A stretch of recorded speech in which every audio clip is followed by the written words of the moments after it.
job. You don't want to move your family to Iran and run it, but you're willing to help in the transition and help somebody else do it. Is that kind of what you're saying? And that doesn't mean that I would go there. That doesn't mean that I would be there.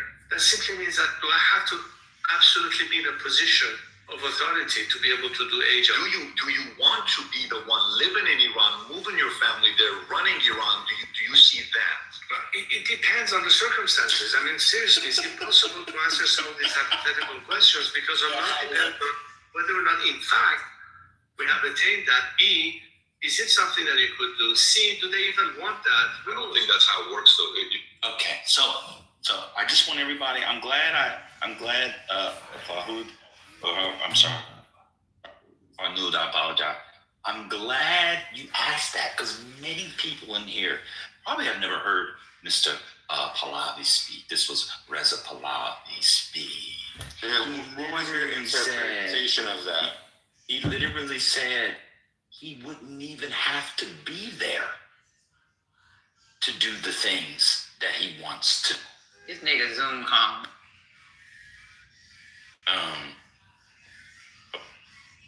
Can you hear me? He literally said he didn't have to be there to do the things that he wants to do. He said, Patrick said, are you going to move your family there? Well, it depends. And yet, I'm supposed to rally behind this guy and take up arms against one of the most bloodlust, dangerous, oppressive regimes in the world? This is your leader? I think you're missing out on some points. I'm almost done. You can respond. This is your leader? Patrick Bet-David, after he said he didn't have to be there but he wanted to do, Patrick Bet-David said, are you saying you wouldn't move your family? Even Patrick Bet-David was like, then he said, well, it depends. Imagine trying to follow behind a leader to go up against IRGC and saying, it depends. He should be like Henry V, the first one out. Once more under the breach, dear friends, once more. He should be the first one out there. But you know what this is? It's a perfect distillation of this particular diaspora in America and the broader West. Go ahead, Farnoosh, I'm done. All right, I understand what you're saying. I'm not disagreeing with what you're saying, but it's what happened with Pahlavi is this guy was a transitional leader. Nobody is actually, a lot of people have to vote for what future they want, and what his role in that position is to bring a ballot to the system so there's a fair election there, and there's going to be a bunch of options in that fair election. If people choose that, hey, we want a monarchist, we want a constitutional monarchy, then yes, he will be there. But if people say, oh no, we only want secular democracy, we don't want a constitutional monarchy, we only want secular democracy in our country, then yes, he doesn't need to be there. What he was saying has a lot more depth, and there's a lot more story behind it than just the face value of what you were hearing in that little 3-minute interview. You should be listening to hours and hours of all the plans that have been going on. Read the 150-page book that he's written on his website. I know Ben loves to read, but if you take the time to read 150 pages of what... Sir, I'm not done speaking. Hold on, let him finish, bro. Go ahead. So basically he has a whole plan in session for this transitional government to come in place after this dictatorship regime. Whether or not he will be a major role in Iran, that is up to the people of Iran. And what he's trying to say is he is not trying to force people to choose him. He's just giving the freedom of options, something that's been missing for 47 years. For 47 years, people have had no freedom whatsoever on who they want and what they want. I understand what they want. You're going off the topic. We agree with that. I actually agree with you on all that. What I'm saying is, well, first of all, he didn't just say they vote on it. He said he'd have to be like a transitional government, is what he said. And I'm with you. I'm just saying that that people were asking this about 18 months or so ago. I can't play 3 hours of this. I've listened to a lot of them speak. I've seen the PDF that's gone around. I haven't read the 450 pages. This is a clubhouse room. We can't play the full thing. So I'm playing what he says here. This is the confidence in people to fight to the death against the IRGC. To my mind, it might maybe it does. But the point is, and this is the irony of it all, how was he installed, Farnu? How was his daddy installed? Break that down for me. So, back in the day, so basically his grandfather was first came to Iran because before his dad, like his grandfather was the first one to be king, and the reason he became king is because the king before him actually gave away half of Iran for drugs and gold and women. So the king before him was destroying Iran. So what ended up happening was the Reza Shah, like the first Reza Shah, he came in power to save Iran, and he did exactly that. He took people away from drugs. He took people away from all this bad stuff happening in Iran. He advanced Iran. He did all these things, and then there was like a forceful takeover that people said in Iran that was a democracy, but it really wasn't. There was a guy named Mossadegh.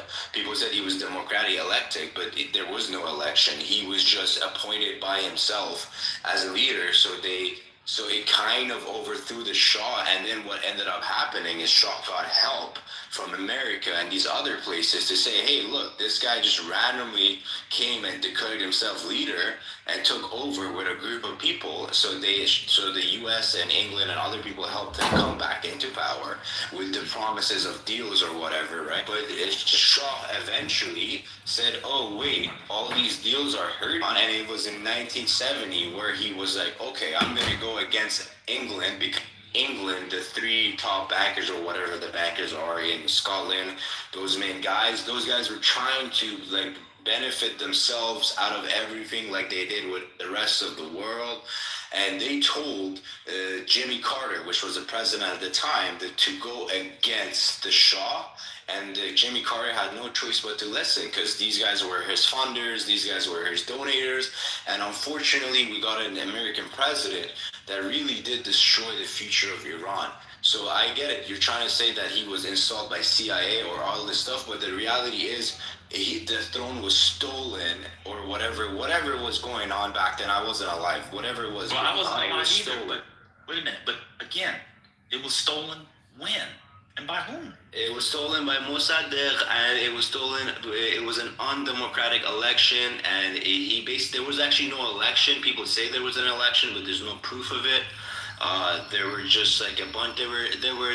So the king before Reza Shah, Mossadegh was part of that family that was destroying Iran. And that's how he even came and stole it with some claims that he was still the true leader or whatever.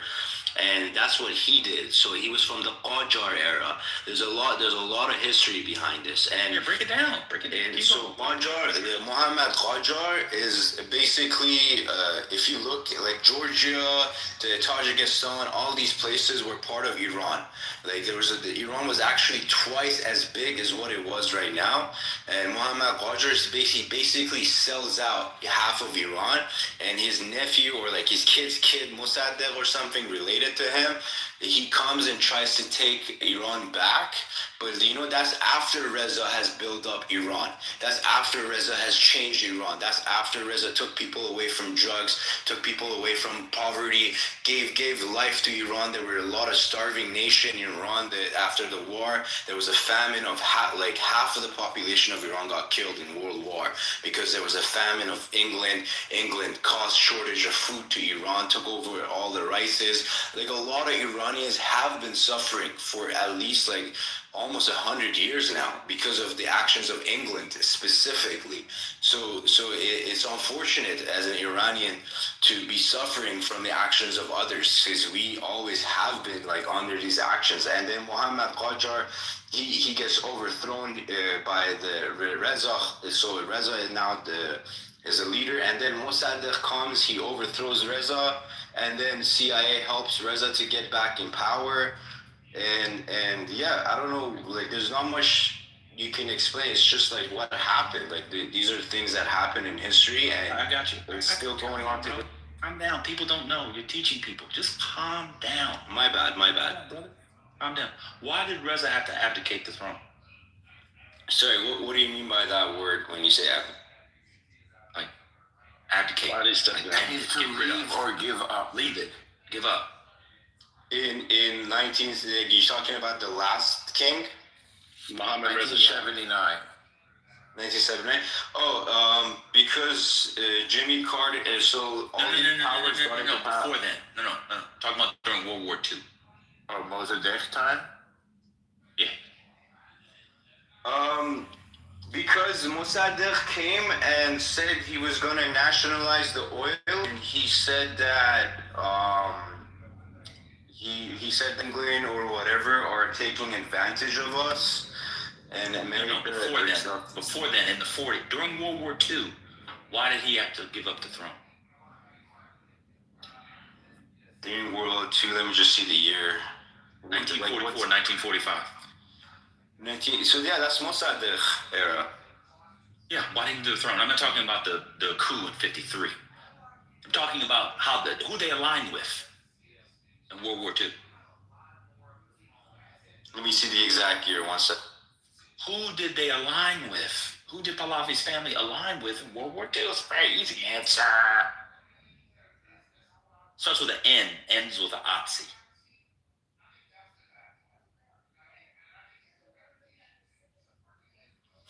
Oh, you're talking about Germany? They're called Nazis. Yeah, no, I totally understand where that comes from. It was You just left that out. You conveniently left that part out. Another question I had for you, and then I'll be done. You said that Mossadegh was not elected, that there was no election in parliament for prime minister. Is that true? well, there's a lot of proof behind that, but Mossadegh came and he didn't really have an election. He just took over and said that he was elected or something like that. But once I'm just slightly confused. I thought there was an election. No, there was no real election. That's made up. That was made. So there was no election in parliament? No, there was no parliament. That whatever parliament that was illegitimate, and that was not a real election. Illegitimate? Because he made it. Oh, so they aligned with the Nazis. The Nazis lost, and so there was a vacuum. And then former people came back. I hope people see what I'm doing here because it's a big clear now. And then there was a power vacuum, and then other people came in, and then created a government structure, call it transitional or not. And then that government structure, the Parliament of Iran, which you call legitimate, then they did him to prime minister. Just to clear up one thing. And then he was cooled 2 years later. Just to clear up one thing, Iran was not allied with Germany. The only reason why such thing happened, Iran was actually neutral. And if you go look at the facts, Soviet Union, England, and Germany all were using Iran as stations for their neutrality. So if you say that Iran was allied with Nazis, you can say the same thing as Iran was allied with Soviet Union, or Iran was allied with America or England. Like all those things can be true because they were all like using Iran. Okay, so they weren't allied with them, but they were still supplying the Nazis. I don't think supplying is a word. They were being used by the Nazis, just like they were being used by the Soviet Union, just like they were being used by England. Okay. So Reza was not pro-German. He was definitely not pro anyone except his own national interests of Iran. And unfortunately, when you're put in a war, again, we weren't alive back then, but it's devastation of World War II affected all the countries if it wasn't neutral. All right. Anybody else can go? I just hope people see this history is repeating itself, and here you have someone who's making claims on the country through his daddy, not really his granddad, true granddaddy, but really through his daddy, because he's saying his daddy I think it's the one that abdicated it. And now we think he hasn't been in the country 50 years, and he's going to create the bonds and all to bring all these people back together over to the. It's a mess. It's a mess. I'm just learning about it. In 1942, Shaw actually signed a tripartite treaty of alliance with the Britain and Soviet Union. So Yeah, I know he had to. When was that? Didn't they invade him? They invaded him the year before, did they not? yeah, like I said, they were neutral and they got invaded by everyone. They were allied with. Okay, that's fair. I mean, I'm not a historian of it, and I can't speak the language, but I just know very well that they were allied with Germany. But it's fine. I got you. Can I ask you a question? So when Mozagat was elected, or you think he wasn't elected, was the king in power or he abducted in 51? Armut? Are you asking me? Oh. Yeah, I'm asking you because we're asking you about history. So when Mozagat was elected for prime minister, did the king stay on the power or they overthrown him? Well, Mossadegh rose to power, I believe it was 1951. And the reason he got that power actually was, like I said, was illegitimate, or.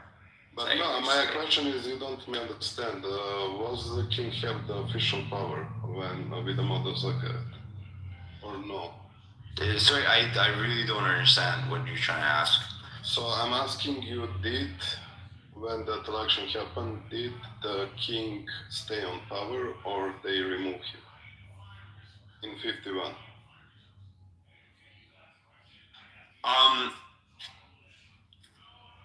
The king was still the legitimate leader, so he was Mossadegh tried to overthrow him, but I think by 1953 Mossadegh got overthrown because he was illegitimately taking power without an actual election and anything.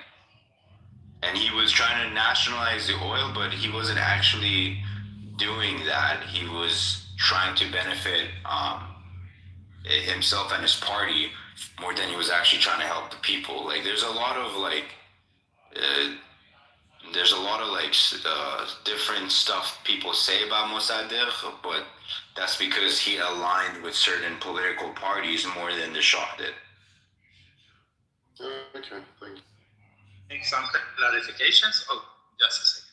So there were two elections, one before 1951, that was a year before, and one after 1951. Both of them have won by Mossadegh. And what Farnoud is trying to say, and sorry, I need to open the door. Just a second. So what Farnoud is pointing to is the second one. The problem is both Mossadegh and Shah had been in power, divided power between him and the Shah between 1950 and 51. And I don't know where we actually reached at this place, but I thought that we were talking about the war. Aren't we a little off the topic?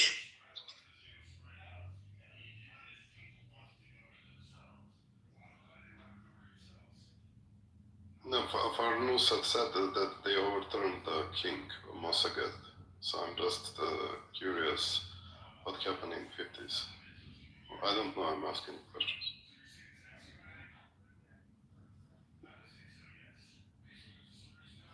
Yeah, this whole overthrow thing goes back a long time, because that was part of the Qajar family, and they were the ones that destroyed Iran.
like everybody went quiet. Did anybody have anything to say? Doug, Orlando, Arthur, Lord?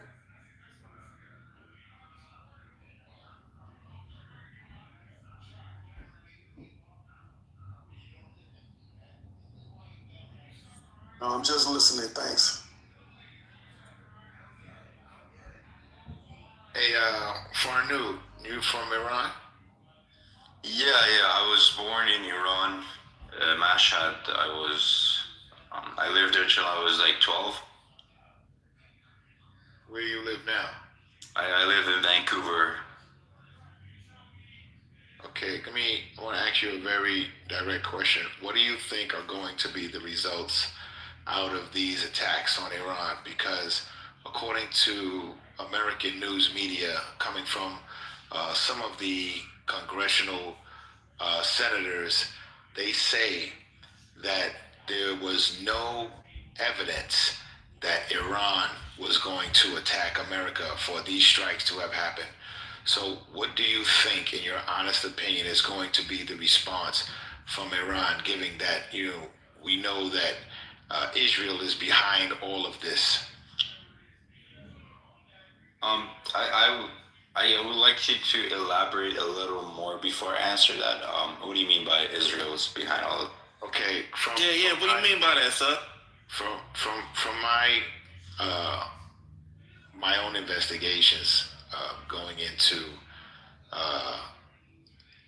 this conflict, that let me just say this honestly, man.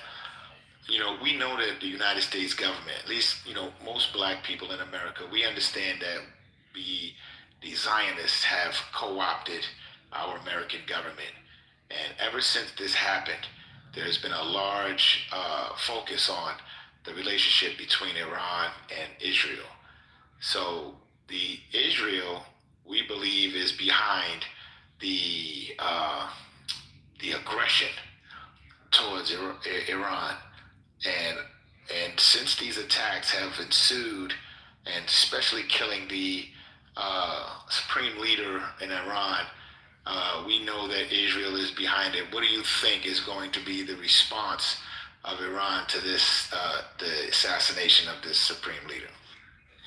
I mean, in reality, like, the IRGC has always been a threat in the Middle East, but also to other people. Like, they've killed Americans before. Like, this is not the first time. So I don't know. Like, the whole, I hear you, like, on the whole part where you're saying, like, Bibi Netanyahu or Israel have advocated for this stuff. Yes, I get it. He's been talking about Iran for the past 40 years or something, trying to push it forward.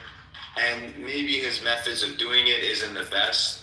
And I agree, he could have been much better. But from my understanding is that when have the politicians ever not lied? Like, all politicians are liars, unfortunately. And I think that, yes, his lying has put a lot of confusion in people's hearts. But Iran recently, like, if he said the things he said about Iran today instead of saying it for the past 40 years, it would have been much more accurate. Like, maybe the past 40 years, Iran would have not had the capability or the way to attack America, but they were getting very close. Like, as someone who has, like, inside information, and I know, like, these guys are doing things and people, like, can see what's going on, there's an outside perspective as well.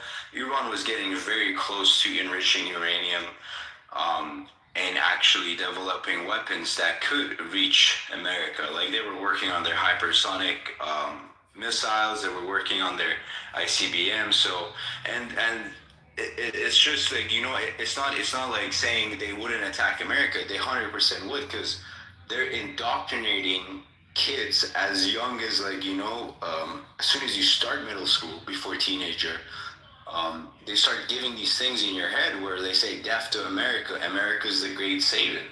So there's a lot of people that are unfortunately brainwashed, and a lot of people can't think for themselves. And those majority of people that can't think for themselves, like, you know, this stuff gets stuck in their head. Death to America, death to Israel, death to England, and they say America is the great Satan or whatever.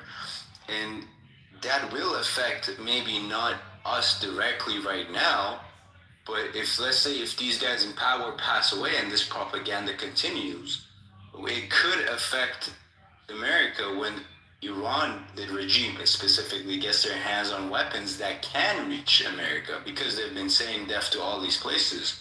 You know, their kids are going to believe it, and then their kids are going to be, okay, now we have the weapons. Death to America, press that button.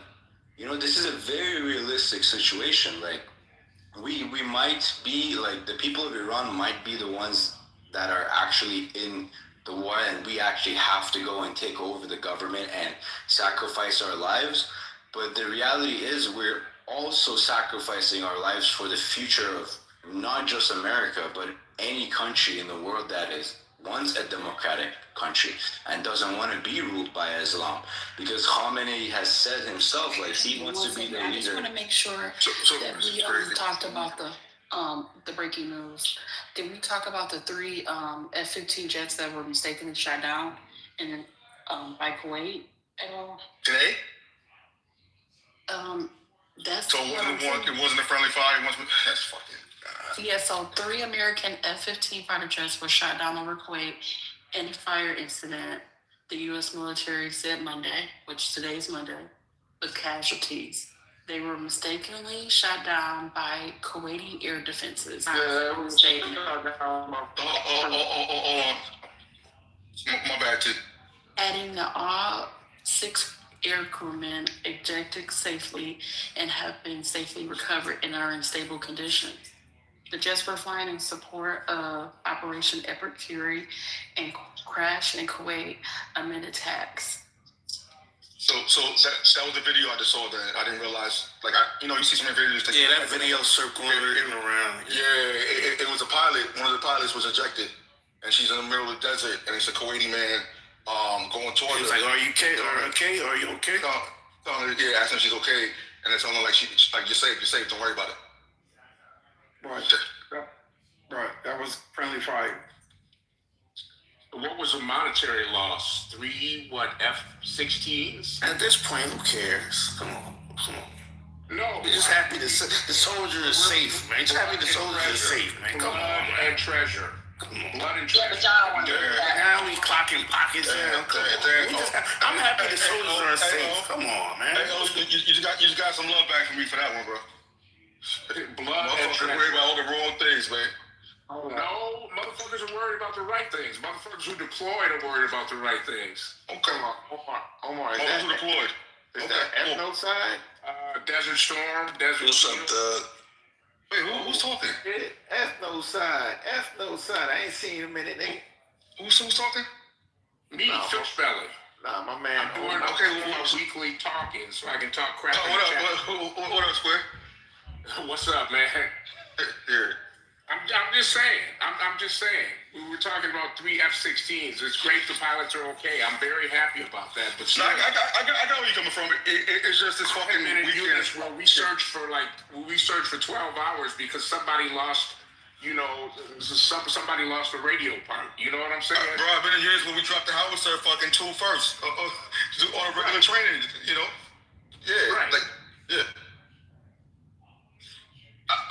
Me personally, I just want American people at this point to look at it from a perspective of not the political lens of it, and to say this is fucking wrong, right? We have young people that are gonna fucking die and already have for something that strategically has nothing to help.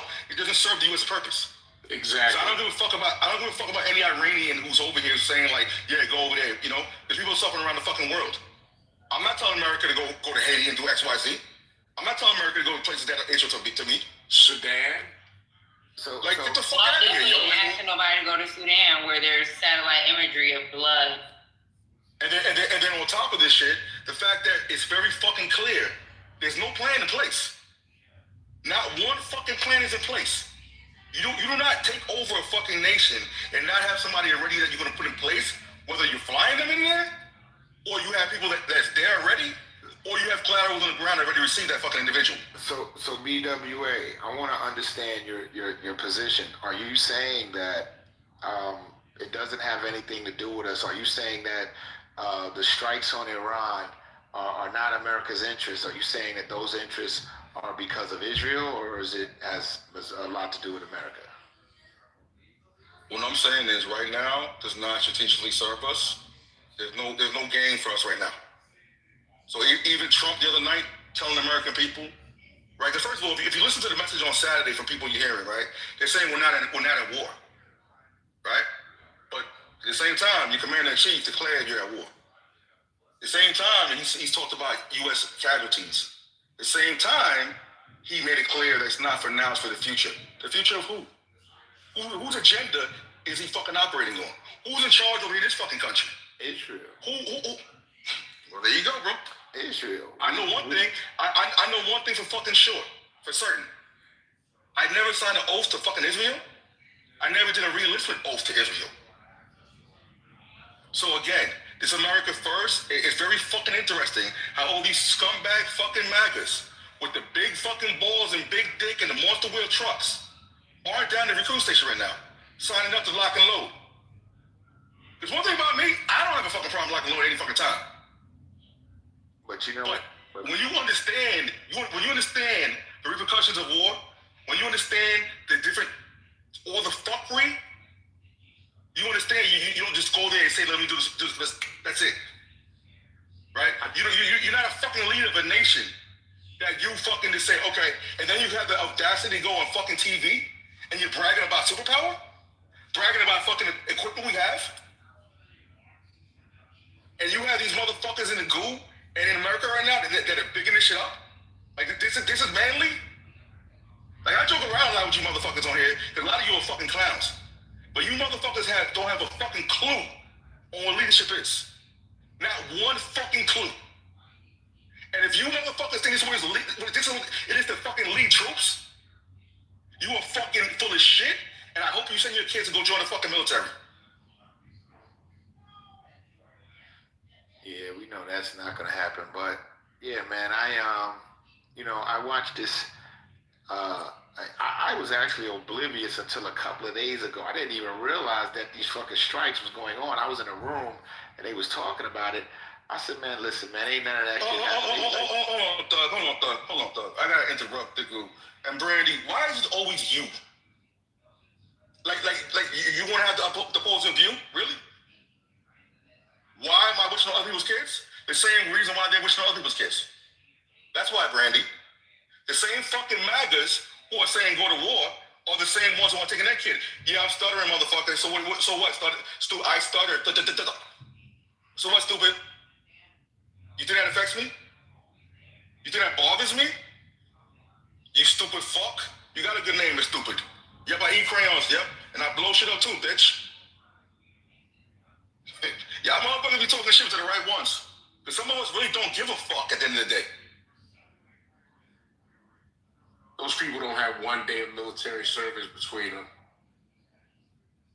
And bro, it's not even about military service. They don't have the tactical fortitude. They don't have the stomach to put a fucking bullet in someone's head. But it is about military service. Brandy says she was his plane, so we love Brandy. Stupid, I sent an invite. I'm talking on stage. But it is about military service. A lot of times the ones that do all the talking on either side didn't serve on either side. Well, you see the one doing all the talking. I think sometimes it has to be like, do you even care about like your fellow Americans? Or even maybe if you have a family member, it can be your cousin or whatever, y'all understand how hard it is on these soldiers. Like, do you know, like, this is an ongoing joke, and Haitian to tell you this. Do you know a lot of people in the military actually see the Middle East as their second home? Yeah. Because of a year on and year off. This is their second fucking home. Do you know how many fucking birthdays I missed? How many Christmases I missed? Do you know how thankful to God that I've been in a nominative position because I don't have to miss birthdays? This is 2 years straight. But Patty, this is the thing though, right? Like, as far as what's hard, we don't give a fuck. Especially us down the line. We don't give a fuck. We understand this is what we do. We understand that we're not the same as the American fucking civilian and population. We understand the sacrifice that we take and make, right? We don't want fucking kudos. We don't need a pat on the back. None of that bullshit. But it's the fact that you have motherfuckers in charge right now that are making decisions who are not doing it for the fucking country. That's the fucking problem. No soldier's ever fucking worried about losing their life.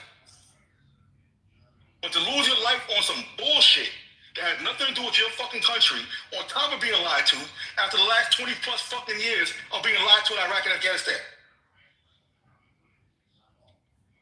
So yeah, whoever's so pro fucking, go sling some lead, yeah, fuck you and fuck your kid, go sign up.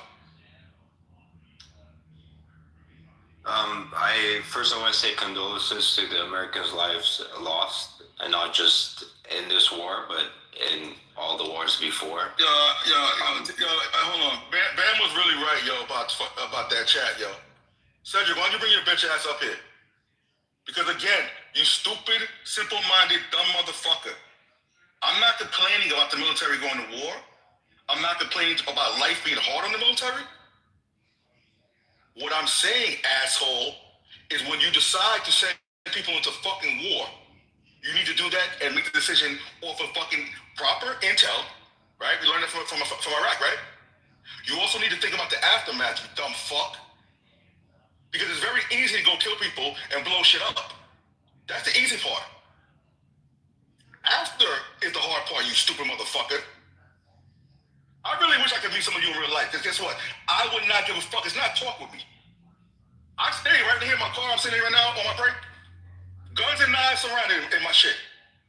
Like, you guys think you talk to someone or people that because they aren't saying to go people to fucking war, that they're scared?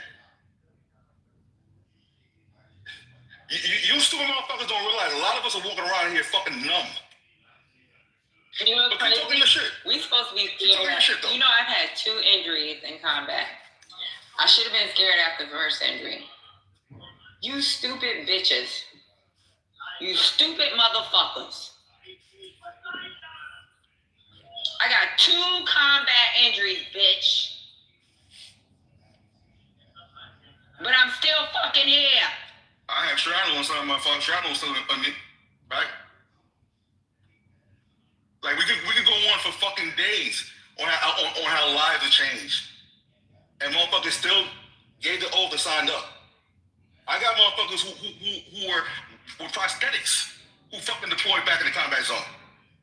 So you fucking Call of Duty motherfuckers don't have a fucking clue of what the fuck it means or what it takes. You guys are fucking clowns. And again, if you're so fucking patriotic, go sign up. Lock and load. I think they're giving bonuses for jump school right now. You can go to Ranger School, you can do all that shit. You get any contract right now as well. Hey, Cedric, you want to sign up? I'll add this too, Haitian and Patty. If they're too old to sign up or they're too fat. No, they got waivers. They have waivers. Wait. Okay, all right, separate from that, the least you could do is volunteer maybe at a VA or volunteer for Veterans Group or fundraise or something. But none of these motherfuckers want to do that either. Nah. Nope. Yeah, high side said USO, absolutely. I don't speak for everyone else, but just for myself as a person of Persian, when Iran becomes free, like, I'm obviously going to do things right now, but when Iran becomes free, I will 100% in the military in some sort of form, and I will be continuing the fight the Americans have so bravely been a part of, maybe not directly with their own wills, but I will be doing the fighting on, so you guys will no longer have to be doing that in the Middle East. And I'm one of those people that when Iran becomes free, I will be in the front line, the fighting for my country.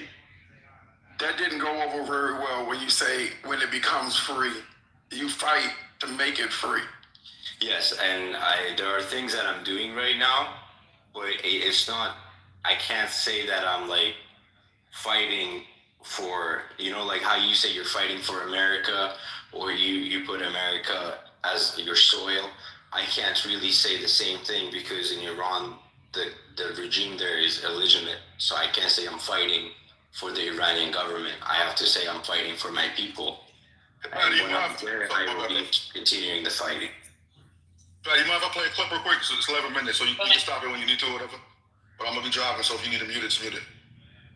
But I just want these motherfucking cops. And when you get back home, you stupid motherfuckers.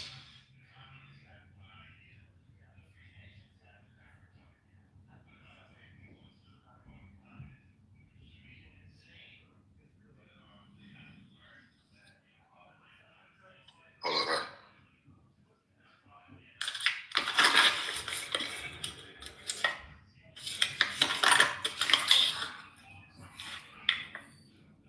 Crazy because it's the same party that tried to cut our benefits. What was it, last week? Here you go. Yep. And also over $100-something million worth of fucking government contracts to veteran businesses also. Don't forget that part. But the king said to his servants, "Do you not know that a prince and a great man has fallen in Israel this day? We gather today to celebrate the life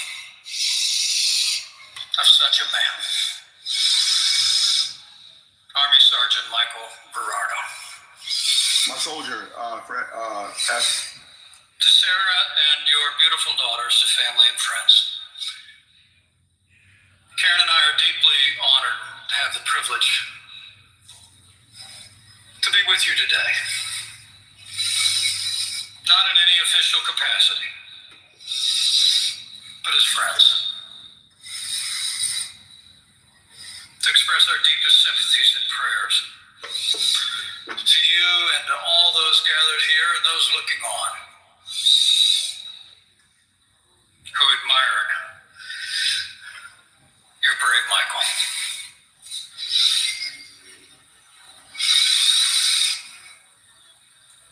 The word promises that the Lord is close to the brokenhearted, and that will be our ongoing prayer for you. Sarah, thank you for sharing Michael with our nation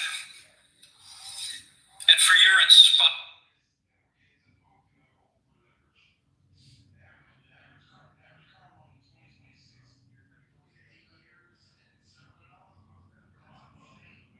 Did you go on mute? I think he might have got a phone call. He did go on mute. Did he say he was driving? He might have hit a dead area. Yeah, probably did. I understand where y'all say you can volunteer for a position, but even with volunteering, there's a thing called protection, right? To make sure that the best decisions are made so that you can make it home. And when the best decisions aren't made to protect the people that are gonna that volunteer to make sure everything goes the way you need it to go, that becomes a problem. And y'all don't understand that. Because y'all just think this is a voluntary army. We just do whatever the fuck people want it.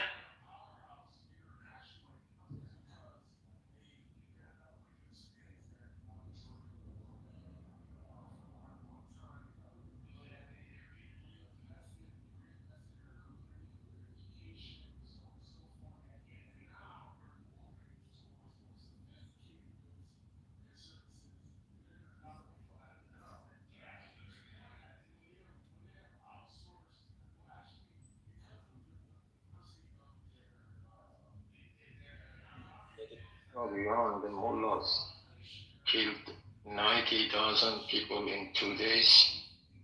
Do you have any fucking clue about that? What'd you say?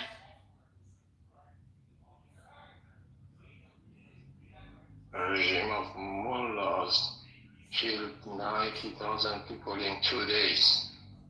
Do you fucking clue about that? Or you just think he don't care? Right, there's 95 million people. Tell them 95 million people. I would also add, sorry, but also add that about the 7th October, that mullahs also assisted Hamas to do that massacre. And I don't know if Israel is your allies or not. I'm sorry for the loss of you soldiers, you're brave soldiers, but think about 20,000 people who lost the family of that. And the thing is that Israel is your allies. I know about your, I don't know really about your internal policies, about Democrats, about Republicans, but it's about your ally, which you are in the same direction of killing the mullahs just to have the security of the region for your interest, for your taxpayers, just to get the market, get safe oil, everything just for your benefits. It's a win-win game. You get your money, you get your oil, you get your lower tax paying, but we get freedom.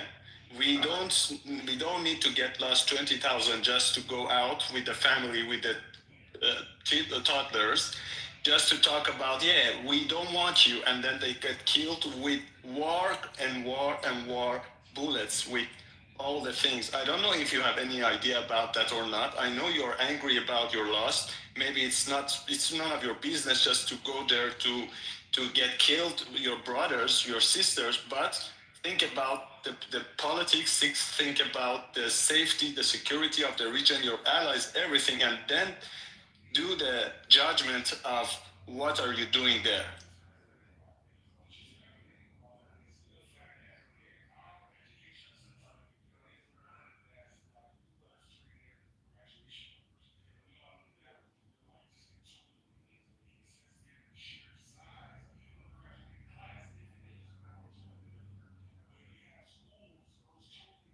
You guys care about 4,400 American soldiers killed in Iraq because of the regime of Mullah?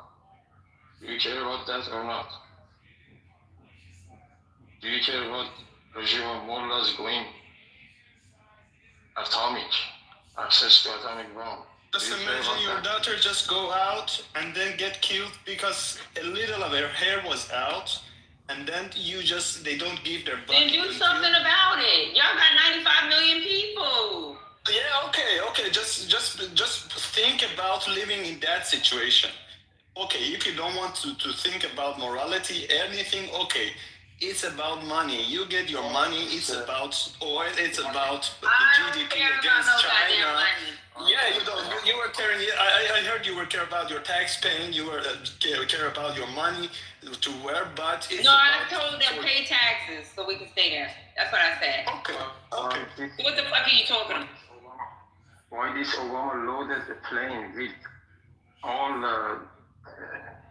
1 billion cash sending to these mullahs? You don't care about that? All right, this back and forth. You guys should squabble in another fucking room. We're tired of this day after day. I'm only speaking for myself, but day after day, you guys come in here, you squabble with each other, random people, different in the diaspora, wherever the fuck you are. Like, go squabble in another fucking space. Look at your title. Look at your title. It's Iran. There's 5,000 Iran rooms in here. It's our fortunes twisted together, man. Sorry. Maybe you don't. Yeah, but you're not bringing anything interesting. We've heard this all before. Go ahead. Go back and forth. Tell us, do you care about this? Do you care about this? Yeah, we care about fucking people. Yeah, you don't care about people. You don't care about people. Yeah, we do care about people. We even care about your people. The problem is you want us to sacrifice our people and y'all not doing nothing. This debate is useless because now we're going to talk about numbers and it's You want us to sacrifice our people. What the fuck are your people doing? We don't want you. We don't want you to You do want us. So you guys are fucking down within the street. We didn't ask any troop on the field. You want us. Any troop on the field. We just asked for help. Which help? Your Elon Musk wanted to send many starlings to us. What did he do? What did the Democrats do? Go talk to your politicians. Where are you? Where do you live? But we literally listen to the shots. It doesn't matter where do I live. I have family and I have friends in Iran. I know how do they suffer. That's the stupid question. Yo, mute up. That's the question you can ask. Yo, mute up. Where do you live? So we literally listen to the person that you guys want to be your leader, to bring back the monarchy, who said, I don't know Who told you that he wanted to bring monarchy? Yo, don't talk over her. Hold on. Hey, who's that guy? Holiday, you're not deaf, right? Are you deaf? No, tell me. Okay, hold on. You're not deaf, right? Hey, don't talk to me like that. That's not the way. That's not the way to talk. You're not deaf. You are not a deaf. Woman, but shut the fuck up, you bitch. You hear her fucking speaking. When you hear her speaking, shut the fuck up. Okay, but speak in the nice way. Speak in the nice way. I'm being nice right now. No, it's This ain't the Middle East. She the one. I know you're angry. We let the women speak in here. Stop. So we literally listened to him say, I shouldn't be involved in the government. I shouldn't do this. So literally, they're calling for a figurehead with not real change. So how do we prevent them from being in the same situation? They are literally going through a water bankruptcy. People do not have access to clean water, power, and the currency is worthless. And you have the person that is supposed to be the supposed leader, the one that's bringing everybody together for change, saying, I really shouldn't have a role in government. I really don't want to be there. I mean, he said he want a role in government. He wants to do it by Zoom. And that he really shouldn't have a direct say, because he should be like Queen Elizabeth and King Charles and not have a direct role to be a figurehead. How does a figurehead bring change? Wait. He don't want to live in Iran. He wants to do it from a whole other country so he can have access to his bodegas, his pizza, his cookies, his ice.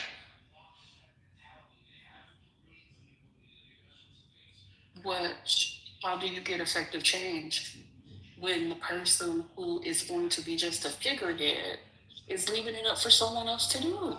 So now you're trying to say you're gonna be a halftime fucking leader?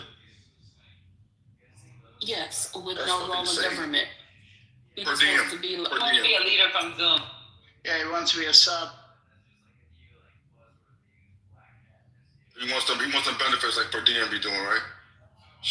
Fucking clown, yo. You can smell my armpit? Okay.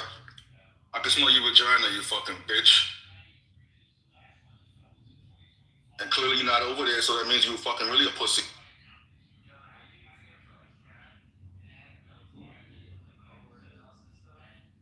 Mr. Holiday, go take a holiday that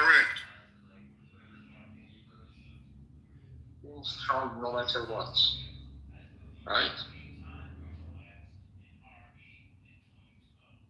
What's that? I what you said? You guys are against Trump, no matter what. I don't give a fuck about Trump. It has nothing to do with Trump with me. So next bullshit comment. Go ahead.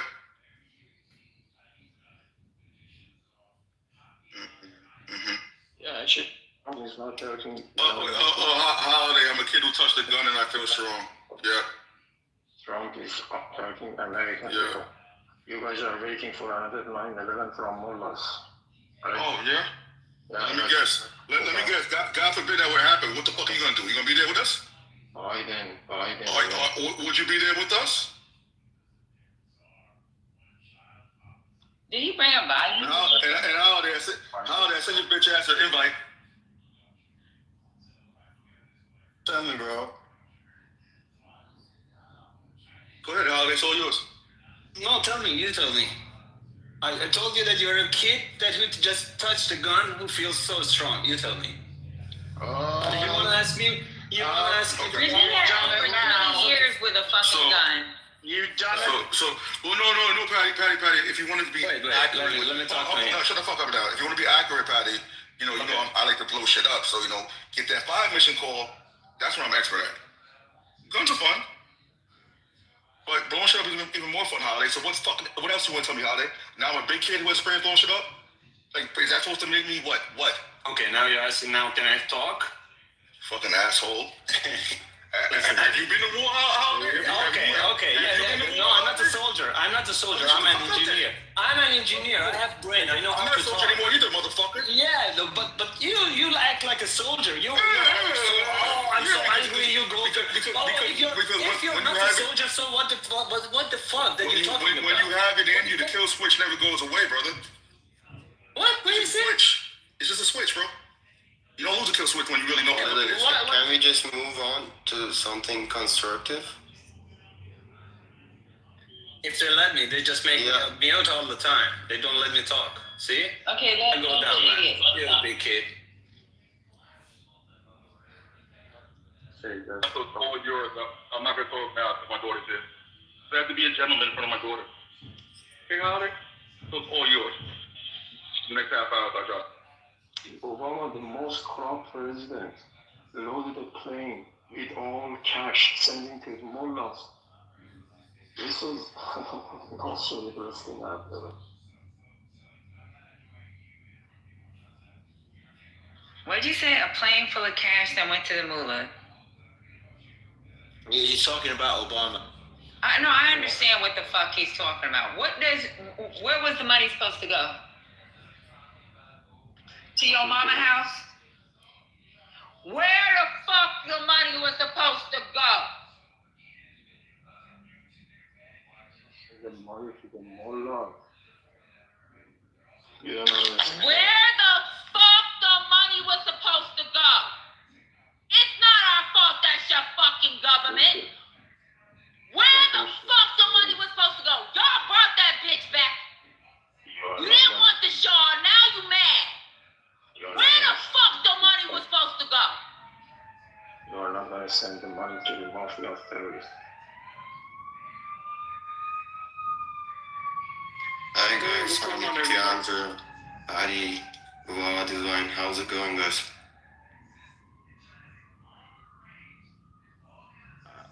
This nigga gonna ask us about the fucking money that was released under the Obama administration because y'all decided to go 3% under when it came to fucking enrichment of uranium. Bitch, pay for it. And Patty, real quick though, fucking he should have paid for it. Patty, Give them that fucking money back. I don't give a fuck what the fuck was going on in fucking Iran at the time. That's not my problem. That's your problem. Y'all not gonna get my good stuff upset in my brother. Why are you getting hold on quick though. Notice how the dude said he's an engineer, right? Yeah, and said he's not a soldier. So he's not a soldier. Yeah, no, that's fine. But do you think that because we go to the military that we're dumb, we don't get an education as well? Do you think because I don't speak like, I want to be like Mr. Rankin, can you sit there at the round table? Do you think that we don't have fucking degrees as well? Well, do you think that we don't own business as well? Because if you look at right, people in the military typically, when you do the age comparison to their civilian peers, we typically have more education than they do, and that's civilian after we use our benefits as well, right? So to think that because someone was a soldier that they're fucking dumb or retarded, it's very interesting. You know what fucking wait, let me laugh at y'all. Leaf was on stage. He's from he was in Special Operations Command. You know what? I used to call him about certain things that we need to move or whatever. Bitch, I got more than one master's degree, you fucking clown bitch ass nigga. Just because I act a little fucking hood, bitch, I can play with you. I can play with you. Patty, I wanted to ask the engineer a few questions. Patty, most of my battle buddies who speak even probably more ghetto than I fucking do, have PhDs in front of their names, and they weren't bought or purchased. Like, if you motherfuckers think it's 2026 and niggas gotta fucking think they're gonna have to be like you motherfuckers and tap dance and cater to you, you got me fucked up. Because I'm not impressed by you fucking pieces of shit. So, I just wanted to ask the engineer a few questions because, I think that it's so meta, our conversations across the board, not just here, just across the board, is talking about nuclear weapons. It's that is such 1980s and 1990s. I had a train yesterday talking about air superiority and stuff, which is a 1990s conversation.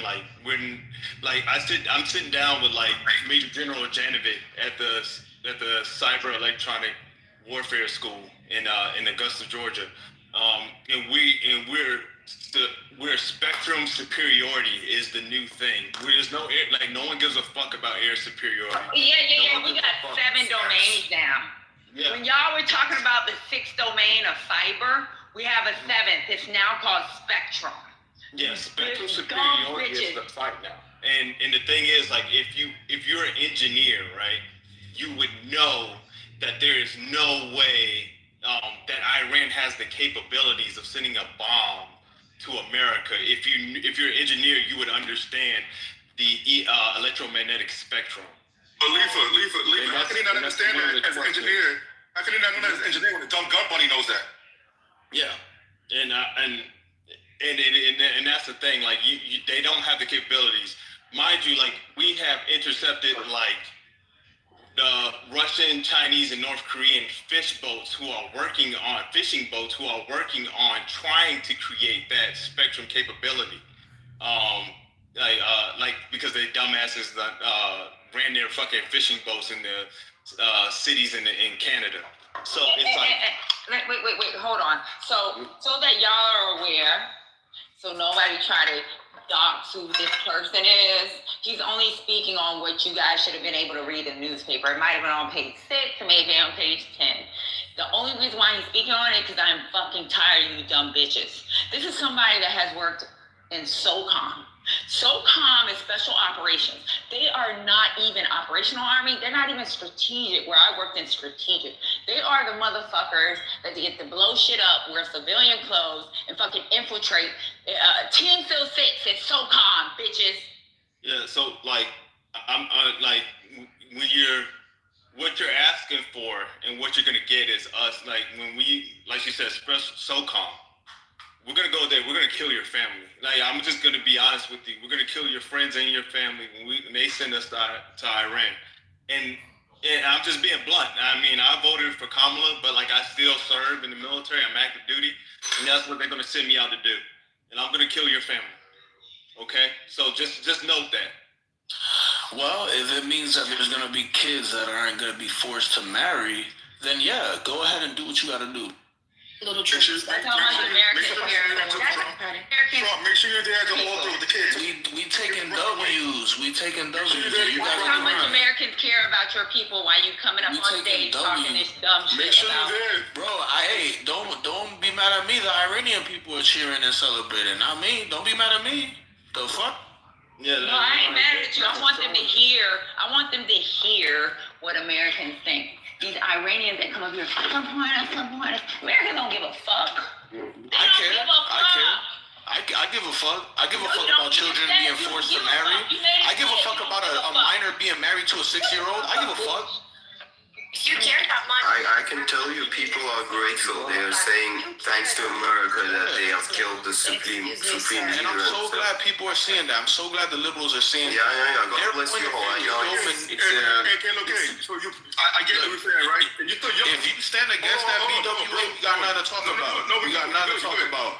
I'm not arguing with you. This ain't no American tit for tat. This ain't nothing to do with America, brother. I'm with you, Kalo. So listen, right? You in Jersey. My man is I'm in New York right now making my money. I'm working right now. Cool. But my man is in Jersey as well, right? He's in Newark, recruiting station. I'm gonna have him hit you up. Give me your number.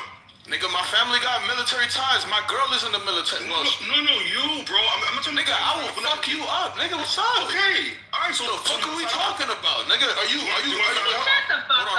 Hold on a second. Wait. Hold on. Are you questioning me as a man? Are you questioning me as a man? That's how much he cares about. Are you questioning me as a man? How much he care about. BWA, I'm talking to you because you a man. I'm talking to you. Are you questioning me as a man? Hey, baby. So then put them shits on, nigga, and we could go. What the fuck? Beat your fucking ass after. Nigga, you're not the first person on Clubhouse that I boxed, nigga, and you're not gonna be the last. Guys, the war will finish in a week. In less than a week. Okay, this is enough. Yeah, this is not about us. Don't fight amongst each other. Like, just buy your ticket flights and let's go to Iran, guys. Everybody's grateful that you did that, you know? Excuse me, I just wanted to say something. There was a guy who was saying that he was, I understand men are very flared up right now. Egos are flying everywhere. But the person who said that they're an engineer and they're not a soldier, I'm sorry, we have not learned anything, and Patty, I'm sure you would agree with me, with the war in Ukraine, that you could be a fucking high school literature teacher and operate an FPV drone that costs like $5,000. Didn't a farmer shoot? Wait, didn't a farmer shoot out a pilot that was praised by the United States military and United States government, as well as the Russian government when it came to Syria? Exactly. A fucking farmer. Exactly, a farmer, BWA. So this Dominican man could fuck you up. Nigga. Girl, shut the fuck up. Shut the fuck up. Me. Sir, I'm sorry. A woman is speaking. Yeah, I know. Of decency. Since you're such a man. She's a mod. I wasn't saying that to her. I was saying that to this dude with a green bean. I am talking right now. Have a little bit of decency. All right, what do you want to say to us? Okay, so Patty, and remember the fact that it actually is the engineers. That actually is what the Army. When you guys, when somebody was talking about the air, having it being superiority and all this other stuff, it doesn't matter anymore. Exactly. Russians are coming in with $1 million tank, and that $1 million tank gets destroyed by a $1,000 FPV drone. Engineers are the ones who are going to be in the future, like doing the wars. So if you're an engineer, and I recommend you go sign up for an army. Army needs engineers now. Are you kidding me? I'm not an engineer, My daughter changed her major to engineers because she realized going to school that's where she needs to be. And you know what's crazy about it? When you guys keep bringing up Iran has 30%. You know what the United States government looks like? 14 to 17%, depends on the year. That's what the graduation rate looks like, and that's for bachelor's degrees. Guys, I have good news for you. Do you recall, even 2 years ago, a lot of dumb motherfuckers on the app, if they wanted to get their commercial drone license stuff, I would send them the material to get licensed for free? Right. BWA, you want me to join for real? I don't care. I was already telling my girl. Join. I will join. Go to Times Square. They're open what? Oh, Times Square? 12 to 1. Hell no. Yeah, go to Times Square. Right in the middle. I need somewhere a little more quiet. I can't look at it. So go off of Eastern Parkway. They got one off of Eastern Parkway. They got one on Church Ave. If you live in Queens, they got one right off of the Ave. Once you get off on the last stop, across from the Coliseum. They got one, not even on the Coliseum. It's actually on Jamaica Avenue. Yo, Patty, are you gonna have to go, or we don't? Or you don't have to go right now? Go. Do you have to go? I have homies in the military in the U.S. I can tell you. I don't want my girl. I don't want my girl to go, bro. Yeah, that's what's up. ALPWA. Hey, so another thing is one of the conversations I heard from somebody who said that they were in SOF, and another person that came on earlier yesterday. I can't remember, but they were talking about wars and stuff like that, and if they were actually military, they would understand that. And they've been to war or been deployed, they would understand that they would get the Global War on Terrorism Service Medal and Global War on Terrorism Expeditionary Medal. Global War. So, just to, put that in your toolbox to make sure you tell them that, because it's a lot of people forget, they get stuck on Iraq and Afghanistan when the Global War on Terrorism, we had people dying from the Abu Sayyaf group in the Philippines. Johnson in Nigeria. Also, the global war also extended to South America. You get the Global War on Terrorism Expeditionary Medal for working in Colombia, because I was also in 7th Special Forces Group. I did my thing over there. So it's one of those things like people forget that shit. So the war with Iran is going to finish in 10 days, maybe 10 days, even less. In 1 week, it's going to be finished. I watched the news. Most of these headquarters that they killed people during the protest a few months ago, they are just demolished. They got destroyed. The supreme leader is dead. high-ranking commanders are dead. So in about 10 days, we So are let going me to ask take you what's control. going to happen. So this is where, if you paid attention to the actual the conversation that Hegseth had, as well as General Kane, right? He said H hour. Then he said the word phase. So this is what happens in a war, right? He said phase 1 has been completed.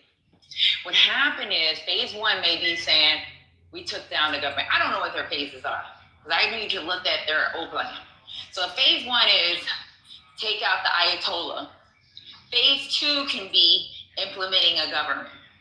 Or it could be phase 3. I don't fucking know. But if phase 2, and if it, all the phases, the one thing, if phase 2 means stabilization, maybe they talk about stabilization. Let me tell you what's so crazy about you people that's on this Trump. Let me tell you about Trump, motherfucker. Trump will leave your ass there with no goddamn leadership. Trump will leave your ass there without the purple finger. Remember the purple finger sign in Iraq when they were able to vote and people was talking shit about Iraq, Afghanistan, Libya, they are fake countries. We are a real nation. That's different. What the fuck is gonna happen if he leaves in 2 weeks?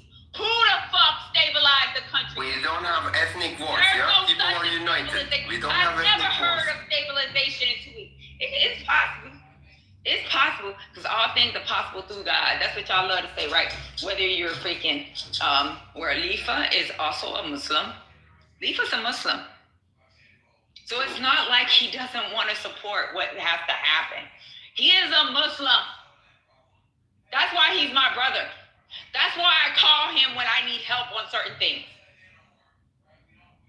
He's a Muslim. Yeah, you're also Muslim. He's not a nigga outside. He's not a Christian. His wife is Muslim. He has a Muslim child. Oh shit. He wants things to go good for the fucking Middle East. Oh shit. Yeah, so I was like reading somebody, Brian, down in the chat about active duty engineers do almost zero actual engineering. That's untrue. Like I'm literally like working with the Doge section within the Department of War in DC. So it's not like it like, so when we talk about like engineering, there is some partial truth to what you're saying. A lot of people trust these entities, the vendors, engineers, when it comes to buying some of our equipment. However, those engineers aren't actual engineers; they just have a duty title. And so, like, we have to go back and look at the equipment that we buy, especially when it comes to MDO, which you were speaking on, the multi-domain. We have to go back and make sure that they follow NTIA regulations and also overseas, because like some of this equipment, even though that we've did, is still they have been approved by like Department of Homeland Security or Department of Energy or Department of Agriculture. So it's not just like military things. Like there's a lot of circumventing that we have to do when we buy some of the equipment that we have. And there's a lot of fight because he has pushed out this whole thing about drone domination, and we have been buying a lot of equipment that we can't use because we're losing the battle from superiority as America. So that's why we're utilized. The engineers in the Army are utilized. That's how we are utilized. Word. Okay. Thank you, man. Thank you for your service, man. Fuck the haters, alright? Lifa, I understand you're very like specialized in this stuff. From your perspective, if somebody were to actually attack the American soil, what would be a reasonable expectations for defense? You know what's up. I mean, like, I think Zelensky said it right?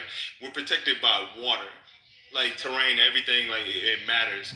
So like what made the UK powerful, the England powerful, was a fucking island. What made Japan powerful during World War II, it was an island.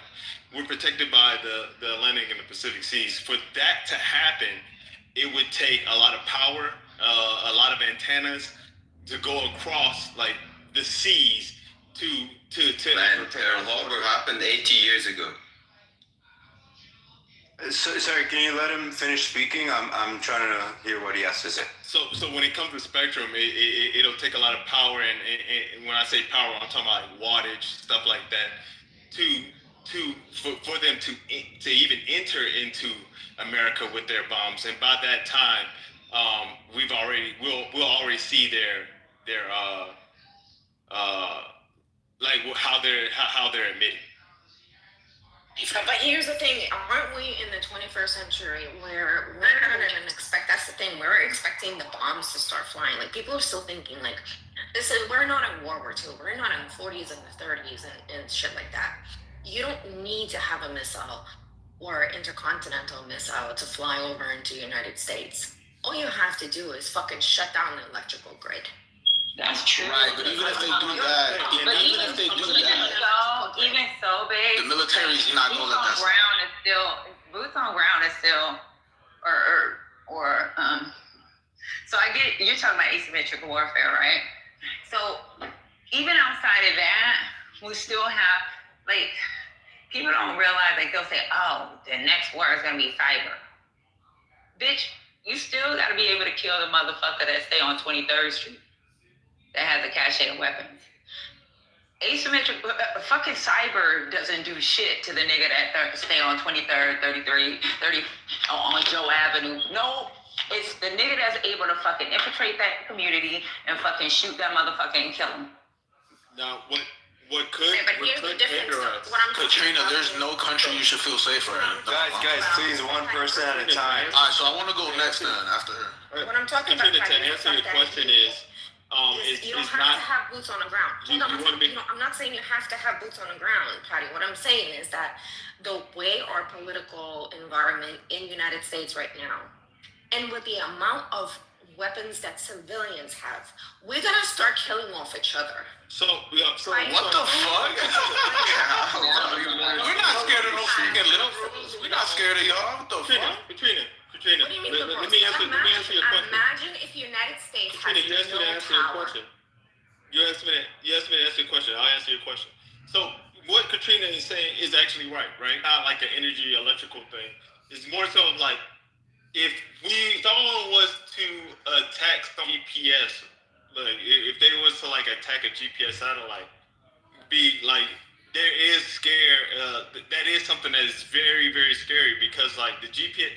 So you talking about position, navigation, and time, and so time is a very big thing. When you take away time from people, it's hard to navigate throughout globally. So that's why air superiority is a thing of the past. Like you can't fly without time. You can't use UAVs without time. You can't drive without time, right? Because even driving, the traffic lights are controlled by GPS. ATM machines are controlled by GPS. So yeah, she's correct. Internally, that is the bomb. That is the nuclear bomb. Because internally, a country can kill themselves within. Well, not even kill themselves, but have such an instability in the country and such a chaos that you're pretty much weakened, and then you can come in with troops on the ground. That's yeah, but they're not gonna, bro. We're the United States, bro. We don't give a fuck. Yeah, I will see how we don't give a fuck. Listen, Katrina, you can try. Katrina, you can try. You can try. Nobody's been able to do it though. I will tell you how I will tell you. It's almost like you want it to happen. It's crazy. We can't talk over each other and hear each other. Come on, y'all. Have some more. Yo, what country she lives in? I'm curious. Don't worry about that. That's what the fuck I thought. Mino, but I'm speaking for America. We do care. That's why we're tracking it. Will y'all let Katrina land her point, please? Yeah, I do remember how in Texas when there was that freeze and for 6 days people had no electricity, no heat, no water. You should have seen the shit that was happening over here. People were ready to start shooting each other for fucking a loaf of bread at HEB. So let me tell you, when you put majority of the population with no GPS, no electricity, no heat, no water, Americans will definitely start going at each other. And 100%. and You know what? Turn down your mic. It is way too loud. yeah, I'm way too powerful. Everyone says it. Hold on, how about now? I don't think even for the most likely situation, if our power grid goes, going to be a temporary, short-term thing. In that scenario, I don't think that the average American citizen is going to kill the American citizen over a lack of resources. That's a lot of people say that, but if you really look at, like, you can even put that through any AI model you choose to ask what is the most likely scenario that occurs if our grid goes down, and what would the results be. And most of the time it's going to tell you that it's going to be a short-term thing where, there's going to be some comfort and difficulty in accessing resources, but they do not see violence amongst the American citizens in that short of a term, because we have backups, we have battery backups that go for short term, and then we will reinstall the grid. Now, if it goes down long term, that would be a completely different scenario. I don't think we were talking about short term though. Yeah, short term, that's not likely at all. Yo, Katrina, it's easy to talk when you don't know what you're talking about. You know what I mean?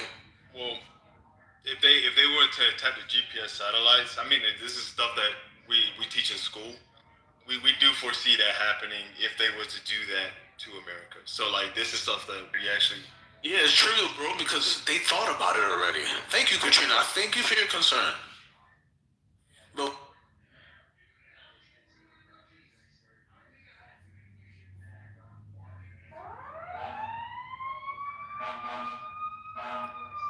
Just the last thing I'm gonna say, and I'm gonna go on mute.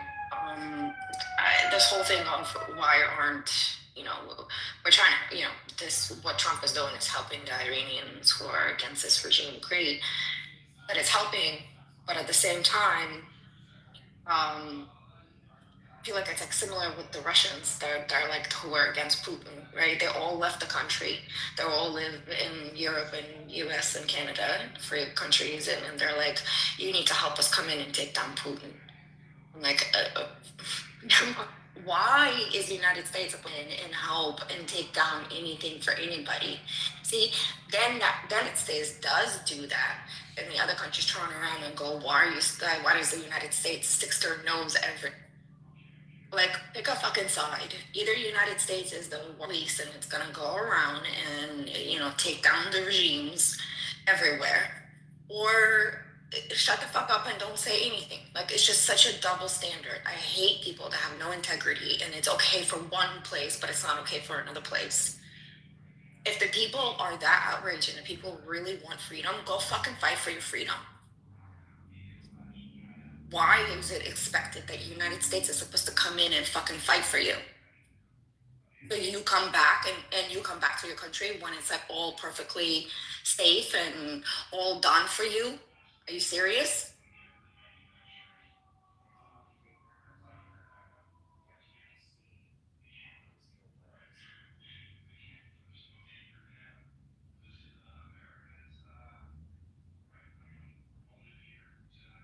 Trump is not helping Iranian, he is helping Americans, because the atomic bomb was about to come to America by the mullahs, the terrorist mullahs. They don't need the ballistic missile to send the atomic bomb to the US soil.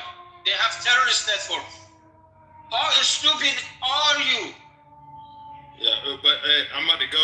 Thank y'all for your time. But like, but going back to him doesn't have that capabilities, and if they send me over there, I'll just kill his family and his friends.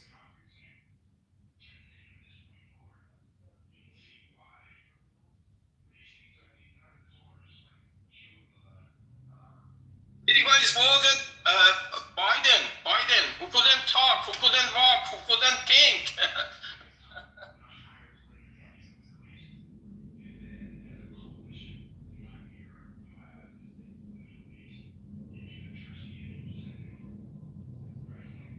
understand about the whole Biden who couldn't talk, who couldn't walk. I mean, Trump can barely speak, and the supreme leader is like 80 something years old that just got killed, and like we're talking about 80-year-old men. They're old. Well, I was just gonna say I can talk about Biden as an American, but you can't. I totally agree, sis.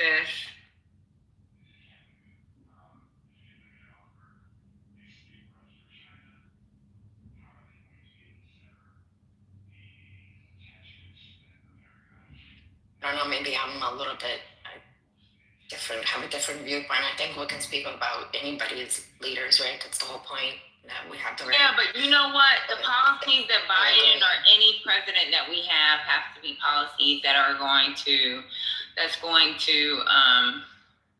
affect Americans. So when other countries aren't happy with these fucking policies, guess what? I don't give a fuck. I don't care.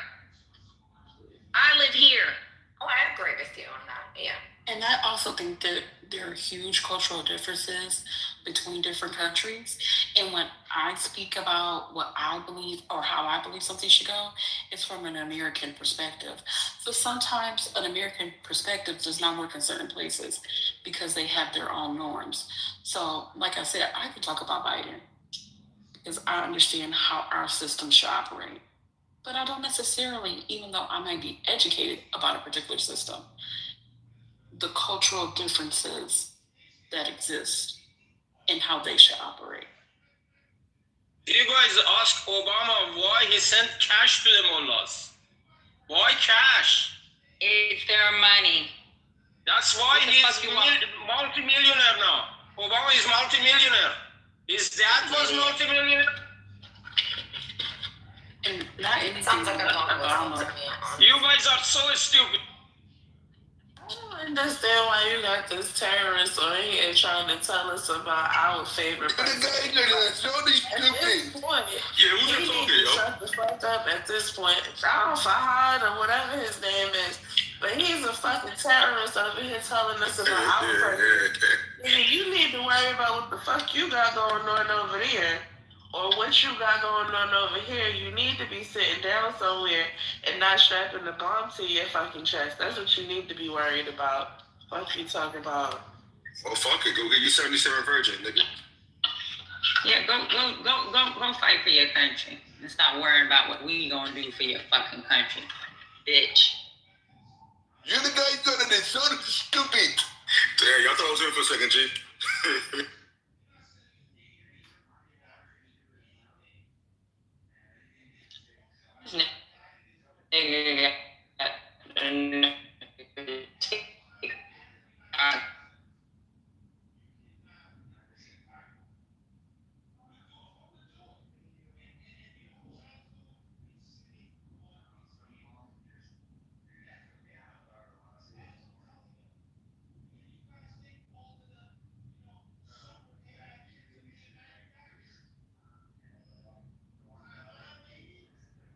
So what happened today? Now that Iranians is happy about Trump bombing their country? What is going on? I keep seeing conflicting stories about that. I see where people are. I don't see conflicting stories. I see people in line scared to death. First of all, did y'all talk about the fact that it's so many American citizens that's stuck in the Dubai, and how London citizens, they're making arrangements to get them out of there, but America is not. Did y'all talk about that? They said up and down. We'll be there next year. London, I mean, the UK getting their people out of the Dubai, but America got them folks stuck. They only plan for a certain amount of days. Some of them is stuck in the fucking airports, with which they're scared because if it's not bombs being dropped on them, debris is fucking falling out the sky. So at any moment, somebody can be hurt. And it could definitely be an American citizen, and our president, heck, son, don't give a fuck.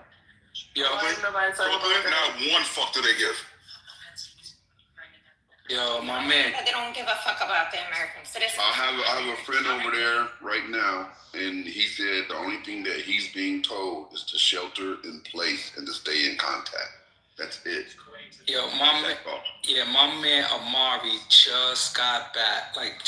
Just got back before the bombing. Literally, just got back to the States, landed, and all this shit went down. He was out there for 2 weeks prior.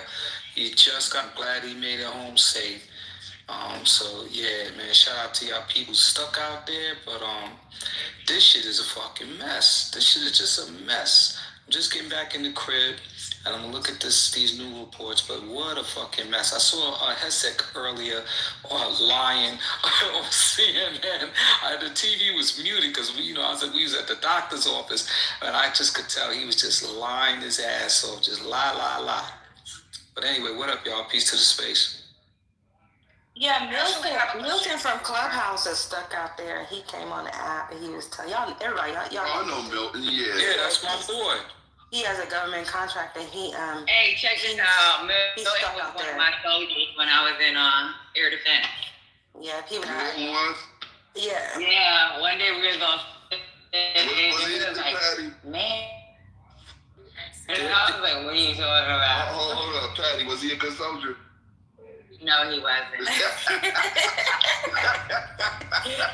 he was telling the story he was giving the details. Hold up, dude. I want to hear this shit. So they would make me talk. They would have me talk to him, and it's crazy because I said they used to always have me talk to you. He said I had questions when I was sure. And can we figure this out together? I'm gonna listen. So he'll do everything I told him to do. It was everybody else he wouldn't listen to. So they'd be like, "Go talk to that raggedy ass soldier." And he had a black colonel, and he said he respected him. It's just, now I was like, dude, the shit was so crazy that dude was trying to save your career, keep you from getting kicked out. So he'd tell me, go talk to you. For some reason, he would listen to me, and then he told me, he's on stage, it was in Stimulated, whatever that fucking room is called. One of these. Overstimulated. Go ahead. Yeah. He was like, I used to have a crush on you, ma'am. I was like, what the fuck? Dirty bitch. He got 6 baby months, so he probably did. Oh, I know. I remember. So when he explained who he was, oh my God, he was like, we was in Kuwait together. Remember, he used to be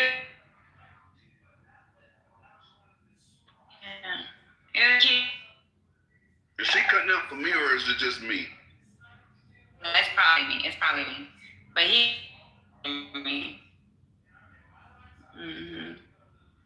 He wasn't bad. Small world. That's crazy as hell. This is a small ass world. It was fucked up because I happened to be on stage talking about something. He's like, excuse me, ma'am, your PTR looks familiar. Are you in the Army, or have you ever been in the Army? And I was like, huh? We're in a relationship room. We're not in the political. That's crazy. That's crazy. Well, I know he's over there for sure. He's always he's stuck in Dubai. He was trying to get back home to kids. He's stuck in Dubai, and he just said the same thing. Said that he not only did he hear the missile, he's seen it. He's seen it in the sky. So that's, thank God they closed down the Dubai airport before, he's like, it's crazy. He was giving details. But, when he was talking about it, I was like, and then people are just so nonchalant about it. I'm like, did y'all just hear what this man just said, where he's at? But I guess we so desensitized to stuff now. It's like no big deal. So I was like, we're going to pray for you, Milton. Hopefully he get out of there. He ain't going. It depends on his contractor. They may need him to stay for the aftermath, and it depends on what he does as civilian. but he ain't going nowhere. They just, let me tell you something. When they said they evacuated the bases, what they did was send these motherfuckers back home. That's all they did. They didn't actually evacuate them. They sent them home just in case they need to come back on base to do something. A lot of these contractors live right on the economy. And the economy for these Middle Eastern countries, if you're talking about Kuwait, and he will tell you, if you ask him, Kuwait, Doha, Bahrain, freaking Jordan, fucking all those countries living on the economy, it's safe. These motherfuckers be having yacht parties. I've been to a couple of their yacht parties.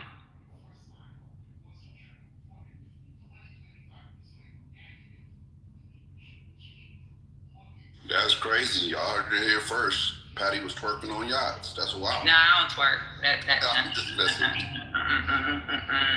Because I usually get invited by somebody that's like either part of the Divine Nine or some freaking either Mason or Eastern Star, because I am like in some of these organizations.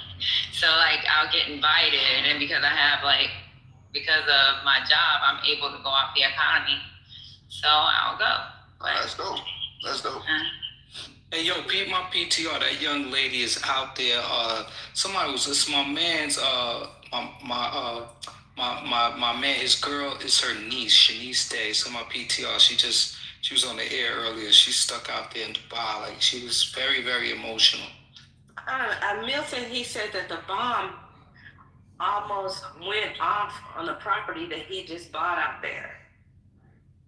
He just bought a property and let me tell me. I don't know. Listen, he said he bought a property.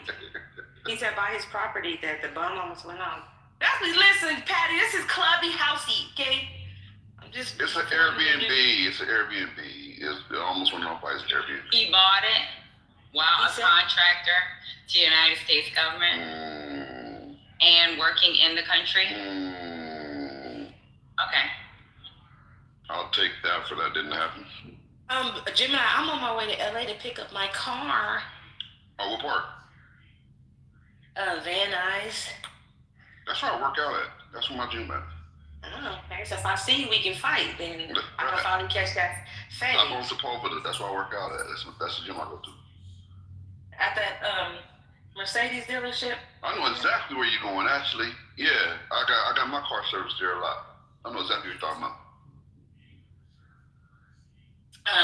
Then we can fight there. You ready? Do you want to catch this fade? Run those hands. Let's get it. What kind of car are you picking up?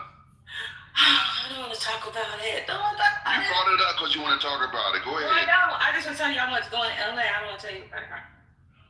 Okay. I'll tell you. I'll text it to you. Cool. I know breaking news is already covered, and I don't want to recover anything that's been covered. So can anybody give me just a brief recap? Nothing extended. Just a brief recap.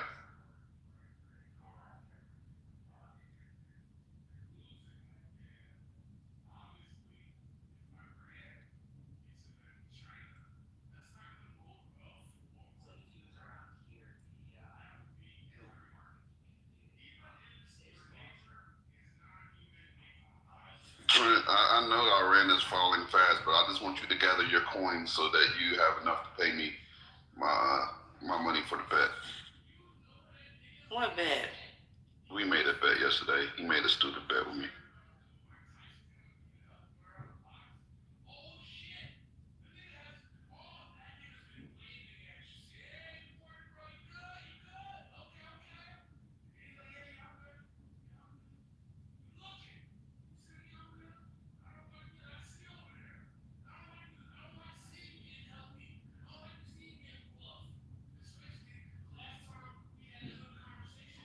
You know, I was like really sad when I seen the soldiers that died. It's like the pictures it's just really sad because they were just little babies. I don't know, it's because I'm a mom, you know, and when you're a mom and you have an adult child, the military is a real option. Like, you really go through, do they go to college? They go to the military, like the recruiting and all that stuff. And that's like a real thing. And I could imagine, like when my son graduated high school, a lot of his friends went to the military. Even after he graduated from college, a lot of them was in the officer program. Like the school he was in, one of his good friends is. And it's just so sad because they so young, you know? And I get it that you're signing up for the military. I get what you signed up for.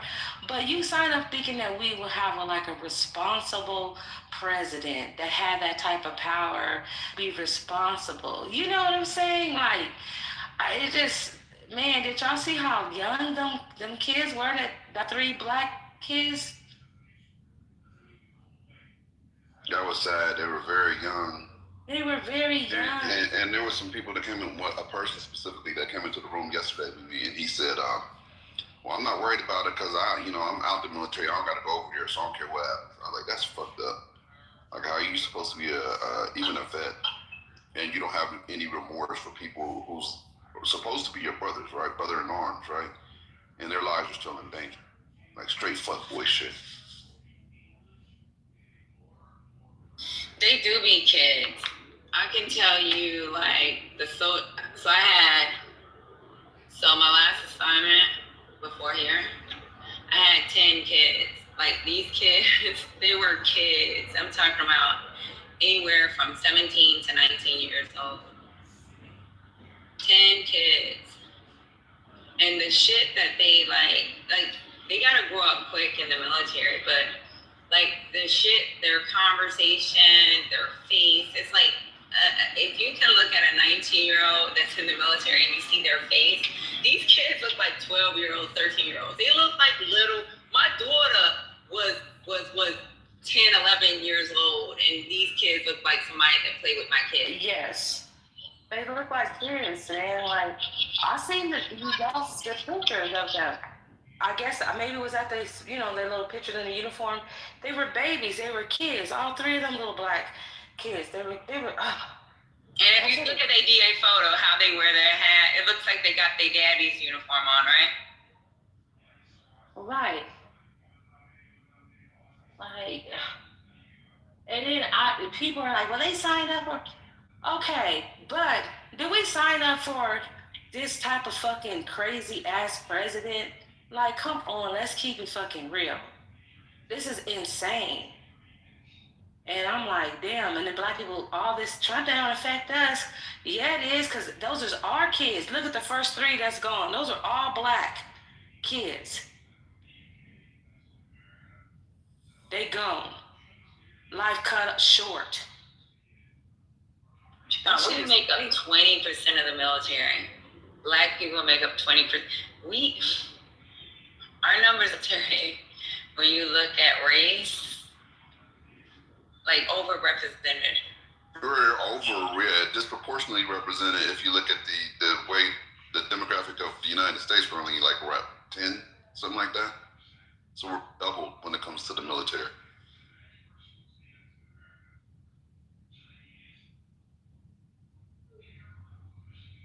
And Farha, you asking me, do I have a high school diploma in the chat? You misspelling my name. Like, at least get the fucking name right, fucking retard.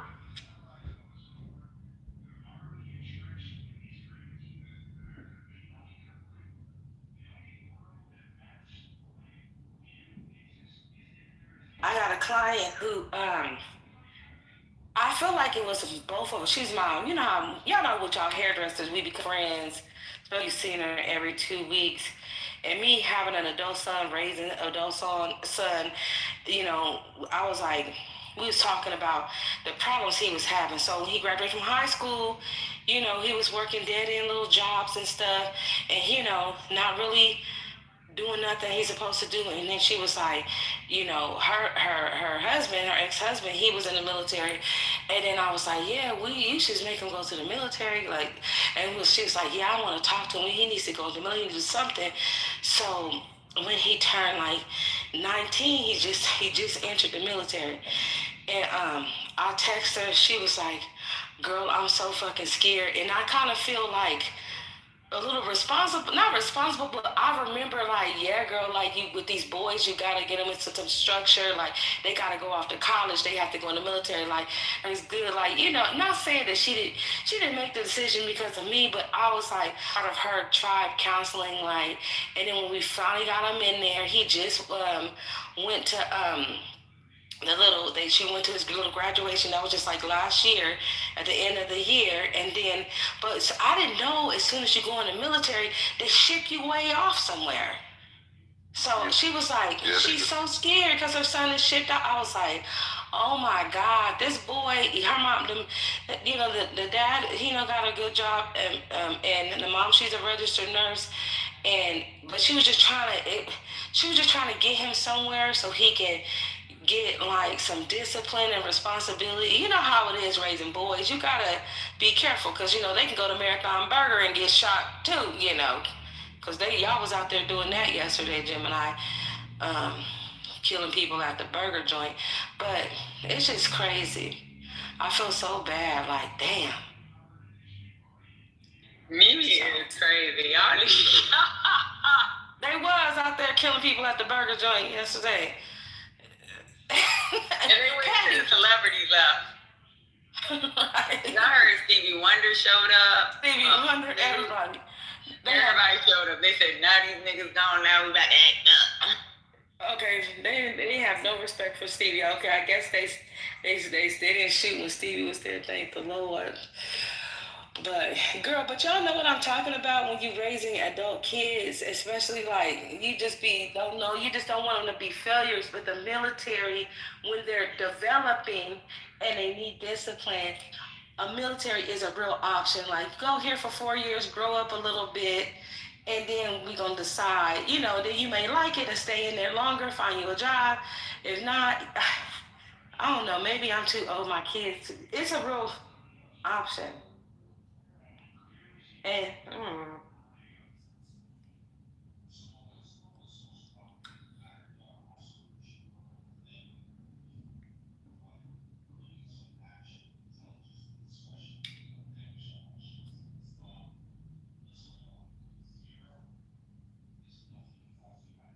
raising a kid.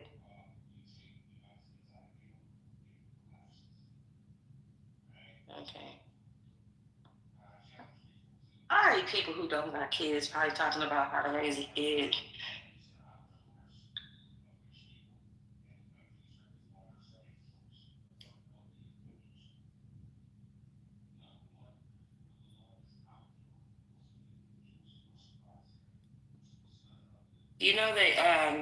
They did a petition on a draft Trump's little boy into the military.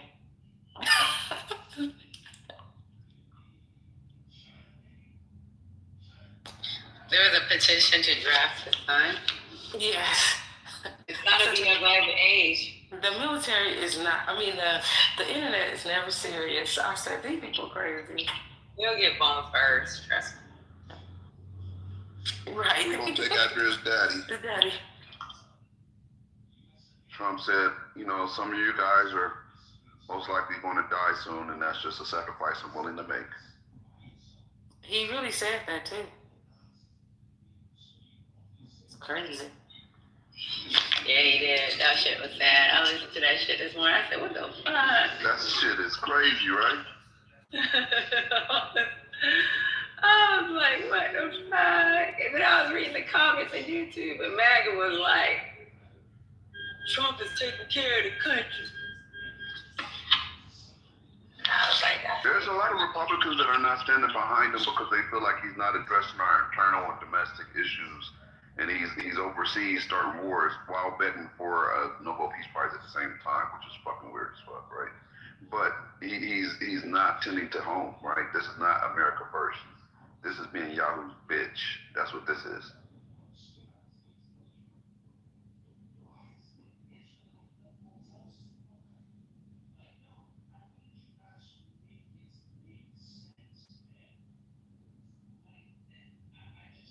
Did y'all talk about those planes that were hit with friendly fire? Because there was a couple other rooms misconstruing and making it sound like Iran shot them down, and that's not the case. Yeah, I heard it came out of sitcom. Is it Friendly Fire in Kuwait? Right, but there's other people that are misconstruing it. Like, see, this is why you don't mess with Iran. Like, that's literally us accidentally shooting us.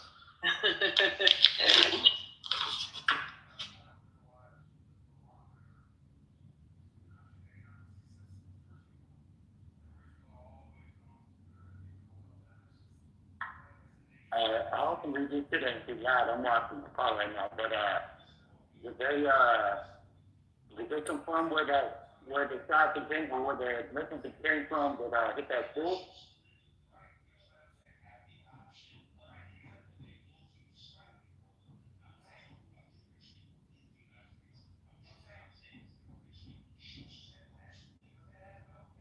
Your phone was breaking up a lot, so we can barely understand what you're really saying. Okay. I was asking, did they confirm where the missile had came from that hit that school that killed 100 girls?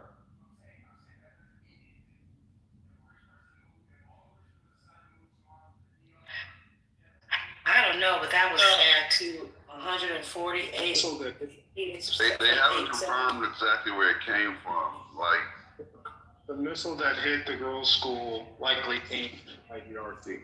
We don't know yet. Hold on, my man. Let me finish. Sir, go ahead. He said, my man. Oh, God. I just can't wait. I mean, he called me nigga yesterday.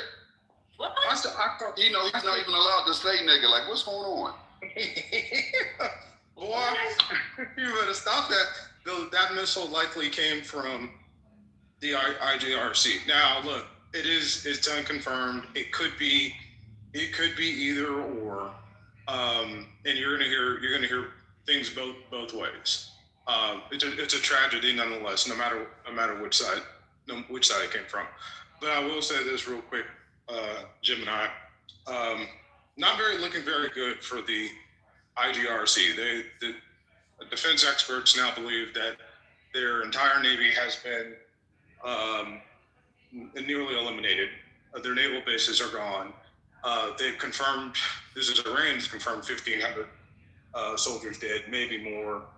And they just took out the two main bases in Iran and here, I can't even say it. I put it in the chat for you.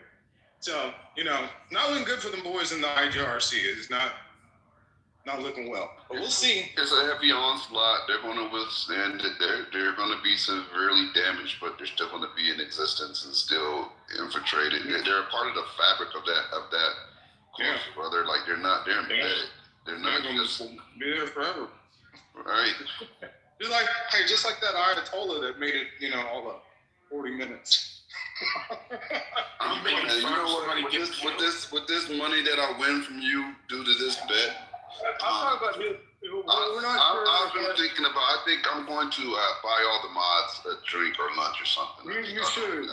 Give them some Johnny Walker. Yeah, I think I'll buy all the mods. That's what I'm going to do. I'm going to redistribute your money amongst the mods so we can all have that feeling together. Well, $100 ain't going to buy but, 3 drinks? There's only 4 mods on the stage right now, so that would still be, $23 or something?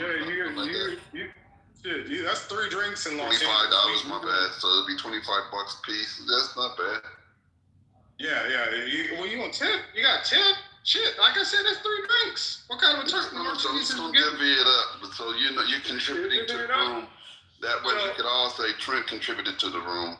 Yeah, we can say I contributed to the room. So it is unconfirmed, not sure, but it is believed. Some believe that our refi, the new appointed Ayatollah, is already dead. The Hezbollah leader who declared war from Lebanon within 10 minutes of stating that he was declaring war, they were killed. And now Lebanon themselves are rounding up Hezbollah leaders so that they do not attack. So you've got Kuwait, the UAE, Qatar, the Saudis, the French, and the United Kingdom, as well as the United States and Israel, united against this Iranian regime. I don't think it's going very well, but we'll see. we'll see how it pans out. Somebody in the chat said it was confirmed that it came from the IRGC. Is not confirmed.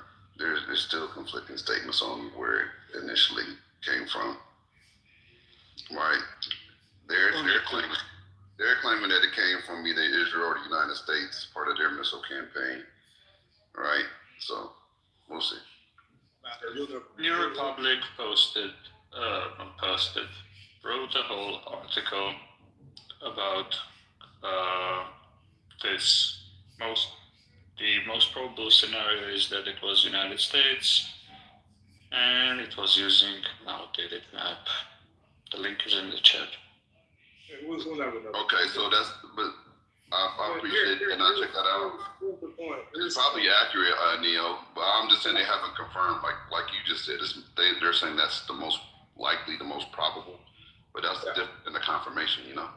Yeah, here's the thing. The Iranian military is being completely dismantled beyond what most people thought was going at a speed that most people thought it wouldn't happen. For real? I believe, the defections will start soon. There are still bombs falling right now, but what's now happening? Are we talking about the Revolutionary Guard? I'm confused. Yeah, the Revolutionary Guard. Yeah. So now what's happening, because they've taken out so many of the missile sites, and the drones. They took out the drone carrier and the drone mission dump where they're coming from. Now they don't have as many drones. That's why the frequency in which that Iran is able to attack is low. So we'll see how much longer it lasts, Gemini. But if I gotta buy you a drink, I will take it. We'll see what happens. I'll see you soon. Yes, sir. You have a blessed day. Trent, do you know what's the problem with his bet? He ran already, brother. Gemini. So okay, it's good. Let him be hype up. You know what's the problem with his bet? What's the problem? The whole weight of history. There has never been a strategic aerial campaign that has solidly displaced a government. Right. That's what I'm saying. It's not being accompanied by boots on the ground. Yeah, not a single one. Exactly. I'm literally counting on that. But what do we know? Notorious is saying it's easy money. Notorious, look, if it's really easy money, how about I'll see you double what I'm seeing, Trent. I'll double the bet and extend it to you right now. Or are y'all fucking talk? Say it in front of the stage. I honor my bets. I lose, I pay. I win, I collect. I would never bet Gemini. Can you tell me what the bet is? Easy money, but he's not going to be able to pay it. I take food stamps. I'll be down. What's the bet, Gemini? The bet is in regards to the IRGC being obliterated by March 20th. I'm starting to think it's going to be, they're so integrated into every aspect of Iranian society, economy, and military, that I think it's going to be next to impossible to completely extract them. That's my current. That's what I'm counting on. They're embedded. They're literally embedded into the fabric of that nation, brother. Like, they're not going to be extracted easily. And they're made to splinter off and act autonomously under attack, right? So they do have a central command, like obviously the Supreme, which was just taken out, but that does not stop them from still moving forward. My latest analysis, by the way, that a big part of this is to cut them off from China, because China is really part of their life support system, and I think China is using them as interestingly, as a proxy against the West, even as Iran uses proxies against Israel. So there's an interesting thing being played here. China's not saying anything. Yeah. Not saying or sending? We don't know what they're sending. Yeah, I'm hearing things. And I also hear that Iran uses all of Chinese software, and we know that they sell most of their oil to China, which is what has been funding them. All right, so if you're looking to find a charge port on your Cybertruck, that's where it is compared to the back of the vehicle. And it's so well hidden there. I honestly had no idea where it could be until I actually used a screen to get it going. What the fuck is that?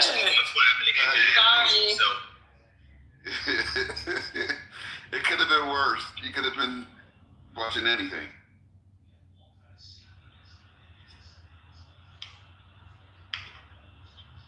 You trying to figure out your Cybertruck? You renting a Cybertruck?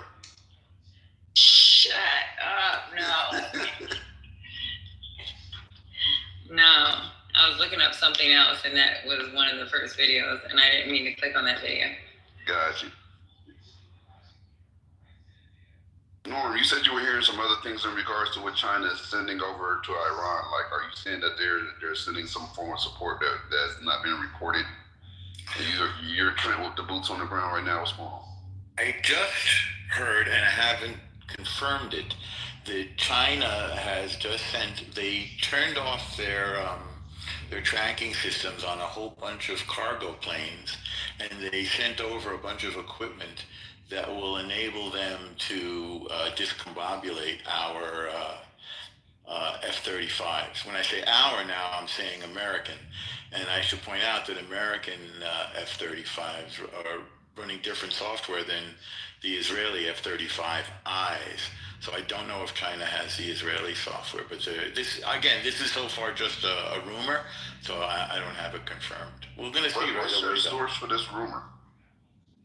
It was an Instagram thing, Instagram post, and with a map. So I just have to see. Right now, it's purely in the rumor stage.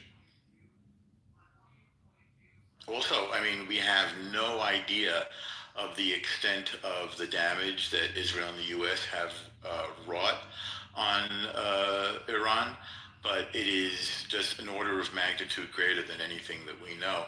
I know the Israeli pilots are flying 3 sorties a day, which is a lot. I would think one of them is a lot because they're trying to do maximum impact because their estimates is there's just not enough will or material for this thing to go on very long. It's for sure that El Trumpo is going to want to pull the plug within weeks. And Israel is still a tiny country and doesn't have, all the defense systems, the interceptors are stretched thin. And there's a fear that Iran is holding a bunch back and trying to deplete Israel's interceptor missiles and then really crush Israel once we run out. With them getting hit that hard, you really think they're holding back in this place, in this time? I feel like they sent 500 and very few have hit. Their idea is to overwhelm the defense system. So far, they haven't done that. There's a few hits. I think right now the Israeli death toll is around 10 or 11, which is awful. And every life is precious, but it's really nothing compared to what we're doing in Iran. So far, Iran's response is much milder than anticipated and not doing very much damage in Israel. And now we just started a major engagement with Hezbollah in Lebanon. So there's really a ton going on. So and again, you do have a point because I was watching where they were saying that Israel's defense system is being stretched thin pretty early on, right? So I don't know if that can be replenished or do you know how that would play out? Is that something that America can aid in replenishing the supply or no? Well, of course, we're planning for this. Right now, we're fine, but it can't go on forever. And when I say can't go on forever, I mean, I think 2 months is a lot already. And even a few weeks is very difficult and expensive. So far, okay. I'm asking you, can America assist in replenishing their supply of defense? America will do so to the extent that it's able. America wants to pull back and real in charge of the Middle East in general and turn to face China. And pull back if they have a thin defense system and they're getting hit with an onslaught of missiles, like there'd be a matter of time before they start raining down, right? Yes, and I mean, It does. Even with America and Israel working together, those interceptors are very expensive and they take a long time to make. So the real thing is to. You're about to say something? Yeah, Gemini, there's an article from 2 days ago in the Wall Street Journal you should read. It says, U.S. races to accomplish Iran mission before munitions run out. U.S. races to accomplish Iran mission before munitions run out. Trump says the Iran campaign might last a week, but dwindling stockpiles could limit his options. Right. Neither the U.S. nor what's the name can go on forever. Those things take a long time. They are expensive. It has nothing to do with Ukraine. Before people say Ukraine it's not the mission. So it's the Ukraine. No, that's not what they said. The Ukraine. It's not that because it's not a tank-to-tank type war. That's why they have to overwhelm them early on. And again, Iran knows that. That's why they went to, in part, the Mosaic strategy, which neoliberal and I talked about last night. Neoliberal was mocked for bringing it up. People should look it up. Well, I don't know what that is. Is this by attacking the GCC? What's Mosaic? Or you mean? No, it's I thought it was Mosaic. I think it's called. Let me make sure I got it. Here it is. Yeah, Mosaic. Yeah, in 2008. There's a lot of they did it in the open. I read about it last year at some point, and then I refreshed myself after the bombing. They decentralized their command to about 30 or so different areas around the country, knowing that there was a very good possibility that the supreme leader, so-called, I don't know why he's not my supreme leader, I couldn't care less, but the guy that they killed and a bunch of people around him normally be killed. So they decentralized it. They have local command. They have relative autonomy in terms of where they could shoot off. Pause. But the point is just shoot off, like a mosaic. And part of the point is to overwhelm the interceptors, the so-called own, because you can't just say, we blew one up. It's going to be, in 2 weeks. It literally is part of the strategy, and Trent and others were laughing at neoliberal because they don't know anything. This came out almost 20 years ago. So that's why you're seeing, Cyprus, all the Chinese Cyprus, they're missing. But that's the point. They want you to use all of your interceptors. And behind them, as Louis Anderson said in Coming to America, that's when the big boys start rolling in. It's intentional. That could be a problem if they're really withholding and waiting, which I don't know if they had the wherewithal with the onslaught they're getting hit with right now. But if they They do. Gemini, let me get Gemini. Are you there, Gemini? Yes, sir. Have you ever been to Home Depot? Of course. Imagine taking a Home Depot drone. Just imagine Home Depot, and you put something on that Home Depot drone. I will put Donald Trump, and you're Home Depot. And you take the drone, and you shoot it to Dubai. Ukraine style. How much those drones cost? Neoliberal? $2,000, $3,000, $5,000? How much are the cheap drones? The cheap drones are 20 to 50,000 each. 20. The munitions that strike them are from $11 to $27 million. Damn. You messed my punchline up, brother. Damn. He just painted a very clear picture. I get it. I didn't ask you that, brother. So he just told you. I get it now. Part of the Mosaic strategy. You draw all the expensive missiles with the cheap drones. Yeah. This is why the Pentagon, when they went to the president, they said, hold on a second. This is a different kind of thing. You might kill the guy, but it's not over. You know what I'm saying? You took the lady home, you got to kiss her and touch up a little bit, but she wants to stay next day and get eggs and coffee. You got to go. Oh, I'm staying, baby. No, you got to go. She's staying. Now, 2 years later, she getting on your nerves on the couch, and her weave is all over the apartment. Sorry, I had a flashback to Fort Greene, 2009. Different discussion. Let me just and so you're using $5-10 million interceptors for $50,000 drones. $20 to $50,000 drones. I'm just going at the high end. And then the low end and the other, so we can collapse the difference. The low end just makes it sound so much worse. But go ahead. That's why people should read about the Mosaic strategy. It started in 2008. They talk about it. Here, in fact, I'll just pull it up. People think I be joking about stuff. People think, oh, here goes the Notorious. They've got TDS. It's called Strategy Mosaic. Hold on. Oh no, that's not the one I'm talking about. I want to say some stuff in support of what you're saying. The Mosaic defense. Don't ruin the moment, nigga. No. Keep going. I'm supporting. So number one, the Supreme Leader was 86. He could have dropped off at any time. So they had to have a backup plan in support of what you're saying. That's number one. Number two, the Israel and U.S. strategy was to destroy their command and control. Well, we're doing that, but it seems that has not interrupted the barrage of missiles. So even as all the top leaders are taken out, and that's been accomplished, those missiles haven't paused. So again, in support of what you're saying, there seemed to be, I didn't know it was called Mosaic defense, but these launchers seem to be operating independently. So that's in support of what you're saying. On the other hand, somebody had to make the decision to start firing at the GCC. Now again, maybe that was the plan beforehand. That's being done to get the GCC to pressure the U.S. to stop all this.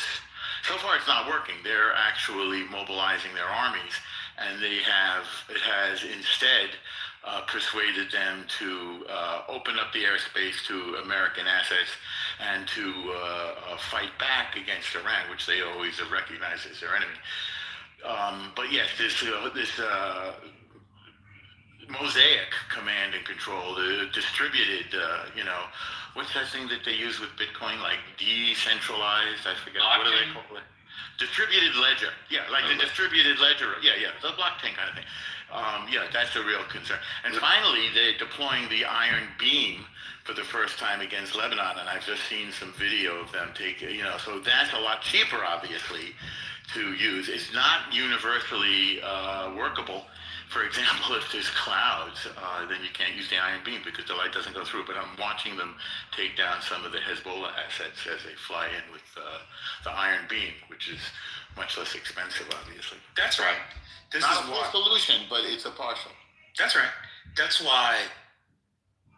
This is why Netanyahu, Trump, and their various mouthpieces and apparatchiks are. I hope people don't think that these are rhetorical calls to the Iranian people if there's 80% of it, to overwhelm the IRGC, the Council of Experts and their people. What's it called? Basij, whatever the paramilitary group is. They actually need them to do that, for them to accomplish what they want to accomplish. These are not, but Neoliberal, you might disagree with me, but these are not, I think, rhetorical calls or war speak or simple empty rhetoric. They actually need them to do that because the bombs with the sense of control and command, they don't use that structure. Now, neoliberal was laughed at yesterday. There are many reasons to laugh at neoliberal. He marinates and he drinks Starbucks. And he's a post-Soviet, Asian white man. That all makes sense. Now he's black. What about the bridge? And now he's black. But, what about the bridge? And the bridge, that's right. But they have studied it. And this is, what's his name said? They don't have air superiority. You don't think the Iranians knew they wouldn't have air superiority against the United States and Israel when this happened? What do you think they would just having tea? They knew that. They haven't had air superiority technically for what, a year now, neoliberal, since the 12 Days War. It's actually really, really messy.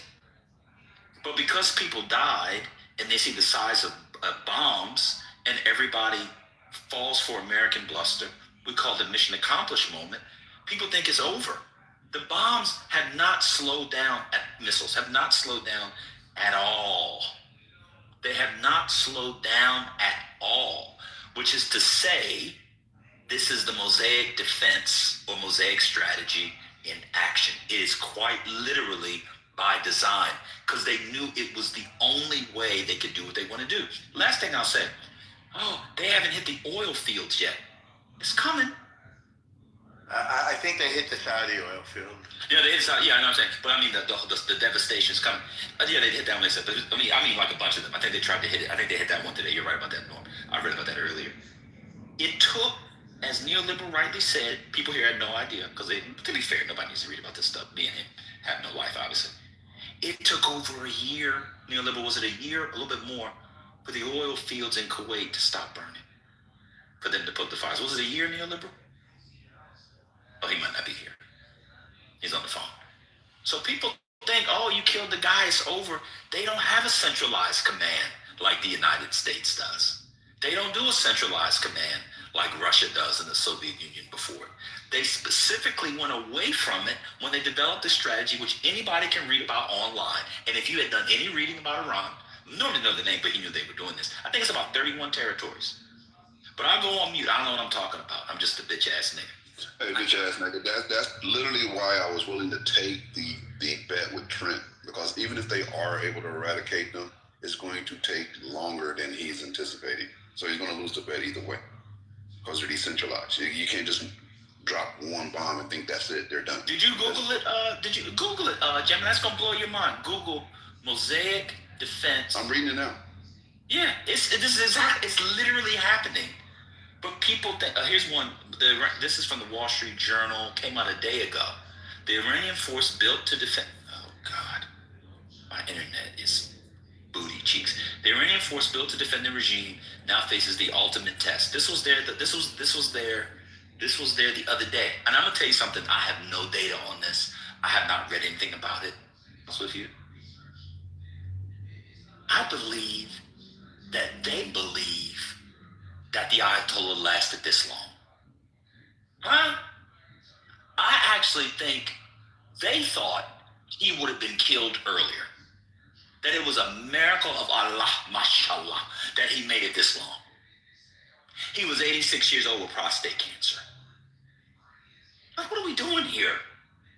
But, we're Americans. We get everything right. It's be just like Iraq and Afghanistan. I don't know if you heard this. They just closed the Strait of Hormuz, and they're going to set fire to any ship trying to pass. So that's a bit of a development. Right on cue.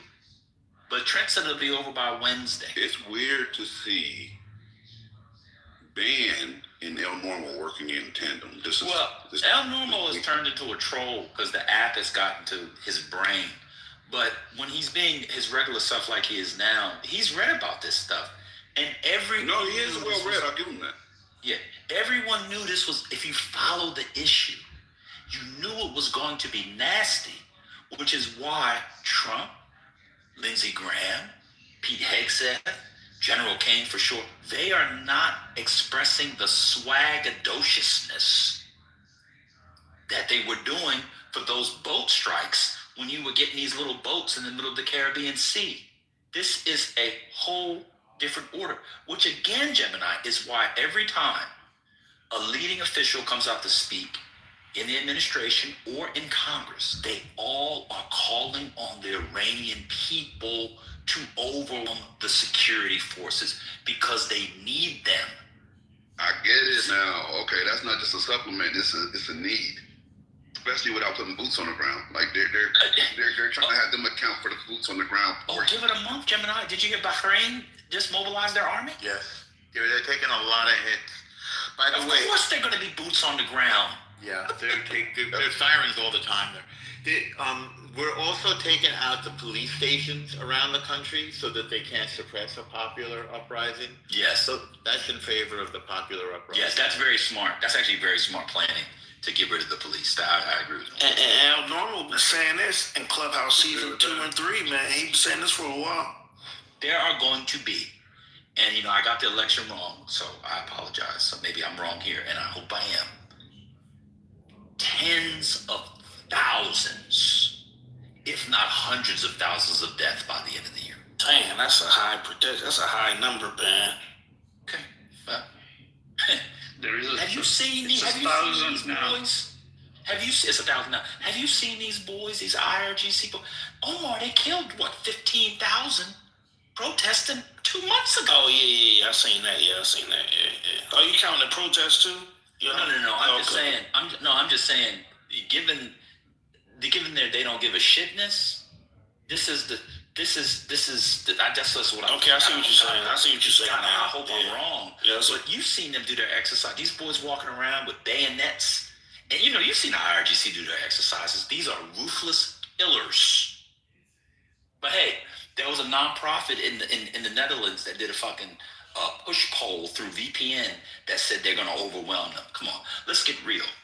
Even Pahlavi himself says he doesn't want to live there. He ain't going back. I don't know what I'm talking about. So, I'm the dummy. I don't know if this is a good time, but do we want to listen to a clip from Robert Pape? And for people who don't know who Robert Pape is he worked for every administration in the United States, wrote an important book, Bombing to Win, on air power and coercion in war, in which he analyzed every air campaign that the United States and not the United States has been engaged in since, I don't know, 70s. I don't remember the exact date. Yeah, you can play him. Yeah, play it. What's the context before you play him? What's the context? I get who he is. I'm in the context of the. Well, he'll introduce himself. He'll give the context. He's being interviewed on some pretty stupid podcast, but it's mostly him talking, not the interviewer. Is he commenting about the bombing strategy that's happening in the war right now? That's what I meant. Yeah. It's yesterday. It's a few hours. It's like 12 hours ago, so it's on today. Before you play it, Mail's got breaking news. I can't click on Twitter, but he's saying, Omar, are you there?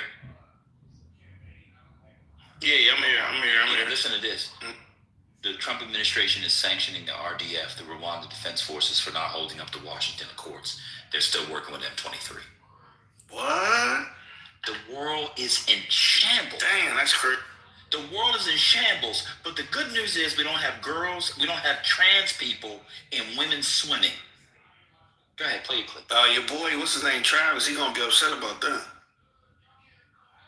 What do we say should Can I about? Can I get my 2 seconds? They're gonna play a clip real quick, bro. You can go first when they finish. Ready? Roll that beautiful beam for the shirt. From Iran and the killing of the supreme leader, and then your first thoughts that we have on the issue. Our conversations, as you know, from our class podcast. So just so the listeners know, I am a professor at the University of Chicago. I got my PhD at Chicago in the 1980s. My PhD was on coercive air power. Then the Cold War ended, and right away we got involved in a whole lot of air campaigns, including the 1991 Gulf War. So for over 30 years now, I have been writing about coercive air power. I have been commenting on each and every air campaign since 1991 extensively. Think not hundreds, but thousands of interviews. Really quite a few.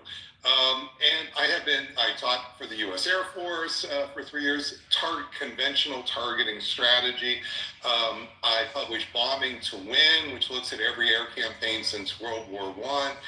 And then I have published in Foreign Affairs on every air campaign that was not in Bombing to Win, so including last summer's air attack against Iran. So I have been teaching in my class strategy. The bombing of Iran is the last 90 minutes of the course. So we have a whole day, 90 minutes on the hypothetical bombing Iran. I started doing this in 2005, so 20 years of hypothetical bombing of Iran through all the changes, coming of Fordow, the Moab, and et cetera, et cetera. And we are basically right on track, by the way. So there's really not been a surprise. I know the world might feel like there's been a surprise. Now, the big thing to tell you is that President Trump is up against the weight of history. He's not just up against Iran. He's up against the weight of history right now. What do you mean? For over a century, states, including the United States, have been trying to topple governments with air power alone. And just think how magical that would be if you could really do that with air power alone. And then recently, in the last 30 years, I say recently, in the last 30 years, we have the precision air power hammer, which means we have almost 100% tactical success over and over and over again in our air campaigns. So we are not in a position anymore where we have to wonder, can the bombs destroy the targets? In fact, it would have been stunning had we missed the target, had we not killed the Supreme Leader, since that was so clearly on Trump's mind now for weeks in the opening day. In fact, in this morning's, in today's New York Times, just as I would have expected, Israeli intelligence, probably human, had the Supreme Leader in its sights, probably had a human being with eyeballs on the Supreme Leader. That's what led to the go. And that's why he can't really answer, the White House can't really answer what was the trigger for the cause of this. It was because we thought we could kill the leader with probably over 95% certainty. And that has been a common way we have begun precision air campaigns in the past. Now, in that whole period of time, over 100 years, air power alone has never, and I'm choosing my words carefully here, never toppled a regime. And it's really quite stunning. You're talking about dozens and dozens of examples, and I'm sure we're probably going to cover quite a few of them here in this conversation.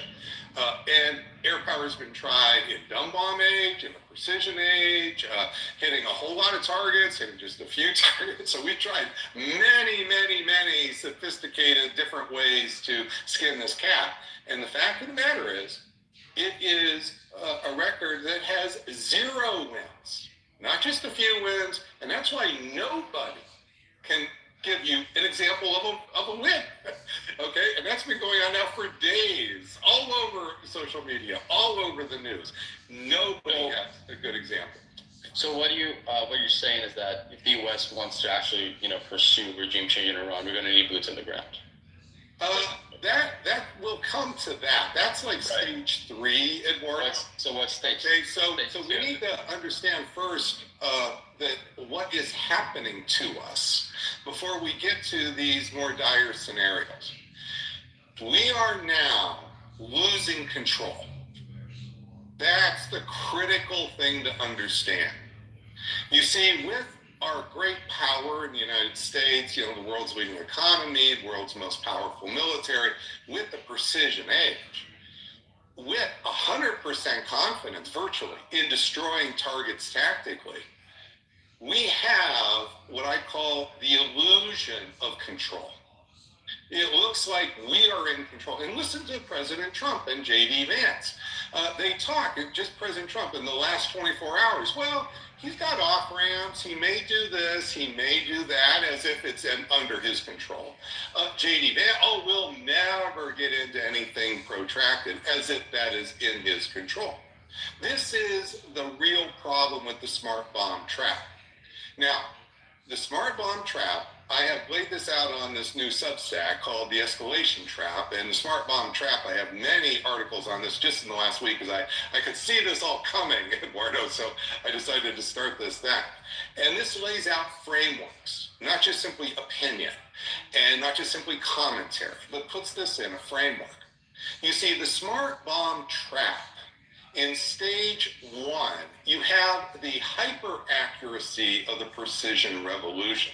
And that leads in stage 1 to the bombing, because you have high confidence you're going to destroy all the targets. But what that does is it changes the politics of the situation. I didn't say the military, I said the politics of the situation.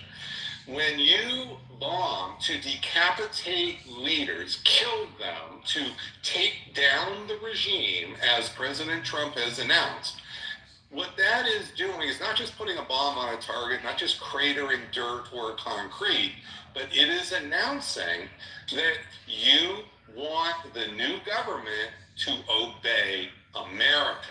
Now, you can say this is an opportunity for freedom to flourish, But notice this is up to President Trump, and everybody understands that. What is occurring now is the politics inside the regime, the remainder of the regime, which is 99% plus, and also the society, are now infused with nationalism. I don't mean religion. I mean Iran first.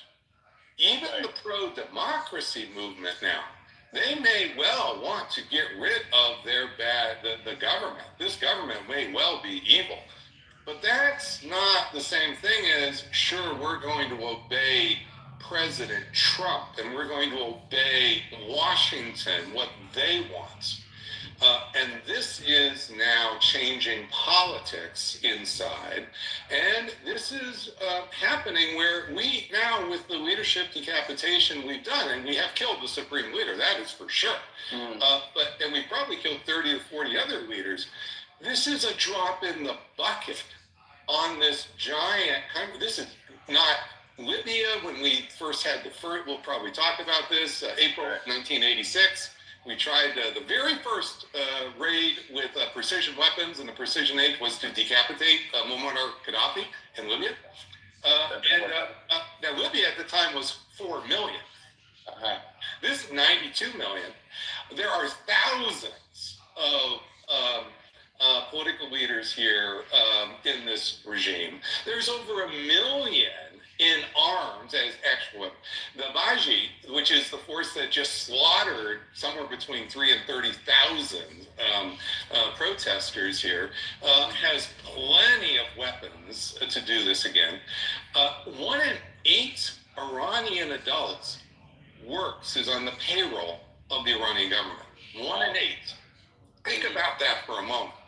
Now, taking down this government here, this is just a tiny drop in the bucket, which is why already you see that the Iranian government is announcing, well, we're perfectly expecting you.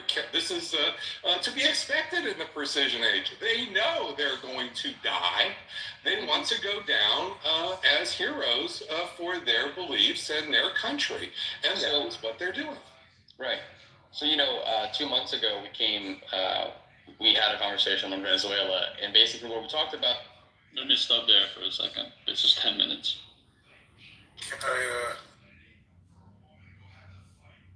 Hello, everyone. Yeah, go ahead, Keith. You want to go? Go ahead, brother.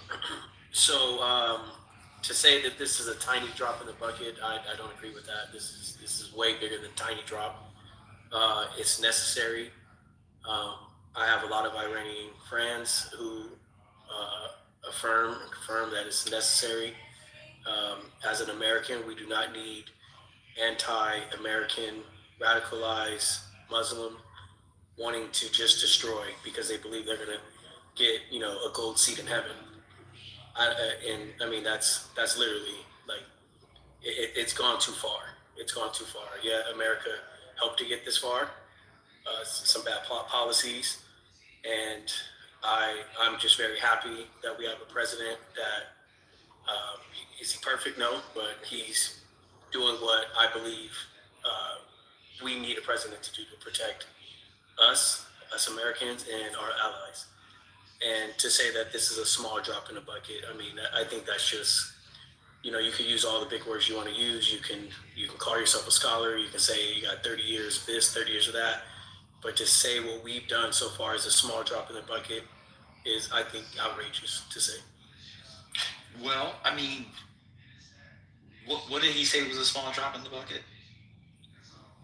What we did day one. And what would be a bigger drop? Like, what's the comparative? I need to know what makes a bigger drop. You take someone's leader and 50 generals out, you guys call that a small drop in the bucket? Oh, yeah. Oh, for sure. Yeah, I can tell you why. Because of sleeper cells? What? Because of the sleeper cells that still exist is what you guys are... No. They planned for this to happen. Have you read about Iran's? We talked about it earlier. The idea was you get rid of what's it called? Command and control, and stuff slows down. It's speeding up. It's picking up a pace. The man was 86 years old. The people around him were old. They have 31 different areas. They don't do a centralized control command or command control. I forget, I was a bit mixing up. A little dyslexic in that regard. The way the U.S. does. It's a complete. Do you know that Israel enacted 100,000 soldiers in Bahrain is mobilizing its ground troops for an invasion? That's what they mean by a small drop in the bucket, bro. They're gonna have to fight on the ground. Now, you said you can call yourself a scholar. I mean, he literally is a scholar. People who study things with their lives get dismissed by random niggas on the internet, but I guess that's the thing. Been studied every air bombing campaign. And by the way, this is my boy. I'm almost done, bro. You got to finish. Why can't I finish, man? My bad. I just wanted to say, it's my boy Tony that has my phone. It's my boy Tony that has my phone. So don't think Keith is the random nigga. Tony has my phone. He's talking. I just want to let you know that. And why we gotta use ignorant words like that, bro? Who's Tony? I'm Tony, but why we gotta use Man, you are an articulated coward. Okay. Remember that, man. Okay. So, I apologize. A random man on the internet is downplaying a person who studied every air raid and bombing campaign since World War I and has said that in and of themselves, they do not produce the outcomes that the administration is seeking to produce without steps 2 and 3. Now, are you Tony or whoever's using this phone? Are you suggesting? I'm Tony. I'm just saying that. One second, bro. Let me answer the question. Calm down. Are you suggesting that in this instance, a country that is more prepared for this outcome, that has a strategy that is in effect now, that has led to 2 armies mobilizing hundreds of thousands of soldiers, are you suggesting that now this will be the first time the air campaign works? That's all I'm asking. That's what the audio was about. The man you just dismissed, who spends his whole life studying a thing, Tony, Professor Tony, Dr. Tony.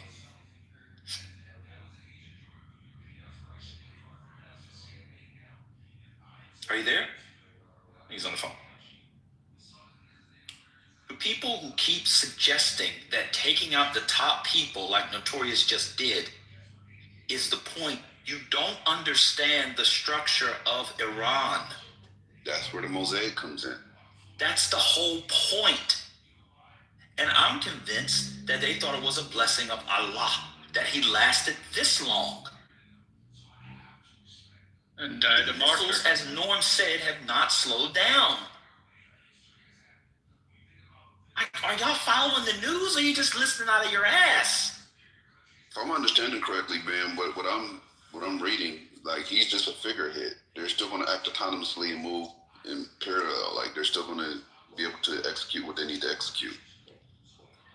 He's saying I watch too much TV. I'm the one that's citing the plans, listening to the scholars, but I watch too much TV. He's the one talking about bombing campaign.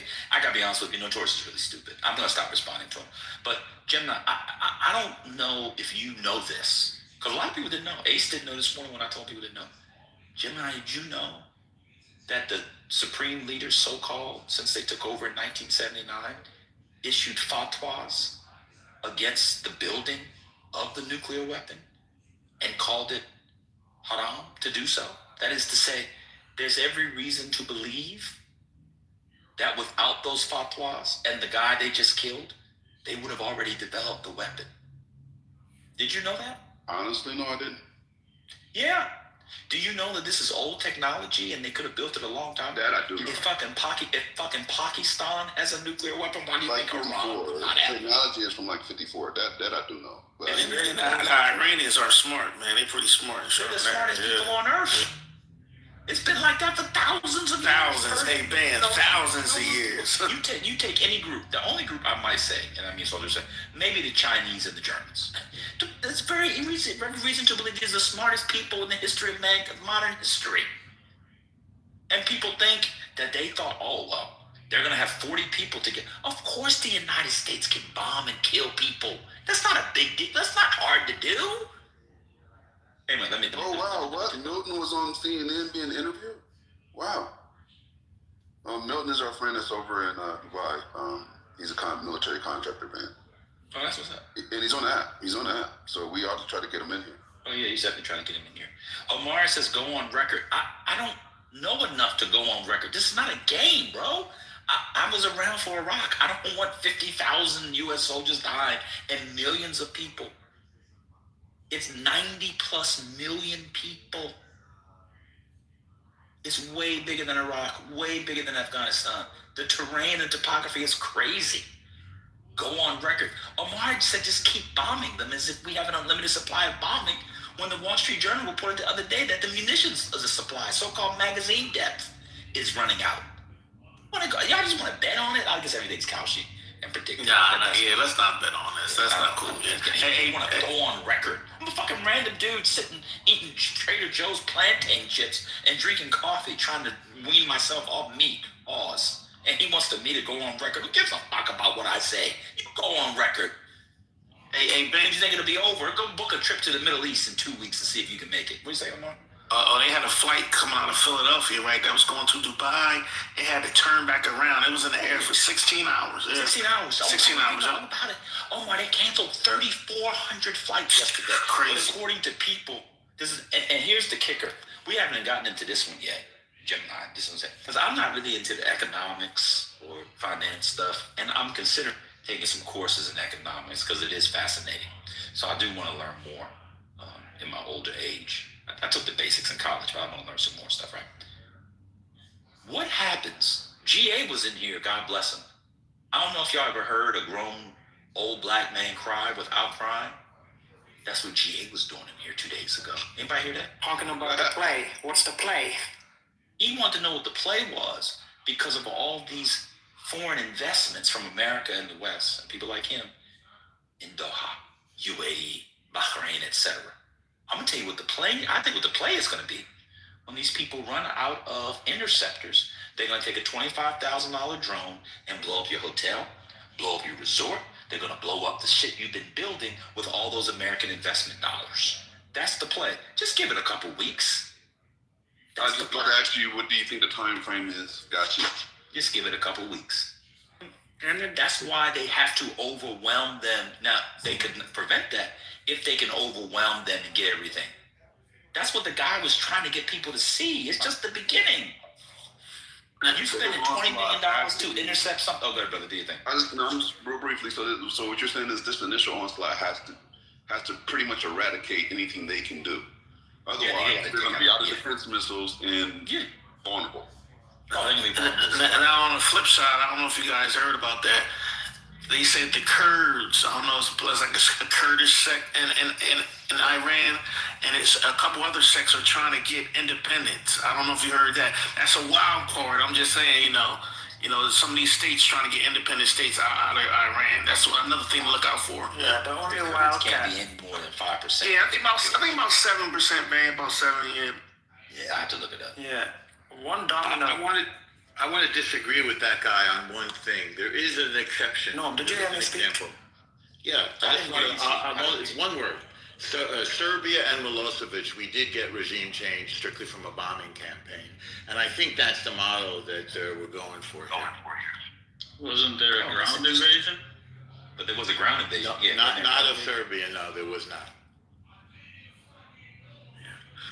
The one domino effect that people are not talking about is the possibility that Bahrain's regime could be toppled if protests continue in itself. And that's been a regime that's been propped up by the US. They are a bunch of Sunnis, but they do have a significant Shiite population. So there's that. The other thing is, I saw a statement this morning from some Revolutionary Guard person basically saying that the people responsible for killing their supreme leader, please don't think you're going to be safe even at home. This came from someone from the Quds Force, which is supposed to be responsible for doing their foreign operations and things like that at the IRGC. I mean, if everything Trump accused them of in the past is actually true, then I'm afraid really bad stuff is going to happen when no one is looking. I'm done. I don't think it's not the Serbia part. No, can I jump in? Yeah. So no, that is not true, Norm, what you said, because the bombing was in 1999 and Milosevic was removed in 2000, at the end of 2000. So yeah, these two things wasn't... cause and effect. No, there is no cause and effect, because in 1999, people was 50-50 against Milosevic, and bombing actually for these 3 months united all Serbs to support against NATO. And the second thing, in Kosovo, after agreement, the NATO came in, so there wasn't invasion. So no, it's a bad premise that because of bombing, that Milosevic fell, because we had a sanction for 10 years. So that was leading to that, but directly there wasn't impact on Milosevic back then. Well, I respect you as a Serb, but we see it differently, and there's also something against Iran. We did the bombing campaign, we got Milosevic out, and now we have over there. You But got you're Milosevic actually out. wrong. How did we get Milosevic out? Like, what is happening? Breaking news. The people got rid of him the same way we're going to get rid of the IGC in Iran. Well, you guys, with some breaking news just from Fox, I put in the chat, and I see it here. It popped up on my news thing from Bloomberg. Oh, this is actually from someone quoting Bloomberg. UAE, and Qatar privately urge allies to pressure Trump to limit Iran strikes. The UAE and Qatar are privately lobbying their allies to convince U.S. President Donald Trump to limit the duration of military operations against Iran. Where is it? It was a thing here. Hold on. They are running out of what they call interceptors. And so they need the U.S. to somehow limit it so they stop hitting UAE and Qatar, because they're running out of interceptors. Yep. So I know I'm dumb and I watch too much TV, but the people who are there are telling you they're running out of interceptors. They have more missiles than interceptors because they have drones too.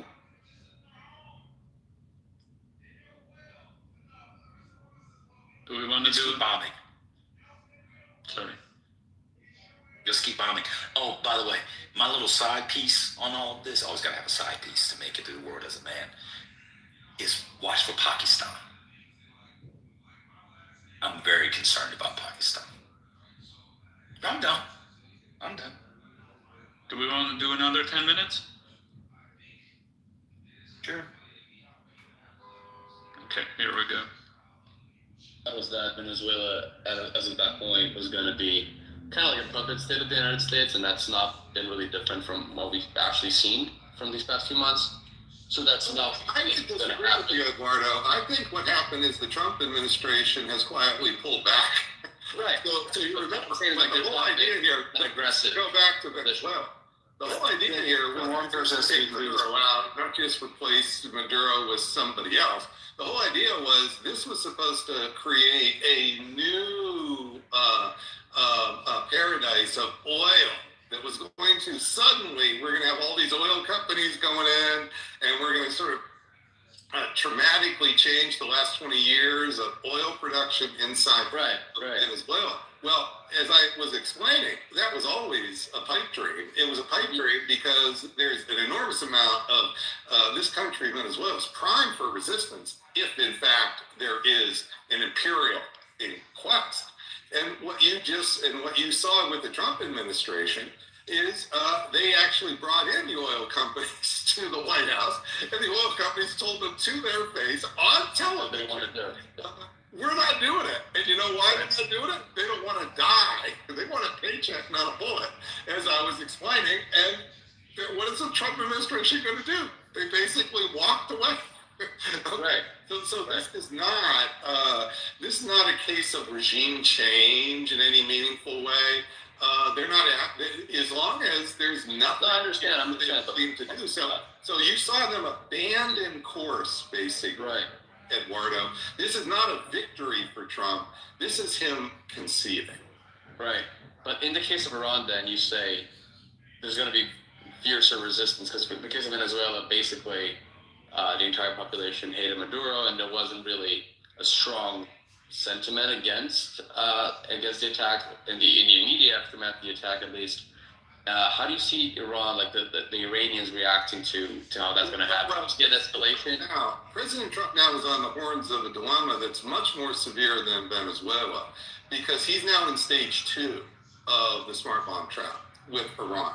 So the smart bomb trap has 3 stages. So what happened is in June, when Trump bombed Fordo, that was stage 1. Stage 1 is you do precision strikes, you do it against a target. They are 100% tactically successful, as I've been saying for years what exactly happened.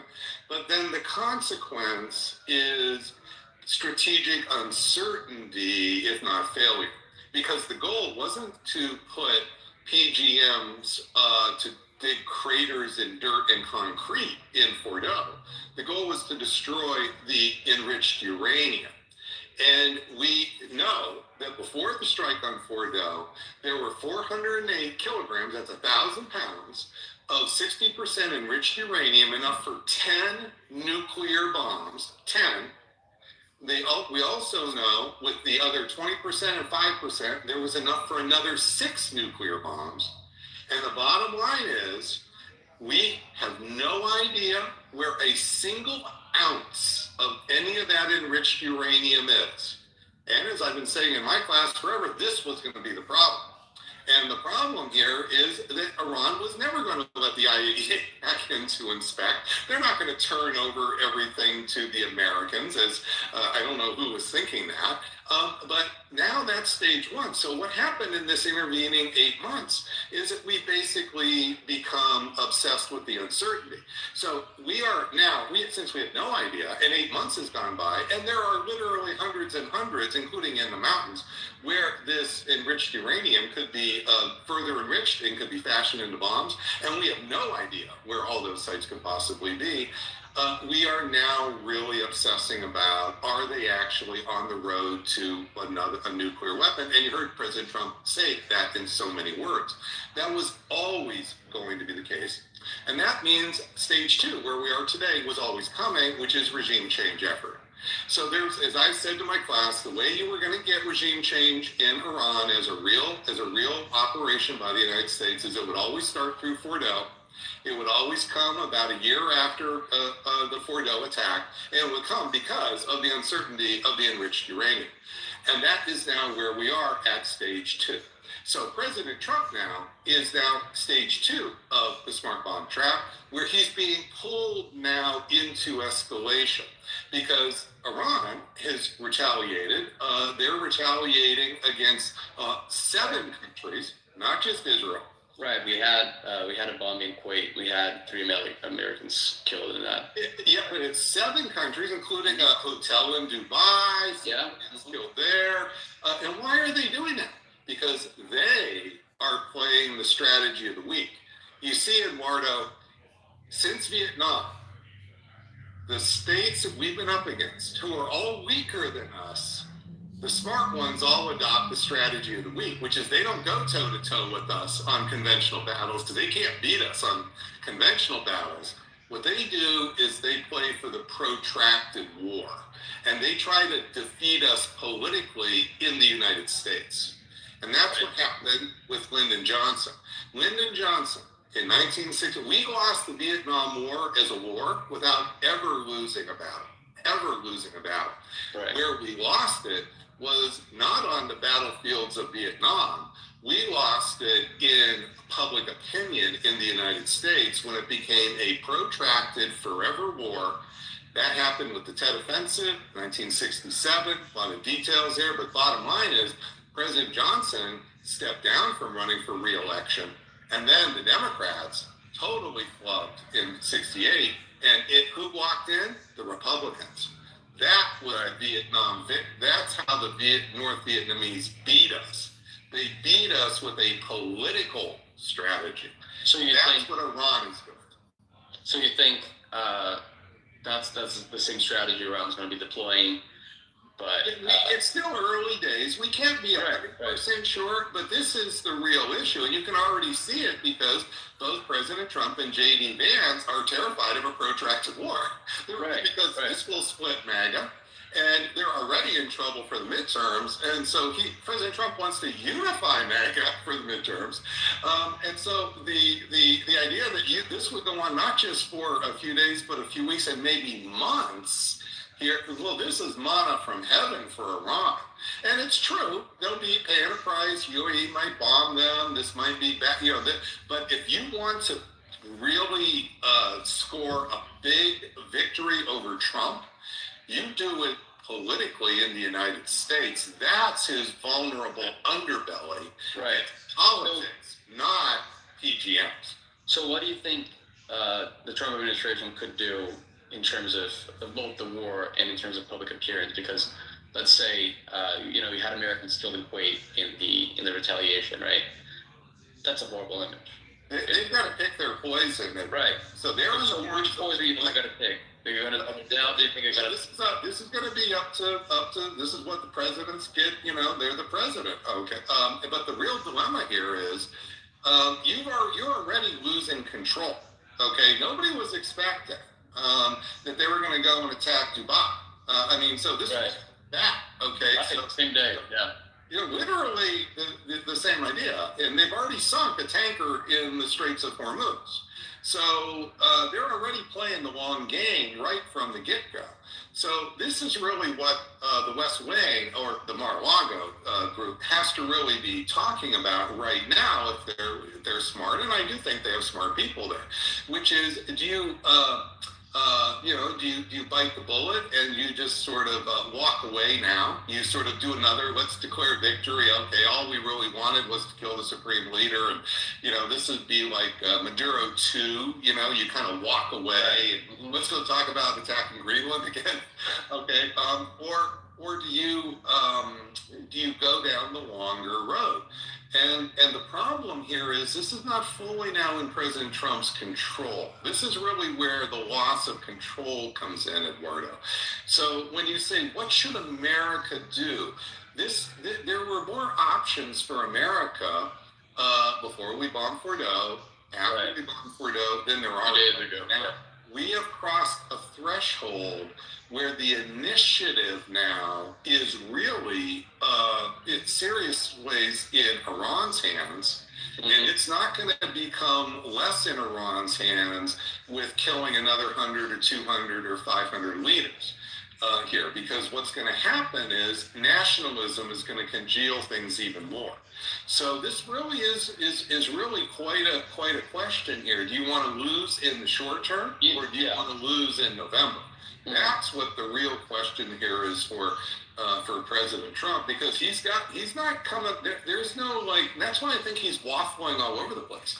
Right. Because he's choosing between some pretty bad political options. I have no idea why he went down this road. This never made any military or political sense.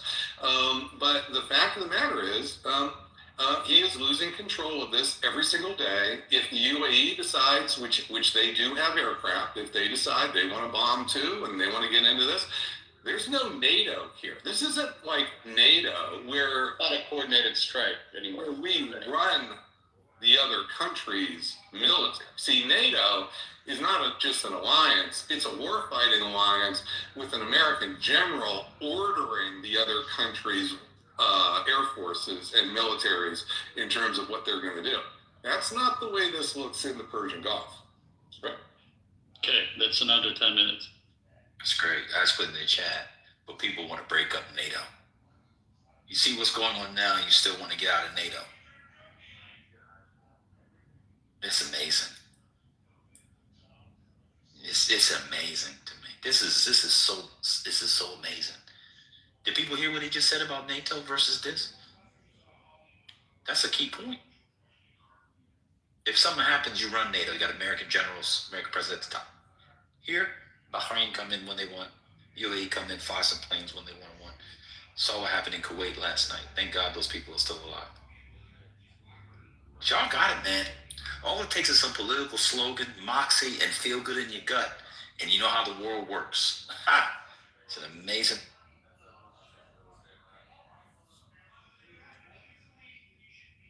There's another 20 minutes, but yeah, let people break it down. People want to come up. Well, here's the thing. Let's hear what Brooklyn got to say about it. Let a female speak. Well, I came off my mic.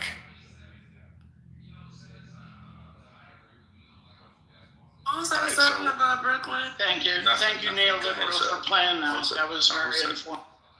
Who said? Hold on. So here's the thing, right? There is a standard that everybody. This is why America is gonna always stay knee deep in shit, because everybody believes that America's standard should be for the entire world. That is the worst ideology that anyone can have. That we measure the world and their people and their ancient history to try to say that they should be like us. That is the worst thing that anybody's ideology can have. And that's why we're going to stay living in fear, thinking that every country wants to bomb us, or suicide planes in the buildings, and doing all the rest of this, madness that's, going to happen. God bless all of us, man, that if this thing escalates and, Iran decide to say, you know what, man, we've been holding this nuclear shit. Let's just get this shit popping and, secretly do some real dating shit. And somebody over here in America, because America has never attacked except for Pearl Harbor, right? Or if you want to put 9/11 in there, that's, another one. But, this country has never been invaded, has never been attacked in the ways that America has, decided to launch planes and battleships into their regions and attack them. This country has never been. Iran is capable of doing that. They are capable of doing that. You can say whatever you want. You can wave the American hammer around and say, yeah, well, fucking polarize them. Yeah, we may as well do that. But before they go, this ancient country of Persians that is called Iran has the capability and the fucking will to do some devastating shit over here in this country. And now I'm done speaking. Can I say something? Yeah, go ahead. I'm Iranian here, and I would say it would never happen. And that's not something Americans decided for us how to live. This is what Persians want. Persia is totally different than these motherfucker jihadists. We are Persians. We are not Muslims. We don't want them to be there. So we will fight until we are alive, wherever we are. And we will never let these motherfuckers to do any shit. And they don't have any power. Yeah, I think also, Alexander the Great went in Persia, and defeated them too. So they are capable. I agree with you, Thug Bully. They have some capabilities. You don't want to underestimate your opponent, but you have two great oceans, the Atlantic and Pacific Ocean, that I don't think, Iran is capable of reaching these shores. But like I say, you don't want to underestimate your opponent. Let me tell you how they're capable of reaching these shores. Let me know, Dan. Let me know. They're already here. They're already here. Oh, that's not. Well, you can go on that, but I have a different tack. You ready for it, Omar? You ready for it? Yeah. Let me hear it, brother. In 3 months, oil fields in Saudi Arabia. Huh? Damn. All of a sudden, OPEC production. Wow. Huh? Damn. This is what happens when you people thought the Green New Deal was a joke.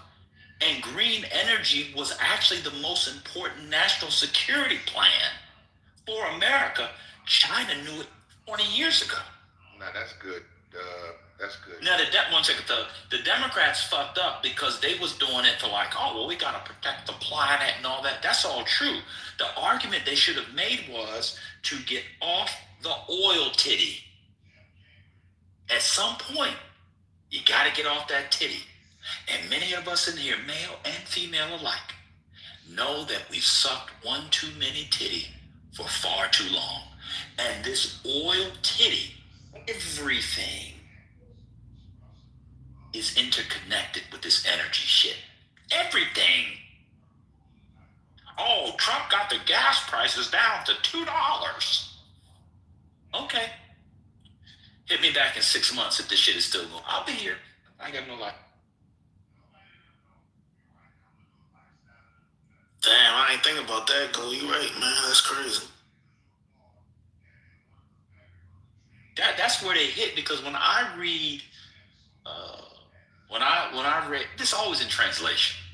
I don't speak Farsi. I don't know these things. But it's in translation. When I read, this is a little embarrassing, but I apologize. They killed him. I was obsessed for some reason with Ahmadinejad. I don't know if y'all remember Ahmadinejad. He was always on American TV. I do. Yeah, he was a handsome fella, man. Handsome fella. Handsome, man. Yeah. That guy. Yeah. He always said, him and then the subsequent president who was, I think he was a cleric of some sort, I can't remember his name.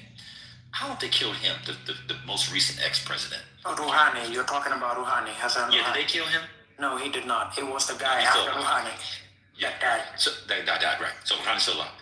They always talked about how hitting the American homeland wasn't really a thing. When you're on the oil titty.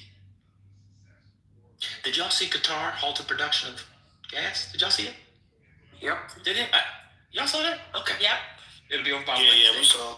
When I tell you that these things will come to pass, and these things are not like, oh, they're going to hit the White House. They're going to hit Times Square. That's small stuff. You can bury bodies. America's a death cult. They don't give a shit if people die. Respectfully, Donald Trump was honoring people who died and turned around and started talking about the curtains he put up in the White House. He didn't give a shit. Did y'all hear that this morning? He doesn't care. But when you start hitting that oil, and that oil production, and all of a sudden, that oil titty is giving you thrush, it starts to hurt when you suck.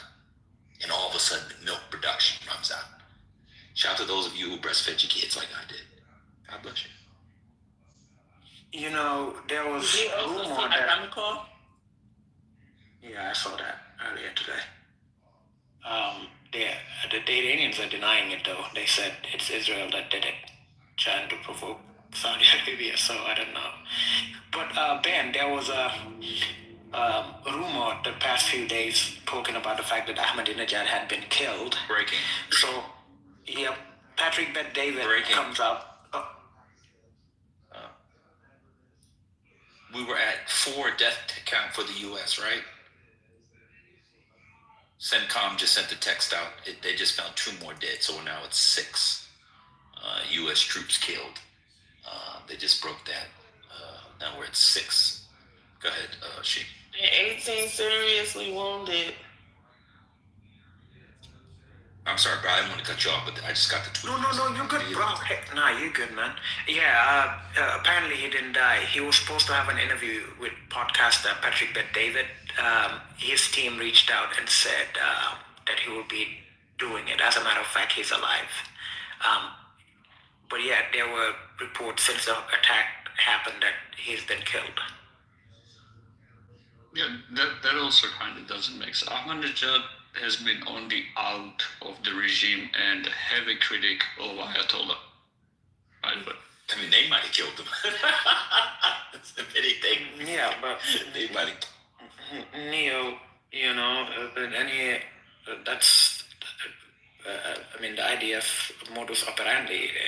They take out whoever they take out. Remember the last time it was a journalist in the midst of giving stuff, they blew the state TV during the 12-Day War?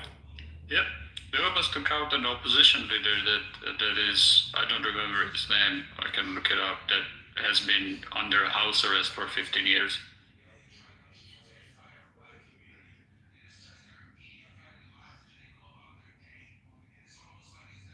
You know who would have been dangerous as a supreme leader, Dan? The guy that actually died in the helicopter crash, Raisi. Oh, I remember him. Yep. He was gonna be and in fact, what on this, was that he was a contender to be supreme leader at some point in the future. So I'm guessing we never actually got any, I guess, confirmation that he was killed. All we said was that it was weather-related stuff, but it's very possible that he might have been taken out by the Israelis. No. News, I haven't seen this one.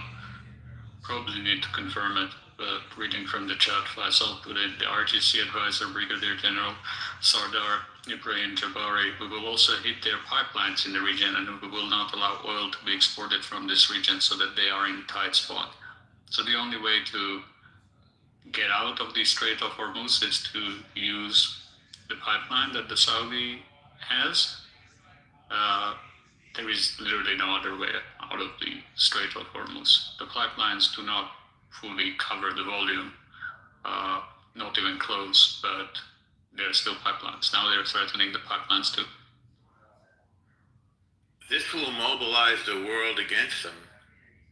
See, Britain just changed their mind, did it about face, and jumped in, opening up Diego Garcia. Britain now has planes in the air. That's their strategy. They're suicidal. The key factor of this thing is that they're suicidal. Yes. That's how you establish deterrence. To convince I totally agree. Yeah. You got to overthrow them.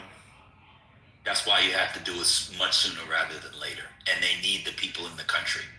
I'm telling you, I don't think those are like vain or rhetorical appeals. I think the American people know, not the American people, the administration knows they need those people. I totally agree with you, Norm. They are complete. So this is not to insult us. Western subjects, I'll die for you. It's all in our popular music. You should see it in film. Someone, I'm going to die for you. I'll die for you. Very few of us will die, even for our closest family members. That includes children. These people are dying for Allah. They believe in martyrdom. It's like a real thing. It's not play. They're not, I have some Persian friends here in California. We go to the Hermes store. We were eating In-N-Out. We ain't talking about them. But I don't know them. Y'all got it. Neo, did you see that video of the kid that came to the Ayatollah? It's been circulating the past few days, and was like, I'd like to be a martyr. And he gives him this long spiel. Grow old, you have to be taller. Hopefully get to 80 or 85 years, something like that. And you would have served your country and served this, and then you could become a martyr. That's what he said to the, I don't know if you saw the video. No, but it makes sense. There are many quotes from the guy saying that he would like to himself die not of old age, but all of that. So, in countries where people die for martyrdom, when your family member passes away, they are told they are now a shaheed, and a celebration of life is made, and your household gets an honor for contributing to defend the religion to the people. And essentially it's veteran family honored. But the difference here is you're told you're dying for the cause of defending the religion and the people who follow the religion versus the country. Yeah, good luck dealing with people that think that way. I mean, one thing about, and someone will have to, I don't know how someone who's either Iranian or knows it better than I do can speak to this, but his rule, anybody interrupt me when I get anything wrong or you disagree or whatever. If anybody here is Iranian, to correct me. But this is what I know, and I could be wrong. His rule as supreme leader was not supposed to happen. Do people know that? He was not supposed to be the permanent supreme leader. You mean in 1989 when he took over? 1989, correct. He was elected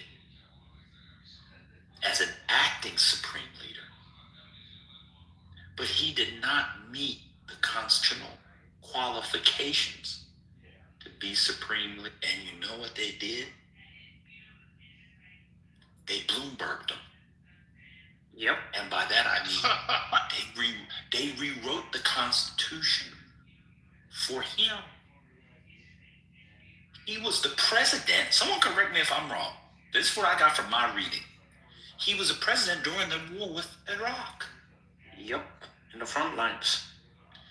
There is an effective attachment that is forged and animated by a deeper religious, spiritual, and quasi-mystical attachment. A mystical attraction with the man. I know many people despise them, but the people with the missiles and the planes and the bombs love more than any of us love anybody we know. People should go and read about the 1989-1990 period. And what was the thing about Norm put the thing, he's a charmer. He would say he wasn't qualified. He wasn't qualified at, I don't know names, Miriam can help me, but he had to be a certain ranking. I don't know Shia Islam that well. He had to be a certain ranking. No, I meant Clinton as a charmer, not Khomeini. Oh, that's fair. But to them, he was a charmer. That's fair. He had to be like a certain ranking and all this kind of stuff. They changed all of it. He was never a high enough. Someone correct me if I'm wrong. He was never a high enough cleric for this role. Yeah, he was a mid-ranking cleric, and the council rejected him once. They rejected him. They made him do it. Mm-hmm. He got supreme. And he was there. Yeah, he got the supreme leader as by basically a plebiscite. Yes. Mm-hmm. And he was there for 35 years. The man was always in his office. He would visit people in their homes. Again, I'm not saying this is the majority of the country, but it's enough to create considerable damage, and then you martyr him.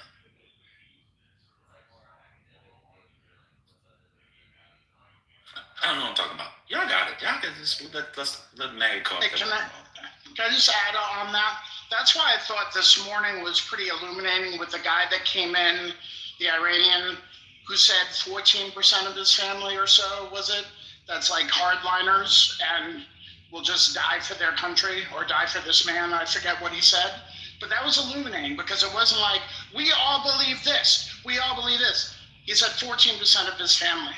I thought that was very... Yeah, and I think what Papa is saying is that 14% is going to rise because, again, strategic bombing, precision strikes, and generally bombing a country tends to create and entrench nationalist narratives.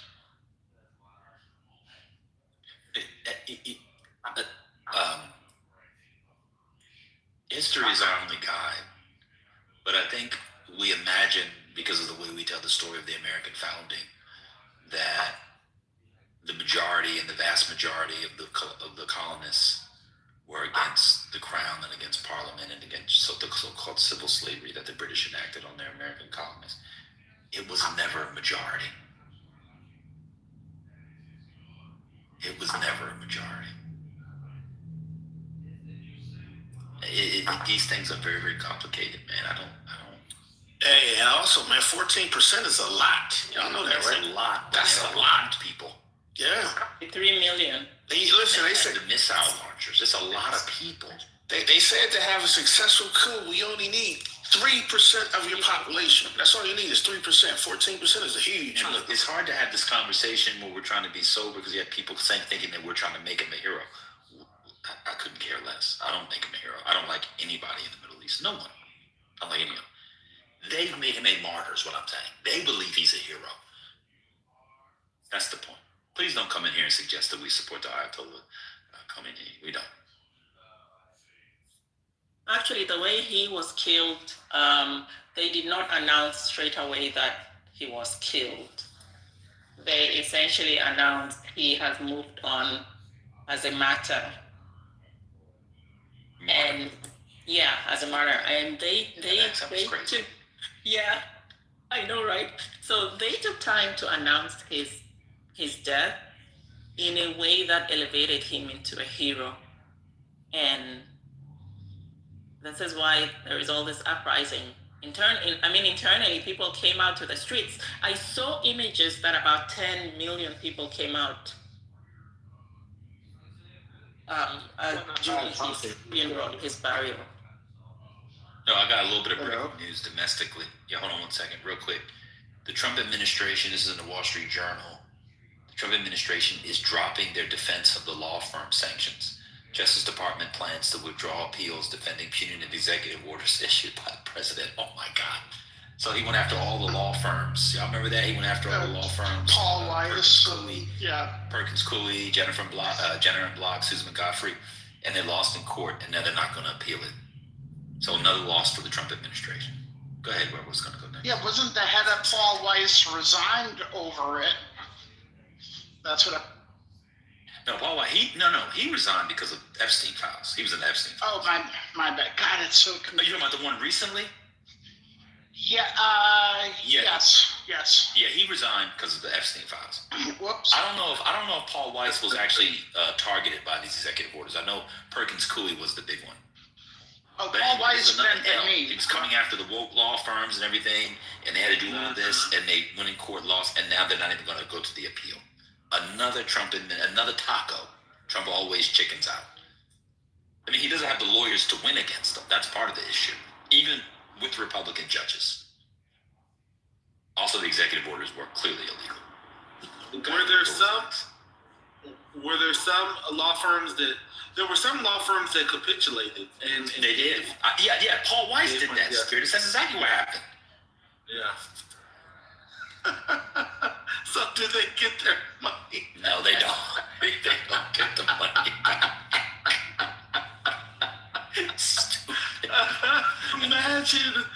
Imagine just capitulating for something that the Trump administration couldn't win in court, and then is presented. And then pissing off everybody in your firm. That is, I don't know. That's not a good look to me. I don't know about you. That sounds pretty bad. But I'm a nobody. So the Perkins Cooley one was a specific executive order. I don't know if y'all have read these. The executive order didn't just name Perkins Cooley, for example, among a host of others. It was its own executive order. I just looked it up. It was called Addressing Risk from Perkins Cooley LLP.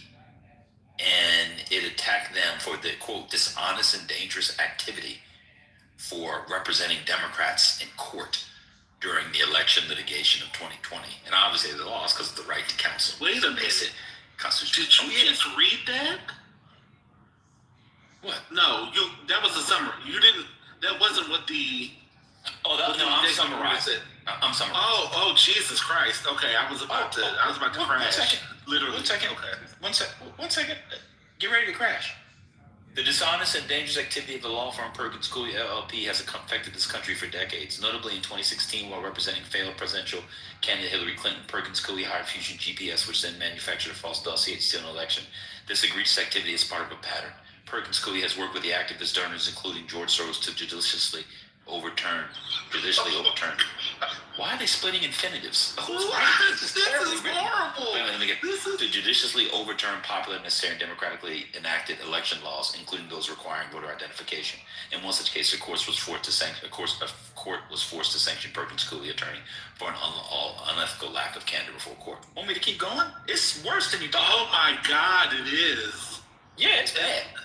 So they read this, and they were like, you know what? Let's settle. Fuck it, let's settle this. Let's just. That's insane to me. Yeah, it's really insane. Yeah, these weren't. That is real. Even if I know some of these law firms are they're conservative entities that may be at the top, but I don't. Can I keep reading for you? Oh God, yeah, sure. It's gonna get worse. I want you to add this on. In addition to undermining democratic elections, the integrity of our courts, and honest law enforcement, Perkins Cooley racially discriminates against its own attorneys and staff and against applicants. Perkins Coie publicly announced percentage quotas in 2019 for hiring and promotion on the basis of race and other categories prohibited by civil rights law. It proudly excluded applicants on the basis of race for its fellowships and then maintained these discriminatory practices until applicants harmed by them finally sued to enforce change. My administration is committed to ending discrimination under diversity, equity, and inclusion policies, ensuring that federal benefits laws and policies of the U.S., including those laws and policies promoting our national respect and democratic process. Those who engage in blatant race-based and sex-based discrimination, including quotas, but purposely hide the nature of such discrimination through deceiving language, have engaged in a serious violation of the public trust. Their disrespect for the bedrock principle of equality represents good cause to conclude that they neither have access to our nation's secrets nor be deemed responsible stewards of any federal funds. So they said that Perkins Coie, which is one of the largest, if not the most, one of the law firm, White Tree Law Firm, was flouting effectively Bakke of 1978. as if the Trump administration knew that, but Perkins Coie didn't know that. Oh, they didn't know that. What's going on? That is insane. And then Paul Weiss bent the knee. Here we are, a year and a half later. Your CEO was in Epstein files. They gave up all that money. You lost credibility. And now the Trump administration is withdrawing their appeal, which you would have won if you were part of the suit. Amazing. Absolutely amazing. There is something to be said, and I hope there's a book about this, about how, I don't know, there's got to be found the way that men in particular sort of acquiesced. I don't, somebody, maybe a psychologist or something like that, psychosocial analyst or something. I don't know. There's something about that. That these men in particular, shout out to you, capitulate in almost a gleeful way, right? This to Trump is, I don't know what that is. That's something. It's insane. Can I add to this, just on the Paul Weiss side of things? Mm-hmm. They had reached a settlement back in March. I don't know if you probably read this. We read that they committed $40 million to free legal services pro bono, championed by the administration, to causes. They agreed of a policy of political neutrality in hiring and client representation. And Chair Brad Karp, that guy, communicated the deal to the firm, which was met with scrutiny regarding the firm's traditional alignment. So, yeah. That's crazy. You want to go back to the clip? Sure. Okay, before you do, I'm going to make a prediction. May I make a prediction? Go ahead. My prediction is that Iran is going to pound Kuwait super hard. You were late. You already started. There's No. Even harder. It's going to be nasty. And I'm going to tell you why. They're going to use the jets as pretext. Because Kuwait was not supposed to be allowed. Remember they said that? I don't know if y'all saw it. The Iranian tribunal said, hold on, let me get it. So what were these 3 fighter jets that were targeted today doing in Kuwaiti territory? But Kuwait was essentially going to be attacked because the U.S. has a logistic base in Kuwait. No, I know that. I'm just saying they're going to use this as a pretext to just continue to pound them even harder. The Kuwaiti government's explained what American fighter jets were doing there in that airspace. But I guess Iraq as another pretext, because in the past 2 days, the U.S. used the Kuwait territory to launch those attackers missiles. We've seen those video. Yeah, so they already have a pretext to attack those the base, the American base in not just Kuwait. They are attacking any country that allows the U.S. to use their land to launch attacks against Iran. For the initially people thought that the attacks would be limited to the bases, but then we've seen attacks targeting all refineries, gas, natural gas, production units, and so on. So people now, they don't really understand what Iran is aiming for. Is it punishing those countries for allowing attacks from their lands against Iran, or it's just, I don't know, maybe there's something, maybe other objectives in the mind of Iranian commanders and decision makers. So we kind of wait for that.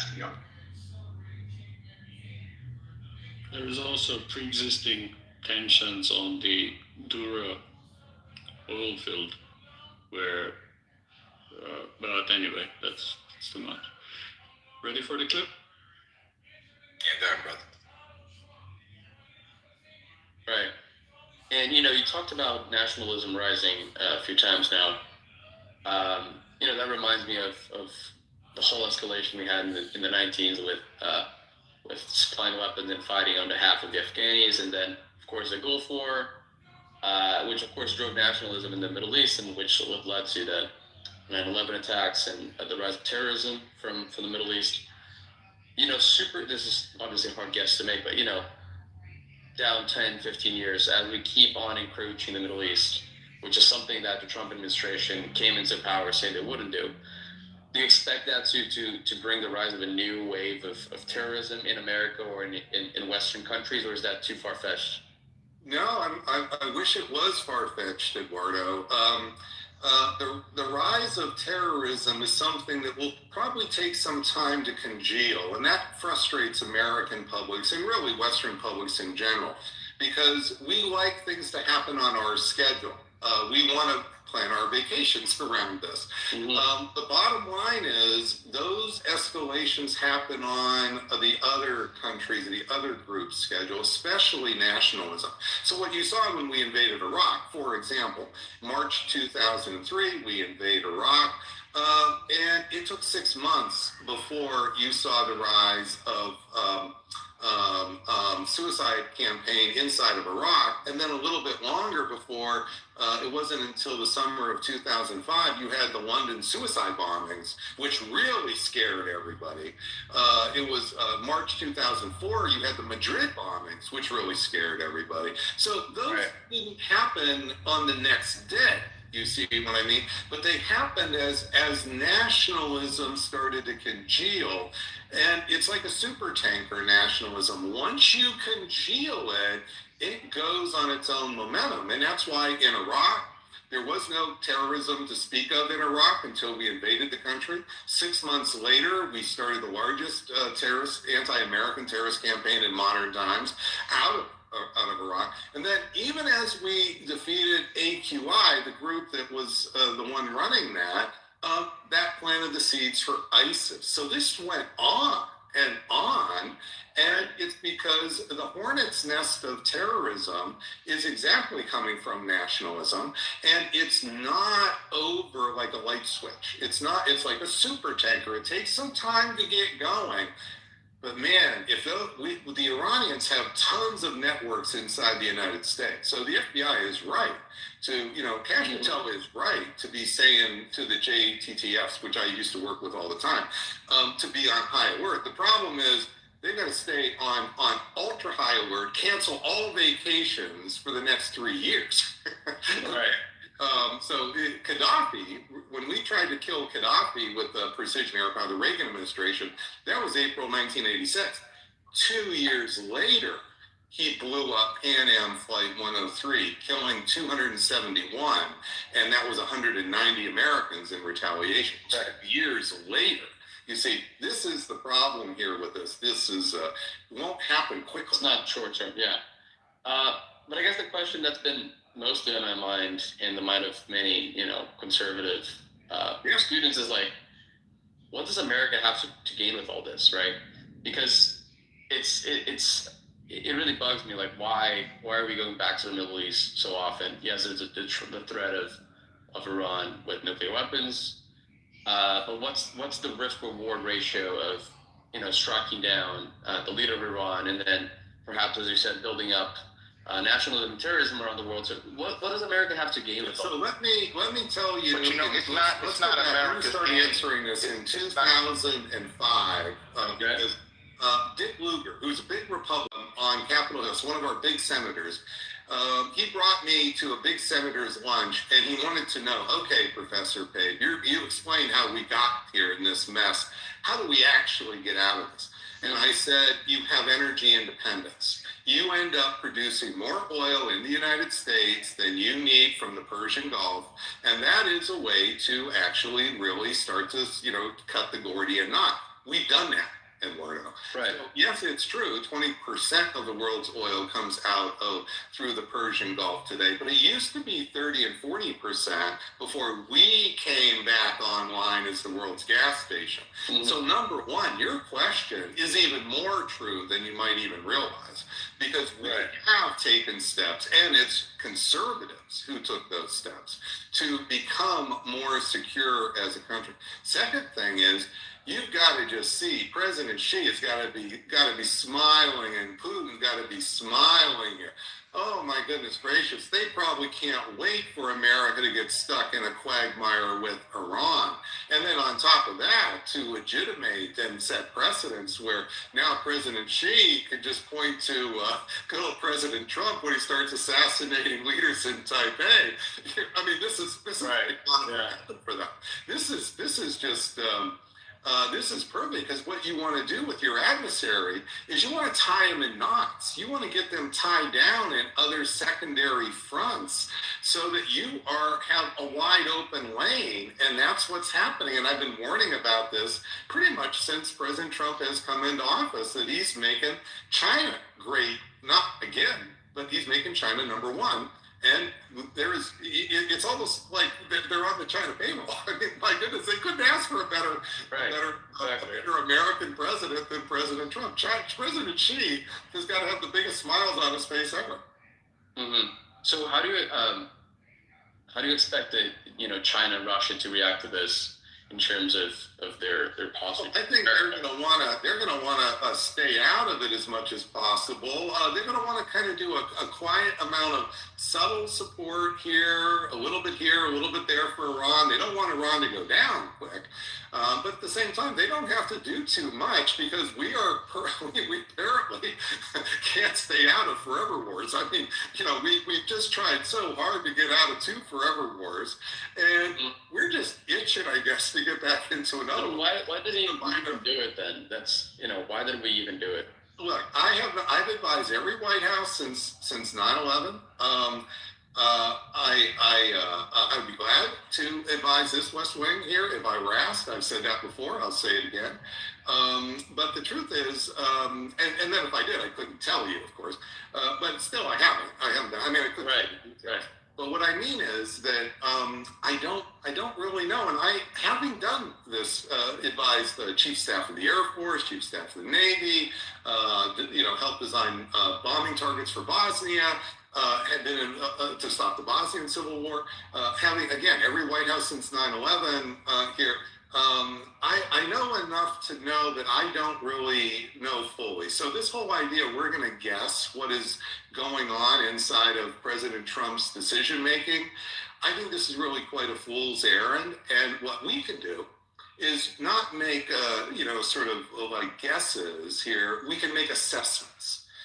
So rather than try to say this is what driving President Trump, it's Israel or something else, I really don't know.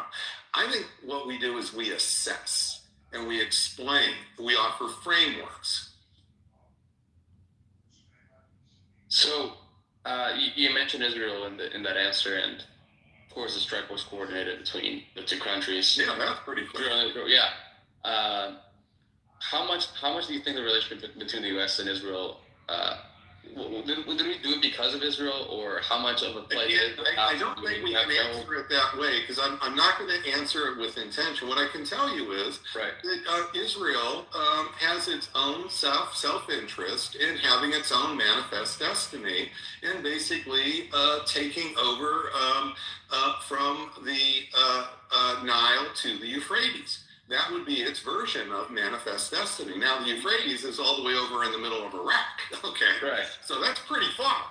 But notice it took us 100 years to do manifest destiny in the United States. So this idea that we would talk this way. So I do think that Israel probably thinks along these lines. At least some of their leaders seem to think that way.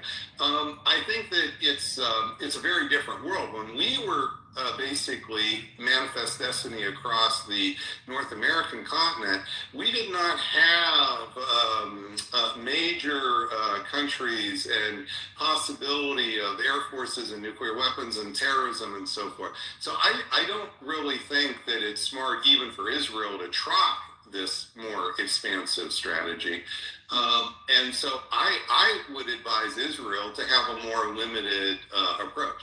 They're not having a limited approach. They're trying to break every country in the region. They broke Syria. They were happy we broke Iraq. They're happy that we helped break Libya. So if you look at the countries here that they have seen as their enemies, they have been broken. Now, there's still Saudi Arabia that needs to be broken. So they're not going to be happy if Saudi Arabia gets stronger, and they're certainly not going to be happy if Saudi Arabia gets nuclear weapons. So they would need to break Saudi Arabia.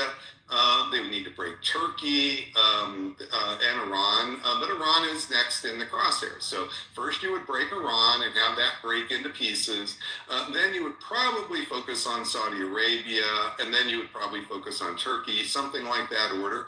But that's Israel's grand strategy, which I think is a mistake, as I've said, but I do see them moving in that direction. Why America would be involved with this, it just doesn't make much sense to me, because we just have bigger fish to fry. We should be doing everything to modernize our, as you've heard me at other times in other ways, we haven't talked about China and AI and so forth. But we have a whole set of missions we could be doing here to stay number one. And that's my goal. I'd like America to be the number one most powerful country on the planet. And I actually may live to see us being replaced by China. Okay, that's another 10 minutes.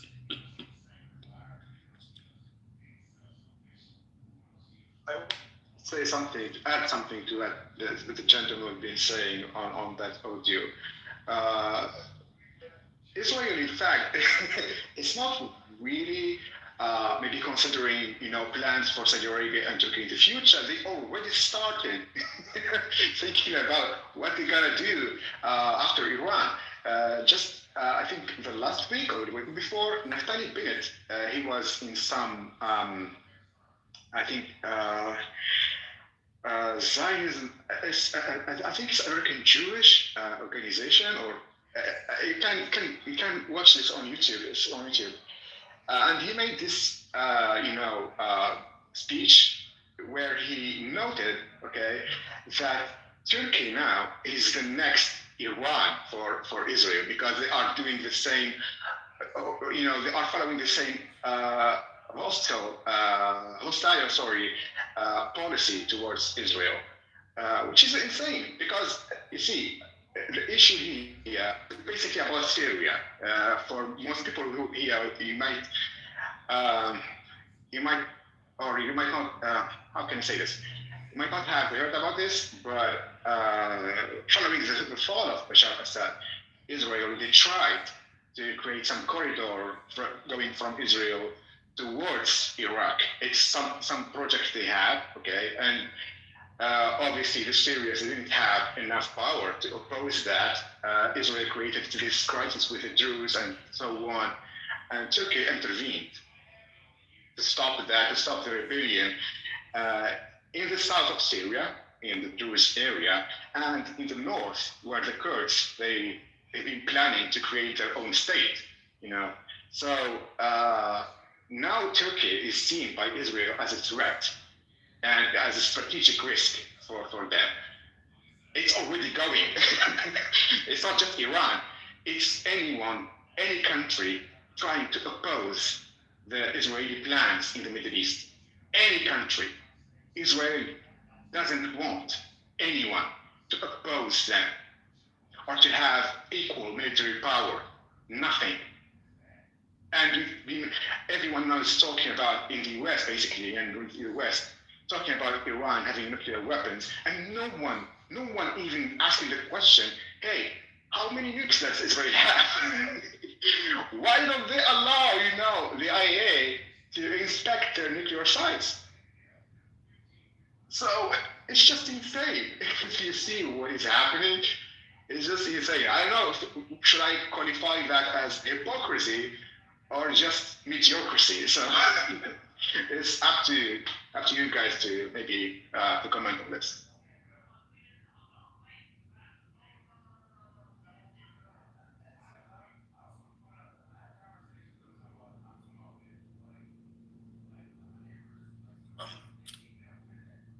Appreciate you. Anybody else? Any other thoughts? There's a report in the New York Times, I don't know if people saw it, that the vice president picked for a bigger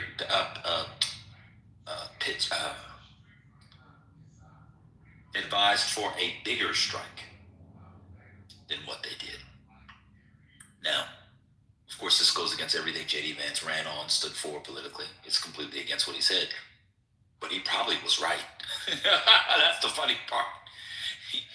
There are many of you in here who are familiar with the film, it's a great film, was it Coppola? No, Cooper. It might have been Elia Kazan. The movie's called The Five Heartbeats. And in the middle of this film, great film, someone says, he's right. If you're not going to do it right, then don't do it at all. That's what I'm getting from this report from the New York Times. But anyway. Breaking news. Yeah, do you think? So, United States, in about phase, just in 2 days, said they're going to use the strategic oil reserve. Oh my God. Where's that? Rubio said it. Huh? Oh, I missed that. He just said it, or he said it earlier this morning? I think he was, let me see. Speaking to reporters on Capitol Hill, Rubio said Treasury Secretary Bessent and Energy Secretary Chris Wright announced the plans on Tuesday. The article is just 24 minutes ago. He just said it. He just had a press conference a few minutes ago. Oh my God. Wow. They previously said they do not consider the threat to energy prices severe enough to use the strategic reserve. That was yesterday.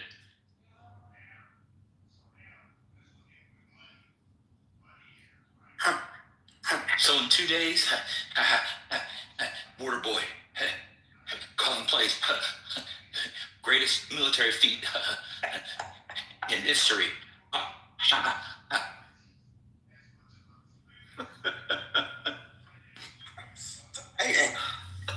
Man, this sucks, bro. Man, I'm not. Man, We did this, bro. We did this with the Bush time. I don't want to go through this as a grown-up, man. I got responsibilities now. Oh my God. This sucks. Omari's right. Why can't we argue about LGBT t-shirts in Target? This was so much better. Sorry, Gemini. Do your thing, bro. Oh, no. I'm trying to get some work done. Y'all just got me laughing. It don't matter. Yeah, the It work don't doesn't matter. You need to do no work. The work don't matter. But Trent's definitely a Republican at heart. I don't care what he says. Oh, at heart, he's a Republican through and through. Oh, you talking about Eric Prince? Eric Prince, Blackwater, or something like that? Trent. Yeah, I mean, this is going to be over by Wednesday, my boy. 2 days later, we're going to use the strategic oil reserves. See, the thing I really don't want that most people forget about, is the oil crisis of the 70s, the lines of the gas. Like, that was fucking hell, and I think we're so far removed from that people don't realize that is and can be a thing once again, for another reason.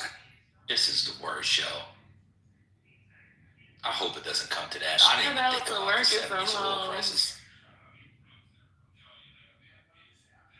Oh, God. People are walking 2 miles with a gas canister to fill up a gas canister to take their car that was broken down on the side of the road because they ran out of gas. Like, that's what we're going to end up doing if this isn't played right. I'm just glad that the economy is really strong. To withstand all this, yes. Yeah, to help alleviate some of the pain that we might feel. That's really glad. Valid. And the unemployment rates are plummeting, so that's key. That's crucial. Unemployment, we're talking food costs. I'm just glad that we are so diversified as a nation in terms of our reliance, our energy reliance. That this won't affect every aspect of our lives. I'm so glad that we put in the work to build a strong and diversified infrastructure. It's great. The U.S. Embassy, breaking news, the U.S. Embassy in Amman have been evacuated. Oh, they're about to hit Jordan. Oh, wow.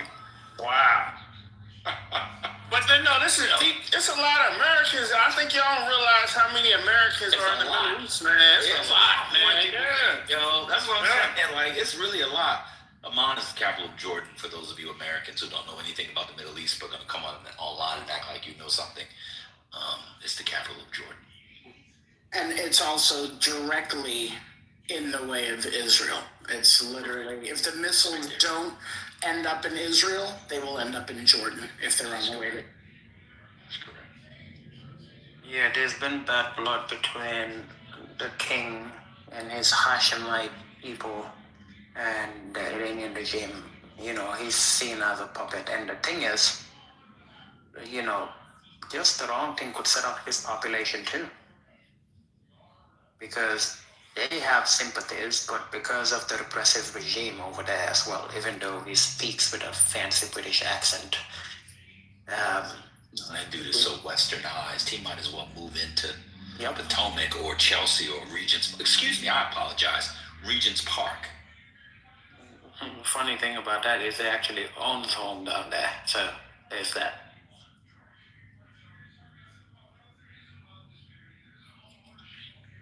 Walter Bloomberg just posted, U.S. State Department urges Americans to depart now. More than a dozen Middle Eastern countries, official says on X. I'll take this call.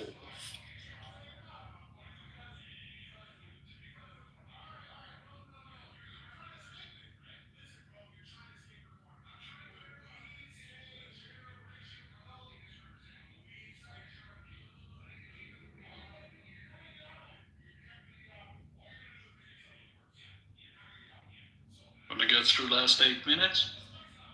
Yeah. And I don't want to,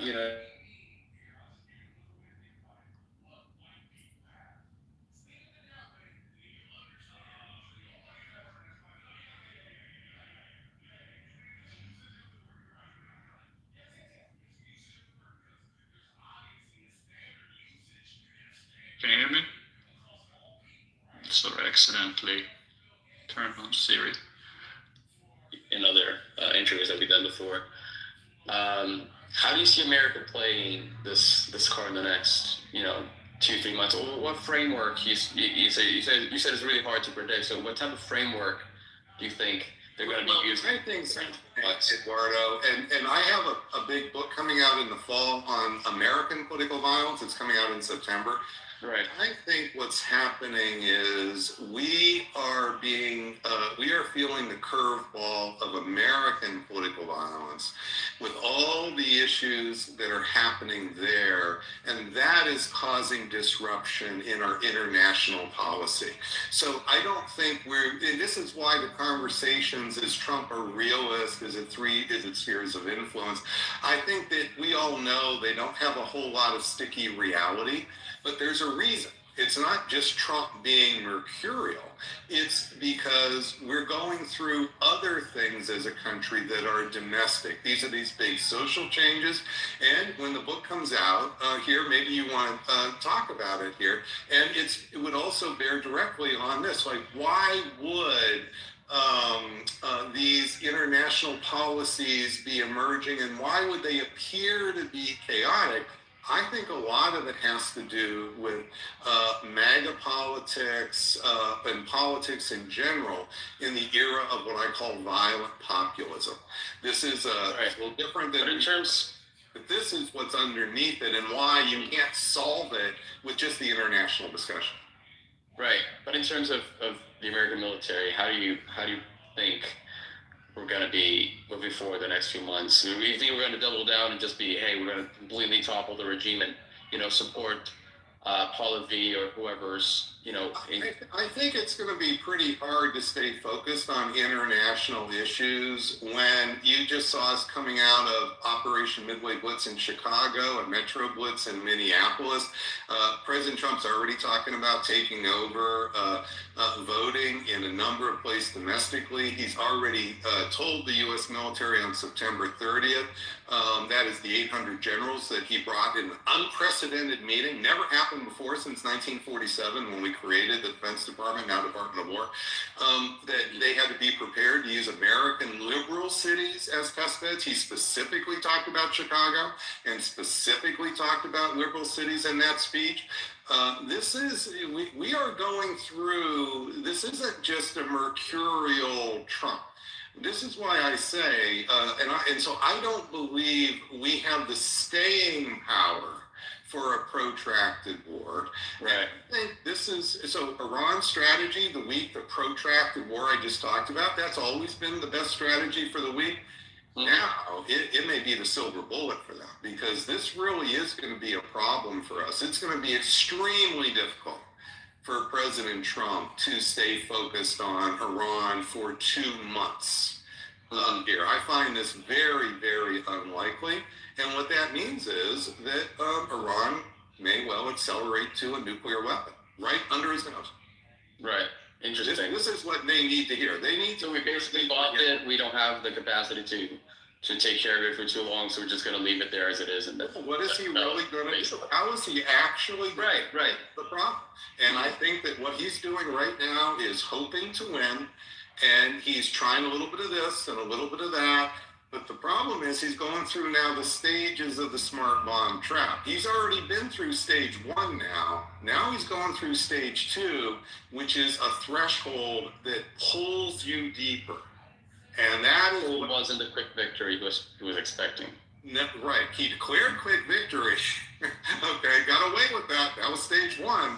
But you go back for regime change stage 2, now you've unleashed a lot of problems here. And what does happen if Iran brings down an airplane out of Chicago and out of O'Hare?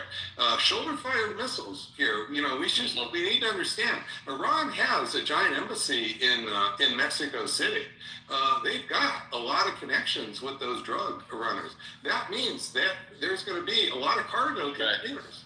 Okay, so we only inspect less than 1% of all those container ships. This is not that difficult for Stinger missiles to come in. Now, I'm not trying to be, super scary here, but nonetheless, remember what I said. Countries and leaders and regimes, they don't like it when you start assassinating their leaders, and they start saying, why aren't we fighting back? Mm-hmm. Well, perfect. Well, Professor, thank you so much for your time. That was really interesting, and I hope the listeners got a lot of. That's it. I will add that another escalation is they haven't really started mining the Strait of Hormuz, which would be another escalation. You mean the mines at the bottom? Yep. Yeah.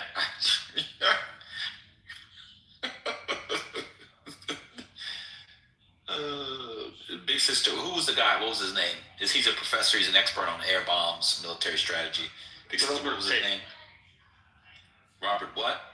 Pate. Spell it. P-A-T-E. P-A-T-E. Robert Pate, like pate.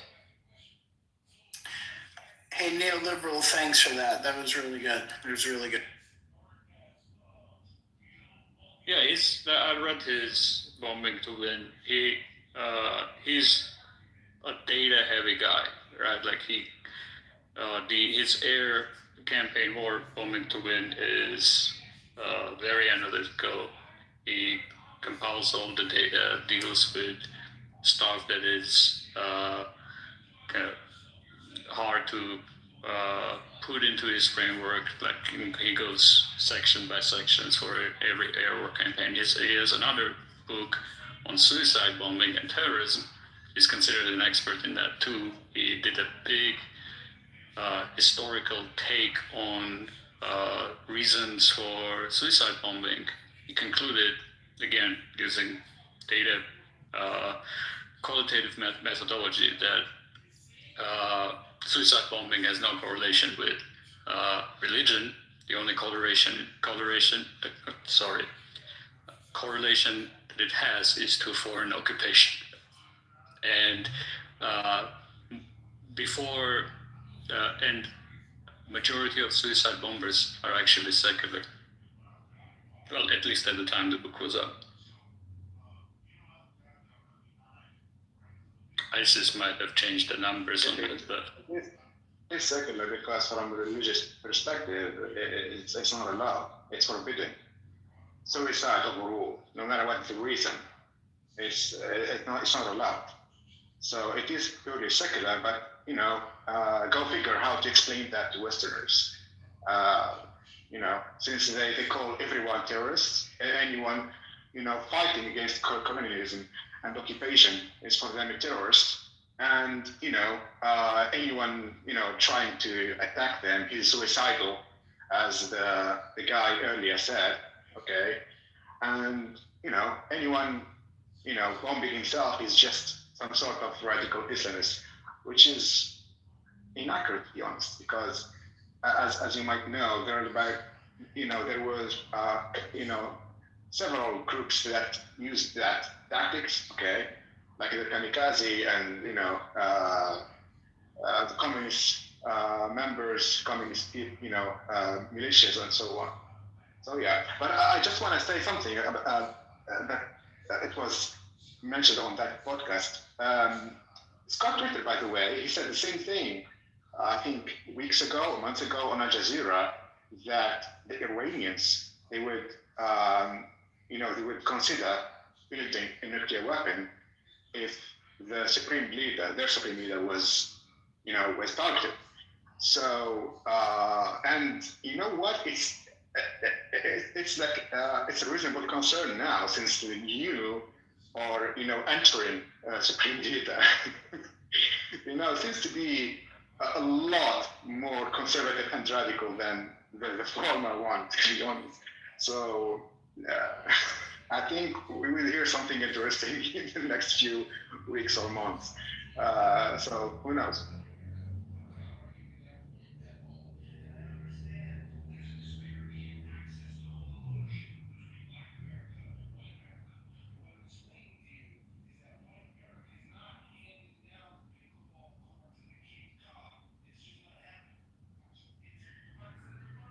I just looked it up. U.S. intelligence believes that, Iran has, oh my God, did it say 6,000?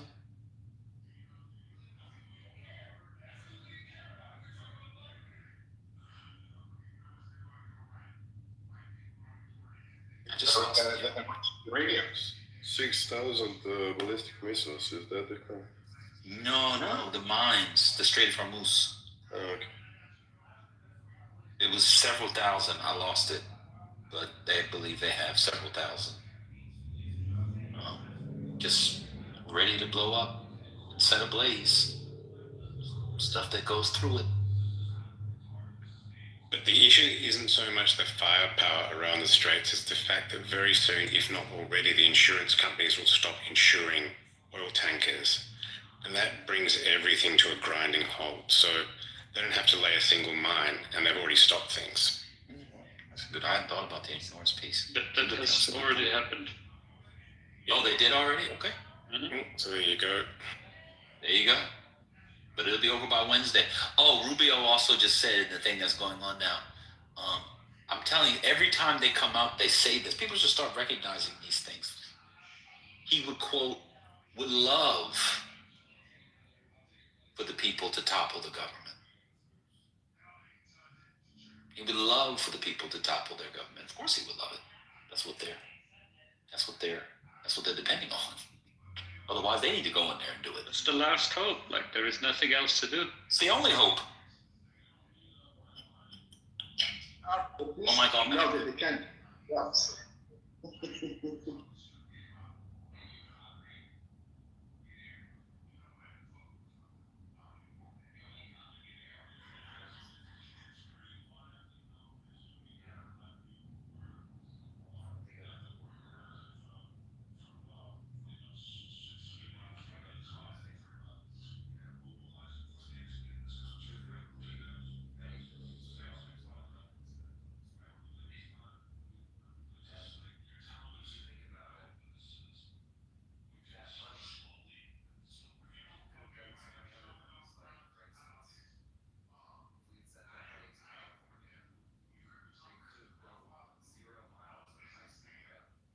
Go ahead, Ali. You on stage. You can break it down. You can give us some facts we don't.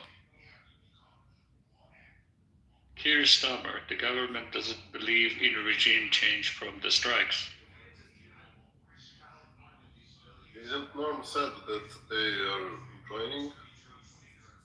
Just asking, yeah. Well, not joining. They're going to provide, under the self-defense clause of the UN Charter, they're going to provide, they're going to defend their allies, which is fine, legally, and they're going to provide some of their bases for US to use. That one is illegal. I know, I was sarcastic because Starmer said today that, yeah, and apparently Trump got pissed at him, so.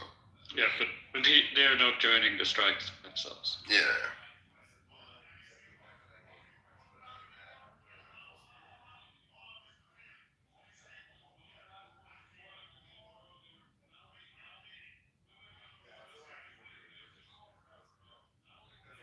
Gas prices in the United States crossed $3 a gallon for the first time since November. So is that up like 20 cents or something? Wasn't that 280? I thought. I think so, yeah. But There was the the gas guy. in it. Go on, Scott. Sorry, Nico, you go. No, I just want to say that the gas in Europe apparently going 40% higher today because of Qatar stopping. But This was natural gas, right? Yeah, LNG. Yeah. That was the natural gas production, yeah. Oh yeah, here it is right here. It's 12 cents from a month ago. Yep. Sorry, Spears, I was just seeing the article just popped up. He expects gas prices to rise between. This is the head of the petroleum analysis at Gas Buddy. So he expects gas prices to rise between 10 and 15 cents over the course of the next week or two. He believes that Tom Closa, who's the chief oil analyst for Gulf Oil, estimates that gas prices could peak at between $3.25 and $3.50 per gallon. So that's moderate. Yeah, every time. Oh, go ahead. This is all moderate scenarios, right? I've read a bunch of studies on this. Best case scenarios, I would argue. Yeah, it's the best. Worst case scenario if they hit pipelines, set the refineries ablaze, the fields, etc. The oil is going to go up to 120 according to the McKinsey.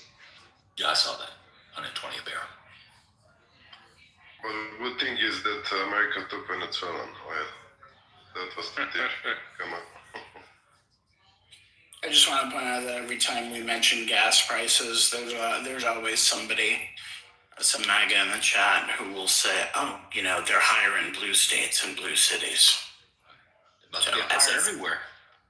Yeah, I know. They like pointing that out as if that is a bad means anything. Yeah, it's like a defeater. It's on the bottom left hand It's corner. higher in blue states. Oh, I'm sorry. No, go ahead, bro. He's trying to get his mic open. Go ahead. I was gonna say it's higher in those places because that's where people actually want to live. Duh.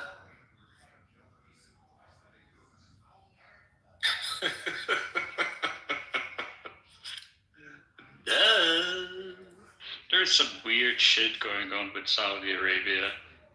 I can't get my head around it. Yeah, on the whose missile it is, and then there was very weird reports in Washington Post on saying that Saudi Arabia called Trump and insisted that he make the strike. Like, I don't believe any of it. And I was supposed to go to Jeddah, Saudi Arabia this year. Man, that's crazy. I had to put that on. Cancel that. What month? What month?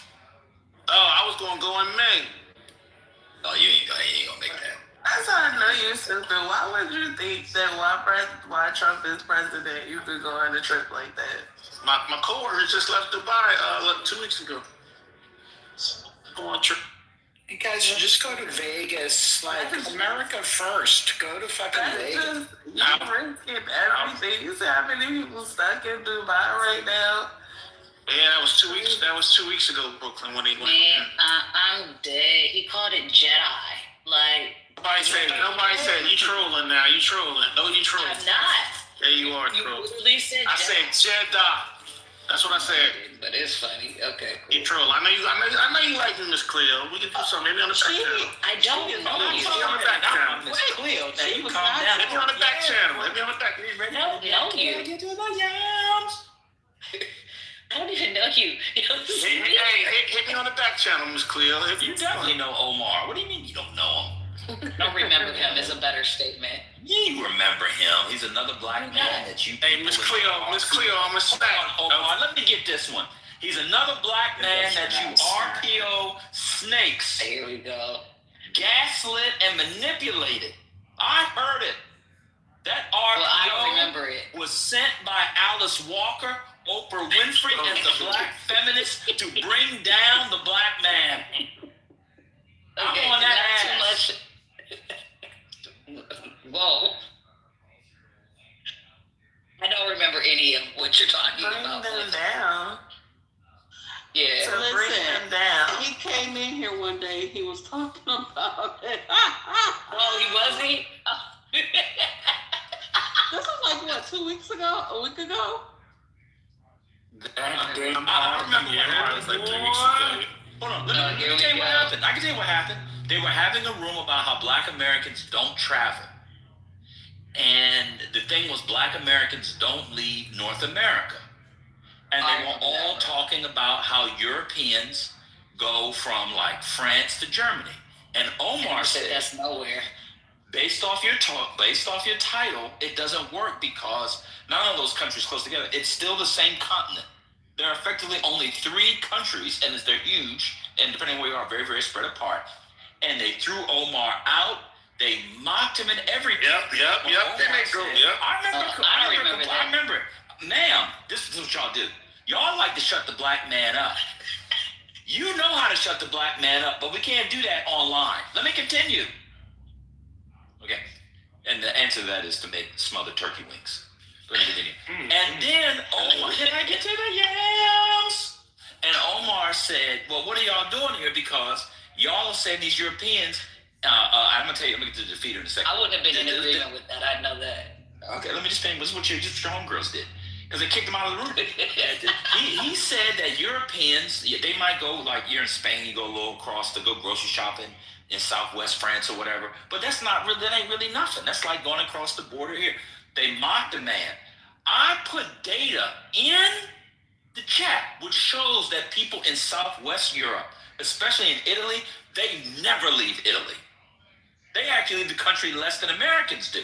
And then Omar said I was going to the Philippines. Here's the defeater. I'm going to the Philippines later this year or next year, whenever it was. And he said people in the Philippines, they never leave at all. And somebody had the audacity to say, well, you know, they get a lot of money sent from overseas, so that's clearly why they have to leave the country. And then they booted Omar out of the room. Yeah, that's a fact. Yeah. That's exactly Well, what happened. I wasn't there for that. So this all started with me knowing Omar, right? This is what this part of the conversation was about. Being One black woman, one half black woman, you're all the same. You gonna take these slings and arrows for panda. Y'all Yeah, you gonna get this work, Miss Cleo. You gonna get this work. Y'all treat us the same. We gonna treat you the same. No, I'm on that ass. Pause. Yeah, big pause. No pause. Okay. Hello, can you hear me now? I got a meeting starting soon. Panda. This I got bras in Atlanta. Cleo's one of the most level-headed ones on those stages. She's the last hope for black women in America. Brother, And she left America. That's the irony. She was the last hope for black women online in America, and she left. That's not true. Stop it. You did leave America. No, I'm saying I'm not the last hope. That's what I said. Well, what's Kimberly Foster? But we all know what happened to her. No. Hello, can you hear me now? Yeah, go ahead, bro. You got it. Oh, okay. Yeah, sorry about that. I'm new to this thing. I had to close that and reopen it again to be able to talk. So yeah, I'm Iranian. I lived there for 30 years of my life. Then I moved to Canada for the last 10 years. Yeah, there's a war happening. Us as Iranians, we wanted it because last time when we went to the street, my friends, the government started shooting people. There is different numbers because they shut down the internet and no one knows how many they exactly killed. But the numbers are between 30,000 people to 50,000 people in 2 days. Yeah.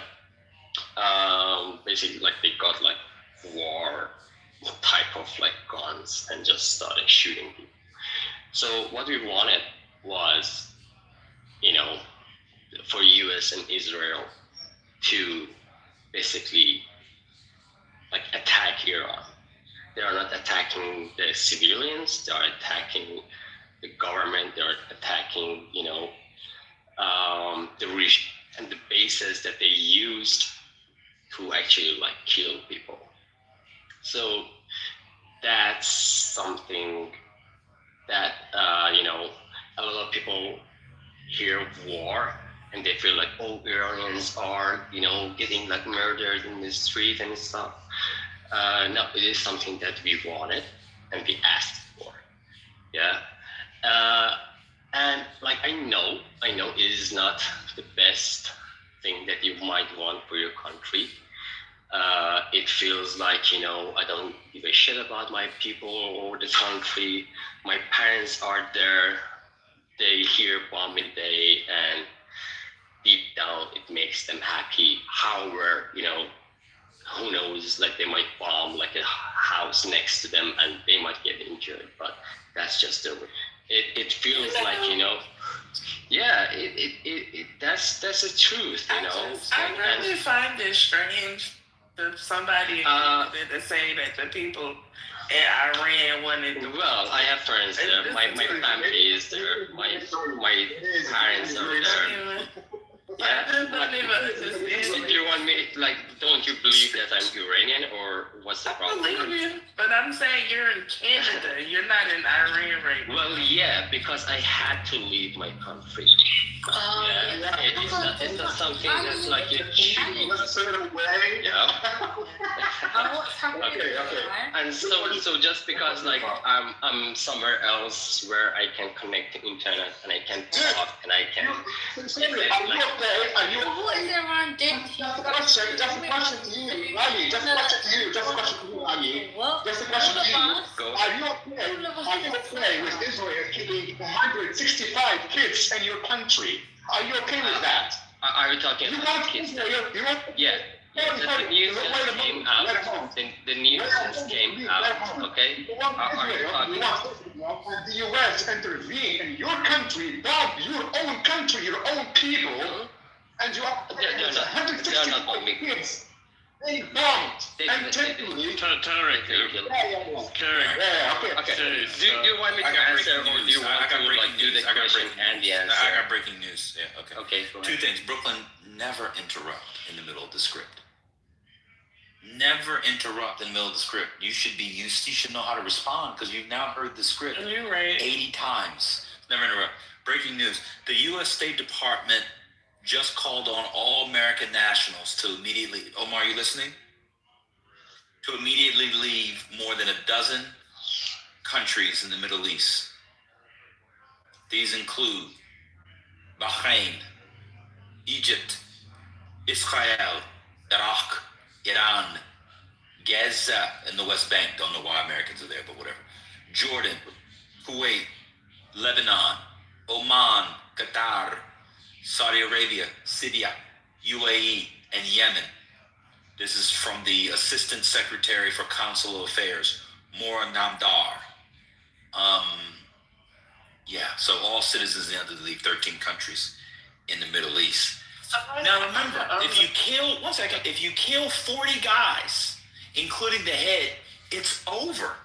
So they're having people actually come home, just come and plant their spring and summer veggies and nuts, pick up the mail, and then they'll fly them right back out. That's why they're having them leave not one or two countries, a dozen of them. I read 12 countries. One mic on you all. Yes, brother. Egypt. Anybody can Y'all do guess? the yams so you can enjoy them. This might be the end. Go ahead. Is that Egypt too? Yes, Egypt. Do you mind continue? If anybody can guess that the overall I'm going to count the American expats in all of these countries and how many, it's going to be millions. This is insane. Do you mind if I continue? We do. We're doing breaking news, bro. We do breaking news here. We know. Yeah. So I mean, I can explain why this part is happening as well. Well, he told you breaking news, not Right, breaking that's the fine, news. go ahead. On mute, okay. With he got one friend, one house. He just joined the app. He could take that chick back to Tel Aviv and keep it moving. Who's next?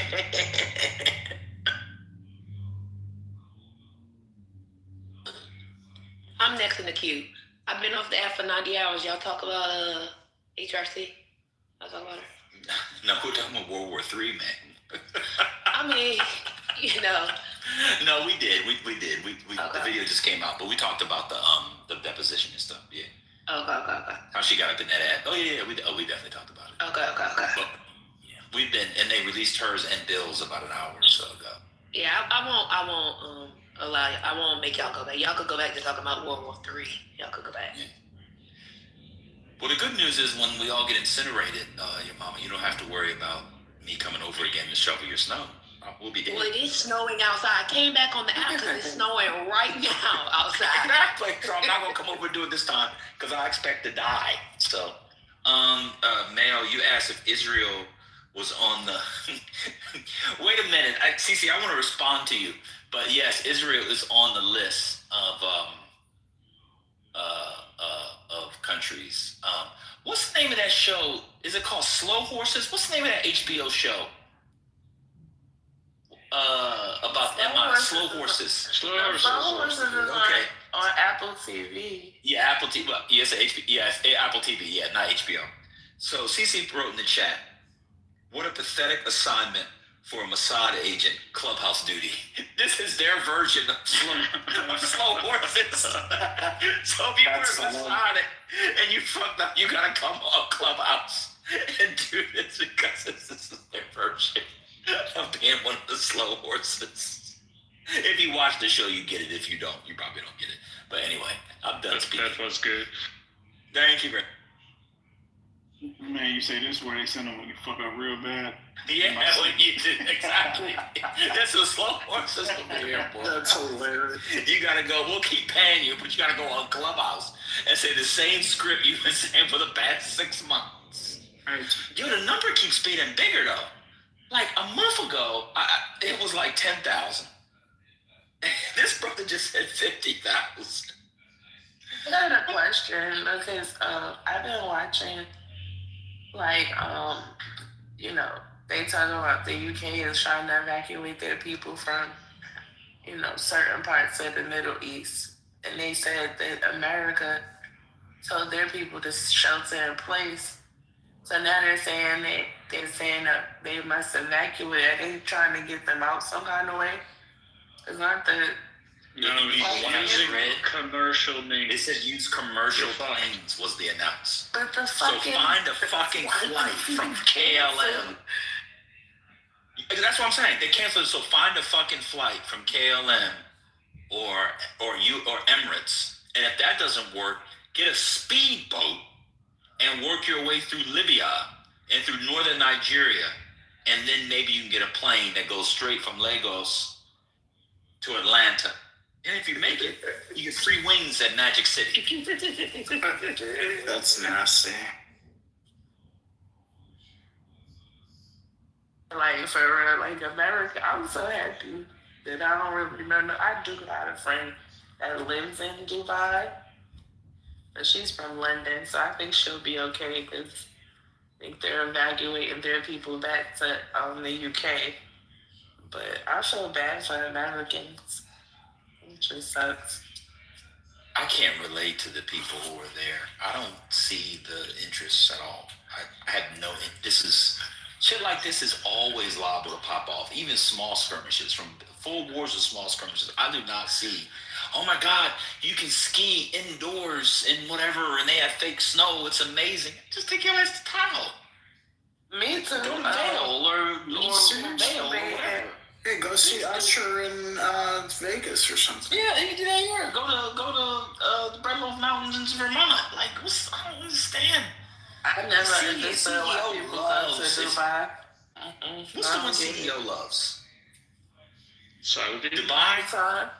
No, there's one, is it Dubai that he loves? He always like, they got the smartest people in government and it's the best place or whatever. Like, if you want to see people get shat on, I could take you to a place in the woods in Columbia, South Carolina. Oh, I'm done.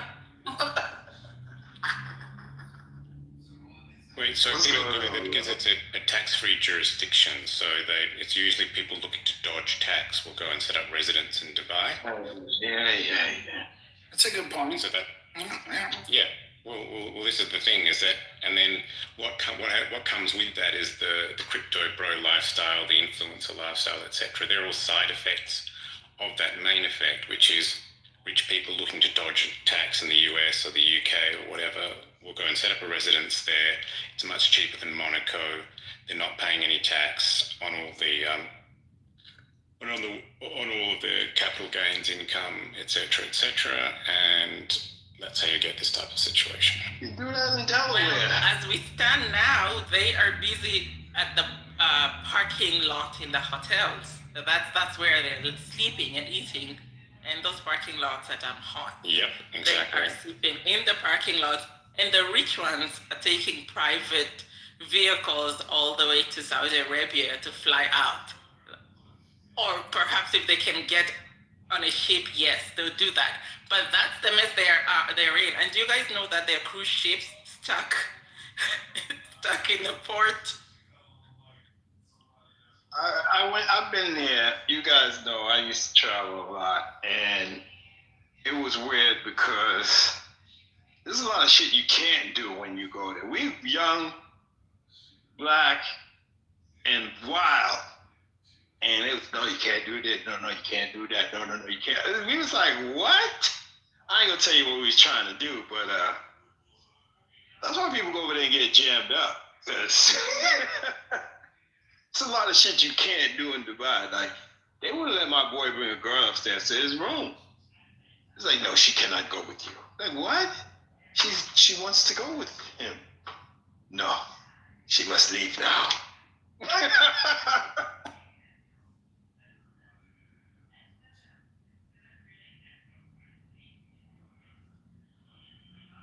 So all those cruise ships are stuck in the Red Sea, like the Achille Lauro or something? Yeah, cruise ships are stuck. There are cruise ships that are stuck there, and then also on the other side, by Dubai. In the The ones Straits. that are by Dubai would be in the Straits. A total of 6. Yes, so Every they're morning. stuck. They're stuck there. And you know they hit that huge building in Bahrain. Iran said that Israeli agents are in those buildings. That all the buildings they're hitting are buildings that have Israeli agents in them. Well, apparently they were right, because the next announcement was that 2 Americans were injured when they hit the building. Soldiers. I think they evacuated a lot of the bases, etc., to the hotels. I'm not justifying it. Yeah, they most likely did. And then they said the damage to the Navy base in Bahrain was actually it's really bad. Did y'all discuss this was about the oil? Did y'all discuss that? Trying to get that oil. Yeah, we were told about Venezuela and Iran and the oil. they did tell us.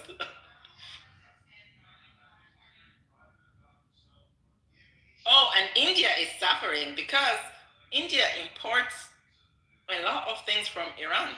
So they now say they're going to have to look for new markets to import resources that they need. But their Shia population, their Shia Muslims, are also striking. They are demonstrating on the streets.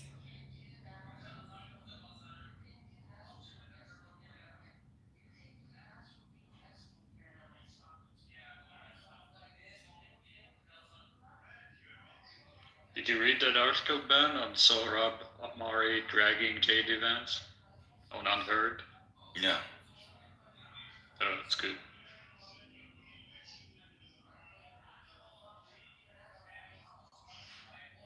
Now, the problem here is not only does America have to worry about soldiers, they have to deal with the civilians and find ways of getting civilians out.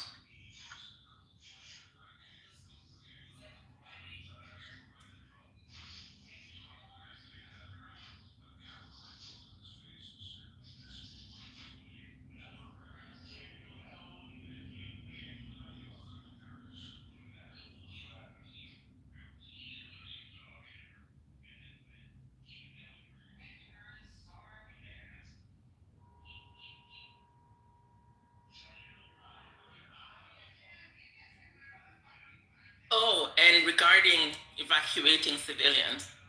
So, in the past, when crises will hit, the countries would work jointly to get citizens out. So you'd find the EU would work jointly with Canada and the US to get their citizens out. I don't know what's going to happen since we've been fighting with those. I mean, we have made it difficult. We've shifted our relationship with some of those countries. And for instance, Spain said they don't want their base used for US attacks. The UK is also having the same position. That's going to impact evacuation processes. I don't think US government has the state capacity to do this evacuation. I'm trying to estimate the numbers. Give me a minute. I did some quick math. Around 700,000 in these 12 countries, including Israel, that have the most of those citizens. So, I don't know if that counts or not. I thought it was going to be at least 1 million, but anyway. Yeah, you're better with that calculated. Maybe I'm wrong, but yeah. Since, yeah. Also on the Twitter, I just saw, I don't believe anything on Twitter, that there is reports that the chief of staff of Bibi was killed. So I don't know if it's true or not. It's bitter, so.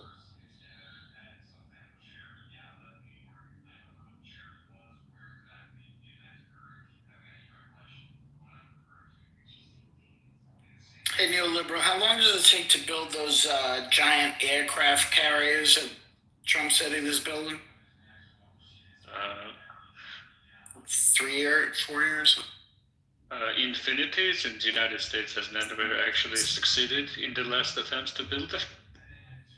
God, if 700,000 people have to move back to America, God, housing prices are going to go. Someone said earlier that the UK was helping Americans get out. Does anybody? I feel like somebody said that earlier when I came in here. Crazy. The American government is not helping Americans get home. Is this my understanding? Well, the evacuation announcement is use commercial means.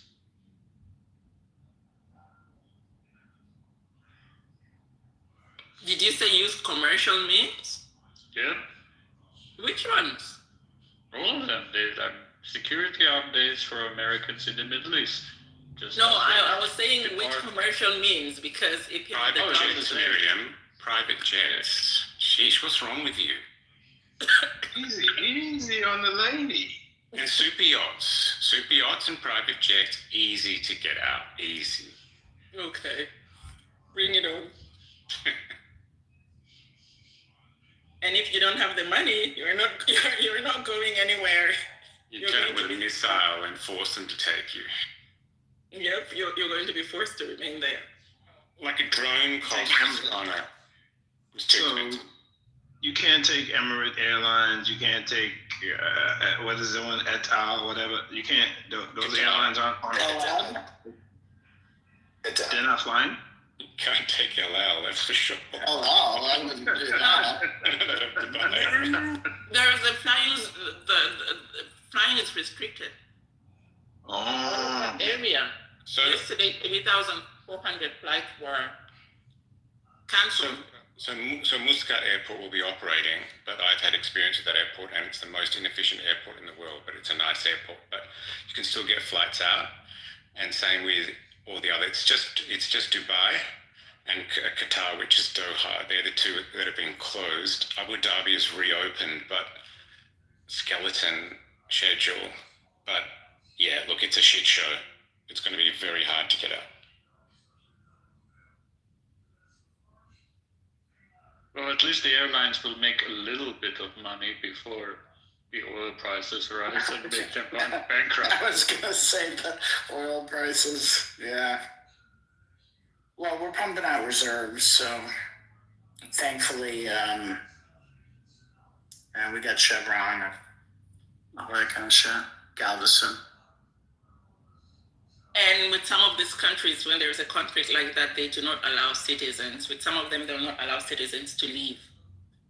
So unless if you are from the top families or rich or things like that, some of you are not getting out.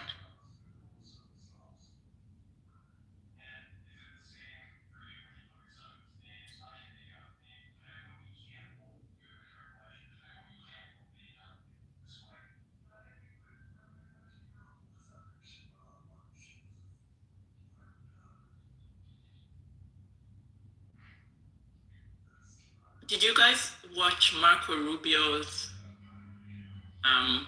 press interview? The one that just happened? I was reading about it. Yes. He said Israel was going to attack Iran and Iran would want to attack us, and so we had to attack Iran before Iran could attack us. Yeah, there was another reporting that Trump basically listened to Bibi and nobody else on this issue. And yeah.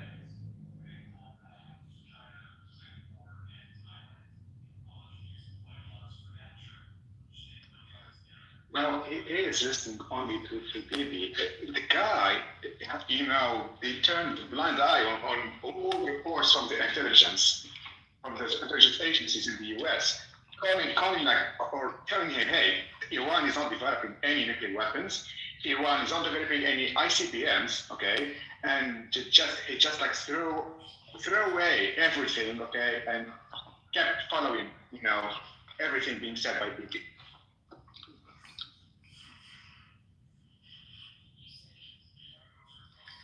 And this comes alongside the backdrop of Melania Trump presiding over UN Security Council meetings focusing on children in conflicts. Oh my goodness, Spiritus, I saw that. I couldn't believe my eyes. It actually makes sense. It's a nice bow on it, doesn't it?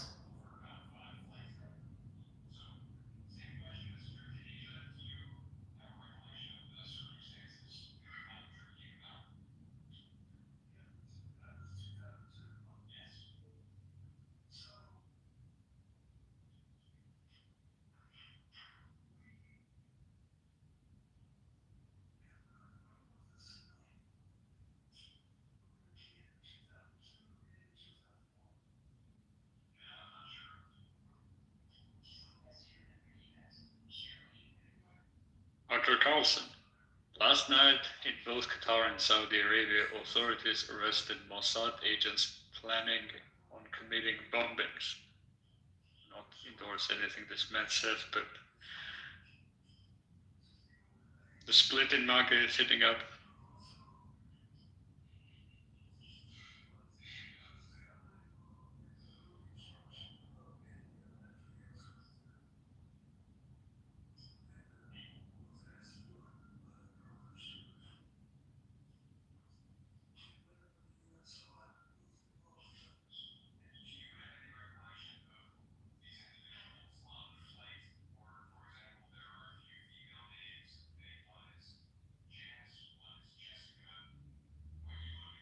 Well, happy Purim to those who celebrate. Thank you.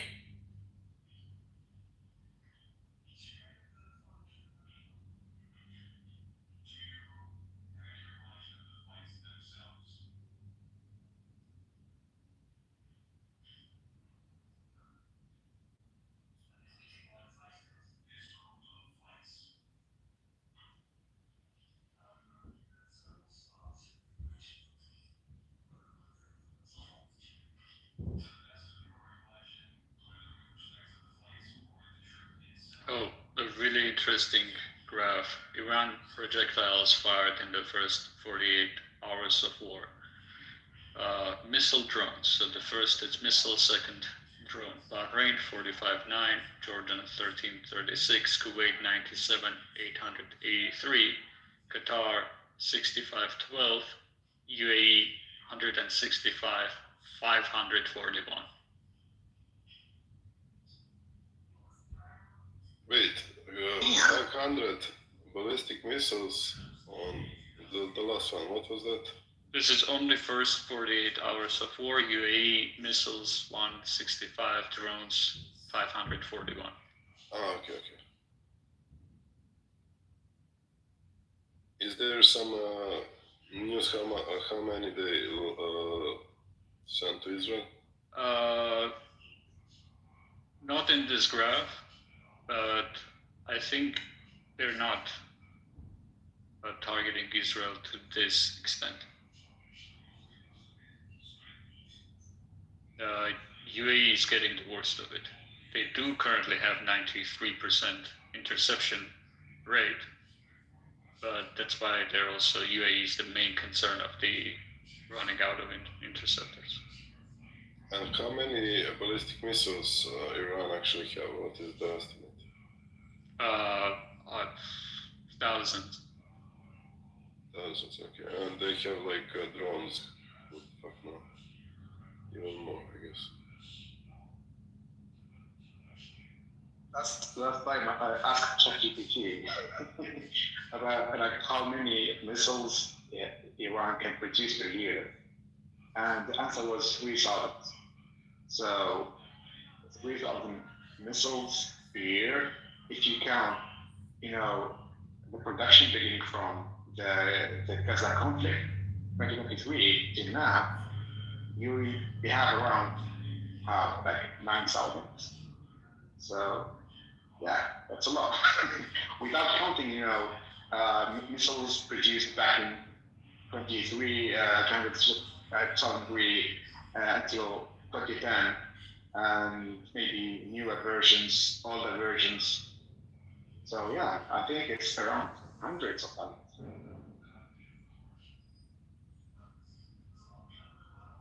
I mean, ballistic missiles? No, not hundreds of thousands. Definitely less. But well, anyway.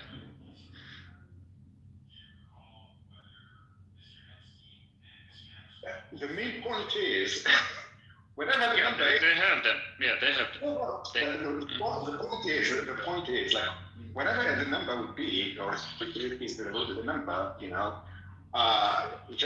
like far more missiles than the U.S. could produce as interceptors, like the Patty or the THAAD or the Sling or Arrow, or these missiles, they take a lot of time to produce that. So they would outnumber any interceptors, in Israel or the U.S.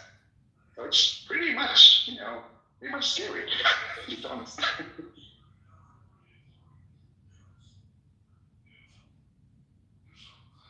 Well, this is why Trump's plan was so ill-conceived. If you think about it, this is probably worse planning than the Iraq War, which was also incredibly bad planning. This is worse. It's on a flimsier pretext. There's no plan to assist US citizens get out of the region as things inflame. The gamble was that they could do a little bit of a shock and awe over a few weeks, but their stockpile of missiles is not infinite. It could be if you're fighting from the US mainland, that's one thing. They're fighting, 10,000 miles away. It's so ridiculous that this thing has happened. The whole world is in turmoil because of it. Gas, inflation, people's just enjoyment of life, people traveling. All of these things will be affected on the whim of these two lunatics, Trump and Bibi. It's kind of so depressing. I've got to stop myself thinking about it. Today, I listened to John Koriakou on Judge Napolitano. Just earlier, he had a podcast with him, and he said that the boats, they can't be there for forever. They need to take the ocean to that British base. It's the Isle, which is called Diego Garcia, to reload missiles. And the other concern is basically the cost of those interceptors. So if you consider, for instance, the SM-2 or 3 missiles, they are worth millions, like per unit. And if you count that per interception, you need at least 2 missiles, 2 interceptors per Iranian ballistic missile. That's quite a fortune, to be honest. So it's ridiculous. So yeah, and I totally agree with you. The reasons for this war, like everyone knows that, is quite flimsy. It's basically a war made to protect and to defend Israel, because they can't face and they can't fight Iran by themselves. The fact that they're using this pretext of protesters being killed and so on, no one would believe that Trump would care about some Iranians killed in Iran. That's quite BS. Come on.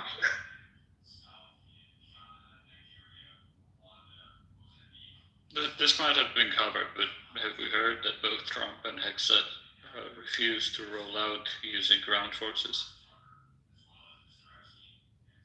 No boots on the ground, sir. Well, he said that's not ruled out. Well, it's not ruled out, or it is ruled out. It's not. Great. If they really want a regime change, I don't see how that is. They ain't no choice. Right.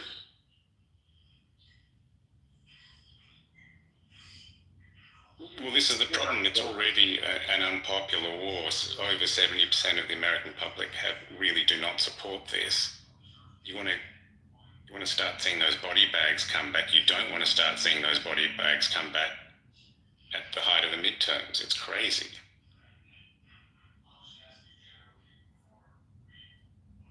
Not to mention, the American soldiers don't even want this. So these poor bastards are just going to get killed for nothing.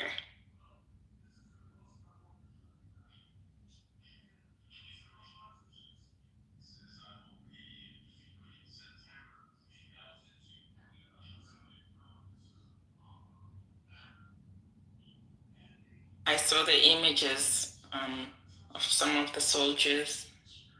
The ones I saw, 3 of them were all Black Americans. Young Black Americans. Yeah, young. Wait, what? I saw images. Someone posted images of the soldiers. Soldiers that were killed, she's referencing. And 3 of them are black? Yeah. Yeah. Young, very young, man.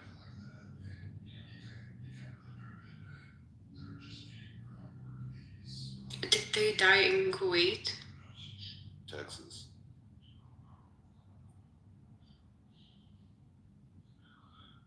What happened in Texas?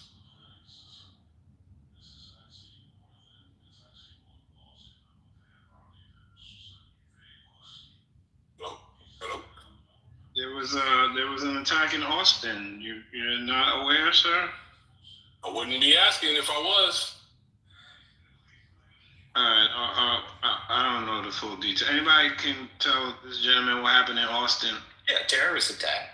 Allegedly, they're investigating as such. There was a guy who was a Muslim, had on a shirt that said "Property of Allah" and had an undershirt with an Iranian flag. He had a Quran in the car. It happened about 12 hours after the war began in Iran. Oh, wow. I didn't hear about that.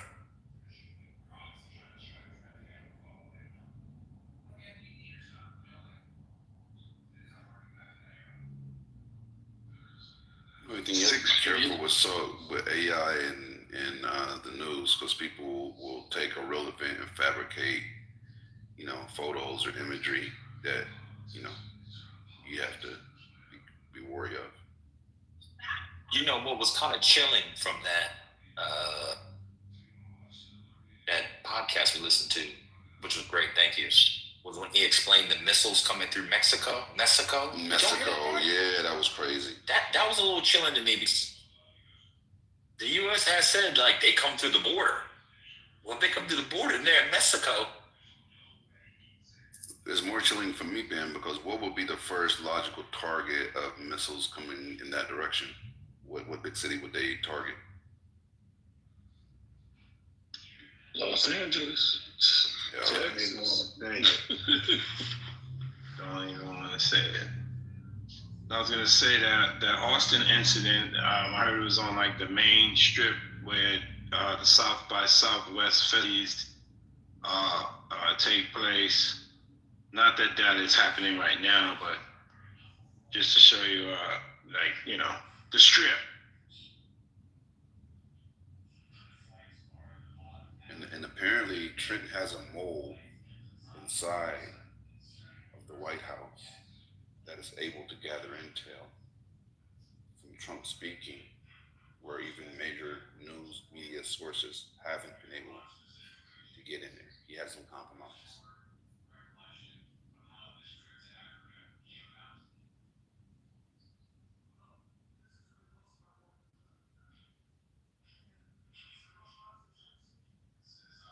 Yeah, there were 14 injured as well. Looks like it's 3 passed. One was a UT undergrad as well.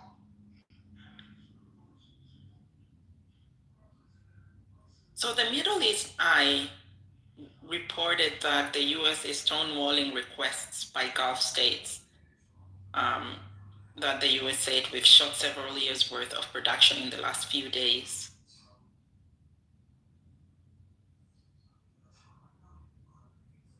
And delaying providing support to air defense interceptors to the Gulf state countries, the GCC. Yeah, it's going to be, Pentagon must be in complete paranoia because they're going to, if they did, they didn't have, there was an article in the Washington Post that was describing the mood in the Pentagon, and it seems they fired any mediocre person that could plan a few weeks ahead, and they're going to get requests for all of this, and if it's not allocated ahead of time, they're going to have to do triage right now, in the middle of it, and prioritize who they're going to send aid to, which is insane. Well, those countries accepted US bases because under the premise that the US will defend them if they were ever attacked. Well, there's a thing, like if the GCC, there was a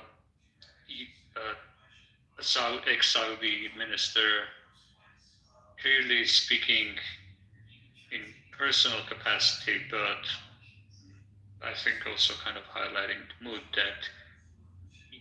that the Gulf GCC has to assume after all of this settles, right? Has to form some type of a stronger defense deal between GCC countries because they can't rely on the United States. Did you guys read the report that the U.S. Central Command said the Strait of Hormuz is not closed? Did you see that? Yeah, I saw it. I actually responded, said, well, is there any shipping line that's passing through it at the moment? Or vessel, sorry. I mean, didn't they just put this out? Or it's just reported? Yeah. Okay, Yeah, so the issue about it, Spiritus, is that the companies that run those vessel lines have told the vessels to pause and not get into the Strait of Hormuz because of the uncertainty. The U.S. attacked some of the Iranian vessels off the coast of Oman or somewhere close by there, and the Houthis are also there. And essentially, you don't know what will happen if you go in. And the insurance companies.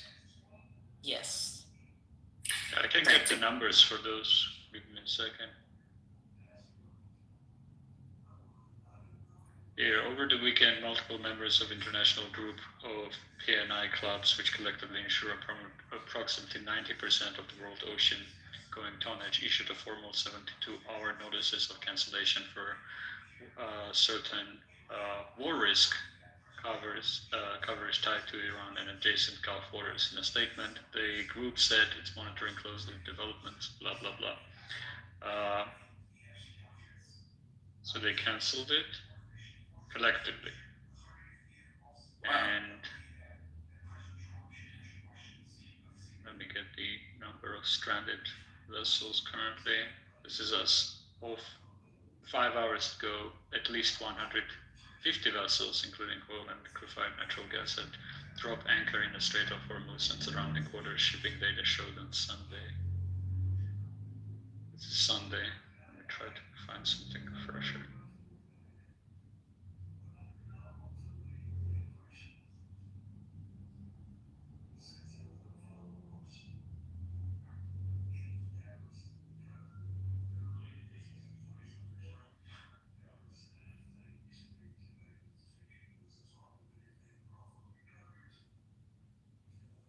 Two hours ago, from Windward Maritime AI and using the Copernicus image, showing at least just one tanker in the strait.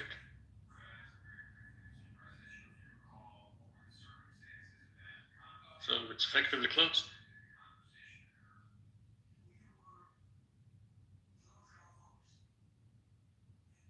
Also, there is a new report that 1 hour ago there was attack on Cyprus again.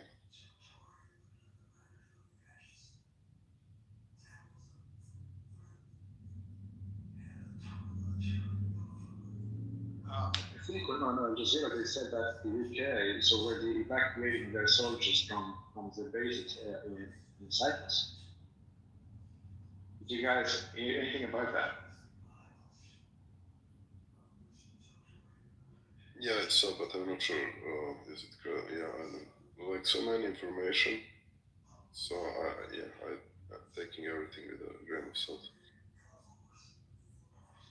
Can you repeat what you were saying? Who, Tarek or me? Tarek, was he talking about Cyprus? Yes, that they Brits taking their military out of the base. Yes, if you heard the statement by Keir Starmer, he said they learned their lesson from the Iraq War, Afghanistan. They are not getting into this, and they're not going to allow America to use their vessels.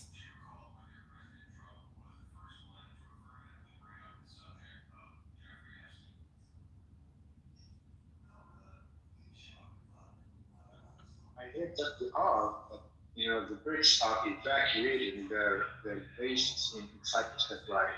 That's probably not that's inaccurate, but I don't know. It was just something I heard in Al Jazeera. So I'm not sure if that's true or not.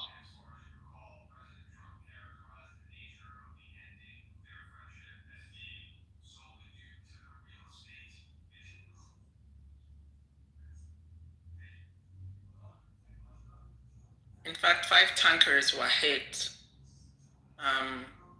One was an American.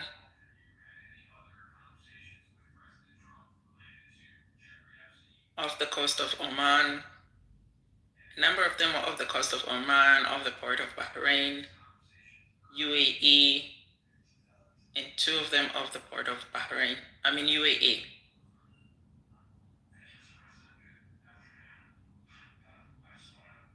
Have we talked about Turkey in any of this?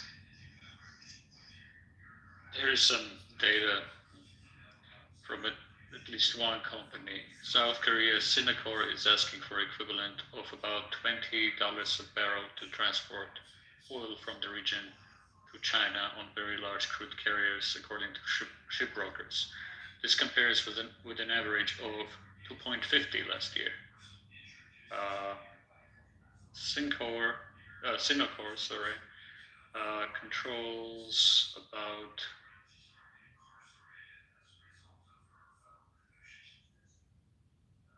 150 vessels, or nearly 40% of unsanctioned ships available for immediate charter.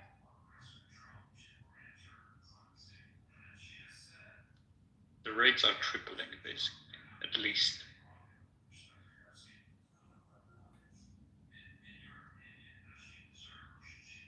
And this is going to make increase the cost of goods.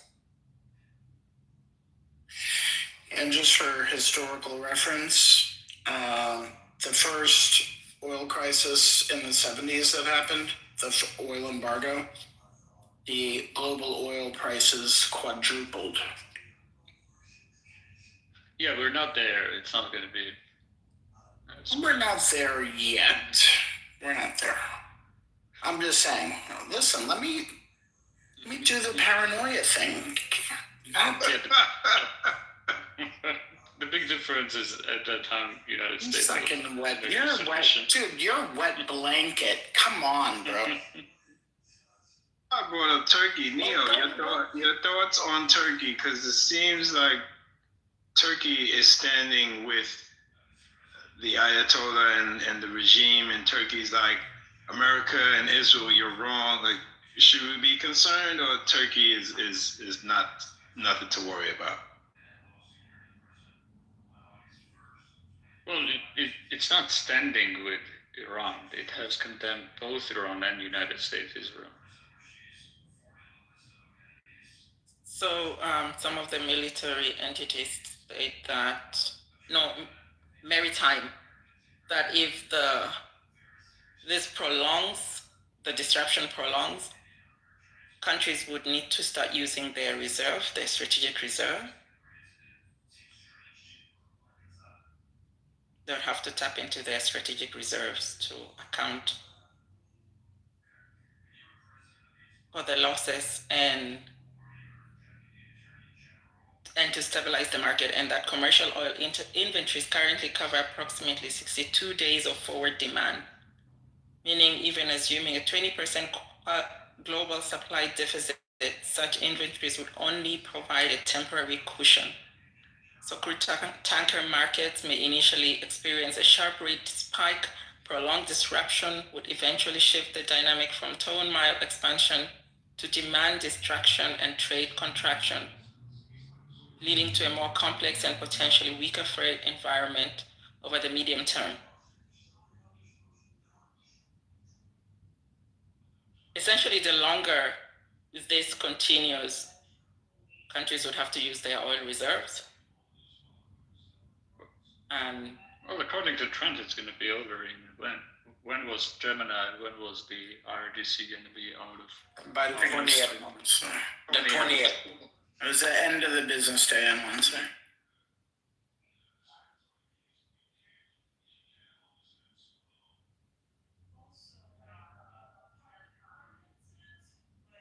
What is Azerbaijan standing on this? Very scared. Yeah, people are very scared currently. They really don't. Azerbaijan has been spared for now. Yeah. And I really hope it's going to continue for regional stability, but they might get hit. The reason that is also not happening, and probably is not going to happen, because Turkey, Azerbaijan, they do pose a threat to Iran. So if they were to join, that would be serious. And that is also one of the escalatory paths that the United States has, but it is highly unlikely that the United States can coerce Turkey into joining this, because that would be all-out regional war. No, but Erdogan today said that there are great friends with Iran, blah, blah, blah. There wasn't war for... Yeah, they're not crazy. They don't want another Syria on their doorstep and another 20 years dealing with refugee crisis. Like, it's just not in their best interest. But I'm pretty sure if somebody in the United States has any strategic thinking, they might be calling Turkey. Turkey would get involved with this conflict. First, they have some sort of animosity with Israel. They are opposing their interests, like conflict with the interests of Israel in the region. Secondly, yeah, they are part of the NATO, but the NATO itself, like they are not yet, or maybe they are not seeing this conflict as something against them, even though Cyprus is hit, but it's not really something. It's not a significant, attack. I guess so. But the British bases are on the Greek side, so I don't think this affects Greeks at all. The Greek Cyprus, but the Greek Cyprus is part of NATO, so. No, Cyprus is not a part of NATO, right? Seriously? I think so. I'm not sure. Neil, help me out here. I don't think Cyprus is part of NATO. Cyprus is part of NATO. Good question. Depending on who you ask. Yeah, that's fair. But officially, I don't think. I'm not sure. No, not the member. It doesn't participate in any. There is some levels of integration that are trying to do just now, but basically no.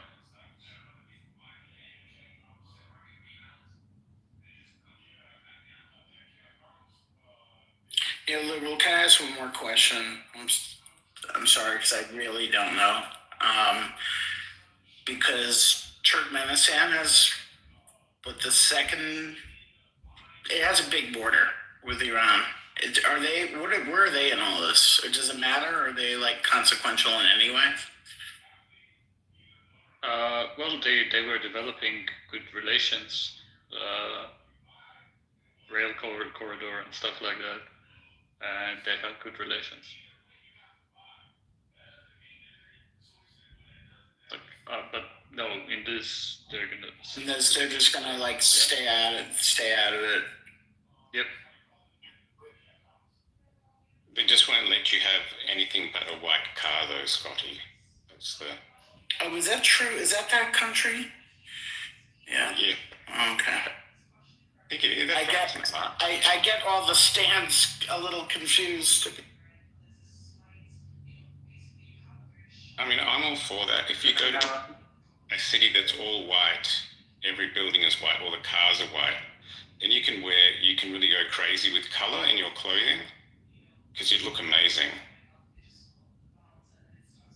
Like everything would pop. That'd be lit. They gotta do that one of these cities here.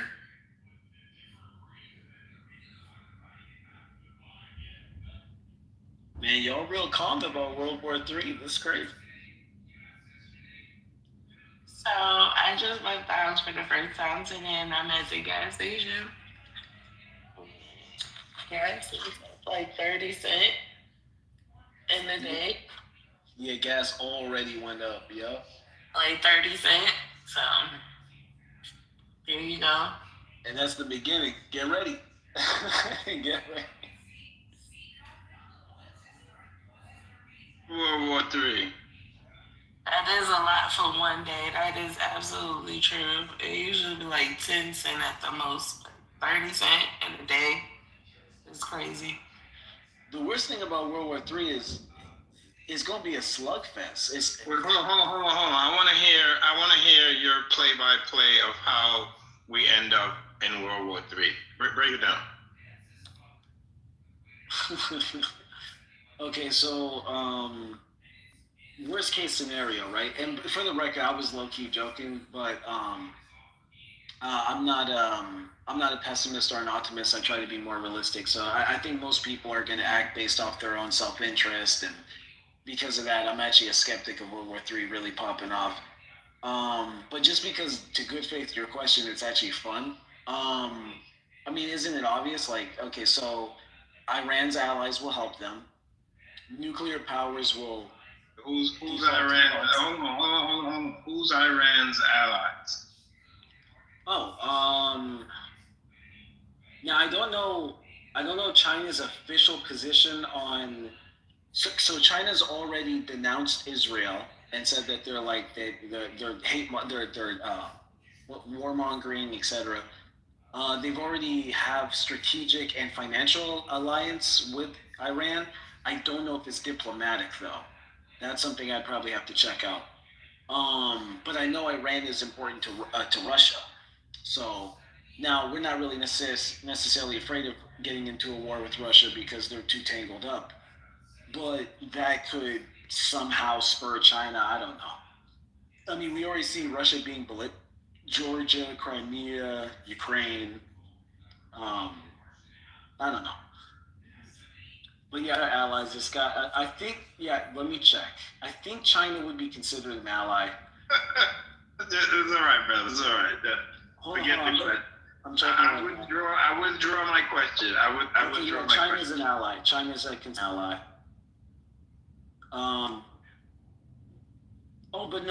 But see, even this says the same thing I said. Economically. What's this?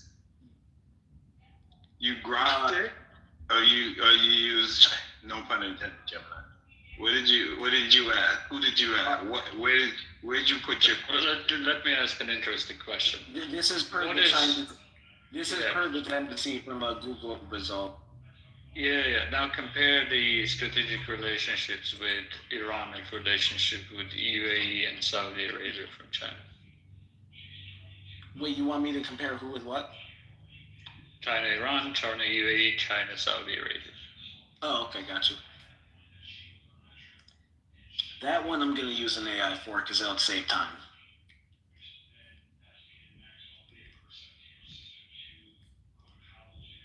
You said Iran, UAE, and what else?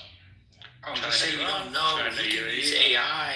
China, Saudi Arabia. No, he asked me to look it up. I was looking up something else. He's not asking you to look it up. He just wants to know your opinion. He has literally AI. said, now look up. No, he didn't. He said, now tell us. You're incorrect. Tell us, look it up, do whatever you do. No, but what did you say so I can know if I'm right or wrong? What did you say? Why they don't go in their own room and do this? I don't understand. Jeez. Forget it. Let's move on. The point is China. The point. Let me make my point without the question. The point is China is heavily integrated into global economy, including the Middle East, not only Iran but UAE, Saudi Arabia. They're not singularly have relationship with Iran. Have relationships and very important relationships with a lot of Gulf countries and non-Gulf countries. Oh, so I was wrong. Iran and China do have diplomatic relations. It's not just financial, it is strategic partnership. China helped mediate the Saudi-Iran relationships a few years ago, 2 years ago, I don't know. Well, there's your answer to the gentleman who asked what allies does Iran have. I guessed China, but I didn't know. So I was like, but yeah, there it is. And then obviously Russia, but like I said, Russia's tied up, so, you know.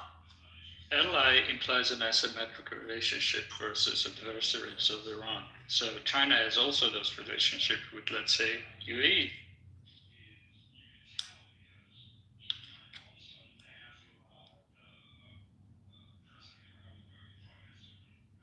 Yeah, I'm looking at that right now. Interesting.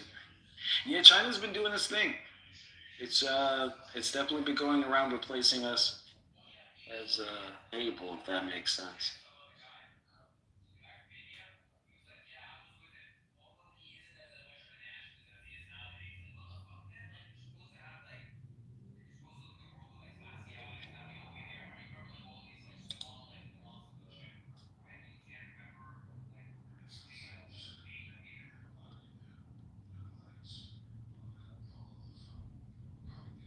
The last thing China is going to do is side with anybody too heavily. Like they may speak diplomatically, they may even ship some stuff, but they're not going to side in between Saudi, UAE, and Iran.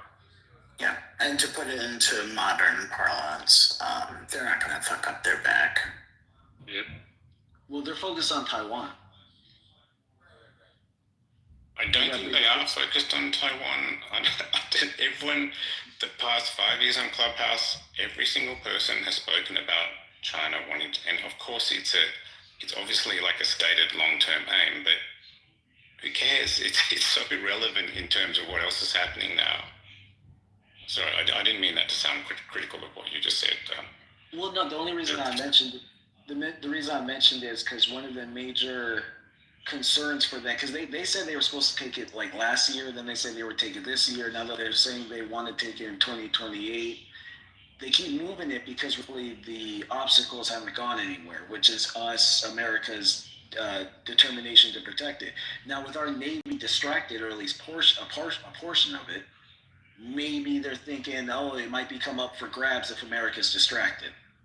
So that's yeah, but we didn't move the Seventh Fleet to the Middle East. We moved our most sophisticated carrier along with 4 guided missile destroyers, which didn't come out so originally the Gerald R. Ford was stationed with the 7th Fleet. It was then moved to the Caribbean with I think the 2nd Fleet, and it's then been detached to the Middle East with the 5th Fleet. So we still have a fleet in Asia that's meant to control the Pacific Command universe, which for Pacific Command, it's almost, if I recall correctly, it's basically half the globe.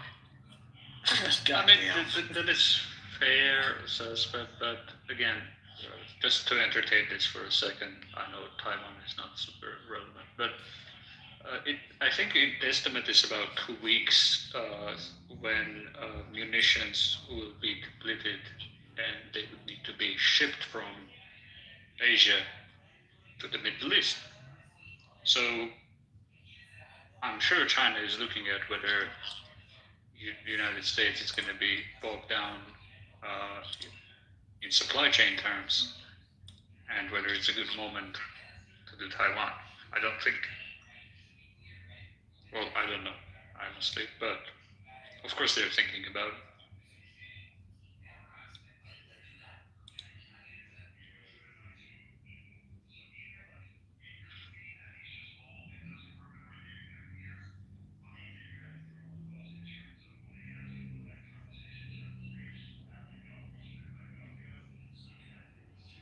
United States also recently delayed, just a few days ago, new weapons package shipment to Taiwan.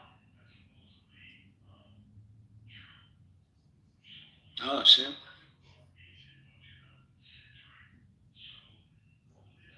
Yeah, this was a few weeks ago when China threatened that weapon sales to Taiwan could threaten Trump's visit in April, and Trump delayed it or canceled it.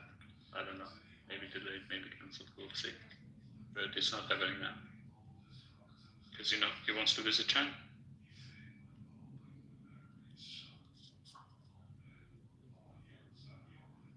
You should visit China in March, right? April, I think. Maybe it moved last thing I remember was April.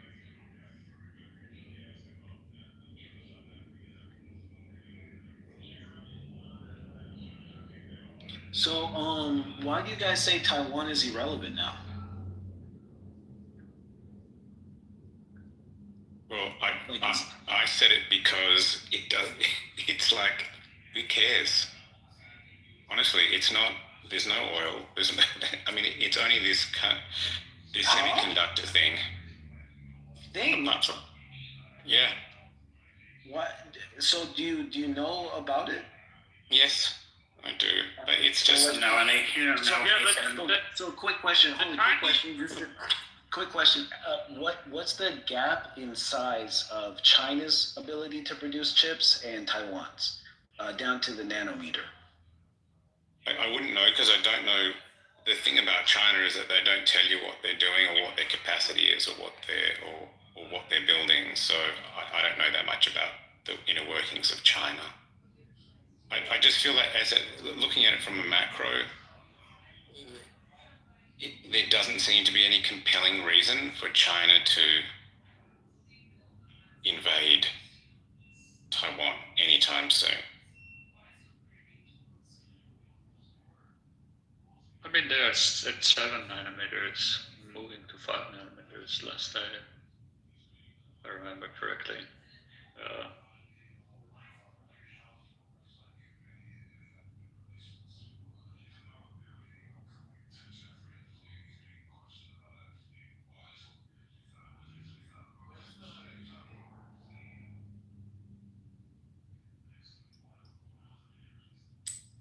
I was going to say, Chinese have been looking to get natural gas and oil for a long time.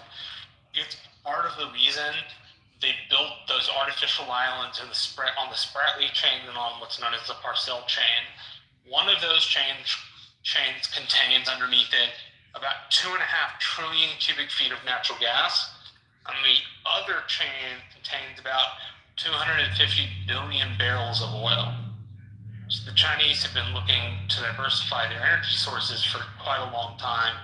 Aside from area access denial tactics in the South China Sea, which is their attempt to set a fleet out of transnavigating the South China Sea, which at any one given time holds anywhere between 85 and 95% of world trade, or at least that was true in 2012. It's probably changed since then. I'll let my voice to the Taiwan thing. Do you really think after this Middle East war, Taiwan is anyway going to be a strategic priority for the United States? No, I don't think so. Okay, that's why it is relevant.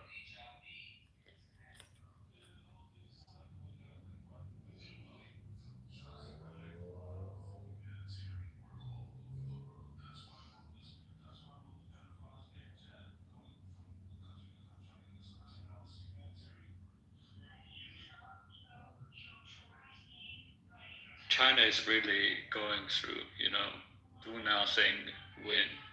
Just I sent you some good article about Chinese chips on the stream. So, my bad, my phone died. I had to plug it in. The reason I think the chips are relevant is because, as far as military technology goes, China's like best case scenario 10 years behind Taiwan, and that's actually a huge amount of time. Like that's to catch up to what's right now. Theoretically, in 10 years, they wouldn't still be in the same place. I'm trying to express, like, basically you could say the existing chips are probably minimum 5 times better to try to simplify, right?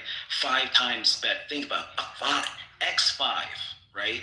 So when it comes to strategic technology, military technology, especially you have to understand the reason why America is investing so much in these data centers. There's a lot of fluff going around that it's because they want to spy on America. I mean, granted, they probably do need to build data centers all across the country to do that.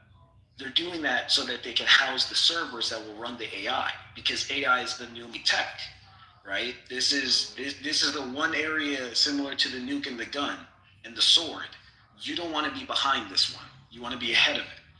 So we do have the edge right now, especially Biden came in with the CHIPS Act. We're trying to reproduce Taiwan's ability here just in case China does take Taiwan.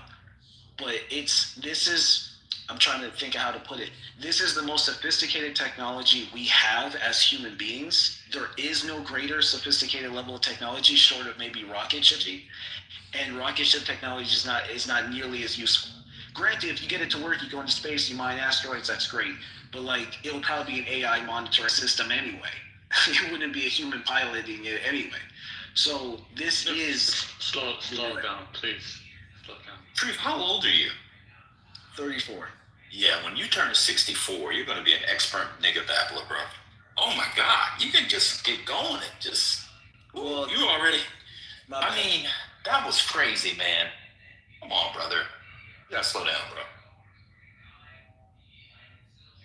Okay, so I agree that the United States is ahead in chip technology. Not the United States. The United States and its allies, right? That doesn't necessarily translate to strategic advantage, at least not in any obvious way, right? In military technology.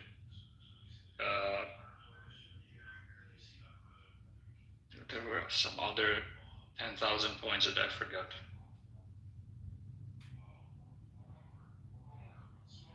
More explosions in Doha. Start breaking news? Yeah, this came about a minute or two ago. I'm gonna tell you what's gonna happen. Well, I'm guessing.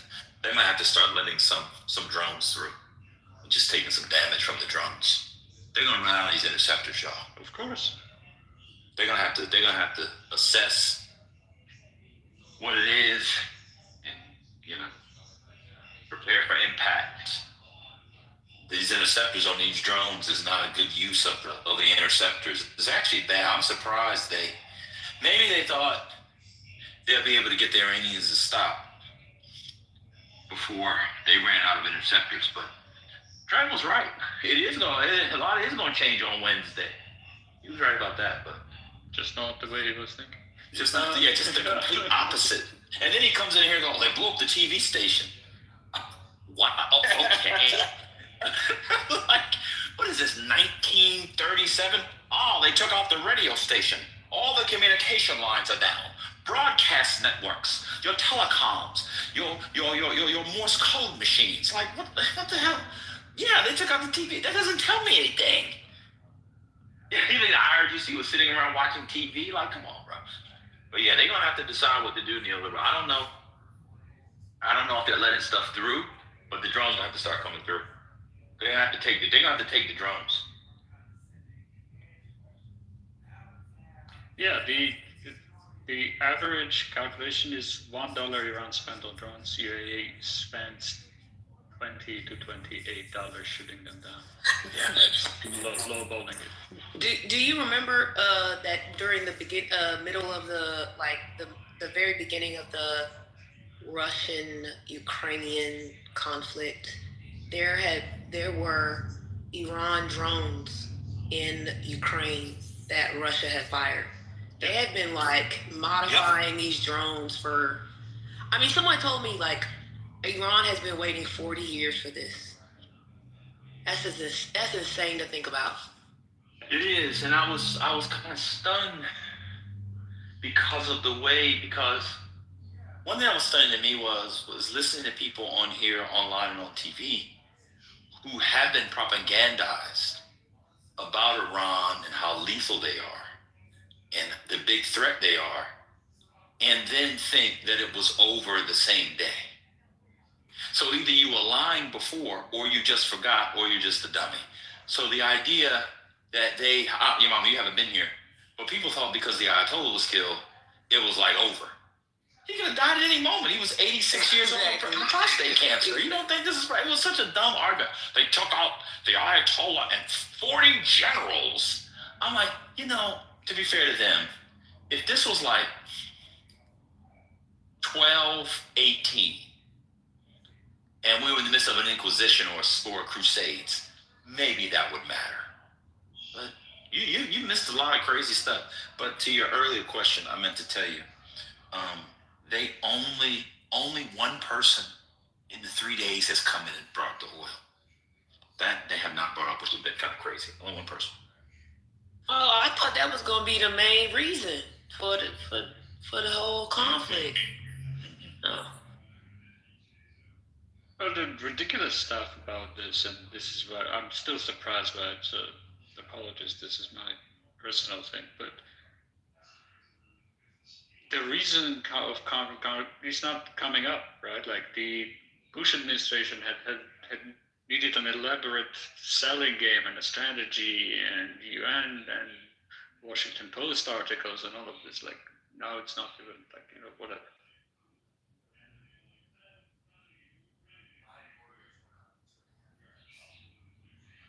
Wait, did you mute up? I thought you were on a roll. I think he went out.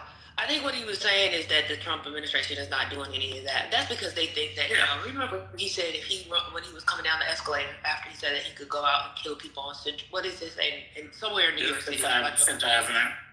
Yeah, so like, that's what he thinks. Like, he don't need to do any propaganda to the American people.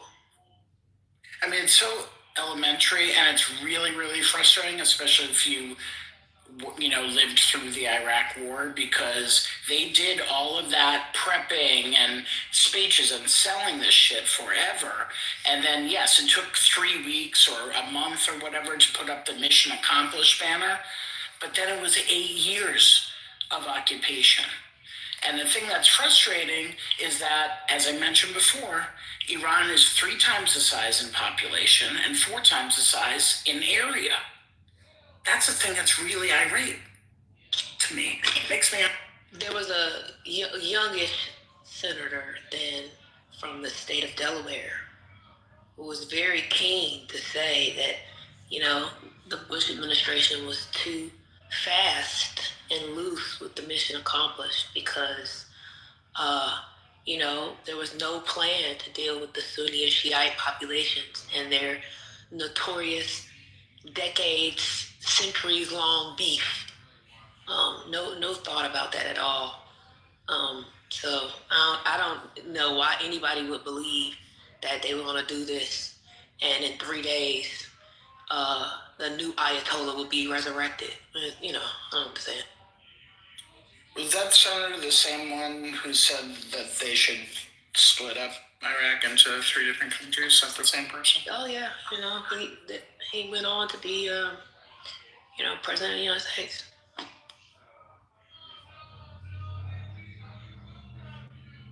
Wait. Al Jazeera is reporting that the IRIB broadcaster continues anyway. The complex was attacked, but the state broadcaster is still going on. The Ayatollah must have died beforehand, and they ain't tell us. Which train? They're playing reruns. Someone bring train. Yeah. What's going on? It's the oil. No, I'm just playing. No, it's the rare earths. They're really rare.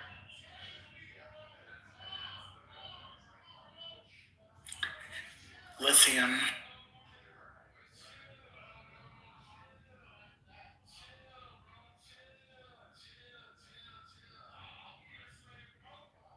Well, according to the mediator from Bahrain, Iran offered the United States access to the oil. They did. Agachi pretty much was like, they were trying to play into Trump's economic ego. You know, the things Saudis and everyone else typically gets him to do whatever they're bidding. And this time around, he said no. He was determined to do this one way or another. So innocent people will pay for this. CNN reporting, United States is preparing for major uptick in attacks in the next 24 hours. They have to. All they got. So the biggest news I feel like on this today is Hetch is saying that he is not, that boots on the ground is not off the table. Like, does he think that we're idiots? Boots are already on the ground. What's going on? Yes, I'd like to answer your first question.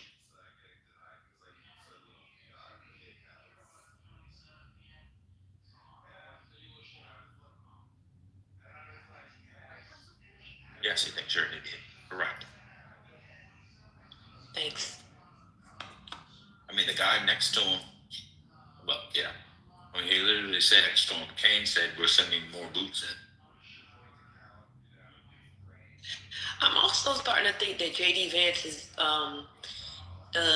sort of, he's never in the spotlight. Is him trying to save him from being tainted with this stuff? There was a Times report that he was pushing for, I don't know if you saw it, a bigger attack from the beginning.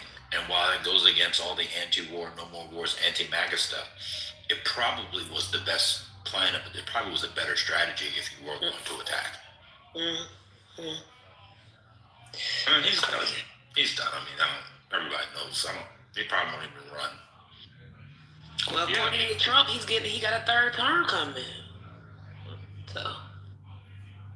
Yeah, this man torched Vance's presidential aspirations. Third term. Trump better worry about that rash. I know that is nasty. Where his doctor said he put a cream on it, which is a cream to prevent cancer, or like a pre-cancerous cream. That's what he needed. That's crazy. Yeah, I mean that rash is nasty looking. It's nasty. Vance is an idiot if he runs in. I don't think he's gonna run. He may do like an exploratory type of I would say a pseudo. He's not gonna invest a huge amount in a run. You can work for Peter Thiel and have a happy life, being fabulously wealthy. I mean, this country is gonna. We've seen how after 8 years of Barack Obama, how desperately this country needed to change. So, like I said, we'll see what happens. But that's typically not the way this goes. What? I'm not even going to follow up on that. What's not the way it goes? Well, meaning that the 8-year presidents. I mean, we saw it with George W. Bush.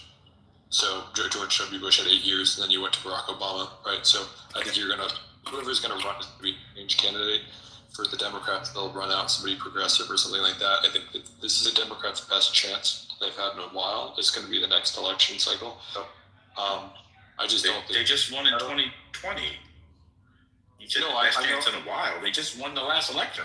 No, I'm saying that if the Democrats want to run a quote unquote risky candidate, this would be the election to do it. The upcoming presidential, right? After 4 years of Donald Trump, followed by 4 years of Joe Biden, followed by another 4 years of Donald Trump, the country's gonna whoever's the Democrat is going to have a pretty easy path. Is my guess. Wait, you said we normally don't do this. You mean we normally don't?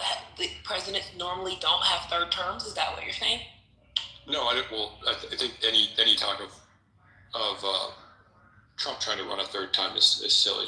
I think you're just buying.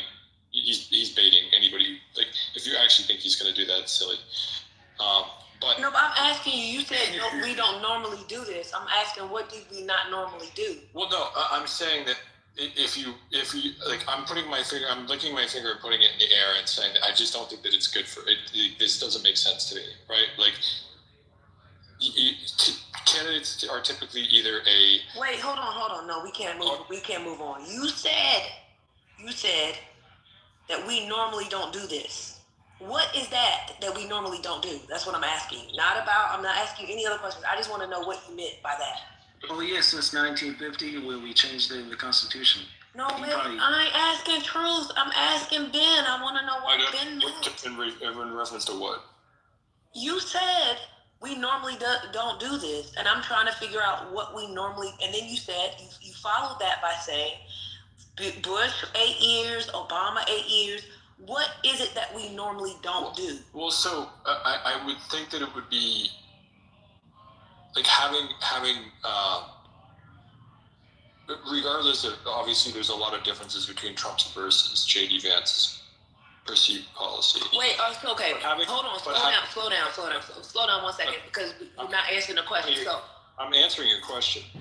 So having two Republicans that are at least pretty close, at least again, J.D. Vance and Trump definitely have their differences, but having like it just the air is not right for a J.D. Vance presidential run. I think if Republicans want to run out J.D. Vance, they're best to wait some time. So Ben, are you saying? Go ahead. Are you just saying that we normally don't choose the person from the same party after 8 years? Is that what you're saying? I'm saying that it depends on which way the winds are blowing, right? And I think with the way the winds are blowing, that doesn't make sense. Like, and this is what I think ended up dooming Kamala Harris. Kamala Harris both simultaneously tried to run a change candidate campaign in the sense that she tried to like say, look at me, I'm not Trump. Look at me, I'm not Trump. But in the same way, she also tried to run, it's her interview with the View where she's like, well, they said, what would you change about Biden's presidency? She said, I can't really think of anything. It's like she wanted to have it both ways. Like Trump's entire message in 2016 was, I am an outsider, right? And then if you look at what won for Biden in the next election cycle, it was return to normalcy. So, like, those tend to be the strategies that work if you're running, right? Like, I think that's what doomed Hillary Clinton. What doomed Hillary Clinton was she ran as a Trump is a crazy person and I'm somebody that you know, when in reality it was like, well, we just had 4 or 8 years of Barack Obama. Like the winds were blowing in the favor of a change candidate, right? Like a Trump or a Bernie Sanders, like somebody who was an outsider. So Are there any more clips to play? Or? I think after 4 years of another 4 years of Donald Trump, I think people are going to look at this, and I think that the general populace is going to look at this and go, no, we don't want another 4 years of a Republican. We're going to want a change candidate. That's my entire point.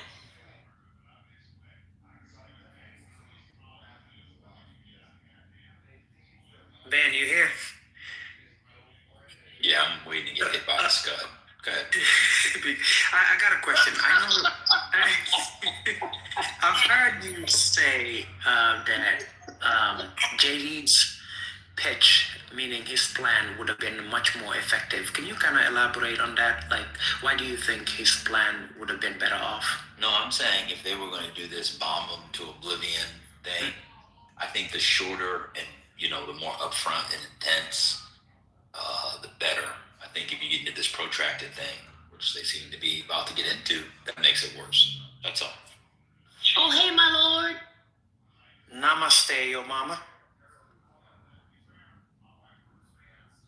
Yeah, I also think, I don't know, I mean, you might have a point. The only issue with that is, let's just say they came out and did much more worse than what they have done at the moment.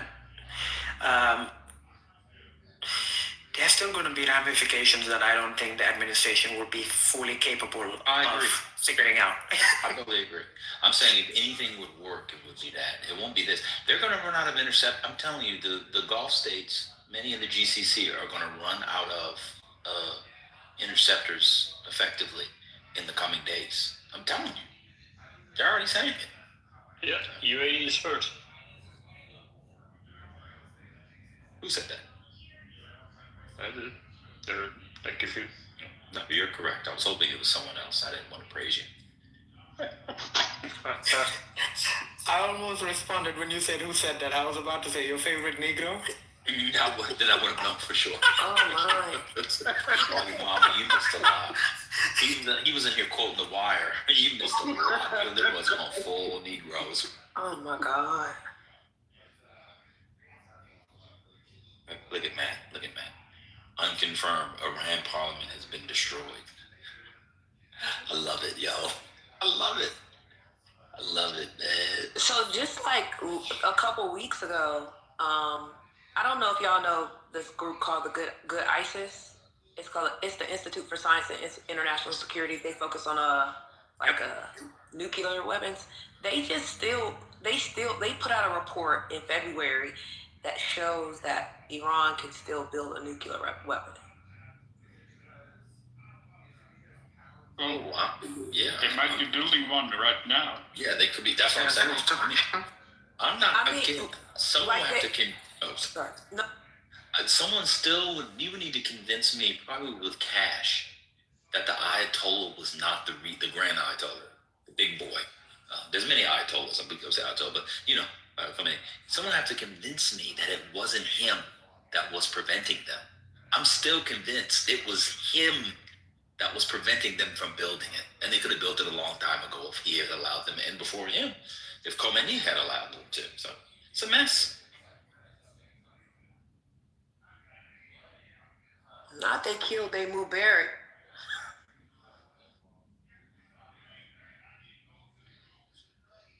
Matt's reporting that they blew up the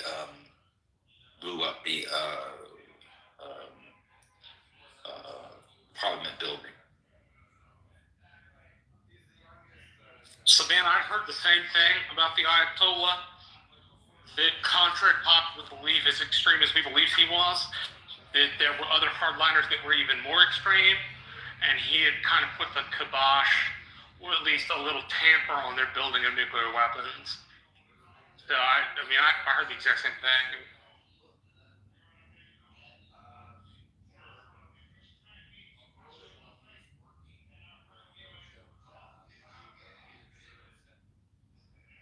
Okay, is Tucker Carlson now just a spokesperson for the Gulf countries?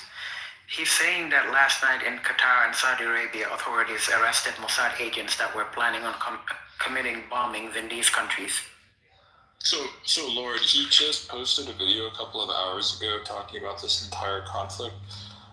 There's a reason he's been dubbed Tucker Carlson at this point.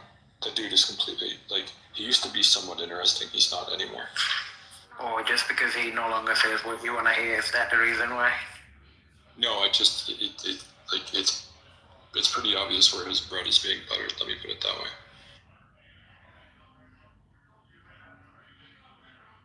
What, so you think challenging Ted Cruz, who holds very logical positions, and challenging Huckabee, who's definitely the wrong man for the job, you think that he's just doing the bidding of the sheikhs of Qatar? or is he actually doing the bidding for the... Why are you laughing? It's so funny the way you're asking, because it's so true. I'm sorry. I'm sorry, because I don't need to be paid to take down Huckabee the way he did. It was pretty easy to do. I'm sorry, bro. So, I got my A mixed up with my E. I thought you were Ben, and I was getting angry because Ben was laughing. That's okay. No, I wasn't laughing. If you follow if you follow Tucker over the past 6 months or year and a half, when did he get fired from Fox? Basically, when he went independent, he kind of fell off the cliff. Yeah, but mate, You're not getting it. Most logical, intelligent people are going, who the fuck is this guy Huckabee? Who the fuck is this guy Cruz? None of your other media are challenging these people. He's the only one that challenges them in any meaningful way. And you're sitting there going, oh, he's fallen off. He hasn't fallen off any clip. His listeners have gone up. His influence has gone up. I don't agree with most of what he says, but occasionally, if they do say clever things and do clever things, you know, I'm not going to throw him out with the bathwater. I mean, well, I don't know. Tucker's a complicated figure. He got fired in April of 2023. I'm reading a book about Tucker now. He's bigger than ever.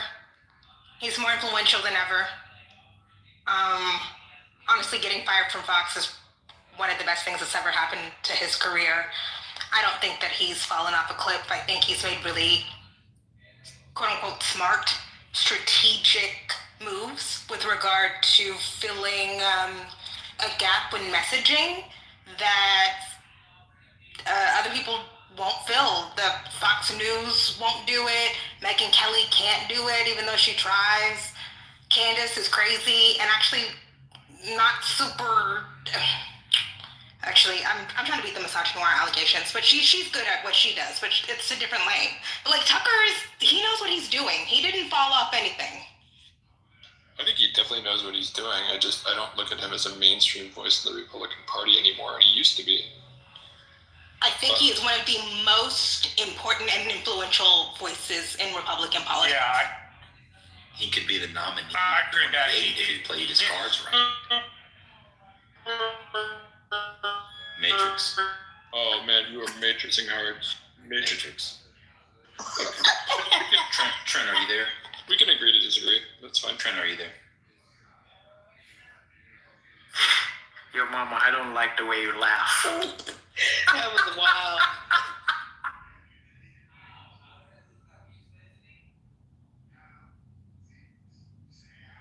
I mean, you can even see it the way that the America First influencers like Loomer and all of them, they're going so hard at Tucker and the American conservative, those people who are asking questions about this, they're going so hard at them because they understand how influential Tucker is. And he has consolidated that influence. He's consolidated that power. He knows exactly notes to strike with the young people, with the firsters, the way that Tucker's transformed his career is quite interesting to me. That, he's a piece of shit. He's a racist piece of shit. I'm sorry. But I haven't read the book that you're reading, Kimberly, but I would say that, of all of the sort of, former journalists, it seems to me that he is the one who does his homework. He does a lot of prepping. He's thinking about this stuff. He's not just trying to inflame for inflaming purposes, but he not only reads, but he's also engaging people. Yeah, he's strategic. He's trolling, but it's a conscientious troll. I don't know how to explain it. Anyways, the book I'm reading is called Hated by All the Right People. It's hard to explain, but man, he is just the man for this moment. He's a piece of shit. I know that people think that analysis is endorsement. I don't endorse Tucker Carlson. I guess I have to say that. Trent, are you there?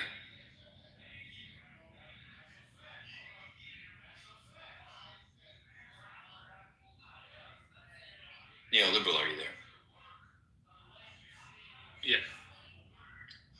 AUA released a statement about 5 minutes ago. They're dealing with a new barrage of ballistic missiles this time from Iran. It's from the Defense Ministry. I don't know if you saw that. They're going to run out the receptors probably in the next couple of days. Not Iran going all the way around the Gulf and saying, who gonna check me, boo? Not they doing that.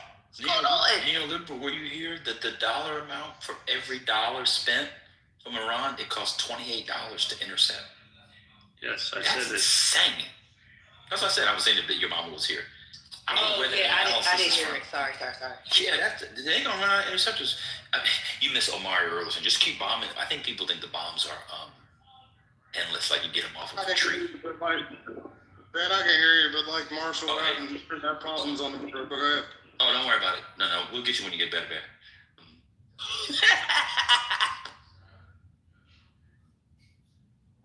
Oh, Trent, the one thing I was going to say is that they may have blown up the broadcast station, which is normal, what you do on regime change operations. But they're still broadcasting because they weren't broadcasting from that building.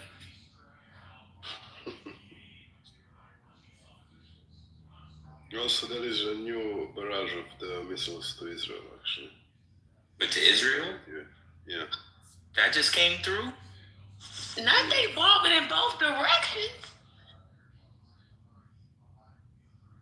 Y'all got to read about this mosaic defense. I'm telling y'all, it is fascinating, and it is not like what we do. It's not like what Europe does. It's not like what China does. Y'all got to read about this mosaic defense. It's very fascinating. It explains what's going on. Y'all listen to Trent. Thursday, we'll still be here. Read into Mosaic Defense and then read about what role does the Basij play in that. How many is in the Basij? 300,000? More. Okay. Yeah, this will be over on Wednesday, Trent said. Trent, what's the Basij? Trent, you there? What's the Basij, brother? What'd you say? What you talking about? The Basij. Official estimates, I had to look it up. Official estimates are 450,000. 1 second, Neil.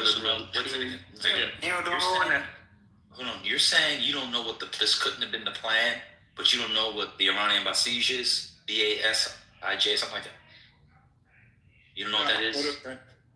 Okay, cool. Go ahead, Neil.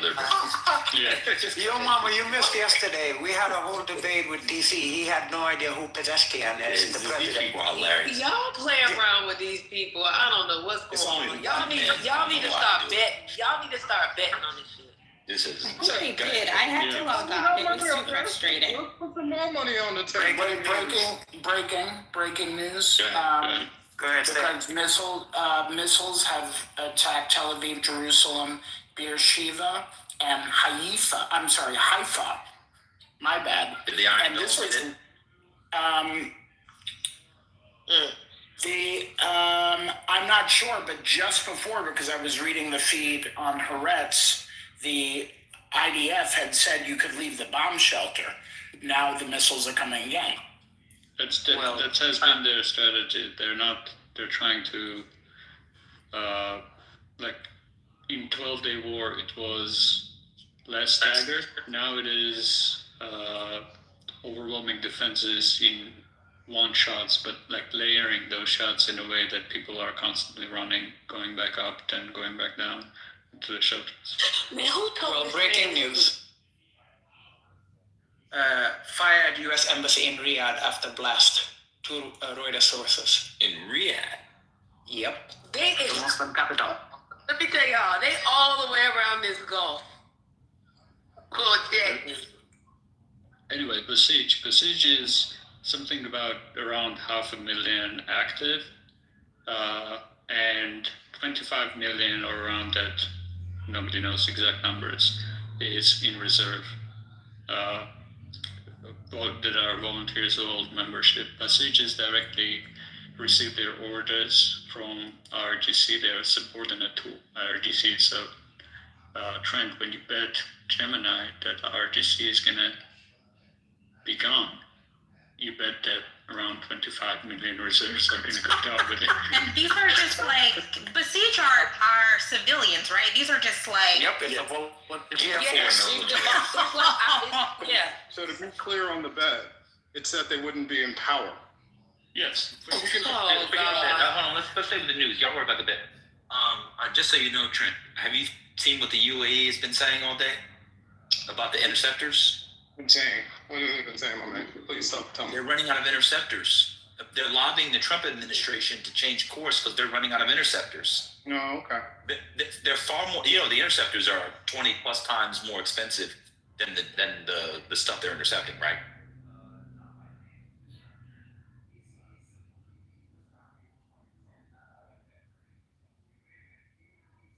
Did you know that, Trent? That they have more missiles and drones than interceptors. I'm just making sure you know. They've got 50,000. This is why it was so dangerous to attack Iran, because they've got some of the best drone technology and missile technology in the world, and that they could use their swarms to attack those aircraft carriers and our bases and eventually overwhelm them. But I'm not talking about us. Hold on. I'm not talking about the U.S. Okay. I'm talking about the U.S. I'm talking about the GCC. You know about the GCC. That's what I'm talking about. That's all. I understand what the calculus was and why, and I thought it was very dangerous to attack them. But what I've seen, listen, I know we're getting two sides of news sources.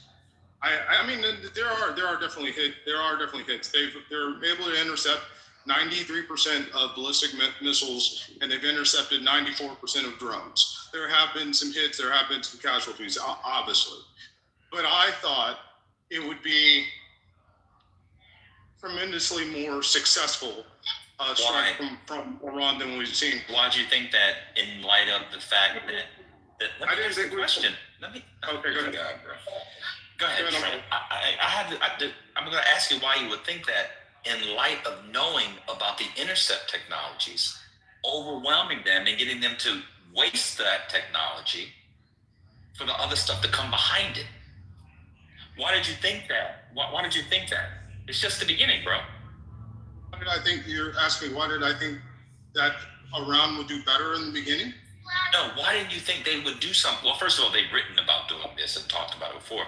But why do you think they would get all these hits? They're sending a $20,000 drone, and Israel or UAE or Bahrain or whatever is spending a $3 million thing to knock it out of the sky. They're going to run out of the $3 million things, and behind the little drones come the big boys, is what I'm saying. So why do you think that in the first day or two they would get all these quoted hits? I just don't understand that. That's all. Because my assumption and many others is that they would use a swarm to overwhelm U.S. assets and whatever they were targeting. They haven't been, they've tried it, but it just hasn't been successful. I did not think that the U.S. and Israel would be as successful as they have been in thwarting these attacks. We've also taken out a significant number of these ballistic missile sites, and their CIA and their Pentagon are gone. Those are buildings, bro. Yeah, it's buildings, but it's also. Are you talking about the ballistic missiles on the ground? Thanks a lot. Come on, Trent. You're saying the same thing over and over again, brother. I mean, we don't know when the swarm is coming. Why do you think this is the swarm? The attacks and the rate of the attacks and the velocity of the attacks have actually slowed. So it's not as many. Who told you that? Who told you that? Who are you listening to? Okay. No. I want to know. I actually want to know. Where are you getting your numbers from? From the sources. Yeah. It's from people in So Texas. where are you getting that the numbers have slowed from? Because if you just follow along and do your own counts, you see. This is from people who are following this, right? These aren't people that you would probably consider experts on the system on it, but people who are following it saying that their attacks are slowing and that our attacks on their sites, which would make sense once you lose air supremacy, are being highly effective. But I mean, if you think that this is going well, that's not what I'm saying. That's not what I'm saying. Calm down. I'm saying, where are you getting your counts from that they're slowing down? UAE is saying the opposite. The countries getting hit are saying the opposite of what you're saying, which is why I'm talking. I've been working most of the day. I haven't looked at what the UAE. No, who said it? Who that you said that knows it? Is it some commander there or somebody at CENTCOM? These are people online that are basically watching this. They are civilians. Some of these are former DOD people, but they are taking the accounts and they're looking at what's happening.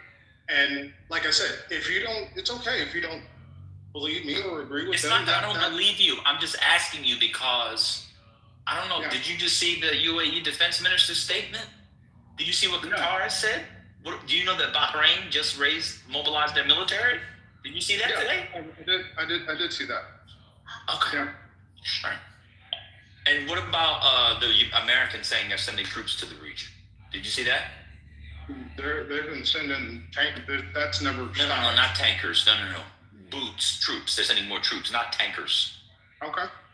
No, did you see it as I was asking? Did you see the conference today? No, I didn't see the No, I saw the press conference this morning from General Kane. Rubio? No, I saw Rubio and Trump. So you didn't hear the defense secretary or the joint chiefs. You just heard the political stuff. You didn't hear the actual military stuff. I'm just asking. No, I didn't hear the military stuff. What about Strait of Hormuz mining? When do you think they'll start popping that off? I saw online there's estimates. I saw online there's about 6,000 of them. No, I've seen that because we destroyed 11 of their ships and they can't get their ships out. That they don't think it's mined. I see the ship. You can see the ships holding, but we'll see on that. You know, you get. You don't think the Strait of Hormuz is mined? Oh, I think it's probably mined. I think they've already mined it. I don't think they. That's what I'm asking. When do you think they'll pop that off? I don't know. I have no idea. But what are your sources on Twitter saying? The sources on Twitter are saying that they haven't been able to mine it. I mean, they were originally going to allow the Russian and Chinese ships through, and then they came back and said, no ships can go through. So, you know, there was a ship that tried to get through.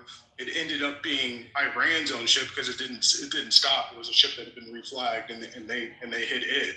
So I don't know about the Strait of Hormuz to be mined. I don't know what it takes to do it. All right, cool. I appreciate you, brother.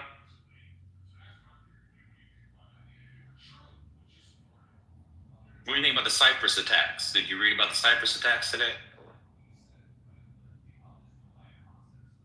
I don't think Iran. I mean, we can make this short so we don't focus on me. I don't think Iran's done anything significant. I think most of their leadership has been dismantled, and it's been an absolute. It's decentralized. They don't do a centralized command and control. If you plan for what do you mean, whatever? Yeah, what I'm saying is, as they've said, that they've been planning for 2 decades for this war. If this was their fucking plan, it's loud. But it's day 2. Oh my God, I gotta be honest with you. You are an OK USA type dude. You're not at all intellectually curious about this. No, not really. I disagreed with the Iraq War once it started, and it went on too long. I disagree with using our forces when we don't need to. I actually think this in this case it was right and just. What I am actually impressed by is how well our military performs with no boots on the ground. How well our military has performed at this point. And so right now I can't say anything. I don't have anything bad to say. I think it's been a superb job by our military. It's actually, and by Mossad. I can't leave Mossad and Israel out of it as well. All right. Well, I'm glad you brought up Mossad. I've been waiting. It's now the next day. I think it's almost Tuesday there. You told me there would be massive in the streets today, and they were arming people. I didn't see it. Could you provide a link where those massive protests your sources were telling us about today and Mossad arming people to take over the government? You said it was a matter of hours, 15 hours ago, because yesterday afternoon. Do you have any links to that? Yeah, I'll say I was wrong about that because within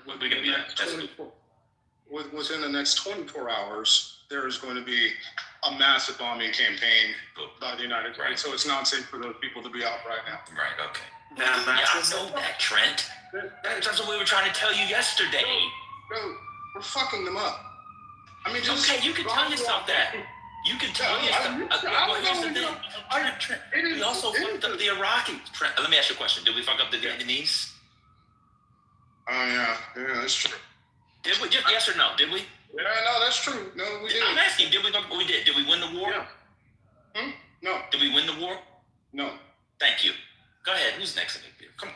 I've just posted a video of a rioters in Bahrain, so things are popping off there with police firing tear gas and stuff. So maybe the intended protest this guy is hoping for in Iran will eventually happen in the Gulf countries, and they will overthrow their regimes.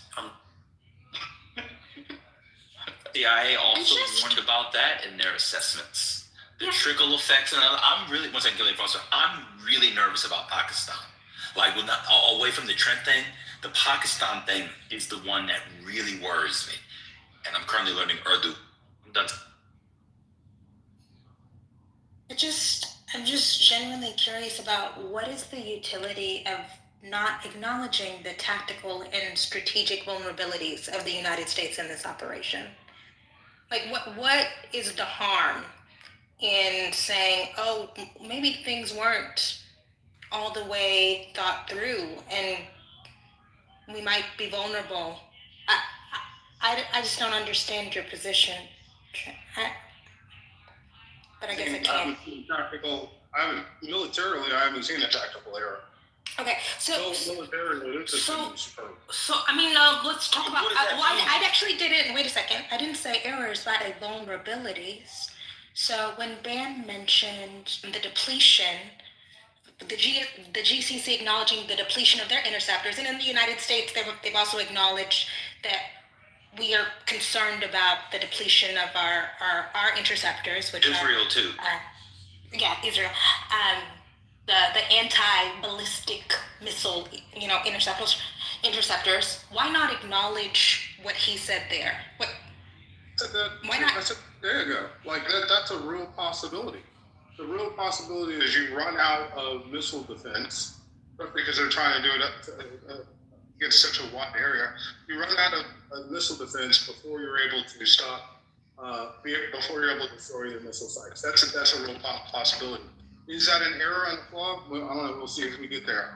Right now, since they have air supremacy, I think they'll be able to take out the sites. What does air supremacy have to do with what we're talking about? Because you can fly your Reaper drones. As soon as you begin to fire a ballistic missile, you can take out the site. You got to. Oh my God! Oh my God! Trent, do you play Call of Duty, bro? Do you know the topography of Iran? Do you know how big it is? Yeah, it's extremely mountainous. Yeah. Yo, man, this OKU. I know this is like how you navigate Texas, so I understand it's like a life thing. But like the arrogance and glee and like, oh, everything is perfect. Even the administration is saying everything isn't perfect. I don't know. It's just an insane way to. It's my own fault. But again, basically said it will be over by Wednesday, and we have 100,000 reservists in Israel being activated. We have the Bahrain military being activated. We have our own military saying we're sending more troops. They're saying there will be more casualties, etc. But Trent said it will be over on Wednesday, and he's citing the blowing up of buildings and the television station, even though they're not broadcasting from the television station. Anybody can go online from 20 years ago. They are a decentralized command. Neoliberal got laughed in the face yesterday by people who can barely read above a 7th grade level. This was not Trent. They laughed at him. This is exactly what they did. The man, by the way, we now know where the man was. Y'all know where the man was? He was in his office, above ground, having meetings. Ramadan. He wasn't hiding. It wasn't some crazy bunker buster, etc., etc. But, okay. Okay, I mean, I have to be honest, they're not even fighting the military yet, Trent. Yeah, I get into the Trent hole because I never. What's going on with Trent? And by the way, this is the same Trent the military cut in half. Yeah, that's funny. This dude is so phony, yo. I just never encounter. How can you? I just don't encounter people. How can you be so sure with so little? Like, I just find it to be super fascinating. Like, I want to jump in your brain. Just the certainty with no sources, no no reporting, just tweets. It's just fascinating to me. I'll tell you what it is, Kim. It's the fact that he got one thing right and Ben did a whole party. We had to endure then doing a 2-hour, giving Trent his flowers and everything. And ever since that moment, he decided that, you know what? That's true. I'm just gonna gamble. That is true. And just make wild predictions. That's just what it is. You can tell very clearly in this room. Trent doesn't read. Half the stuff he talks about, he has no idea what he's talking about. Yeah, that's true. I'll never forget the tariffs. The tariffs are still the most offensive one. I mean, he called me stupid. He called other people stupid. The tariffs are going to work, etc. So I mean, he called us stupid. That's what he said. It was crazy. What I said was to completely dismiss them when they are they are made to protect American jobs is wrong. Now, I disagreed with the way that they were applied. The way they were applied was willy-nilly and not well thought out, and that was stupid. But that was our point, Trent. At the same time, to be against terrorists in a limited fashion, which for the United States with what our labor force costs, I think for any American regular citizen to be against that, I think that is a little. Nobody was against that. So what you're doing now is you're changing the story in order to make yourself seem sane. Nobody in here is a free trader. Nobody in here. Nobody. Absolutely nobody. Nobody in here was against the limited tariffs. We were always against the blanket tariffs. Trump ran on blanket tariffs. That's what we were against, and that's what you were arguing. You know, you gotta stop changing up arguments, bro. That's insane. Free trader. I said fair trader. I'm sorry. I'm sorry. Free trader.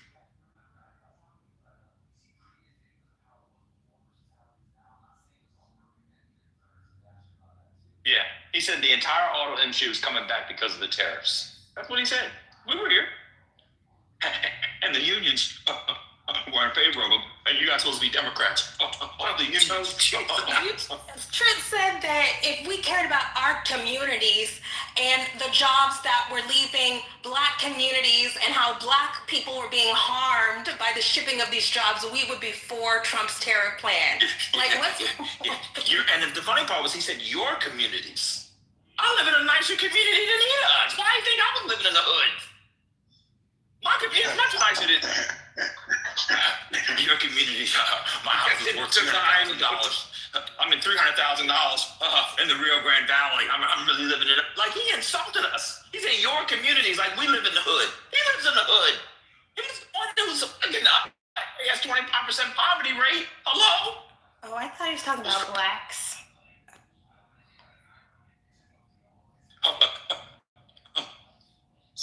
You can't keep doing that.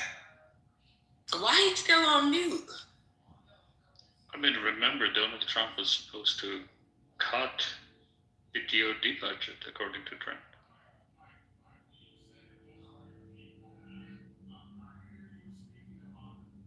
Wait, he left? Yeah.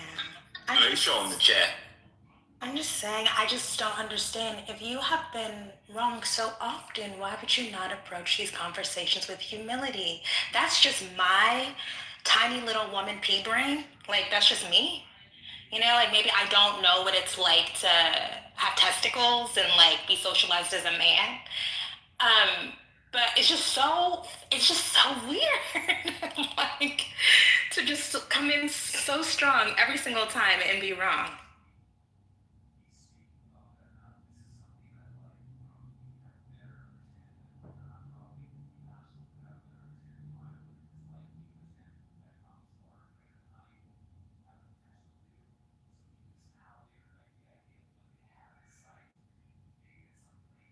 Oh my God, look at the video Faisal just posted. Here. I can't open it. What is it? Describe it. There's the fire from the Saudi, U.S. Embassy in Saudi Arabia. Yeah. Pretty crazy. I'll post the IG link. Oh, Trent saying the video's fake.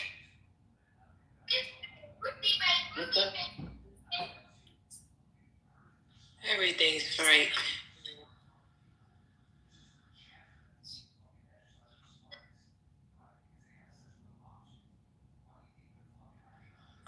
It's about to go downhill. I'm going downstairs. By the way, for people who want to follow it on the level that Trent is trying to follow it, the only place that does video analysis, geolocation, and verifies everything is on Bellingcat Discord. They have heavy moderation and everything is super double checked. Could you post the link on that? And saying hi to Marshall because I was unfortunately cut off again yet in Gary's room. I mean, I've always loved pulling his pants down, but he always deplatforms me whenever I say something that is a different viewpoint. Yeah, so I was, I don't know, I made a short list of things I could talk about, but now I have forgot. But Marshall, if you want me to continue talking about my analysis, I guess the part that I missed is that... Is this Marshall room? What's going on? No, it's not my room. Tiger, we can talk about that in private. That's fine. Oh, okay, sure. Yeah, but actually... Breaking news from Kuwait. Breaking news out of Kuwait. Kuwait just announced out, they released that the army, they're dealing with a new wave of missiles and drones that have been detected in its airspace. The army affirms full readiness. Yeah, maybe the swarm is getting ready. Maybe that's what's happening. Maybe they don't want to do it all in one day. They want to just maybe they're not the Energizer Bunny. This is a bizarre thing. But Kuwait now says it's got a new wave coming in, and they're gonna have to deal with it early this morning. So it's both missiles and drones. That's out of Kuwait. I've seen that. They just released a statement. I'm sorry, guys. Let me cut up. Whenever there's breaking news, we always do. No problem. But prior to the conflict, I think the estimated stockpile that Iran is sitting on is something like 4,000 missiles. The ones the estimation of what they have fired up so far is about 250. So they have about 90% to go. If that number is correct, it could be an underestimation. Well, the other thing is it's unclear how much resistance they have anti-air at this point. It's not completely safe for U.S. operations, but U.S. with their airstrikes are also wearing down the available platforms for Iran to be using those missiles. So it's kind of a race. I think on the U.S. and Israeli side also, their interceptors are being depleted very rapidly. So if Iran is able to withhold enough stockpile to wear down the interceptors, I expect heavier bombardment against Israeli targets if their interception is no longer effective. But there's also a possibility that they run out before that. So we just have to wait and see. Yeah, I'll only add that Israel doesn't seem to be the primary target, and it is UAE. At least in the first 48 hours. Maybe that has changed. That was data from first 48 hours. Yeah, so I think the reason for that is most of the shorter range ammunitions, some of those cannot reach Israel, which is like 2,000 some kilometers away, farther away. Whereas most drones would take too long to get there and are too easy to intercept. So, and also adding to that, I think most of the Gulf states are under for a full-blown, retaliation. So short-range stuff will be targeting the Gulf states, and the Israeli stuff will if y'all are interested, Bloomberg, I just read through it, just posted Iran's missile math, $20,000 drones take on $4 million Patriots. Yeah. It's really interesting. Yeah, but Trent says it's going beautifully. $20,000 to $4 million. This is an insane. This is how Americans get caught. Whatever, bro, I can't. That's an insane discrepancy. And Bloomberg was reporting too that UAE and Qatar, to Tiger's point, were also worried about depleting their interceptors and other defense systems, and are back channeling the White House to change course a little bit. I don't know if people saw that. That was earlier today. That was one of the rationale behind constant bombarding. Tiger said it's because of the fact that some of these drones will take longer to get to Israel. The Iranian calculation was that the UAE and some of these other countries don't have the similar preparation that the Israelis have, like the bunkers and all that, or the shelters that they have built in place to be ready for this. So they knew by pounding, for example, the UAE constantly, it will increase pressure on Trump and his cronies. But if that doesn't work either, they wouldn't mind destabilizing those countries. Also, getting a hit on UAE just looks better on social media. Exactly. It does. It really does. That's exactly it. Remember Dubai? We were talking about Dubai before, and this is the issue: is that there's so many social media posts come out of Dubai every day because it's a hot destination. Now, notwithstanding that, there's also an oil component to this. If you think of what would the Iranians do to get maximum coverage early on to make it look like they're winning? You'd hit Dubai. It's like literally across the water. It's like straight over the straits. It's not very far. It's like probably 15 minutes. I'm not sure what the flight time is from drone, but something like that, maybe less. So this is obviously what you do. You create a bit of panic amongst the people there. There are a lot of Westerners living there. Remember, there's lots of English and Americans and all sorts of others and Europeans, and they're going to be chicken littling, right? The sky's falling in. This will create so much pressure on Trump, and forget Bibi. Bibi doesn't listen to anyone, but Trump will eventually have to start listening to these guys because, they are an important part of his ecosystem. The property prices. Wait a minute. Hold on. One second. Mail's got something in the chat. Hold on a second, Trent.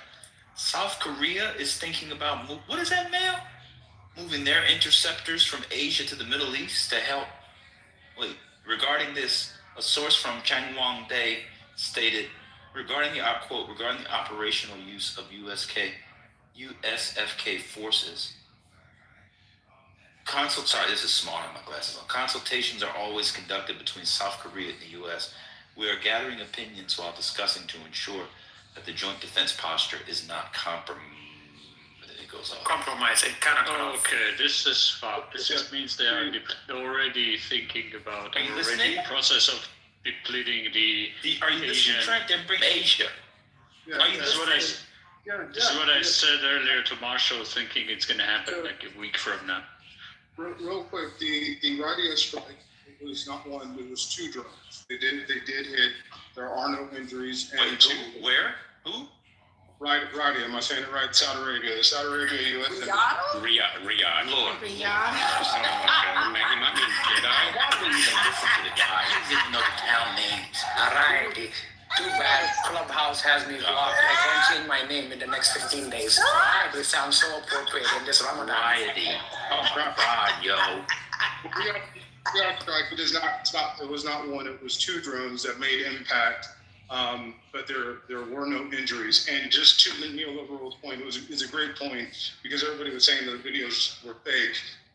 It is very clamped down of what people could share out of Saudi Arabia apparently, and people were calling that out. The video that you saw on the fire was a car crash that happened years ago. It wasn't the actual thing because there's a lot of AI and bullshit on X, so you got to be careful. Well, thank you so much, Mr. Ayadi, for making sure we only share accurate videos on this app. I didn't share any video. I didn't say anything. Otherwise, to my point. Neoliberal or Mail or anybody else, how long does it take to move the THAADs from South Korea to the Middle East? How long would that take? I mean, good question. We need Patty. If you don't know, it's fine. Do y'all know how expensive that system is? Do people know how expensive that system is? Anybody know? Billions of dollars per shot, at least. Correct. And they're going to that bitch in for some $30,000 drones, $50,000 drones, $100,000 drones. Yo, man, this asymmetrical stuff, I'm not an expert on this, but it is fascinating. This asymmetrical stuff, it'll kill you. Yeah, have you seen the other asymmetrical stuff? And this is verified with satellite photos, etc. Iran destroyed the $1.1 billion radar in Qatar. Oh, that was verified near the post? Yeah, it's been verified. Oh, damn. That's insane. Yeah, notice Trent didn't report on that. Yeah, that's been verified. That reduces the ability to, like, target more missiles that are coming in, you know? How much do you think, look at him, it's time to cut out the lights. Trent is talking like it's 1942, bro. Come on, man. You gotta get off that USA juice from 1945, bro. He gotta leave the signals out. USA. Can I ask you a question? And Barn, the TOD missiles, they can be moved by C-17. So is anybody? Oh, so relatively quickly. Yeah. Is anybody? The major issue. Sorry, Congressman, 1 second. The major issue is that some of the South Koreans are worried that like it's going to reduce the deterrence for North Korea. From North Korea, of course. Yeah. Of course, they're in the middle of a war. Is anybody worried about? Hello, your mama. How you doing? I just wish you would let them finish, and then you could go. Let them finish. It's okay. Go ahead. I'm sorry, your mama. It doesn't matter. I didn't know that. You got to work on my time. I got to work on my timing, your mama. I apologize. It's all right. Go ahead, bro. Yeah. So, is anybody worried about? I know Trump is in Putin's pocket, but obviously Putin is not in Trump's pocket. We know BRICS exists. Brazil, Russia, India, China, South Africa, plus I didn't even know Iran was, I think recently admitted, as well as some other countries. Is anybody, and I know BRICS is not like NATO, where they have a military agreement to defend each other, but is anybody worried about a sneak or double cross from Russia simultaneously with China at the most opportune moment where America is focused on the Middle East, and then now we're like really embroiled in a multifaceted, multi-enemy war? Is anybody worried about that possibility, or is that like far-fetched? Well, Russia's already busy with Ukraine. Like all of the energy is being expended on that, so I don't really see what the US could be worried about there, you know. And China can just sit down with their hands on their butt and win at the end of the day. Wait a second. I want to hear what General Trent says about that. Go ahead. Yeah, let me respond before you go there. I know that's entertaining. Before you go there, to you, Mel. I understand that they're busy with Ukraine, but that doesn't mean that they can't engage in their own like asymmetrical, clandestine type of like really selective attacks, right? Especially if it's coordinated at an opportune time, right? And I think China could sit on hands, wait till it all unfolds, or they could, at some point, deliver the coup de grace, right? Well, what would that be like? No, but I was just talking about the concern. The method is something separate. The concern is what I'm curious if anybody else is. Well, in my opinion, the concern about Russia should be non-existent, because they're already busy with Ukraine. Maybe they help out. Maybe they help the Iranians with intelligence or targeting. But like, to me, would that actually shift the calculus in the Middle East? Not really. For China, I don't think. I'm talking about the global stage. You think Russia would engage with the U.S. directly because of this mess that's happening in the Middle East? Did you hear my question? I'm asking you. Are you didn't hear my question? Anybody else? Even in an undercover manner, like, do you think they would want that heat right now? Yeah. I think it's a perfect moment for election interference. So again, it's an opportunity. Mel is 100% correct. There ain't Russia can't get past the fucking Dnipro. Like, Russia's got their own problems. They need to figure out where they're gonna get drones from right now, because they've lost two of their major allies in Venezuela, and now with Iran tied up. But the one I will give you a lot of credit for bringing up is China. If there was someone I would be watching very closly. If there was a time that China was ever going to strike Taiwan. Oh my god. Oh my God. Come on, Trent. Well, no, did you want to hear it or no? I mean, if No. you want me to shut the fuck up, I'll just shut up. All right, cool. So Qatar just released a statement. They must be listening to our conversations. They just came out. The Air Force said that they are well stocked with interceptors. So let's hope that's for their sake. We all love the cool. I don't care about that, but you all love the Qataris. So let's hope that's true. But they just released a statement because they've been fending them off for the last couple of days. So we'll see how it goes. But it ain't endless. And I know they don't have as many interceptors as they have drones and missiles. We shall see how it goes. I have a question. Did y'all talk about the impact? I know you guys talked about the embassy evacuations, but have you guys talked about the impact on Great Britain? A little bit. They got into it a little bit. Keir Starmer won't be the prime minister after the next election. I can tell you that. It's a mess. He's down bad. Maybe he'll survive. Yeah, he's down real bad. I'm just saying, this is their region. Yeah, I don't. Yeah, we talked about it a little bit. I don't think China. Somebody said that China and Russia would only do this if they had expansionist goals, but I don't think they need expansionist goals to hobble America, especially if what we're dealing with right now is a fragile economic moment where there are shifts in the currency structure. We're not big in global manufacturing. If the financial markets go down, where else are we going to go for revenue? Especially if we're going to sell weapons to everybody in the Middle East and boost the military complex by billions and billions of dollars. Oh, that's what you think? The GDP is still trillions of dollars, so the billions are going to be cool, but you got to make up trillions. We're at 30 trillion a year. 38 trillion. 38. I'm sorry. No, it's not 38 trillion It's a year. No, 38 trillion debt. Oh, that too. Yeah, He's talking about debt. He's just getting his terms mixed up. No, I was talking about the GDP. No, he's talking about GDP. GDP. Oh my God, what's going on the stage tonight? People are correct, and then people tell them what they mean, and they're wrong, and they're correct. You're wrong, Gert. You're wrong. He said he was talking about GDP. Yeah. He just said it. My bad. I was just trolling. Sorry. It's okay, brother. It's okay. I make myself laugh, so that's the main thing, right? You British, you British and Australian. Australians, yeah. And Australia. It's his y'all's fault.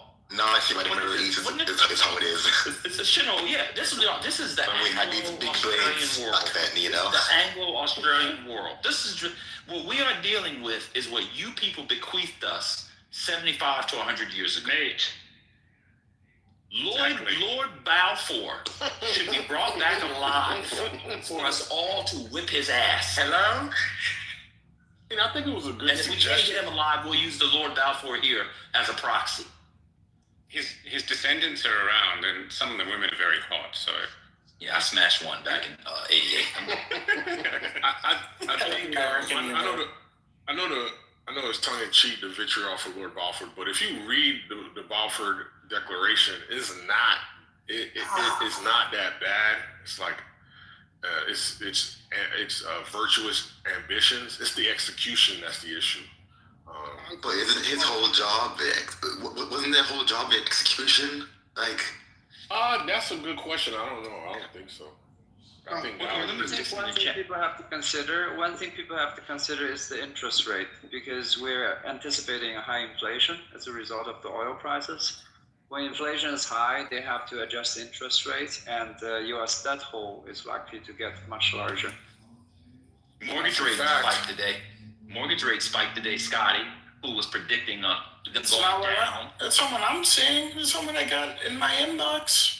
Wait, I thought that's mortgage. Wait, did some other rates spike? No, the yield. The yield went up, which is good for mortgage rates. So the mortgage rates are actually down very slightly, but yeah, you can get a 7-year ARM for 4.85 right now. Mortgage rates sharply higher after Iran strikes. reversing last week's decline.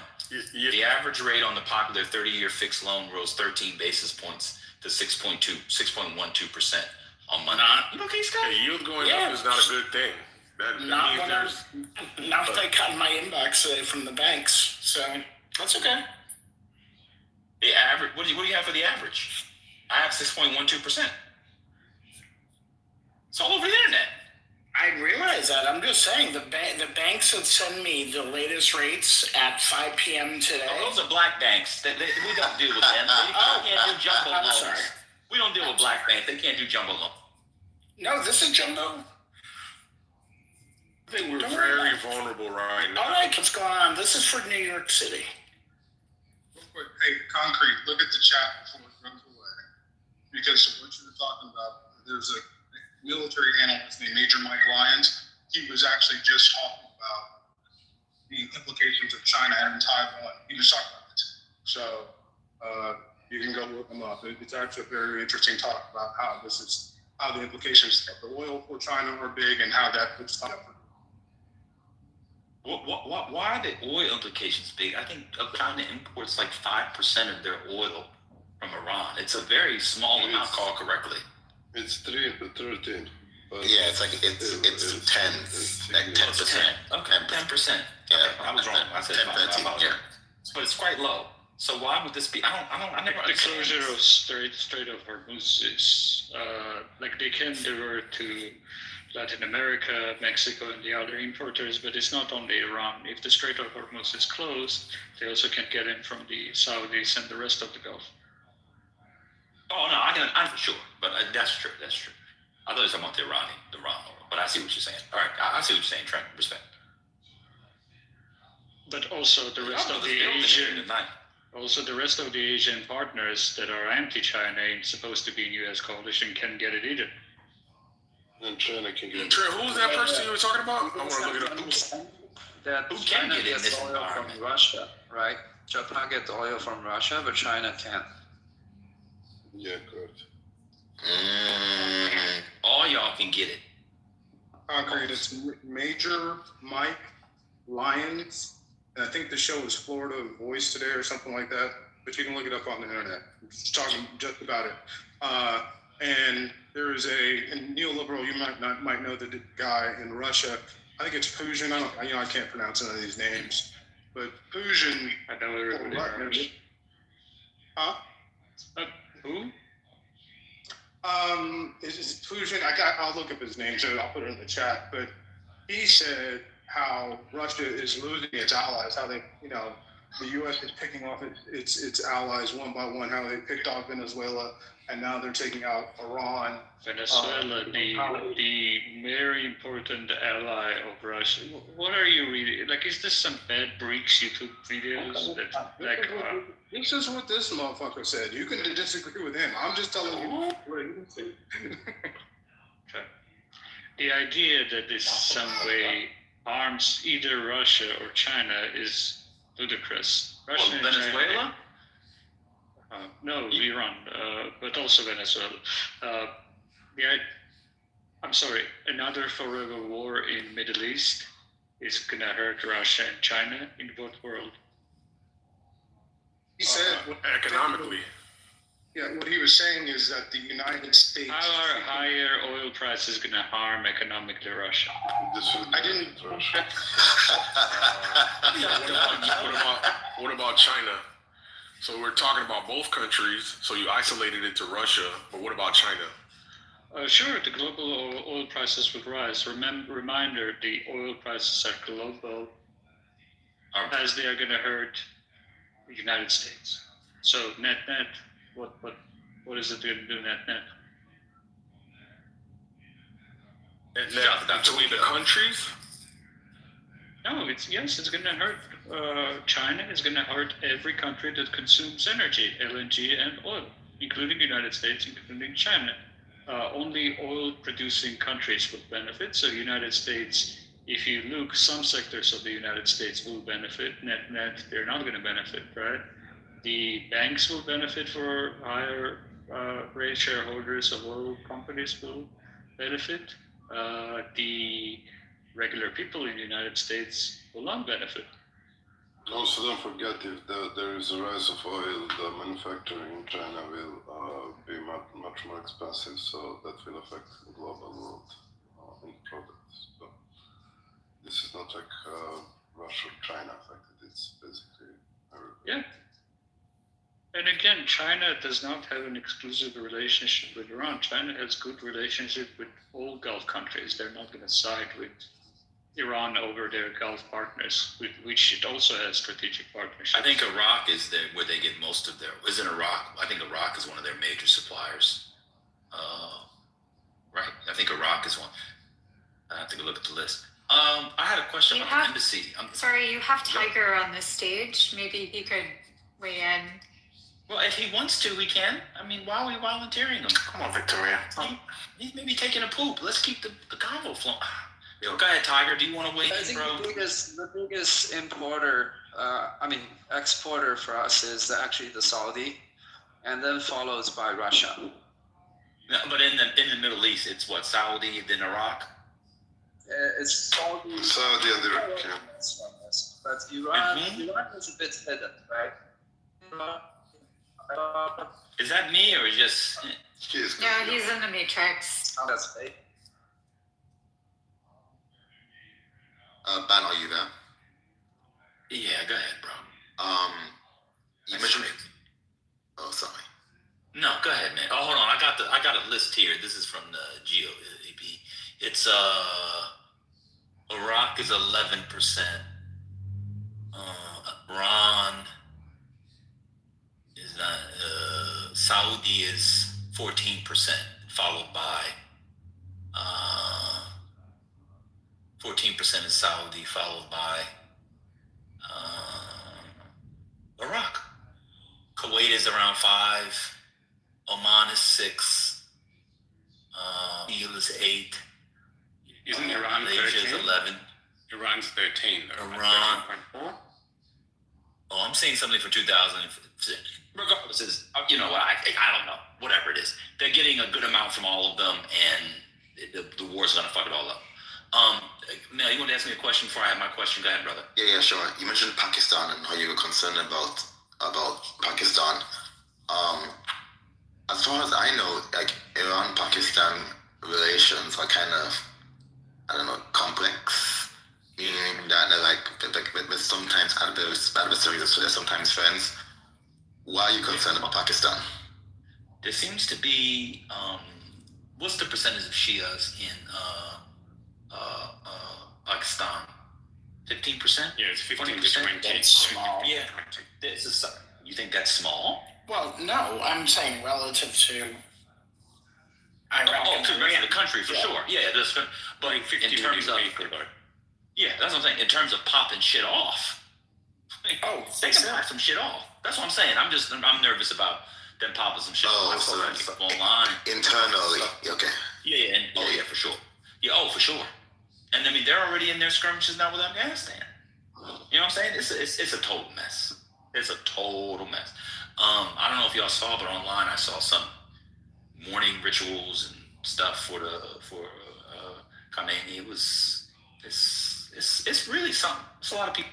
Just to give you a bit of context, Van, so Shias are much more, if you think of Shia Sunni, Shias are a much more emotional type, but they're much more demonstrative in the way that they practice and in the way that they worship and in the way that they mourn. So, they have a ritual each year where they beat themselves. It's kind of a little bit not dissimilar to Opus Dei, I guess, in Catholicism, but they are very, very emotional people. So, I shouldn't make that blanket statement, but it's a lot more Sunni or I wouldn't dry. use the word emotional, but yes, they are demonstrative. That's just as a heuristic for this room, Yeah. And can I just say that Shias are mostly, they have like these really strange rules when it comes to women, when it comes to intercourse. It's really weird. That's a little bit off topic. Whoa. What's the intercourse? No, but for real. No, that's off topic. We're not talking about that. It was one of the main. No. Let me elaborate. It was one of the main reasons that they wanted to overthrow Khomeini, and this was one of the really main reasons that they were like raping women and stuff. Oh, come on. So where were we going with the Shias? No. We're talking about Pakistan. So he was just asking why I was nervous about Pakistan. There's a report that just came out.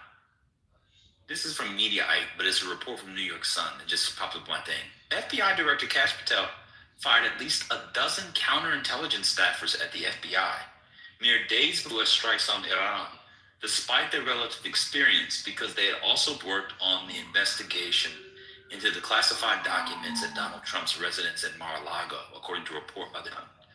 The ousted staffers, including agents and personnel from a counterintelligence unit called CI-12 in the FBI's field office, and the firings were ordered directly by Patel, reported by the Sun's Daniel Edward Rosen, citing a source report. Their work focused on, quote, media leaks, global espionage, and threats that included those involving the Iranian regime. More broadly, quote, CI squads are the lead domestic teams for investigating insider threats and foreign intelligence activity on American soil. Unreal. Jesus. Was this before or after office? That Senate report already like made it unacceptable for him to stay in office. Like the Congress should impeach him and throw his ass out. Unreal. You fired people because they were ordered to investigate something, and you know we're about to attack Iran, and they're on the CI-12 team. This is insane. Was this before or after he downed beers in the locker room? I think between that. I think it was after. But isn't the investigation was into his phone records and Susie Wiles? Huh? The investigation of people he recently fired is because they were listening. They got his phone records and Susie Wiles. Who? The FBI. The previous FBI was polling from the Jack Smith interview. I know. So that's why they got fired, from my understanding, unless I'm wrong. Yes, they may have been working with Jack Smith and Christopher Wray, who were their boss, and they did what they told them to do, but we were just about to attack Iran, and they specialized in sleeper cells and shit here from the Iranians. Why would you wait, what? I'm confused. What's going on? No, I'm just giving why they fired him. I mean, people should know why they got fired. But I said why they got fired, because they worked on the special documents case. What's going on? I didn't hear you. I might have been on the phone when you said that. Okay, cool. As long as you put that out there, we all good, baby brother. I know, but I'm saying, even if they did do that, why would you fire the CI-12 people who specialize in Iran? They were the lead domestic teams for investigating insider threats and foreign intelligence activity on American soil. Why would you fire those people? I wouldn't. But why would you? If you were FBI director, you wouldn't be, chugging beers either in a locker room. That's a very good point. I take your point. That's a really. You know what? You win this one. You're exactly right. You're exactly. I shouldn't have asked you because you wouldn't have did it either. Well, brothers is building in here tonight. Praise the Lord. Brothers is building. This is a mess, yo. Oh, well. UNESCO's worrying about heritage sites. I just saw this on Al Jazeera. You can forget about that. I'm about to give a shit about that at this point. When this thing started, I told you all that you should remember we have Kash Patel, Christy Noem. They are supposed to be leading whatever response we have on the domestic front. Not Cash App. Yeah. And the 24-year-old anti-terrorism expert that Trump appointed. But the guy from the landscaping... the landscaping guy. Yeah. That was insane. I hope he's fired. I hope he's not still in. They put somebody else in. I feel like they were doing that just to troll the libs. That guy was insane. Wasn't he bagging groceries or something too? He was like bagging groceries and had a landscaping business. Mm-hmm. Hey, if you really want to piss off the right-wingers, take out Putin. What do you mean take out Reuters Putin? confirms that the Islamic resistance in Iraq said it carried out a, quote, a drone swarm attack on a hotel housing U.S. troops in Erbil Wait, hold on. You said Iraq? Yep. Yes, he said Iraq. The fuck? Well, oh yeah, Iran has like half of the government is under control of Iran in Iraq. Iran, yeah. Yeah, isn't it like 50 or 60% Shia in Iraq now? Yeah, the holiest side of all of Shiite Islam is in Iraq. It's called Karbala. Yeah. They should have listened to Joe Biden. How many US troops are in Iraq? Huh? What'd you say? I was asking how many US troops are in Iraq still. I think they were. I don't know. They announced with like full withdrawal, but then there was back and forth negotiation and stuff like that. Somebody said 1,500. Yeah, it'll be 15,000. It'll be 15,000 by this time in 6 months at this rate. Yeah, I looked it up, Marshall. It's about 60 to 70% Shia. Yeah, Joe Biden was right. I know it sounded dumb when he suggested it, but that was probably the right thing to do. Y'all thought I sounded dumb when I brought it up. No, I knew exactly what you meant. Wasn't it going to be like a Kurdish state, a Shia, yeah. He was laughed at.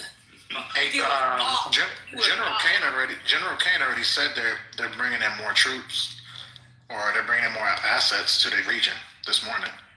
Yeah, I mean, if you're being serious, the only way to take up the regime, because they control things from the supreme leader to the dog catcher, your sewers, your schools, your libraries, everything, the only way to get those guys and root them out is troops on the ground. That's the only viable way. It's dumb, but it's the only way you would ever stand a chance of rooting the government out.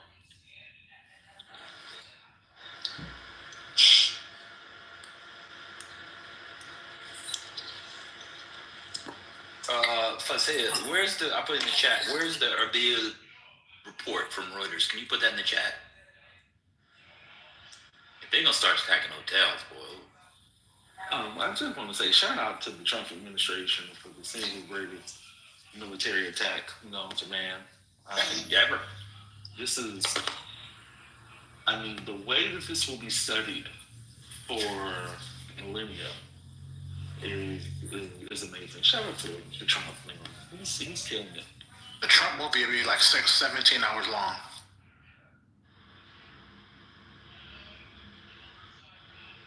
Apparently, some of the drone attacks from towards Cyprus. I don't know if you saw this neoliberal. It's coming from Hezbollah in Lebanon. I read that earlier. I meant to do that. Oh, Iran launches attack on U.S. base in Kuwait. What is this? The IRGC says they carried out a new wave of attacks on the Air Fajan base hosting U.S. troops in Kuwait using 10 drones. Successfully hit their targets, it claimed. Well, we'll see. Can I say something? Look, they have been saying this dumb bullshit for, and I'm not attacking you, Ben, but they have been claiming that they soldiers and killed 500 soldiers and sank ships, and half of this shit is complete. More than half of this shit. 80% of this shit that they say is false. It's not that I'm saying that nothing has been hit. I'm not saying that nothing has been hit. But a lot of the bullshit that's coming from these Russian and Iranian bots ain't fucking true. And that's what happens with social media. I see one thing, Brian Cramped, I was on my last fucking nerves. But I see like one side painting the picture of total bleakness, and the other side maybe painting too rosy a picture. But a lot of the shit, like 90% of these drones and these missiles being fired by Iran aren't landing anywhere or doing any sort of damage. I agree. That's why I said we'll see. But I'm gonna be honest with you. We feel the same way about you. You're sort of like the Iran of the room. Respectfully, I just want you to know. I literally said we'll see. That's what I said. I got we'll it. But is Khomeini dead? Yeah, I mean, that was all over the news. Oh, wait a minute. Hold on. You think you broke that to us? No, I'm not saying Trent, I have breaking news for you. We have Twitter too. No, that's not what I'm saying. I'm saying Commanding's dead, so are 40 of their officials. I think hold on. The big thing that I haven't said anything because I'm not sure if it's going to happen. I can't tell if it's real or not. There is a prison, I can't pronounce now, I'm trying to pronounce, but there's a prison that the IDF has told people to clear out of. I guess they're going to try to break out these political prisoners. But, I guess they got drones with the political prisoners. That's what's circulating on. I don't know, because I can't tell which Israeli sources are real. They're fake too. But they're telling that they're going to break out these political prisoners in this prison. So I'm waiting to see if that actually happens and we get some video. But I'll just say I'm about out of conversation. I think things are going very, very, very well. Cool. How do you? Okay. You think things are going very, very well?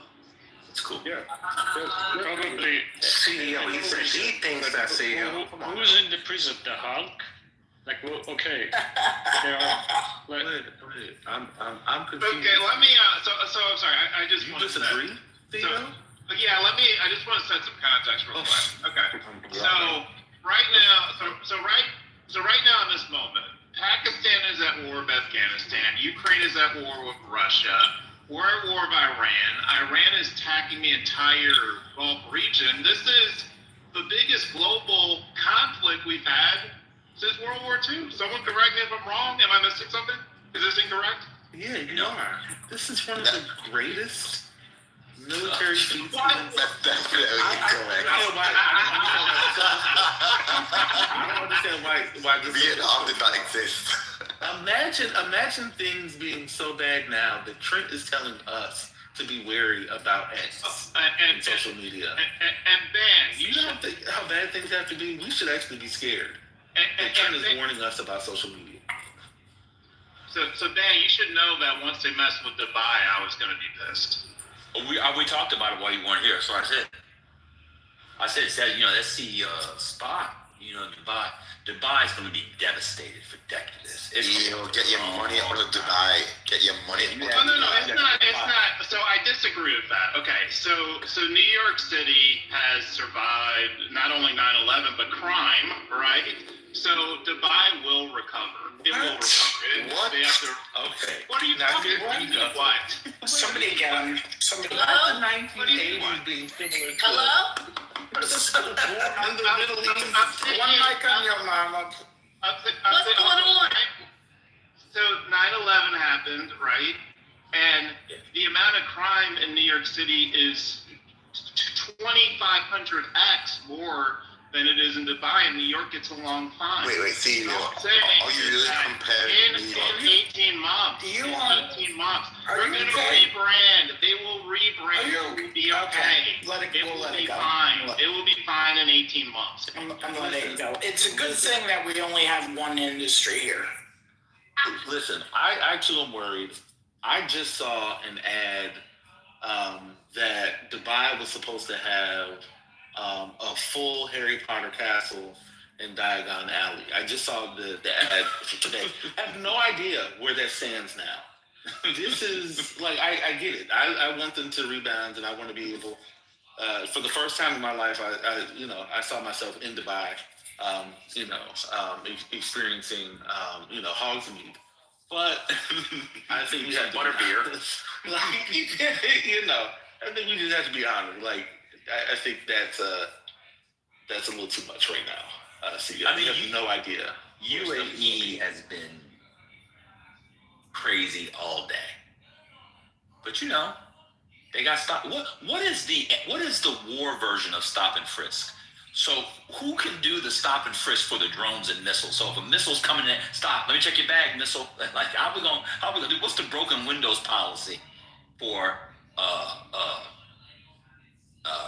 800 missiles coming your way? Like what are we doing? So y'all think this is repeatable in 6 months? I'm confused. You think this is repeatable? No, I'm thinking when they run out of interceptors and those beautiful buildings you like, and they hit them and blow them all up, and the investments and it all topples, and they start hitting, pipelines and tankers and shit after y'all run out of interceptors. I think it's going to be on like Donkey Kong. You know they're running out of interceptors. Scott, but eventually run out of generals. No, I get that. I just Trent, you handled it. Come on. So I know that there's already a lot of bad sentiment about the fact that we've been doing more to protect Israel than the Gulf countries. So I would imagine the U.S. is we're about to step our game up there. If not, it's going to be a big problem. They can purchase. Well, it's not only a purchase issue, Omari, because these missiles take months to manufacture, so you end up burning through your stock much faster than you can replenish them. Yeah, but I mean, they can print it in a day with the new AI technology. That's true, Here's the thing. How many people, I mean, this is a serious question for Ben or any of you. How many generals and commanders do you think you lose before people say, hey, you know what? I ain't picking up this fucking flag anymore and going out and risking myself. Do you think that? I can tell you. Breaking news. Did you guys talk about the massive explosion at the U.S. Embassy in Riyadh? Yes, we did. Yeah. Yes, we did, Mario. Apparently Trent's saying there's no injuries, so that's good. So, I'll tell you how many. All of them. Trent, these are not people like me and you, man. These are not Western subjects. They want to be martyred, bro. Like, they have a whole different... I know y'all don't like to study culture because it's gay. It's what the F words do. It's what the BANs do. Y'all need to start studying culture and religion alongside your economics and military. They want it. I understand that, but in all seriousness, we can, if it's not 80% of the country is against the regime, it's just 2 to 50% of the country. And I think if we were looking at it from us, because they ain't that much different than us. They are. Oh, okay. Well, if 40 of our top officials in the Joint Chiefs and Air Force and Navy and the Pentagon was destroyed and Langley was gone and they wiped out our entire Navy and Air Force, do you think that we would just continue to fight on, or do you think that were against Trump might rise up and take up arms and take over the country? Do you think that could happen here? You don't think that's possible here? No, I don't think. They stormed the Capitol on January 6th. That's why understanding the besiege is useful here, right? They're a paramilitary force that were really important in quelling dissent and suppressing protests. These are volunteers. They're civilians. If you have hundreds of thousands of civilians in addition to the IRGC. And the military. Yeah, and it's a different paradigm. Yeah, you can't. They don't want to die. People don't. Yes, they do. All the people of Iran want to die. No, I'm not talking about those people. You don't need 90 million. I'm talking about the people who are involved in the war. People who are fighting I don't know right if you know this, Trent. Trent, what percentage of the American colonies do you think fought in the war? Off your head, what do you think? What percent of the American colonies of fighting age do you think fought in the war? In American colonies in the 17th? Yes, what percent? Yes. Shit, fucking 25%? Yes, it was even lower, for example. Right. These people, their convictions are even stronger than those people's convictions, bro. I'm telling you, the attachments that they have to not only religion, but the man, we did a little thing earlier, we were talking about like how he was elected and all that. He wasn't even ranked high enough to become the leader. They changed the Constitution for him. When he would give speeches, by he would 90+%. And yes, no more plebiscite. When he would give speeches, even in recent years, he would always say, "I'm humble. I wasn't good enough. It wasn't for me." The people who need to do the thing will do the thing. I agree with you. 80%, 90%, whatever it is, they want regime change. And if it came off a referendum, they would vote that way. But when it's about the hots coming at you, they stand in the crib, bro. But even before this happened, there were tens of thousands on the street risking death many of them were died and executed. It's not the first time it's happened. So with no cover, with sticks and bamboo shoots and slingshots, they went out on the street and protested against this government, and many of them were hung and lynched and shot down in the street.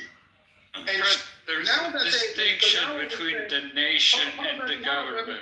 The guy doesn't understand. Hold on.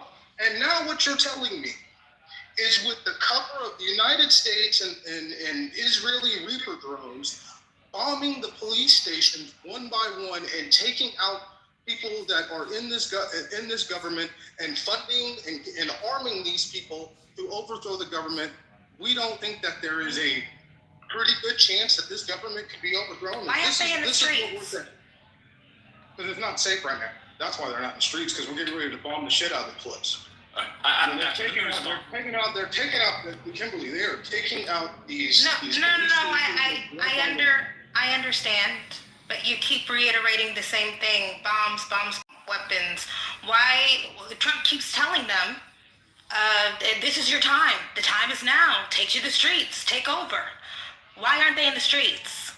Because it's not safe just yet. There were bombs during the day right now. So the idea is that you have to make it safe for protesters to go on the street. Yeah, It would be the same thing here, neoliberal. If you were going to have an overthrow and you wanted to you'd have to take out ICE and you'd have to take out the police stations in order for the people to be safe to get on the streets. No, Trent, no, that's not even a strategy that can work.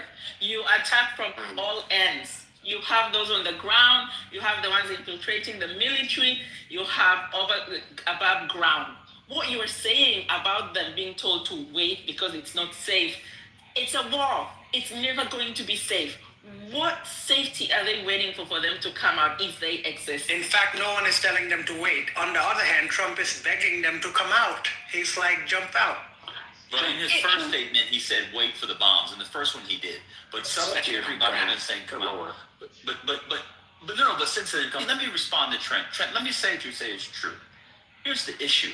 I don't know why people can't get, because y'all think in binaries. They can be against the regime, but not like America and Israel. We left Trump on the fucking street signs. They were doing that before the storm. Those are okay, bro. Yo, you think that Mossad is majority breaking your brain. Oh my God! But you know Trent what? makes me want to burp. That's cool. I can't respond to that. You guys. So Trent, let me tell you something here. Do you know what means Ayatollah? What Ayatollah means? Like, do you know what it means? I need to have a fucking history lesson, bro. I mean, I know. No. I'm just a history lesson to understand it. No, I know people who have come from Iran. I know people who have left it and talk about the oppression that they've been under, and they're here now. It's very similar to very similar to No, he's asking you for the Arabic meaning of Ayatollah. What's going on? I really don't give a shit. But go ahead. You don't give a shit? That's insane. Why are you still talking then? So Trent, this is almost considered almost holy war during Ramadan. This is the 13th or 14th day of Ramadan. Ayatollah mean, if I translate it correctly in English, and correct me if anybody is Muslim here, it means the name of God, like he's the divine. Yeah, right? Cyrus, say it slowly. Ayah to Allah. Ayah to Allah. It is like, it is the God, for them it is like holy. In Ramadan, you just bomb their holiest guy, right? The divine, they call themselves, the sign of God, right? We just bombed the guy, we killed the guy in his own home. He didn't want it to hide. He didn't want it to be captured like Maduro. He said, if I'm gonna die in my home, right? And as a martyr. So, as a martyr. And therefore, they're gonna issue fatwa. Fatwa means we're gonna issue a declaration for jihad, to war, to every Shia to fight these Americans. and Israelis.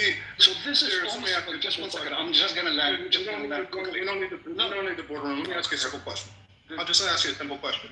Before this started, before this began, were protesters by the tens of thousands in the streets saying death to the Ayatollah in Iran? Yes. Was that happening, yes or no?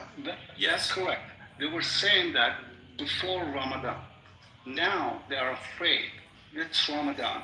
And actually, the last 10 days is the most holiest day of Ramadan. So I'm expecting even the violence and the war, and it's going to go even crazy in the next 10 days, in a week or so. So what I'm trying to say to you, my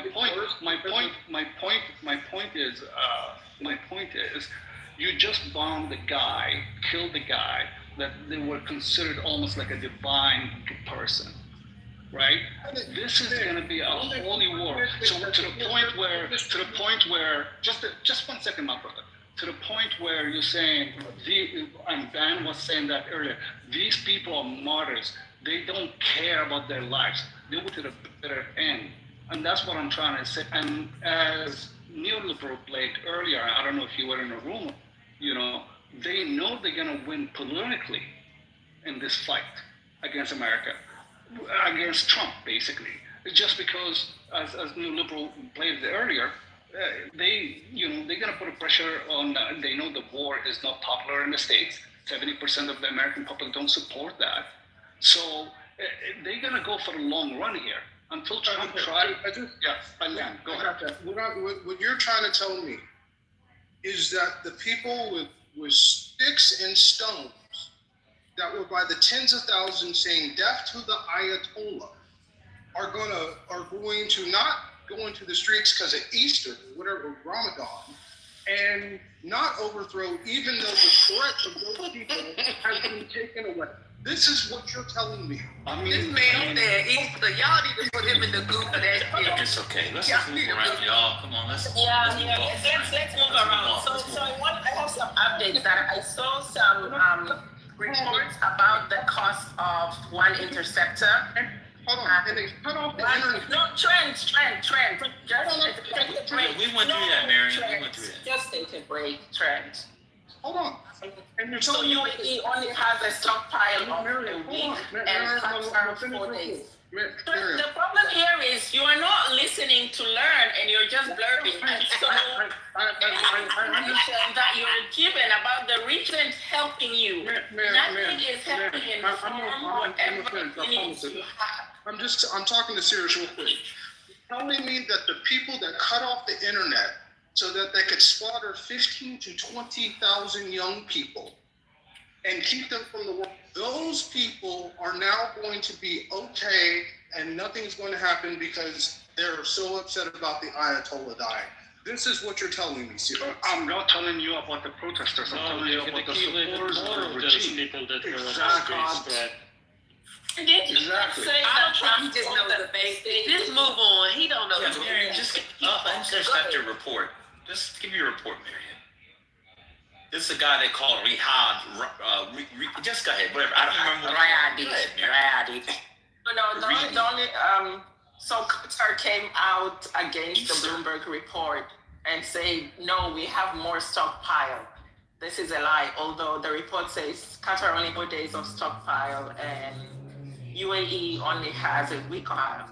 The longer this conflict continues, the worse it gets. And the interceptors, a lot of those were all built in the US, use semiconductors. So a lot of the things that Trump has done to disrupt trade, tariffs, has actually impacted whatever stockpile the government has. It's slowed down a lot of production. Part of me thinks. Oh, go ahead, Mary. Yeah, I was just going to say that by the end of this week, this conflict is going to rage on. It's not slowing. Of course it is. Trent said it will be over by Wednesday. Easter and go out on Easter. Anyway, y'all have a good one. Yeah, you sound dumb, yo. Easter? He's dumb. What do you call Riyadh? What do you call it? Riyadh. Riyadh. No, that's No. What about Haifa? And they called it Haifa yesterday. I mean, I just don't know how you can have such strong opinions about things. You don't even know the names of the things you're talking about. It's utterly insane. Can I just He does a good job of reminding me. I had a Sierra Leonean teacher who would look at someone and say, "You're so dumb." Oh Lord. What stupidity is written on your fucking face? I shouldn't say fucking. Yo, real quick. Didn't he say? So now it's Easter. I thought it was March 20th. Like I can't keep. No, that's his bet. But he was saying, outside of the bet, he was saying that the conflict will effectively be over on Wednesday. Yesterday, he said that Mossad was literally arming those people with the Trump signs, which, by the way, was the strangest citation in the history of citation. And he said Mossad was arming them. And by this morning, Eastern Standard Time, they'd be out in the streets overthrowing the government with the weapons from Mossad, with, quote, cover from the United States and Israel. Imagine being a Shia Muslim in some suburb in Iraq and thinking you're going to take a weapon from Israel and then rely on American and Israeli cover. Can I ask a question? When would they have been trained to use the weapon? I asked them yesterday. Oh, he said it didn't matter. They have a virtual training on Clubhouse. He said it didn't matter. They also gave out PS5s for training. Do you mind if I make just a suggestion? Because unfortunately, the way that Clubhouse is developed, this is one of the it can typically be one of the best places for people to go for engaging in political discussions. And currently it's very bombastic. And I'm wondering if people could share their sources before they speak and do something to make something a little bit more realistic. This is an evolving situation. Of course it's not going to be settled in 3 days. Nothing gets settled in 3 days. Everyone who has stated that is a liar and just dreaming. That nothing gets settled that quickly. And this is an evolving situation. There will always be changes. But for example, right now, we still have a war going on between Russia and Ukraine. People estimated, I give that a month, that Russia's going to take over Ukraine. That didn't happen. We see that. We're still seeing that unfold. So I think it would be helpful to have some rules just for the House so that you're not entertaining these. I'm going to say it just plainly, dumb fucks. Stop entertaining the dumb fucks because they derail from the conversation. They aren't entertaining. It isn't entertaining. Did you say bone thugs? No. Hi, I'm Balfour. I'd like to speak. Before I speak, I'm going to give my sources. I'm from the Old Testament, and according to Mike Huckabee, there is a line or two about me in Genesis. Can I keep going, or should I mute up? No, it sounds like we just need a different room, perhaps. I think Connie and others are actually I don't know. I don't know why we would want to hide from the opinions of people that represent how other people in this country think. I mean, as irritating as it may be, I think some of the point of this sort of form to understand where people stand and to challenge them. I don't know why. I just don't think we would not want that. I don't think vibe is good for understanding evolving situations. We can't do what you're suggesting for 12 hours. We can't do it.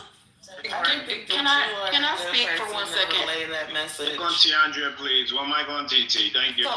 So this is the thing. A lot of people do not agree with Trent in this room. Even though he has the opinion and people try to give him, they try to shine a light in the area of darkness, he doesn't want to come to the light. Conversation that he leaves. But we all have the right to believe what we want to believe. And he believes that. And there's nothing that anybody on the stage can do to change that. But now we have actually moved away from the conversation to tone policing people. As long as you're not being disrespectful on the stage, have at it. Because at the end of the day, I can believe what I want to believe, and the things that I know to be true will remain. Your side too, Hold on, one, Michael. TT just made a Manichaean reference as we're talking about Iran. My God, she didn't even know she did it, but she did that thing. TT, what's your source for that? And she's mad because we Amari texts. because we always corrected her, so she felt like we need to get him under control. So you guys been seeing the videos of a new warheads? What up, CEO? Omari, what are you hearing in your private conversations with the MAGA folks about this? Why would you ask him that? Because I want to know. Because I'll share. You in the know with the MAGA folks. Don't be acting like you ain't in They're the split know. right now, CEO. I mean, it's definitely dividing people. So. Yeah, I mean, I asked one influencer just privately, what do you really think about this Iran thing? And she said, I'm all about it. I want them to have freedom. I want the world free. But this was the same person when Trump was running said no more wars. So the intellectual acrobats, just a little bit surprised by. These people are booty lickers. The only thing you got wrong is you think to the end of the earth. I mean, there's some people you just can't get to. And intellectual and MAGA don't belong in a sentence. That's all. Oh my gosh. Something interesting happened today. Matt Walsh, obviously. Did he just transition? Yes, he did. He's a trans man now. He decided to kind of speak on this issue and to call it out. Y'all should go and look at what Caroline Levitt posted in response. Basically, to sum it up, it was her giving an entire manifesto for regime change, even though she was saying it's not a regime for Asian. Pretty bizarre thing. What are you eating? Dates. Did you finish story? Oh, are you breaking up fast? Wait, are you eating hamantaschen? Is that what you're doing? What is hamantaschen? No, it's a good time for him. Oh, okay. No, it's a little like pastry, usually filled with dates, really, but for Purim. So happy Purim. Mom. Oh, did we? The stage may know, but I didn't know that before Midnight Hammer of last year, the U.S. took 3 of Korea's 8 USFK Patriot batteries to the Middle East. And then they returned them after. I didn't know that. What did they take? Can you repeat that? Oh, so the U.S. has some Patriot batteries in South Korea, also, and they moved them to the Middle East ahead of Midnight Hammer last year. And so the Koreans right now are basically, discussing whether or not the U.S. is going to take some of the high altitude interceptors that they have on the South Korea, North Korea border and move it to the Middle East. I mean, at this point, who cares about South Korea? The whole North Korea thing is done. What deterrence can you establish against North Korea? They have nukes. That's a good point. I see they have ICBMs.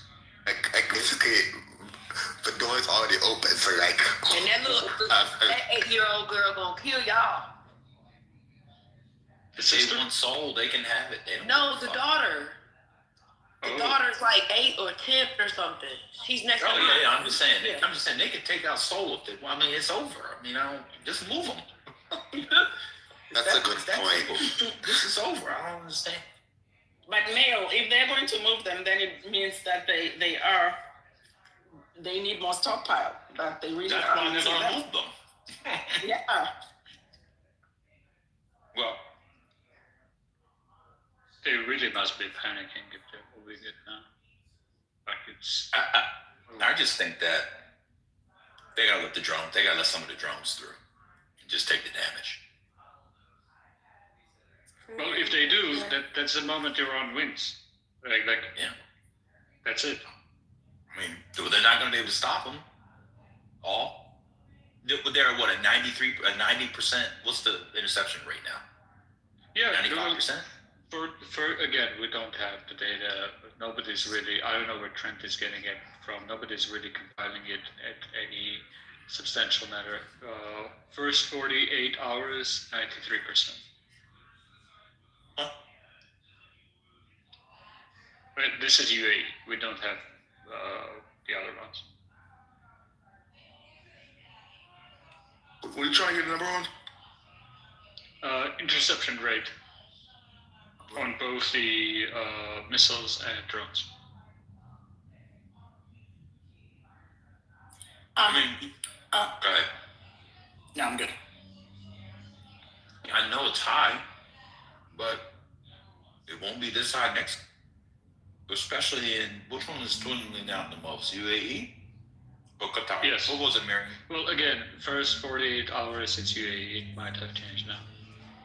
Yeah. Ban, what are you eating? Nothing. Oh. Bloomberg reports UAE, then Kuwait. Yeah. Oh, then Kuwait. That was the second one. Yeah, UAE, not Qatar. Qatar's a little bit better. Yeah, UAE and then Kuwait. Kuwait is fucked. Kuwait is always fucked. Did you see the American pilot? Did you see the American pilot that crashed into Kuwait and they put him in the trunk? And then they're like, oh, so sorry. I thought you were Iranian. I'm sorry, but those plane crashes are like, I'm sorry, but if China is watching it, I'm just have a Marxist-Leninist style. The capitalist United States decline is at the stage where their planes are falling. Flying into each other. Yeah. Wait, do we know what the neoliberal anybody? Do we know what the final verdict on what actually happened with those planes in Kuwait? It was you have a string of these failures, starting from the Red Sea operations and Houthis, where American aircraft carrier accidentally shot in a friendly fire a plane. Then there was a helicopter incident. Then there was loading incident, which destroyed two F-9 two planes. Like the last 2 years, and this is also on stats. The incident rate has climbed up high. Like you can read defense articles on it that something is happening. Well, Scotty, it was Kuwaiti anti-air that hit the F-15s. Oh, wait. Oh shit! Yes, anti-air. They're like 80. They're like 80 to 90 million a pop. Yeah. Yes. Here is the other thing. Is that Kuwait is a Kuwait defense system. All of that is actually managed by American PMCs. And the U.S. runs a huge military base from there. They run literally everything. It's contracted, subcontracted. Breaking news. Reuters is reporting 2 new blasts in Riyadh's diplomatic quarter.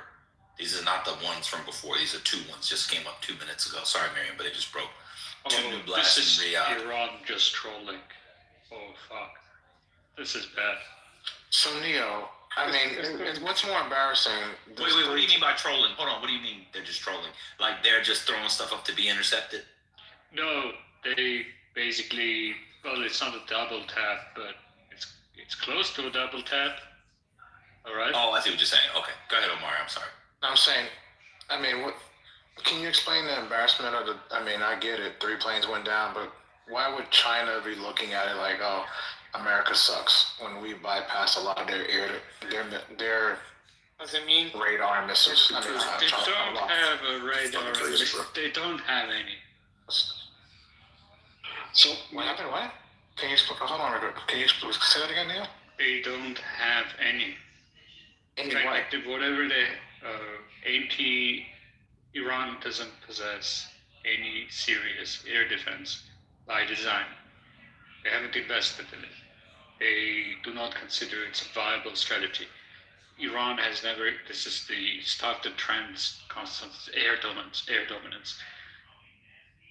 Iran is never considered being able to win an air war. They don't care about air wars. They go into this war knowing that they're gonna die from air. And they're not going to invest in air defense because whatever they can invest in air defense does not have the asymmetric benefits that offense has. So they just haven't done that. Neil, I got a question for you. Do you think this strategy of surface-to-air missiles, even though it's a high impact rate, it's viable, or is it cheaper to go surface to surface? I mean, a missile air, right? Like if you have a fleet of drone that can mount the Shahed drone, is it maybe cheaper than these $50 million? God knows how many costs these missiles to go up. I mean, I'm not a military planner. I don't do spreadsheets on military stuff. What I know is the average on this is $1 to $26. Right. So if the American and Israelis and the Gulf state have bunches of swarm drones, I'm thinking back in the day, like the game, the Space Invaders, right? It's a lot of words, bro. Yeah, I know, but could it be cheaper? That's my question. Maybe not. I'm a little bit vague on the question. What could be cheaper than what? Like, I mean, having a drones, having like unmanned drones, drones basically that can fight these Iranian drones coming in. The swarm drones coming in. And the United States has. By the way, they announced that they have used some drone capabilities.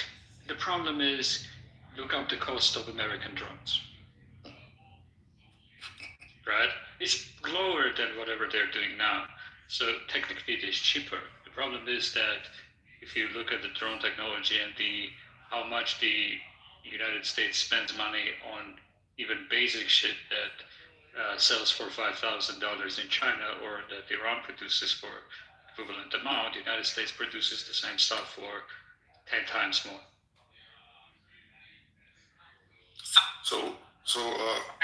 There's a huge movement of Peninsula Shield forces, and in fact, now people from the region are saying chances of a regime change in Bahrain is higher than a regime change Yeah, that was in the Iran. one. So the number, I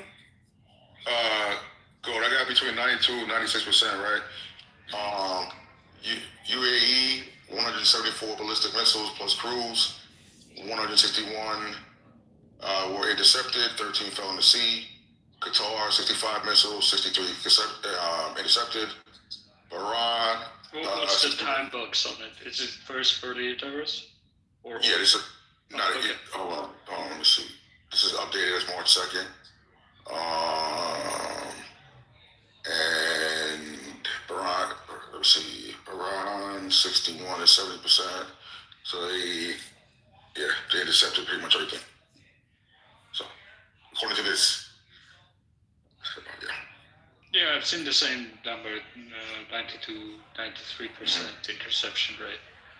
And the infiltration, you're talking about by 20% if it continues for the next couple of weeks? Well, I thought the next couple of weeks, it seems that the next couple of weeks is compressing to days at this point. Yeah, I'm just saying what it's saying. If it were to go a couple more weeks, it's basically saying that's what it's going to, I guess, go down to that 20% that's infiltration. So. Yeah, that's going to continue. And now in the UAE, they are threatening experts, foreigners there, not to record any footage. That if you're found recording footage of all of these bombs falling, you will get arrested. And then I also heard from other reporters in Israel that Israel is even controlling anything that comes out of Israel because they don't want people to see that Iran is actually attacking Israel. Yep. All you gotta do is go to Telegram and see a whole lot of, see all over there right there. I mean, they've been pretty honest about it from what I've seen, at least stuff I've read. They're openly admitting that Iran has struck them multiple times and in civilian centers. I haven't heard anything different. Am I missing something? Footage. They're not allowing any footage to be. They might change policy now. So, as it gets a little bit more dramatic. And the death toll is at 6 right now for U.S. soldiers? Yeah. Yes, officially admitted one, but given the way they made their statements, I expect they'll just have a spreadsheet and they're just adding the number 2 or 3 every day.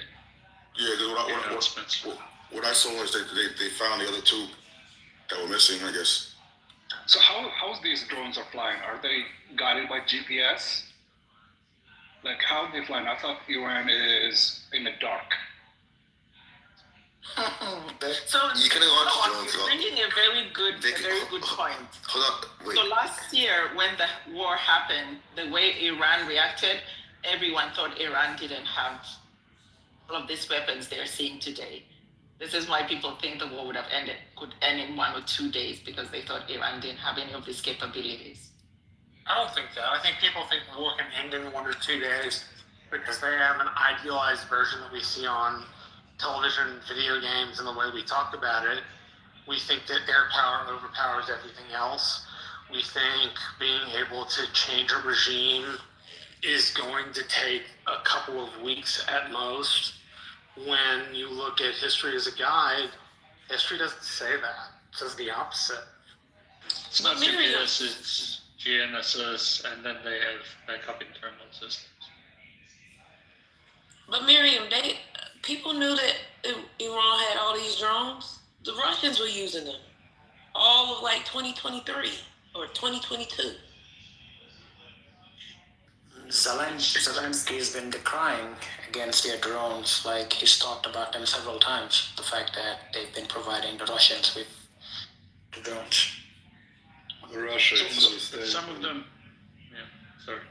Russia is sustainable with drones from 2023. So in the beginning of the war, but Shahid specifically use GLONASS, which is a Russian GPS. But not only, they can, I think some of them can switch in between. Oh, so it's a Russian GPS. Okay, so Russia basically aiding Iran at this moment. Well, both GPS and GLONASS are authenticated, right? Like you just can access it. But I thought U.S. control like 90% of the space. Like, can they just shut down? Satellites just broadcast the signal, like you. Right. Yeah. Right, but what I'm trying to say, U.S. can turn down these satellites. No, they can't. You can jam it, but you can jam it locally. Yeah. Okay. But even if you jam locally, like being able to navigate drones in GPS jammed environments has been like a tackled engineering from like the 90s, and so like it's not much of a surprise that you can operate. Yeah, and there are backups. They switch to internal navigation systems, some of which uses stars. So or even scans of a particular terrain that they're in. Very interesting. What's happening in the chat? I don't know, there's a revival. Girl, we about to study real hard. And we going from New Testament. Oh, it's Bible verses. Lord, the revival. We done went through Romans.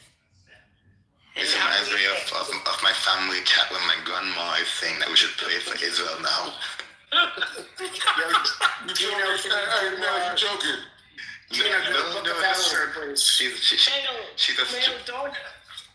Male, stop with it. Because we don't win the law. A lot of the African TV channels and chats are all saying pray for Israel. Of course. Be a good Christian, man. Hey, shout out to Gino though. He knows it's close to the end of times. He's praying for us. Thank you, Gino. But yet Trump said it was what? He said Lent, Easter, Ramadan, Eid, whichever one it is, all the same. Mary, I'm so tough on Trent. Give that man a chance.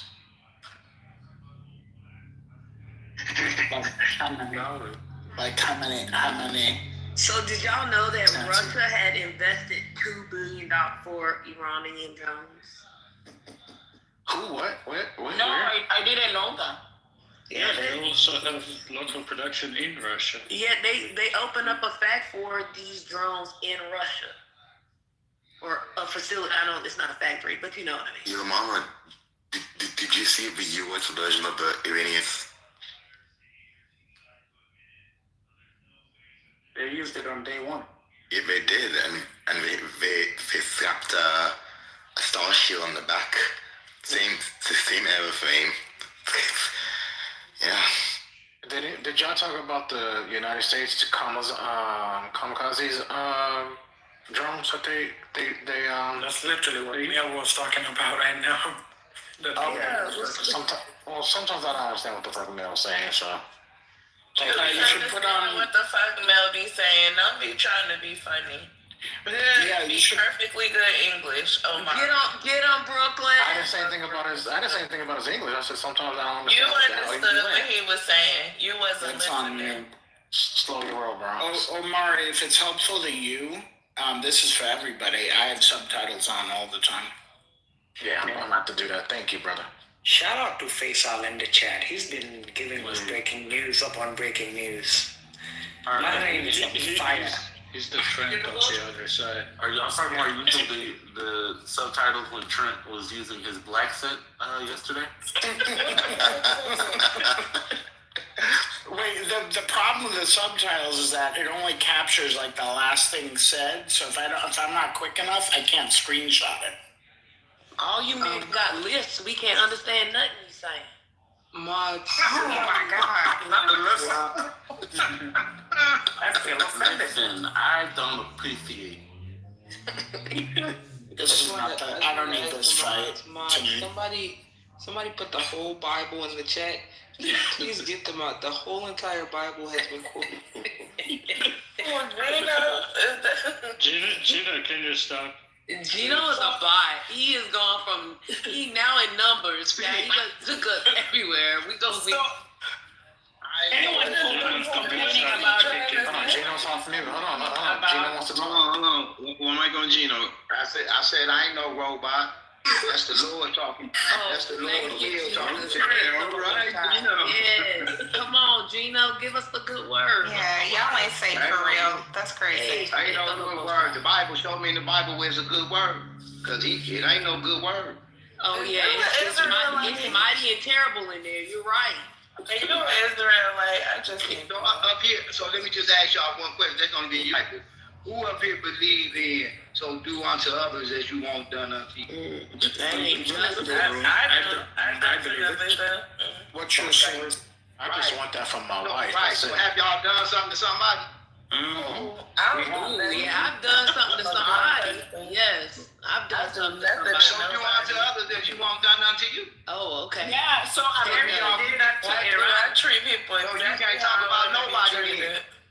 Can't nobody talk about nobody. Because everybody did it to themselves. If I lie to somebody, I want to get lied on. And I deserve that.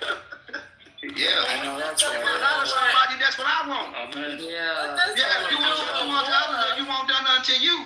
Gino, what does that I do? know right to that. Y'all agreed to that. You're Y'all right. agreed to that. I'm Every man agreed to that on earth, but they don't follow that rule. I want it Who done follow that to rule? me in the Oh, name. shit. Show me who on this planet follow that rule. So do unto others as they won't done unto them. What's got to do with war in I read and I know all this about other people.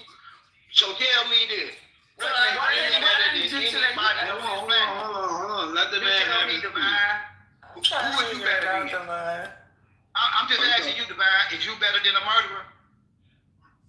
Yeah. I'll say this. I try my hardest to live I'm right. just asking because you, brother. Have you lied to I'm somebody? better than the murderer. I try my hardest to be Oh, you honest. mean I a try liar my is a hardest. murderer? But for you be murdering those shorts and Yeah, stuff. yeah. My mother said a lie is a thief and a thief is a murderer. Ain't no sin outweighing nothing. Right. Mm-hmm. Right. So what's the deal? It's Trent. I'm not arguing. It's I'm for the not sake arguing. that Iran has like thousands, Right. So if you lie on billions of somebody, you G's. murdered them. You did the same thing as a murderer.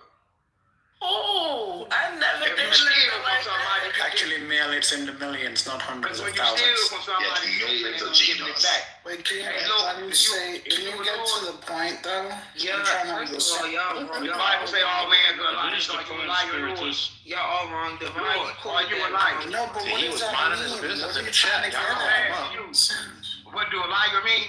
No, like, what are you trying to get at? I'm trying to understand. What's I'm the trying to say, point? What's the what I'm point? saying is this. Y'all up here talking about Iran, the Jews, the all this. Who is you? Lord, that's your real name. I can tell you who I am. You a snitch, Lord. I'm nobody. Nigga, what? You got a veil over your face. All y'all got fake names. My name was Dusty Griggs. I live at 3872 East 55th, Cleveland, Ohio. Y'all got fake names. Don't dox yourself, sir. Don't dox My name yourself. is your mama. Let's move on. He gave you all dress to the fucking. He gave you all dress to the shelter, yo. Knock, knock. Who's there, yo? Yo, who? Your mama. We're moving on. Thank you, Nigga, brother. just You know. him in the chat. They are uprising in Bahrain. The citizens are rising up against their government. It is chaos. Yeah, it looks like the What kind of government? Freedom to the Middle East. What kind of government does Bahrain have? Is it similar to the type of government that Iran had? Like, Yeah, no, it's worse. it's worse. Oh shit. Oh, really? They got what about rights in Bahrain? They got a sultan, and what about like women and I think it's worse. They are Woman for child rear. Okay. They're a little bit progressive, like in the Gulf states, like Dubai. They're trying to be like Dubai and Qatar and stuff like that. But 50 to 60% of the population is Shia, basically the Yep. same sect as the Iranians. So now they see the Iranians getting bombed. They have sympathy for them. That's why they're rising against their government. Oh, I get Well, it. their leader, the Ayatollah, was killed. That's and so correct. for them, That's you a know, spiritual it's leader, right? revenge. Yes. You remember the 2011 uprisings? Saudi Arabia had deployed troops to kind of quell the protesters back then. It looks like they're doing the same again. I'm seeing videos of. There's a unit that helps. Yes. I can't remember the name in itself, but I've seen. The Peninsula Force. Yep.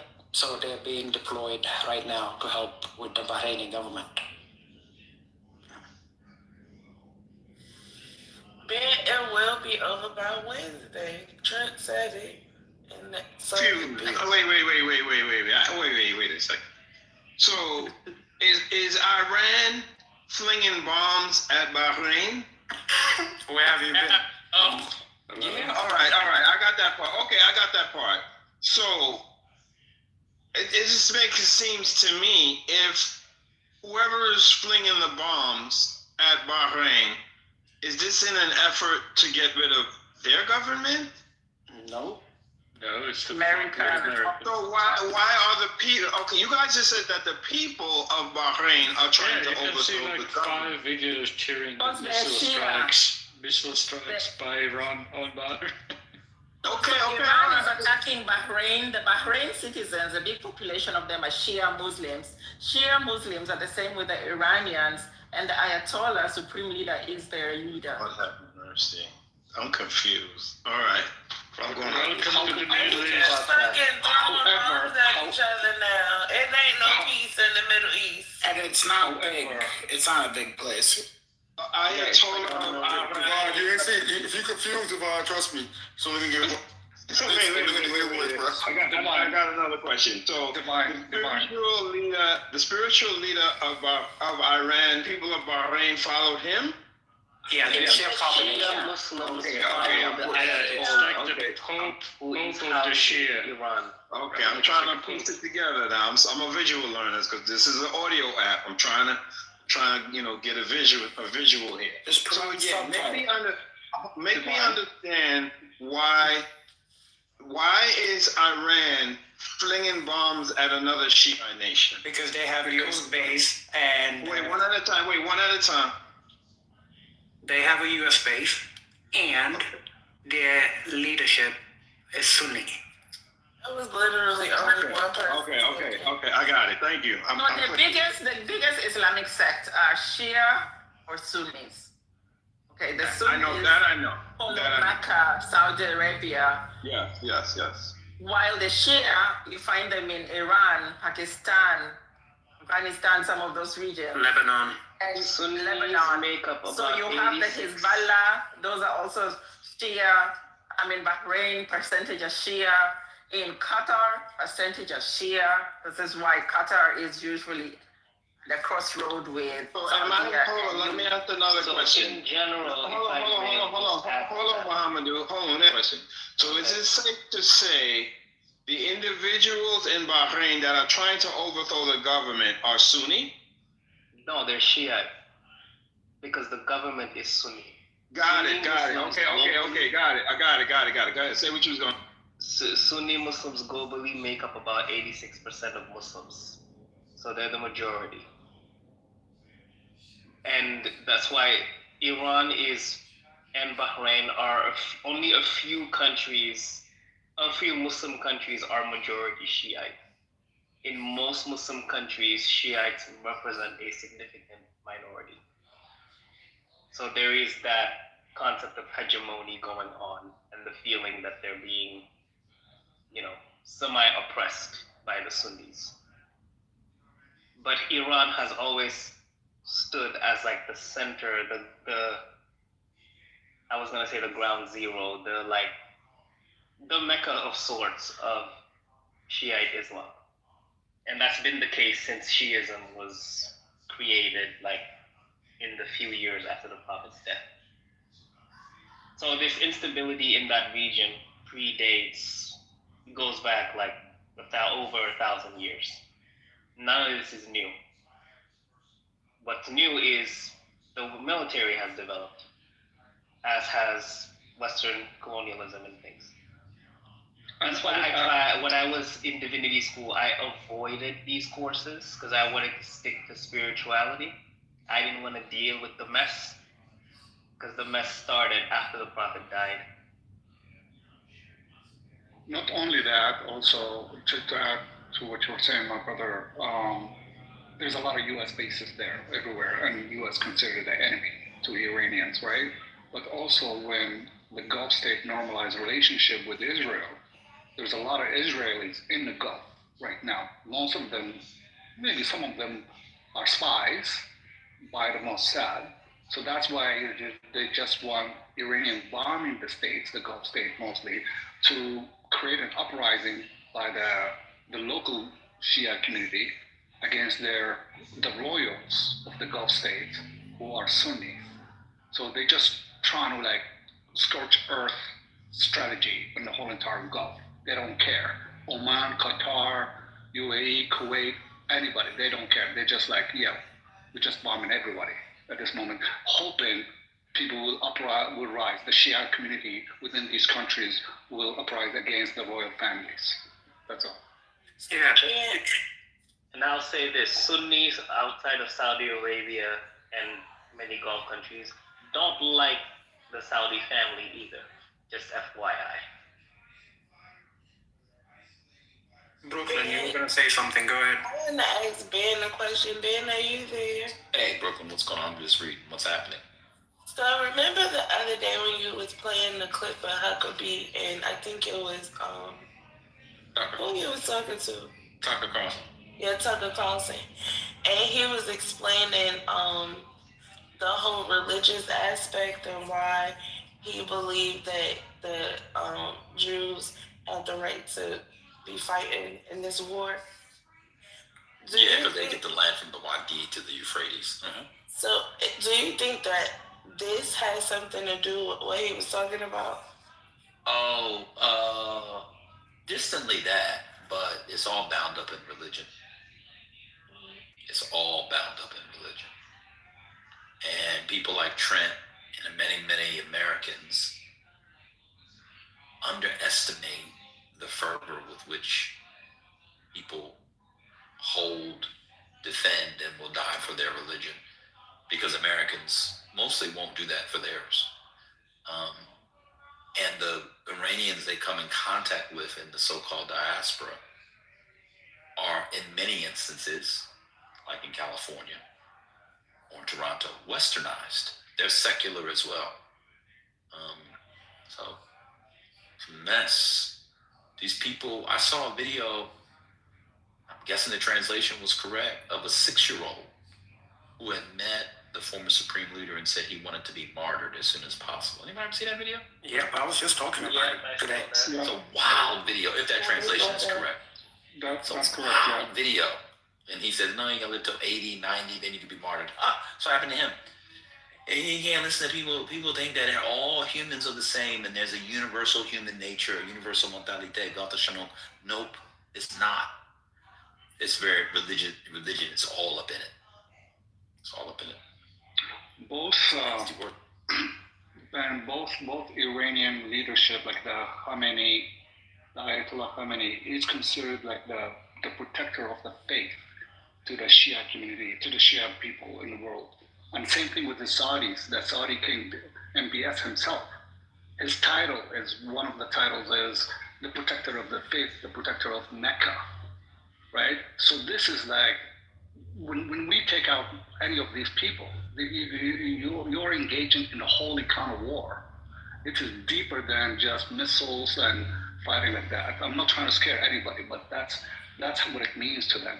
I have breaking news. Breaking news. Per the Wall Street Journal. Fate of Iranian regime is incidental to Trump's primary goal, Vance says. Vice President J.D. Vance said President Trump's goal was to make sure Iran couldn't build a nuclear bomb, and whatever happens with the regime in one form or another, it's incidental to the president's primary objective here. It's too bad that Brother Trent was not available to hear it, but J.D. Vance says they don't give a fuck. That's what he said. Do you think Trent would have been able to understand what he just said? I don't mean to be condescending. Man, Trent is one of the, he's the Clubhouse, he's the GOAT. Yeah, he's like Miss Cleo of Clubhouse. I'm just saying. We can't be mad that Trent happens to have more. His predictions are on 100. President and the president. Right. That's a tribute to Trent. Wait, so what are the diaspora Iranians who were begging for regime change and praising Trump now saying? They will get their, they will get their weapons before Suhoor tomorrow. And if you don't know what Suhoor is, it's the meal you have before you start fasting. So Trump should be able to give it to them. Because they were also criticizing, I follow a lot, and they were so critical of the Democrats because they weren't going along with the missile strikes that Trump was doing. This is fascinating. Yeah, you guys were all accused of being supporters of Gaza, but you couldn't see the importance of saving Iranians. Wait, who That's are you deep. talking about That's in this deep, room, Miriam. That's Mario? deep. Are you trolling? Because these people are not supporters of Gaza. Listen, the Iranians who came to a lot of our stages kept complaining that we were sympathizing with Gaza, but we're not sympathizing with them. They got the idea that people here sympathize with Gaza? Wow. Okay. Well, they gone some more. I see Satan over here having that in this room. I've not one time heard that in this room ever. Oh, we did. The Iranians were accusing us. I think it was just one lady that comes in all the time with the same story. Yeah, serious. To a point you said earlier,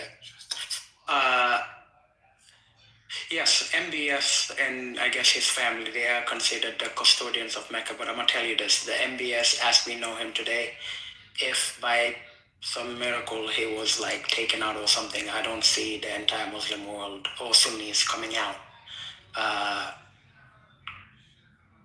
crying or even losing their sleep. But they got their titles, right? They got their own titles, right? Yeah, but no one gives a shit about the title. The other thing you should know is, I don't give a shit, I'll just say it. Anyway, here's the thing.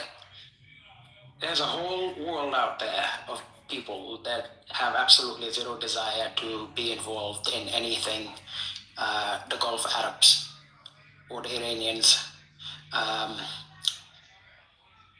simply because they aren't black. That's just the reality. They don't hide the fact that they don't like people that look like me. Straight up. It doesn't matter the fact that we all face Mecca when we're doing Salat. They don't. And to show you how condescending it is, there's a country right now that's supposed to be leading the OIC.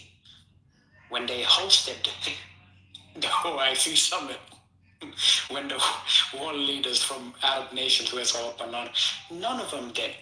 It's a bunch of G ministers that they sent to represent them. So, I don't wish them any harm. I pray for peace, but Ben said something very interesting. I think for someone like myself, if it isn't for the fact that, one has to go do Hajj, I have absolutely zero desire to go to that part of the world. Yeah, a lot of Muslims for a few years were trying to boycott Hajj, and I would tell them that is stupid. Don't even get that in your head, because it is a pillar. But that's why it's important to make a distinction between the Saudi family and the people who lead Mecca versus the spiritual significance of that region, which I try to do also with Jerusalem and Israel, because one is man-made and one is God-made. Yeah, I mean, they have, for example, like African women working as maids in some of these homes, and they treat them in the most disgusting fashion ever that you can think of. So, like I said, no ill will against any of these fellas, but I am not. Shit was to pop off, just like the same way I said I'm not gonna be getting on any draft fighting for none of you motherfuckers. I won't be doing the same for no Saudi fella. Just to be clear. Because I know for a fact, if I was getting crucified somewhere, they won't come to my defense. It doesn't matter. Like I said, we all face the same place when we pray. That's just... Yeah. Your mama, a perfect example of this is Morocco. Take a look at what happened at the African Cup of Nations final. Look how he doing. He's trying to bring me. Okay, we didn't need that example to make that point. He's trying to bring me into the fight. You're right, Lord. I just couldn't. See, y'all, Morocco, you ain't say nothing about Tunisia. You ain't say nothing about that albino leading Tunisia. Sending y'all niggas across the border. You ain't say nothing about that. I mean, listen, I'm worried about Tunisia for a very specific reason that I won't share related to my family. But North Africa in general got issues. He just trying to, don't let him bring you into this. Don't let him do this to you. But North Africans are better than the Gulf. Here we go. Let's have it. Omari, stay out of this. You don't understand our people. They're all racist.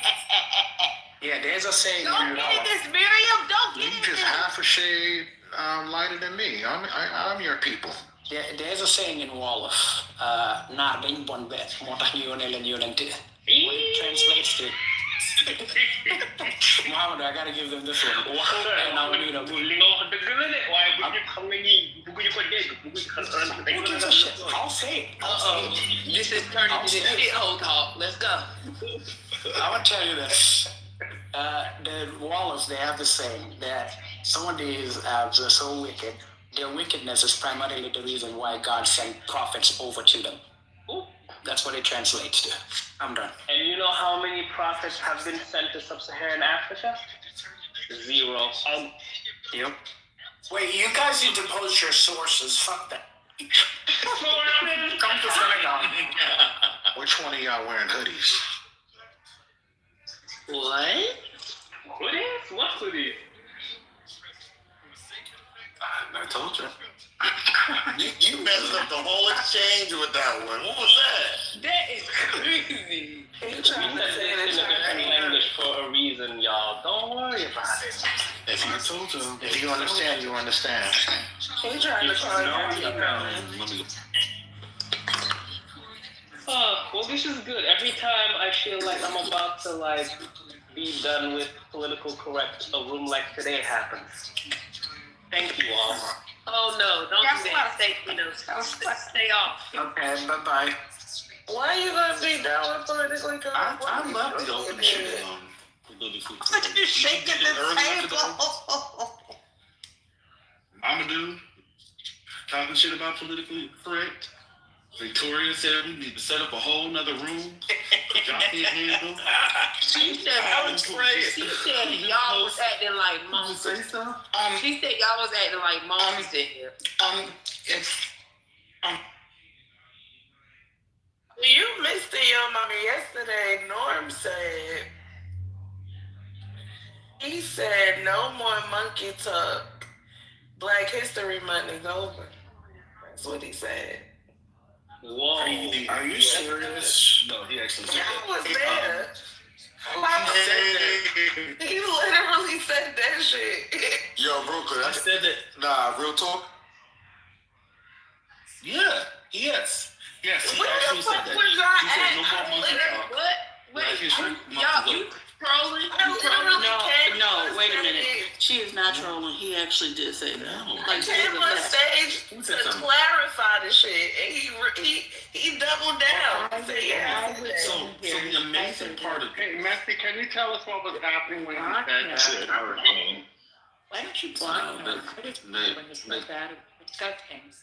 What was happening when he said it? What was the context with that? I don't know. Shit, hurricane's here. It's over, man. The Just context 21 questions, Hurricane. No, I just want a good recap. It's like if they're gonna tell the story, tell the damn story. Hold on, That's all. I That's got you. the story. The context was He need to hear this. Okay, one mic on Messi, so we can hear the list. Go ahead, Messi.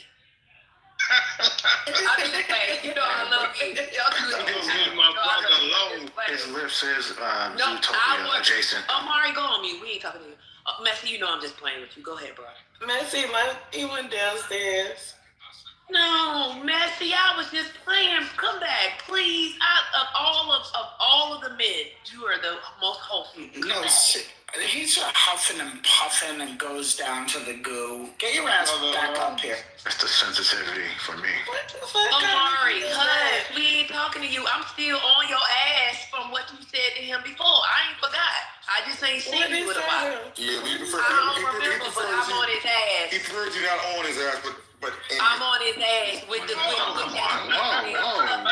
TWA, what's going on? Your ass. Yeah, I'm on your ass, motherfucker. What? But not here. But you hear what With that BWA shit said? Though? stuck in your motherfucking ass. Go wash your ass, Omari. Yeah, what's going on? Leave my ass alone. Leave that ass alone, he said. So I had moved to the dude before. You didn't say anything, Mama. The context was black people were speaking. That's the context. That was. Oh my God. It was. And basically, that's the whole story. Yeah, Lord and Muhammadu for keeping it a buck. They said what needed to be said. I've been thinking it, and they said it. Just shout out to y'all. Wait, hold on, Divine. You getting on their side about the North Africans? What's going on? On their side, I'm on their side. Let me explain. I'm on their side when they say these motherfuckers don't give a fuck about my black ass. while everybody's hooping and hollering, the people that's supposed to be, but like, fight for your own fucking freedom. Like, good luck. We got ours, and we still trying to get ours. Y'all wasn't saying about Palestine. No. And where was y'all when we was fighting to get ours? I'm going. They wasn't saying that about what, your mama? The Palestinians. What's going on? Y'all make us. Y'all make us suffer all of 2024. Hold on. I didn't say it, but it had. Hold on, I didn't say it, but it was said on many stages. Them same motherfuckers that y'all hooping and holler over don't even like your black ass. I didn't say it. Yeah, but it's been said. So your mama, I'll say this. What is it called? I said it. Yeah. When it comes to the Palestinian issue, it's the same thing. I'm from. You know where I'm from. I was as loud as any person on this app when Ukraine was attacked, and I don't share any connection to Ukrainians at all. I have this guiding principle: when someone is wrong, I'll speak on it. That's just what it is. But I'm also not gonna dismiss the fact that the people I might be fighting for or hoping that they could have a better life probably don't give a shit about me, because that's just the way they are. Well, y'all better than me, because the whole time all of the constant popped up, I said, well, my black American act, that ain't got nothing to do with me at all. That's what I said. Now, this whole Iran thing is a little bit different because they over here too. And it seemed like they over here popping off, and ain't no telling where it's gonna pop off at. So I'm a little bit worried. But outside of that none of that shit had nothing to do with me and my black ass until now. Thank you. You know what, Mamadou? Those people don't care about the people who live down the street from them, much less what's happening in another country. Well, you said a couple things that are very accurate. One, I like to mind my black business for the most part, right? If you look at the Venezuelans and when everything popped off with them, their president got dragged out of his bedroom and kidnapped and brought here, and some of us, it was actually in the NYC, tried to join their protests. And they said, what are you doing here? I'll play the audio in the room in case y'all. They said, get the fuck out of here. Yeah. Yeah. Literally. Oh, no, I played that audio in the room. I'm not making. That's a fact, no joke. I don't know if y'all recall it or not. I can find the clip again. I played the audio. Outside of that, right? What Brooklyn said that I also agree with was that they're here and you don't know how this is going to manifest at this point. And I have a text I'm going to read just a little bit when I'm settled from a friend that's active duty right now, and it's about the current status. And some of it is classified, so I'll say what I can. Because he's pretty up there as far as rank goes. They're very, very concerned. I'm gonna put this in civilian terms. I'll read the technical terms that he gave me in a little bit. They're very, very concerned about the sleeper cells being activated, especially in large events or public areas in large cities. 100%. We're at the highest risk rate that exists. They right now. hit Austin. That's the start. They're saying that's just the start. They just that was Lord people. What y'all talking about? Let me finish. Please. I've been quiet. Hey, G, after that, go to Pastor real quick. All right. It sounds right. I'm going to finish my submission. I don't talk a lot, but I just wanted to give y'all this much, right? There was a fleet that was headed into the San Diego port that was actually redirected due to one of the mothers posting about the exact arrival time on social media. That's how concerned they are right now, right? They redirected a whole fleet based on a fucking post. They are at high alert. So we do need to be like cognizant and active in, I don't want to say be a recluse, because you don't need to be a recluse, but be aware of your surroundings. And if you don't need to be in a public area right now, don't be. And that's all I'm saying. Go ahead. Well, they can redirect. No, wait, hold on. That was Lord's people and all. I'm not Lord's people. Yes, they were. What's going on? So here's the thing. No, that was your people. Hold on. We're passing it to Pastor. What up, Pastor? How you doing? Everything good with your son? Yeah, what's good? What's good? My son, like Jim and I said, yeah, they're on high alert. My son's in Turkey, and they are definitely on high alert, and he's good right now. But yeah, we just gonna have to see how it plays out, man. Yeah, so your mom, since we're, no, I gotta entertain this. She decided to drag me into this. Correction. You drugged me into this by going after Amazigh people. That's what you did. I did. I definitely did. So, since we're on this topic, explain this to me for people in this room that like to read. And I think there's quite a number of people. When on earth have you heard a Senegalese man putting on an outfit that says property of Allah with an Iranian flag underneath his shirt?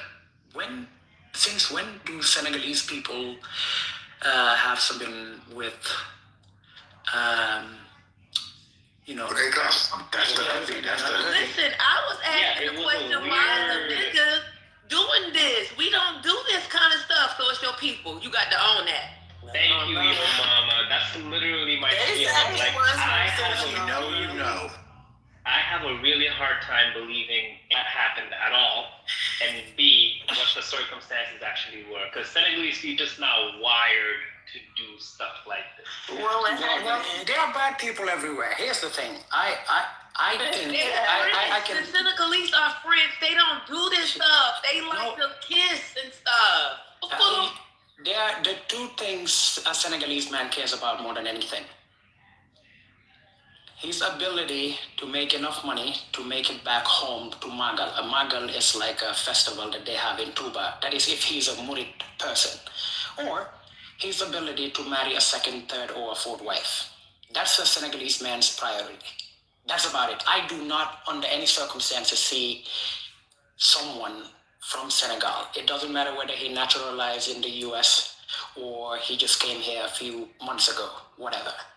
Right? I mean, I lived in a place where there was a large Senegalese diaspora. They were some of the most hardworking people you'd ever come across. So much so that my people were jealous of them because the president used that as some form of xenophobic thing to get his citizens to kind of motivate them to work. But yeah, I just don't see the Iranian connection.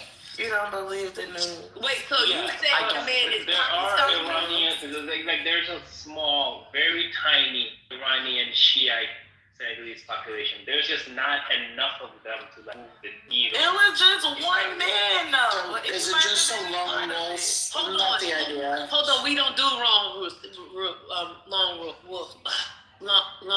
We don't do that. Wait, hold on. My lord. Wait a minute. Are you telling me that you think he was from Pakistan? Is that what you're telling me? No. I don't doubt the fact that the name Jaga is a Senegalese name. I don't doubt that he did it. Yeah. But what I'm just gonna say is, this is actually funny. I shouldn't laugh because, innocent people were killed. But just think about it. A guy called Jaga wakes up and says he's gonna go kill people because the Ayatollah was killed or Iran is being attacked. Like, I don't know. I'm not denying that it happened. But I've also read up, not just read up, I'm claiming false flag. Let's put it that way. I don't need to beat around the bush. That's what I'm thinking. But I could be wrong. Is it's just too on the nose, too convenient, too just weird. Just doesn't happen. And a fucking hoodie with a property of Allah hoodie. Who the fuck sells that? We're Sufis. We don't do stuff anyway. I'm gonna. So yeah. Like, where did he buy that? I was on y'all side. I was on your side, and y'all dragged me through the mud. But it's okay. You got that shit on. We know we got that shit from. So y'all calling it fake news? That's what y'all doing? No. I'm not calling the fact that what happened was news. Mama do said it was motherfucking fake. That's what he said. Okay. Yeah, I'm saying it's a false flag thing. I don't know what the purpose will be, but if you've read up on intelligence work, the science of it, the audit is, according to the way the news was reported, was that, okay, he was wearing this, we saw the picture, and then he had an Iranian flag underneath his hoodie, and then out of convenience, his Quran was just in the car. Like, what the fuck? Oh, y'all took What the did he pray y'all, before? Flag? Also, y'all took Senegalese y'all news took the isn't Quran really around like that. reporting on the like that. Yeah. Very Weird, right? Like the modern day excuse. lone wolf type of terrorism looks weird. Like Copycat shit. That's it. Yeah. yeah, FBI had to invent a new methodology. Like they called it salad bar ideology because it didn't make sense and like, you know. Yeah, none of this adds up to anything That's the point. remotely plausible. So the property of Allah comes. Remember, like the Tyson shit. Remember Tyson just said property of Allah. Like that's been Tyson has had hooks. Yeah, with I don't hoodies mean that disrespect to Tyson, but that's a weird thing to do, bro. No one wears not- that shit. It's corny, it's lame. Like the boxer Tyson. Yeah, that's Yeah, what Mike. Mike Tyson's the word. I mean, that's what I noticed it. But I think bottom line, we are at risk for a terrorist attack for, you know, I really do.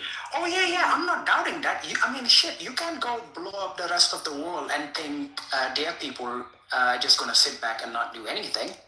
I mean, I've said it on this app.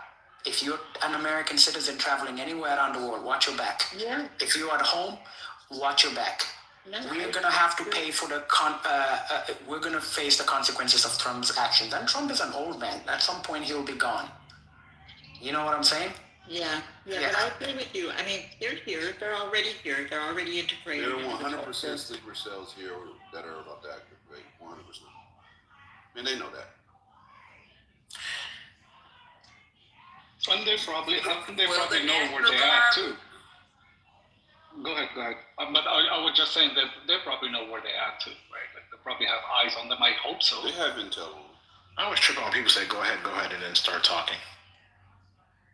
Sorry, bro. Yeah, I know. That should be crazy, right? Why Go do ahead. you have that people? Never mind. Omari, Omari, you know what? I respect it. I respect that I PTR. At least don't you're being think true to it'll- yourself, brother.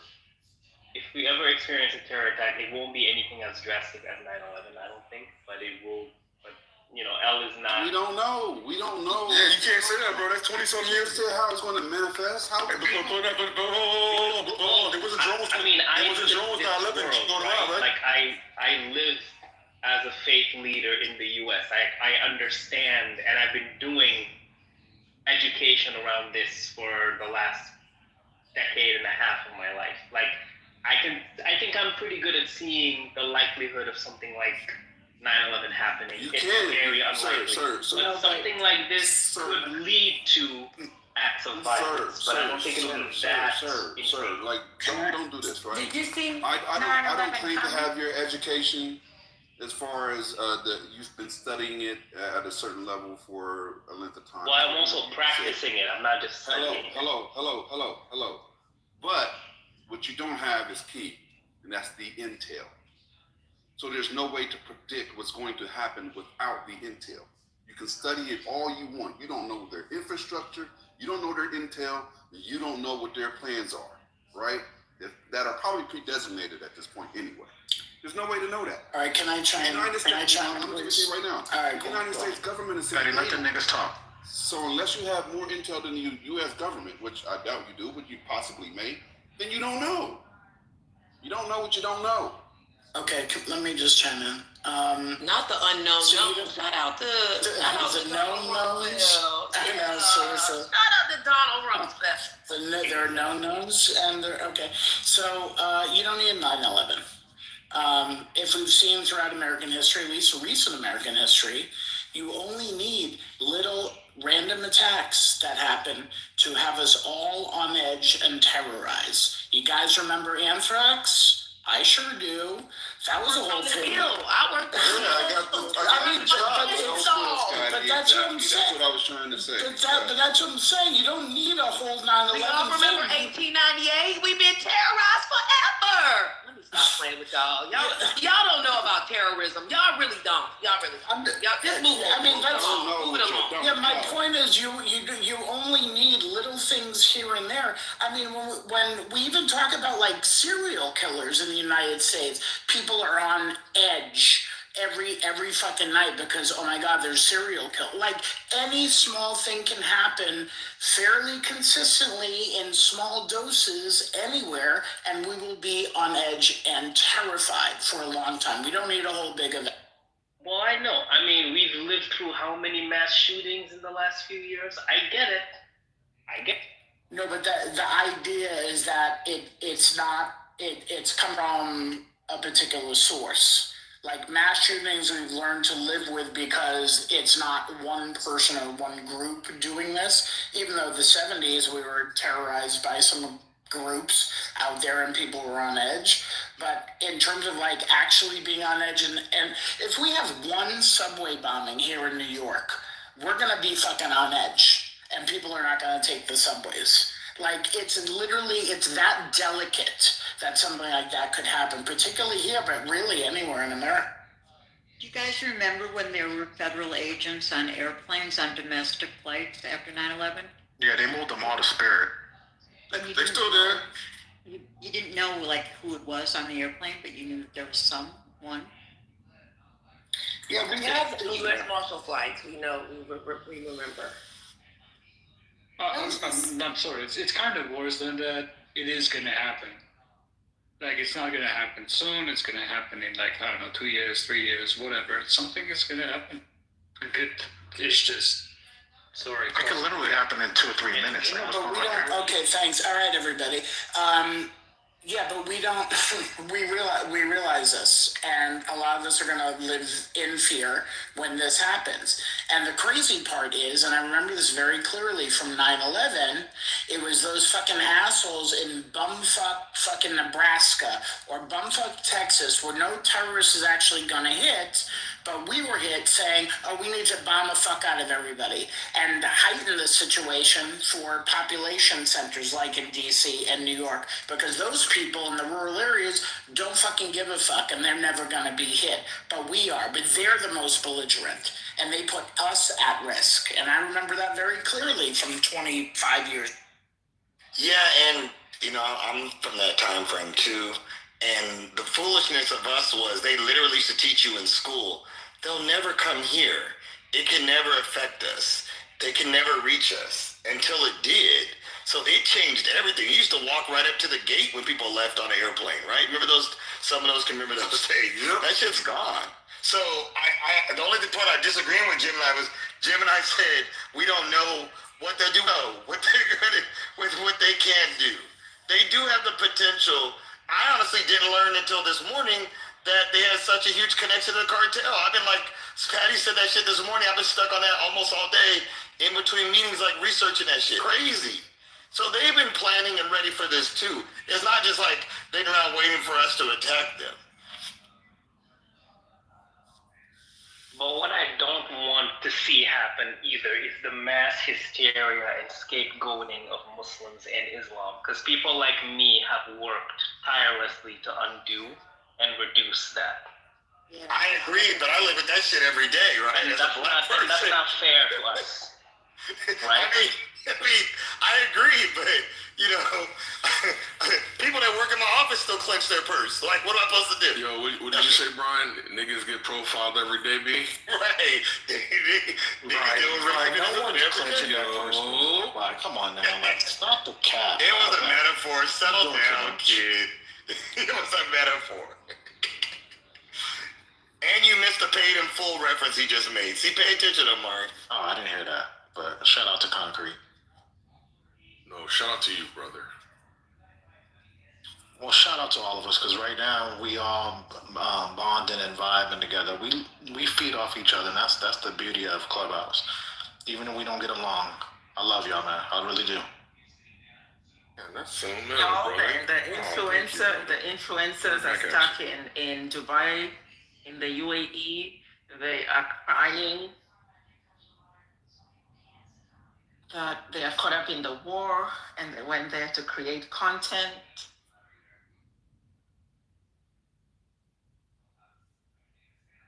and no one is coming to rescue them.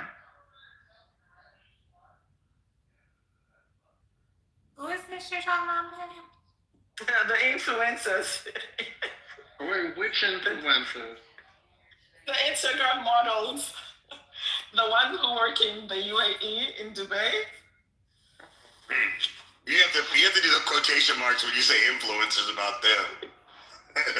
Did you guys see that the embassy in Saudi Arabia was hit? Yeah, we saw. Yeah, that shit was crazy. Look, they're just like, you get a bomb, you get a bomb, you get a bomb, you get a bomb, and you get a bomb. It's like that movie with Dave Chappelle. Did you guys hear about this? CNN report says, no warning, no sirens. 6 U.S. servicemen were killed in Iran, in the Iranian strike that hit the makeshift operation center in Kuwait. So the 6 guys who died in Kuwait, they did not even get a warning or anything like that to hide. This is a report by CNN. I'll post the link now. Apparently, they moved a lot of the anti-missile tech from, the client states to Israel to protect Israel. And apparently, some of the countries in the region, some of those heads, they don't like it. They're starting to complain about that. I have a quick question for y'all, and excuse me, I was out of the room for a while. Did anybody see the Pete Hegseth video, the message to the troops? Earlier this morning, I heard this piece of shit. No, not this morning when he had the conference with the general. He put out a video addressing the troops that set the music, where he talks about they're no longer defenders, but they're warriors. And he said this war will end on America First terms when Donald Trump says it will end, as it should be. This motherfucker's crazy. Like, you need to go watch. He literally has the shit set the music. What, you see it on X, Michael? Nah, it's on Instagram. He might have dropped it a few hours ago. I was in the room earlier, and if you find it on Instagram, it's worth playing. But this motherfucker's crazy. I appreciate it, bro. Hey, boy, quick question, bro. I'm seeing like a lot of troops getting ready to go to Iran. Do you think we'll ever see like U.S. soldiers, like boots on the ground? Eventually, it's gonna have to happen, I would say, but you know what I'm saying? Like, what do you think? When you hear this Pete Hegseth video, they are definitely planning on putting troops on the ground. Donald Trump doesn't give a fuck about human life, and somebody who, like, Vietnam War was scary as fuck, but these deferments and these bone spurs, he didn't want to go fight. He didn't want to go give his own life, but he's willing to, like, just to kill our kids over some bullshit. Motherfucker. How do you give condolences and they go right to talk about blue fucking curtains? I think Pete Hegseth said, hold on. I put it in the chat. This is what Pete. Yeah, you might want to play that for. I mean, the shit is just crazy, but everybody you should listen to it. I can play it for you right now if you want. Hold on, let me get it. Would you like me to stream? Who was that? DJ Yo Mama? Please. Yeah. Oh, that was me mimicking my. Yeah, I'm not even on that. Your mama, you my girl. I ain't on that time right now. These motherfuckers are crazy. He told you to check it out. They really have lost their fucking mind. Guys, do you want to hear Pete Hegseth? Yeah. I don't want to, but would it help us? Sure. Now, this is the. This is the one from the department. I'm going to play it right now, guys. Here we go. This is the generational turning point America has waited for since 1979, and since the rudderless wars of hubris, my generation, our generation, endured. Don't listen to the noise. Just stay focused. Our commander-in-chief is steady at the wheel. We face a determined enemy, but you are better. But we must prove it every single day. History doesn't care if we're tired, if we're scared, or if the fight feels big. It demands warriors who rise anyway. Peace through strength, the warrior ethos, lethality, unity of purpose, those are not slogans. They're the beating heart of what it means to wear the uniform, that uniform. You think clearly under fire, you act decisively in chaos, you uphold the Constitution, and defend our country without hesitation. We are not defenders anymore. We are warriors, trained to kill the enemy and break their will. History is watching. Be the force who swore an oath to be focused, disciplined, lethal, and unbreakable. We will finish this on America First conditions of President Trump's choosing. Nobody else's as it should be. And know this above all, President Trump and I have your back, always. Through fire, through criticism, through fake news, through everything. We unleash you because you are the best, most powerful, most lethal fighting force the world has ever seen. May Allah watch over you, and his providential arms of protection extend over you. Godspeed, warriors, and keep going. Who's ready to And we listen,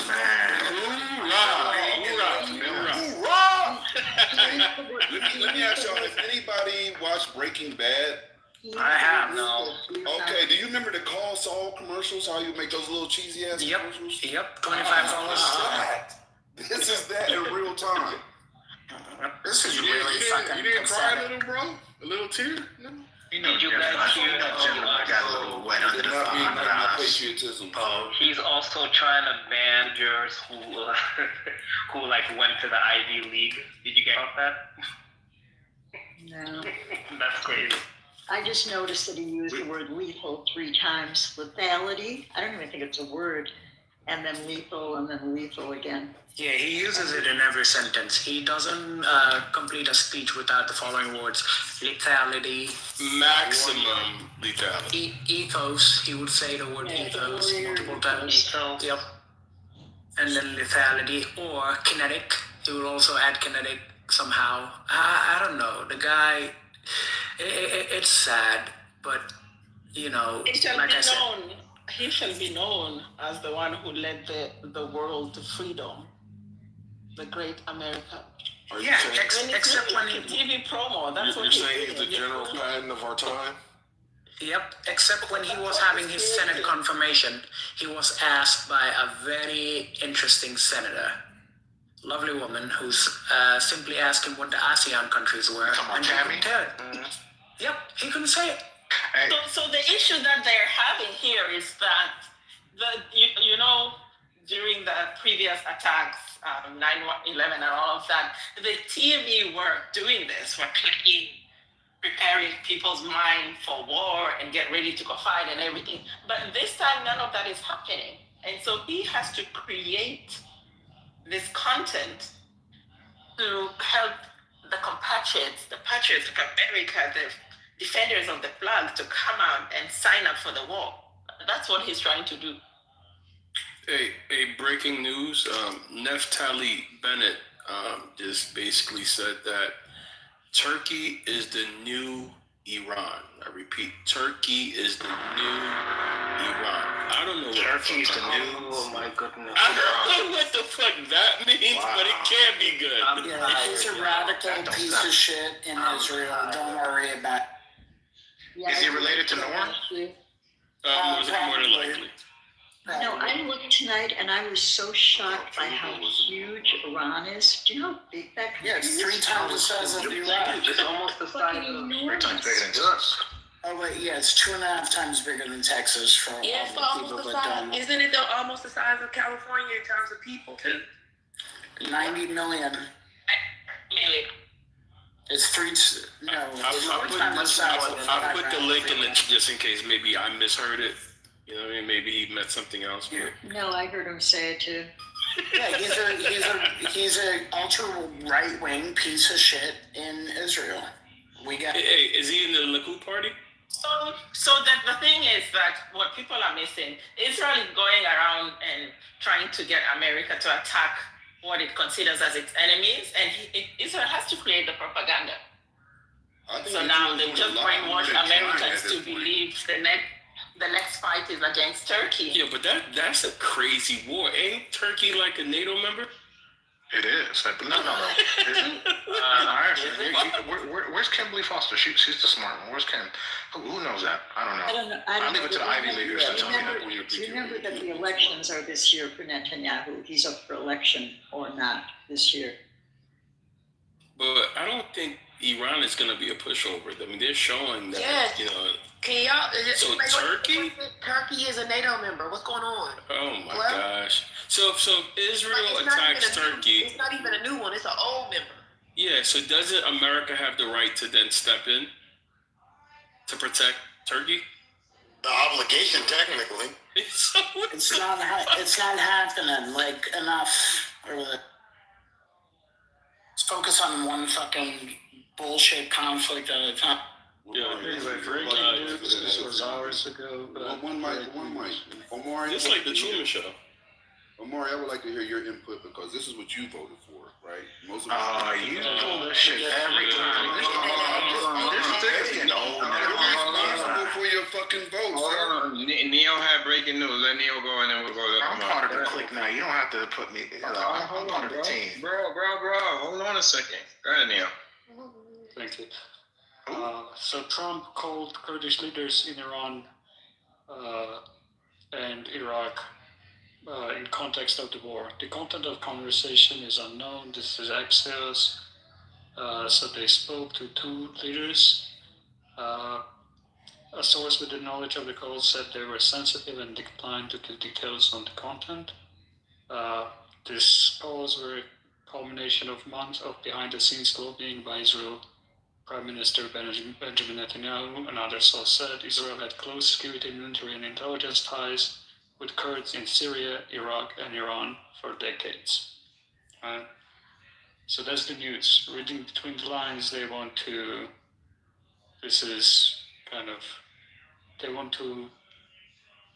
Kurdish population both in Iran and Iraq and in Syria, trying to cajole them into maybe attacking Iran, right? This is a little bit ridiculous, given that the United States has betrayed the Kurds, by my count, at least 9 times and I'm counting from 1920, but by Donald Trump, at least 3 times personally, by my count. So I don't know, how is this going to work out? No, that's going to be a mess, because also in Iraq, the Shia there is another militia group in Iraq that's actually attacking in Erbil. At the moment, an hour ago, they just fired at U.S. military installations, and they are also going to start attacking their government. I don't know if this is breaking news, but I just got a notification that Hezbollah has formally announced that it is now going to war with Israel, rather. Nice. I don't know. Hezbollah. No, but they're already started. And the Lebanon government said, told them to not do any of that shit. So the Lebanon government is fighting, at least politically, with Hezbollah. Mm-hmm. Yeah. So neoliberal, with the betrayal that the Kurds have experienced, what is there that Israel is going to be offering them? Because whatever it is, it's really backed by the U.S. Well, it's the same thing they've been dangling in front of the Kurds all this time, statehood.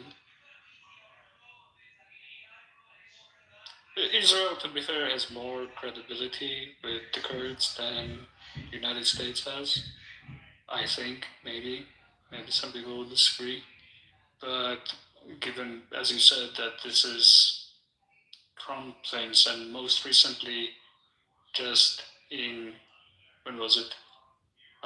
When they betrayed them last, just a few months ago, when he backed the Syrian government over the Kurds. Plus there is Turkey there, which is not going to tolerate any Kurdish power or increased power. Well, also remember the Kurds in Afghanistan. Yep. I mean, he let them out to dry, hang them to dry. Oh yeah, I wasn't joking about 8-9 times. 2009 teens withdrawal, 18 Afrin operation, 17 Iraqi Kurdistan referendum, the Gulf War, the Treaty of Sirte. God, I always mispronounce that one. How do you pronounce Treaty of Sirte?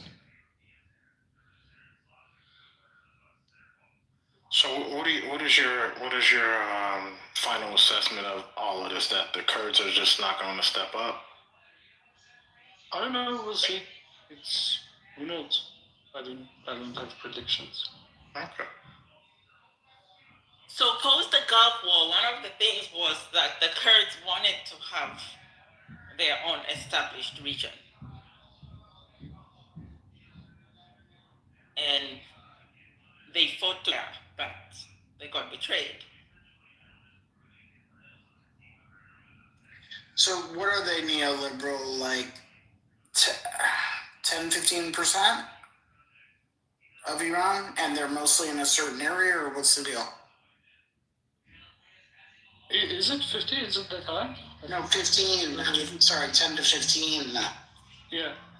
Yeah, I don't know. I was thinking it was a small percentage, but a sizable one, nonetheless. But I thought they were all like mostly in a certain area as well. Am I wrong? I can look. They are. Yeah, 10 to 17% of the population. I'm not caught up on the sectarian divisions and the state of them. Like, it's really hard to. Like, there is no English content on it. I'm not following, to be honest, on the sectarian divisions and like the exact. Like, you need to be an analyst working from somewhere to know this. I don't. Yeah, the main thing is that in all of those countries, essentially the Kurds had their region, and when all of this division of nations happened, boundaries were drawn in between their own regions. And so now you have Kurds there in Iraq, in Iran, Afghanistan, Pakistan, I think Azerbaijan as well. They are all across that region. Well, breaking the Iranian women national football team just refused to sing the Islamic regime's anthem. So, wow. Wow. It's over. All y'all women out there, women power's back in Iran. Shout out to the Persian. Are you for real? Yeah, there are Middle East thick Latinas. We got to protect them at all costs. Since you're in a talkative mood, let's get back to my question. Thanks for the breaking news, Neo. Well, let me ask you this, Omar, Mr. Talkative. How do you feel about your president that you voted for and his recent actions with this war? Well, Gemini, I would say this, my dear friend. I don't give a fuck what you keep trying to bring this up. I just want to throw that out there. Stop asking me this dumbass question for once and for all. You answer or not? It is, look, man, it's serious times. We don't need the Gemini Get the fuck down then if you ain't gonna answer the fucking question.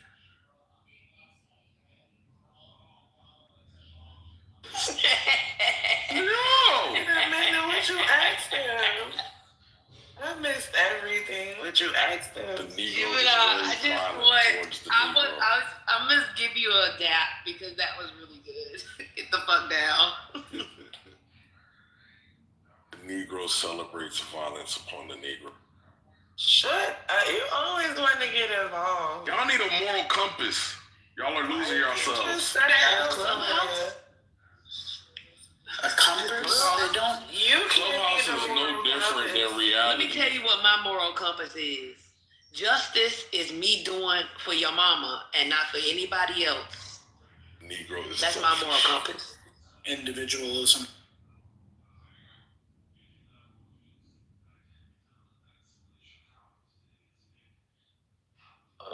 Justice for Omari. Well, your mama, I gotta push back a little here. I think that's one of a lot of you Negroes' problem is you want to be globalists and individualist like society. Why is BT? Why is the Negroes over talking this male Negro? Hold on, BT, you was on this app trans and cross-dressing. Now you want to come in here with BT? Yeah, he was in Negroes will wear a hijab and be quiet. Don't come for me unless I send for you. You was on this app dressed up as Kamara, Cameron, whoever, but you was a girl. You was cross-dressing on this app.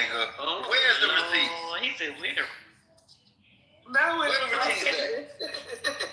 Ain't now. Lying there. Oh, I'm lying that you was over here cross-dressing. We didn't know if you was praying for BT. Oh my. That's when you came in on the extra account that day. Shut up, Brooklyn. So again, it's disheartening to hear Negroes, such as your mama, talk about being individualist when we see that hasn't worked for other groups and is being pushed by one group and you Negroes are falling for it. It's not only disheartening, but it's kind of pathetic because black people have never been individual people. We've always been a group people, a communal people, if you will. What? And to try to get away from that. That's true. That's a fact. What? Are you slow? The fuck? Be patient, BT. Be patient, BT. You got to pre-plan. Hey, all right, I'm trying, but when you hear what after you say something, That was it's just like, it'll piss you off. You was mad because you thought you was saying something. So again, communal is the word of the night for you all, and that's what we've always been. Won't you communal your ass down to the goo? Communal your ass down to the goo. We have got away from it. With these, the yo mamas of the world is a part of the dangers of our future, and your kids and your grandkids will not be enriched if you continue this, and it won't be good for society, especially with you. I want to know. I got a question. I'm happy you here, BT. No, you shut the fuck up unless you're gonna do the read off, brother Messy, with your messy, sassy ass. You shut the fuck up. Brother Messy now. No, that shit is so messy. He needs to change that out to a Y. He's intentionally messy. Damn. This nigga said I can't read. But do y'all know this? He doesn't hear the white supremacy in his own He said I can't read, then I challenged the nigga to the read off, the nigga wouldn't do it. That's the type of messy ass thing he has. Patience, It's embarrassing. Definitely. It's pathetic. And I don't even This want is to not talk sassy at all. You're right, BT. I don't want to Your talk. performance right now is not So sassy again, at all.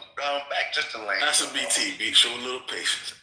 I implore you, your mama, to try to get away from that mindset because it has not done anything for anyone of our skin tone.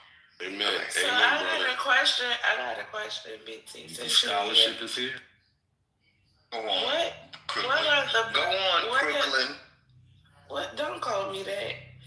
What are the FBA ADOS community got planned for now that we in war? What's the plan? Well, those are two different communities. They're the same ethnicity. Well, you know, the Black Americans, my people. What? I need to know. I need to be in the know sometimes. I mean, I've been seeing them getting ready for the black rodeos coming up and ready to party. The black rodeo. Yeah. Wait a minute. That's your freak rodeo season. You said so. What you saying is niggas ain't taking this shit serious. Cause I love it. And I love it. Them niggas is practicing their dance moves for line dance. They're shooting up burger spots in Long Beach. Well, y'all know. Who did that? man with the cowboy hat. Leave it to Amari and try to find something negative. Yeah, Amari, I'm not gonna entertain that. Why? Vote for Trump and talk bad on black people. Hey, this nigga said, Gemini, I don't. Who shot up a burger joint? When that happened? He's talking about they opened the marathon continues in Long Beach, right? Snoop was there and shit. And there was a shooting, not at the fucking... It was across the street. It was across the street, wasn't at the fucking restaurant. That's how I know you don't be in LA like that. I don't be in Long Beach like that. That's where you at. You the one that be chilling. You the one that be chilling at Hamburger Mary's and shit. The nigga be in casino in Brentwood. Did Yeah, you be in Hamburger Mary's. I know that. Did anybody get killed? He be in Lancaster. No, nobody was killed. So, Mari, why would you even mention that during this time? BT was talking about black people celebrating, you know, and here you come with the bullshit. You see what I'm saying? You still mad, yeah. One mic on brother. Brother said he has Somebody did die though. One mic on brother. One mic on brother. Wait, hold on. I just said y'all could have fuck it. No, And it's that's not. okay. I know this is me saying unfuck it and handing the mic. Go ahead, brother. No, it's been fucked. I'm sassy, but BT is giving his submission, so we're listening, we're learning. Yep. BT wasn't speaking, brother. I was gonna say my submission was over almost That 5 was minutes literally ago. Scotty was the last one speaking. Thank y'all for highlighting it. And do y'all know this brother is a PhD educated brother saying this dumb shit? Isn't that astounding? And I think has a PhD. I think he's actually proof Wait, that so niggas just be studying if a lot you and pass the believe- test and still be dumb. That's a fact. That's a fact, The human brain. Even worse, when they sit in the echo chamber, it stunts their growth. Speak. You Oh know. yeah, that was a good point, Concrete. Yeah. That's right. That's right. You're A here, violent echo and it's chamber. an echo chamber. Decorum, That's right. please, some form of. No, one mic on thick tongue concrete. Oh no! Don't get him Oh shit! started. Please. Oh shit! Personal insults. Let's go.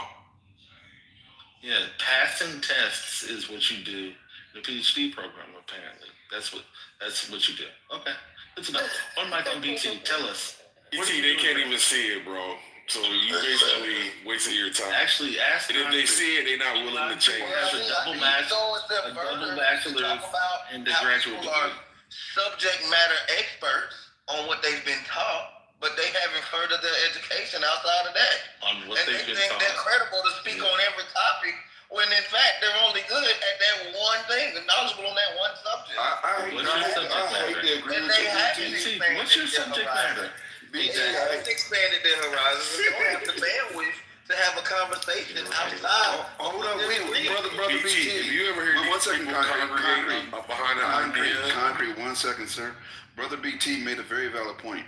Whether we agree with the rest of his rhetoric, what he said was accurate. There are a lot of one-trick ponies on here that attempt to be all-around general-purpose workhorses when that's not their fucking trade, right? If you have an area of expertise, I will respect you in that. Outside of that, What are you talking about, bro? There's a lot of idiots outside of their areas of expertise. Thank you, Gemini. I wasn't referring to you, brother. That was not them. They acknowledge that was in general. I wasn't taking a shot at brother. Subject matter expert. They'll never admit it about themselves. I don't. Gemini. Listen, I don't have a degree, as Concrete told me. I don't even know you, bro. I don't even. Brother's trying to give a submission. One mic on brother. He's trying to victimize himself for more. I wasn't referring to him. BT No, he's gonna do it is not himself. an expert in anything. Talking about experts needing to expand their horizons. BT, what are you an expert? What subject matter are you an expert in? He missed the whole point, BT. Give up, brother. Well, no, he did, and that's why he's deflecting instead of No, addressing so what I it's said. amazing. It's Hey, amazing. You say he didn't miss the point, he's just not gonna deal with it? Imagine telling the range experts across to the expand their horizon. a gambit of subjects. So I'm versed in a myriad of things because I study them. I didn't Now, BT, I was with you. Now I'm not anymore. You can't know a lot of things, BT. They're gonna get you, bro. No, hold up. Everything. Brother, 1 second, brother. My father taught me something very important, right? He was a chemist, right? That was his trade. Don't say master of everything. Only an idiot knows everything. That's what he told me. And what he means by that, right, is you got to know what you know, and more importantly, you got to know what you don't know, right, so that you can supplement your information with validity from somebody else that's actually an expert in that area. Precisely. So but he asked you a specific question. He asked you, what is your area of expertise? He said a lot. He said a lot of things. That's not an area of expertise, sir. Oh no. Yeah, I wasn't. You can't be multifaceted, BT. Only pick one, brother. I think the pushback out you and your father, if he was here with us, is that it's one thing to talk about being a master, but it's another about saying you know some of that. And I didn't say a master. I said I'm well versed in a myriad of things. Not that I mastered them. So I have the understanding and the consciousness to know that me knowing, some people know a little about a lot, and some people know a lot about a little. Well, sure, but BT was on this app cross-dressing. That's the one thing I know. she ain't gonna let that go. We're gonna address that too. But we are definitely gonna address that, sir. But you did not answer brother's question. So before we can address hers, which will be the next. What I said, so I'm not. No, brother asked you a very direct question, and you did not give a direct answer. He asked, what is your area of expertise? No, we asked, what is this area of your expertise? help, brother. If I was asked that, I can give that. I can submit what my area of expertise is. What's yours, BT? I have a myriad of areas of expertise. Okay, so you don't have about it. A plethora. Let me tell you one of his expertise. He's an expert in cross-dressing on Clubhouse. Dim your light a little bit, BT. Dim that light a little bit, brother. They not ready. BT, why are these accusations being made about you cross-dressing on this here platform, sir? Don't forget, you said you eat at Hamburger Mary's. Just on that. I'm an expert on everything Black American and reparations, Black American history, Gemini, just so you know. But I'm also an expert in telecommunications, solar panels, photovoltaic and photovoltaic panels, and how that energy is converted. Hold on, you an independent contractor for Comcast? What's going on? Also, I'm versed in one more thing that I won't talk about, but it's pertaining to botany. Botany, okay, that's my area of expertise. Oh, really, bro? I need your help on this one. This man said he was an expert on Black American history. That stuff. Wow. That's a fact. BT, I cultivate and breed cannabis on a regular basis. Among other things. So if you want to talk about breeding and biology, anything of that, I can definitely add that. I'll reach out to you. I just hope you're not like some of these schmees in here. No, what you can do is you can go to Athena site and see me on their website. That's one of my sponsors, Grandmaster LEDs, AC Infinity, so on and so forth. You can consider that. Okay, well that's what are we promoting marijuana in the Black community? Is that what I hear? No. Further destruction of the minds of the Blacks in this community. My business is outside of Clubhouse, sir. Well, I think you missed the point. I just sidestepped it. I seen where you were trying to go, just didn't go there. I went there. You just tried to dodge it. It's okay. I can forgive you. What's up with the news? What's up with the news? Read the headline, sir. One mic on the vine. Oh, damn. I ain't got nothing. No, you can't jump on the stage and then try to run off. Like, you on stage now. The mic is in your hands. No, my phone died. I've been in here like, man, you guys. This has been a marathon. Niggas love saying their phone died. Hey, Devon, I got breaking news. I got breaking news. One mic on your mama. One mic. One mic on you, your mama. Breaking news. There's a man. She can't even say it without laughing. The bullshit. There's a man. Bullshit right now. What mic on your mama? What mic on your mama? And I'm gonna report you all. Your mama, let me ask you, because I can tell you on bullshit. I'm with it. Like, so, can you tell me what is making you level these accusations at this gentleman on stage? Okay, let me tell y'all. If y'all see a man cross-dressing on this app as Cameron, as a woman, and then when they open their mic, it's BT, report his ass. It was a man's PTR in the PTR. No, it wasn't. It was a woman. And for the longest time when you was on them stages, I kept saying, is that BT voice? No, he up there cross-dressing. And everybody agreed. This woman is absurd. Damn is it. like propaganda. They want people trying to. I have not known her to be a liar. For doing my work for black. I've not known your mama to be a liar. I haven't. Well, you haven't known your mama then. I'm not lying, and he knows it. I do know. You talking about I'm a cross-dressed and transgender. You're absolutely lying. Okay. Okay. And you shut your giggling ass up. You do it Listen, too. this is when I realized This nigga is thoroughly tickled.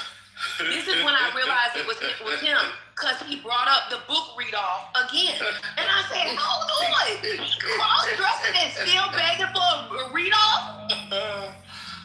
BT, has Brother Messi been BT is hilarious. bothering you for quite a while?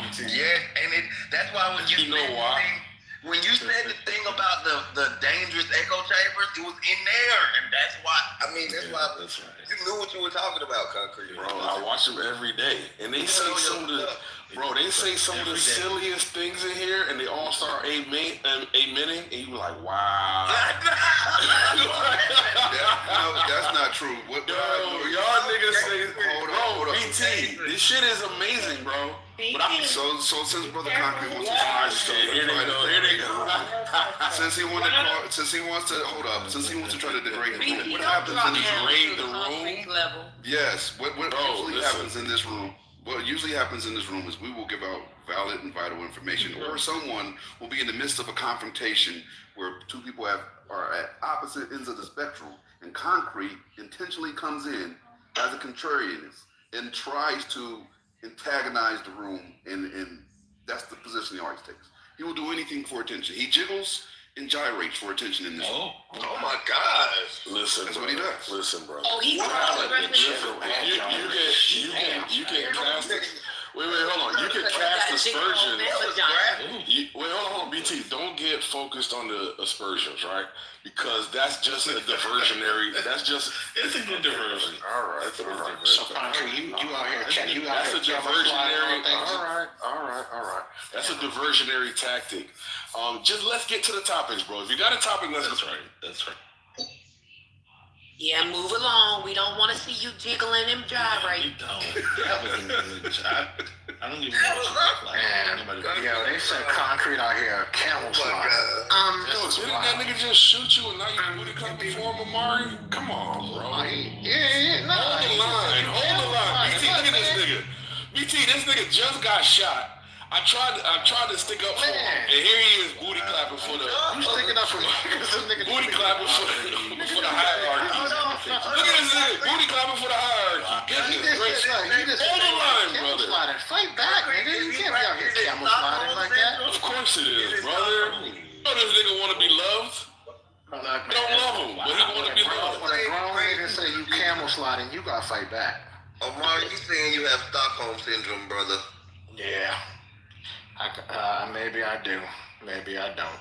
Gemini. All I know he just said Concrete is camel sliding. I'm jiggling, baby. Omar don't even know how to do that. Gyrating is crazy. I mean, think about it. Booty clapping for the nigga that shot him. Can you make that make sense? Somebody, please? Yes, it's called Oh, that's too easy of an explanation. We gotta go. We gotta. Okay.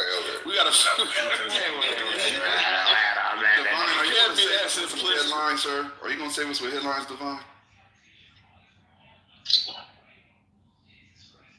Cause I'm jiggling, baby. And gyrating, baby. Oh, that sounded real lispish. Me? Amari, please don't make me come for you. No, not you. Not you. Damn. I don't know. Gemini? Hey, knock. That nigga rolled over quick, didn't he? Damn. No, man, Concrete, stop trying.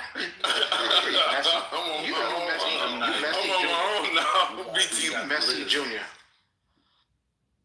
Divine, are you gonna give Omar, you didn't roll over, bro. I mean, shit. Give me a minute. I roll over for your mama. I heard you, brother. Give me a second. I'm trying to. We don't want to see no begging in this room. Keep that out of here. Keep that in your personal Oh my life. God. Oh, Johnny. He said I would roll over. He did. Your mama. I heard it. Your mama consistently talks about a special backpack. I'm gonna go on mute. This is wild. Wait, is your mama? Is your mama? I thought your mama's. She's sick, right? She's hetero. There's a lisp developing. No, there isn't. Never. That your that mom. was some of the lispiest stuff you could say. Very lisp. To be honest, as someone. Was that suspect? Oh shit! You just said you're gonna roll over for your mama. But not like that. When I mean No, I'm you talking like that. You meant it like that. hey, No clarifying now. not No to like fight clarifying with now. her. No clarifying now. Not like Men, that. men Not don't roll rolling over for like women. like Men that do not sense. roll over for women, sir. There's no explanation needed. This is insane. He used the word rollover. What you want me to use a different word? You don't need to agree with it. That's all. You took Oh shit! How am I supposed to like be like rolling over for your mama? Yeah, but it's not like that, Negro. Come on now, don't put that on my top. You Insinuating. put nothing on you. Hold on, Omari, you don't want to roll over for me? What's going on? Not like that. Come on now. Gotta walk that back. Y'all doing too He much. tuned it up here, tune it up. Y'all taking advantage of Omari. Yeah, man. Come on now. Shit. Don't do that. Don't put that on my neck. So I need you to strut. Now the BT got y'all talking all hype, and then now he's gone. And That's concrete. Rolling over. That's concrete. Rolling over.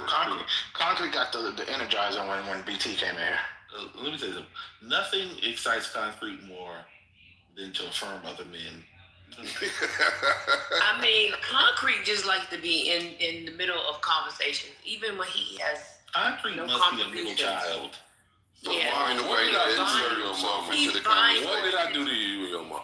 As soon as I walked in the room, you started hemming and I hawing. know, because you came after This me is the one good day your and mama it's when she's war. tipsy like this. Oh, You gotta I'm sorry. Concrete the country. We did make amends. I'm not tipsy. I haven't been on here in a while, and I decided You to. sound very coherent, beat y'all. Mama. You sound very coherent. Thank you. You actually you having fun today. Usually you're all serious, so I'm glad to see you loosen up. Yeah, I'm No, basically don't 413. I gotta have a encourage little bit of a sense of humor. Come on. I like code switching your mama. I don't like this leaning into negrotism. Yeah, very negrotism by Jason. Oh my God. When y'all talk nigga back, I like boardroom your mama. Yeah, like Oprah mama. Concrete, what you missed was Trenton here saying nigga yesterday. You lying. Trent said the N-word?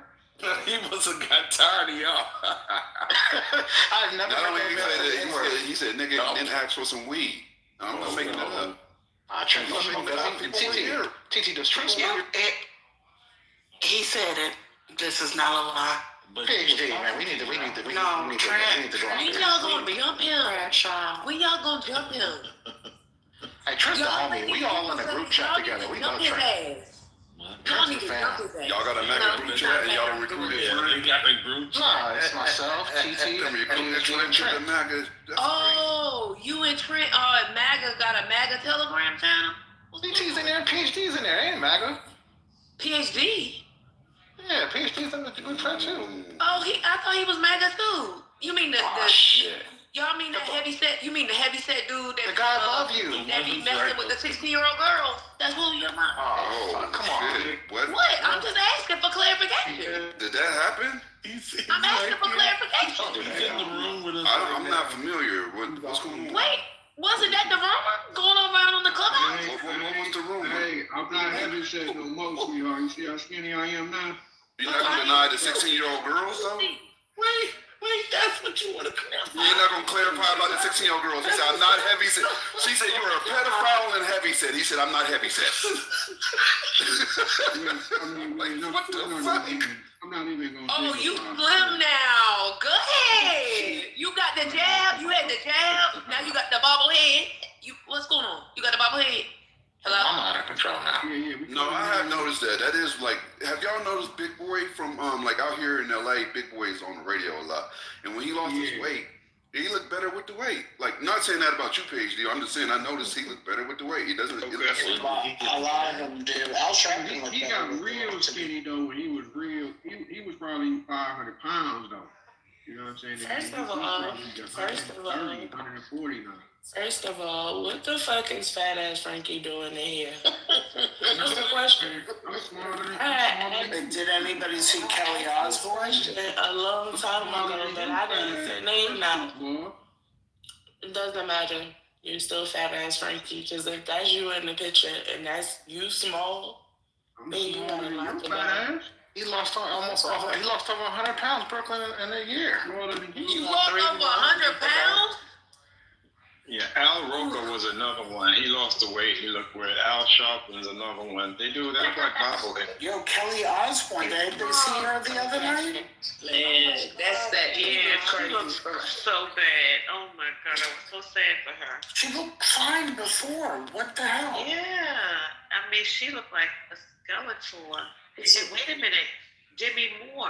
Y'all see her? Oh, I God, haven't seen Demi Moore. Demi Moore, right? I saw her today. Demi Moore, but she was, well, this is the Ozempic stuff, you know, and I mean, it's like, ooh, they take it too far. Yeah, my sister's daughter-in-law is skeletal. She looks just really skeletal and sickly.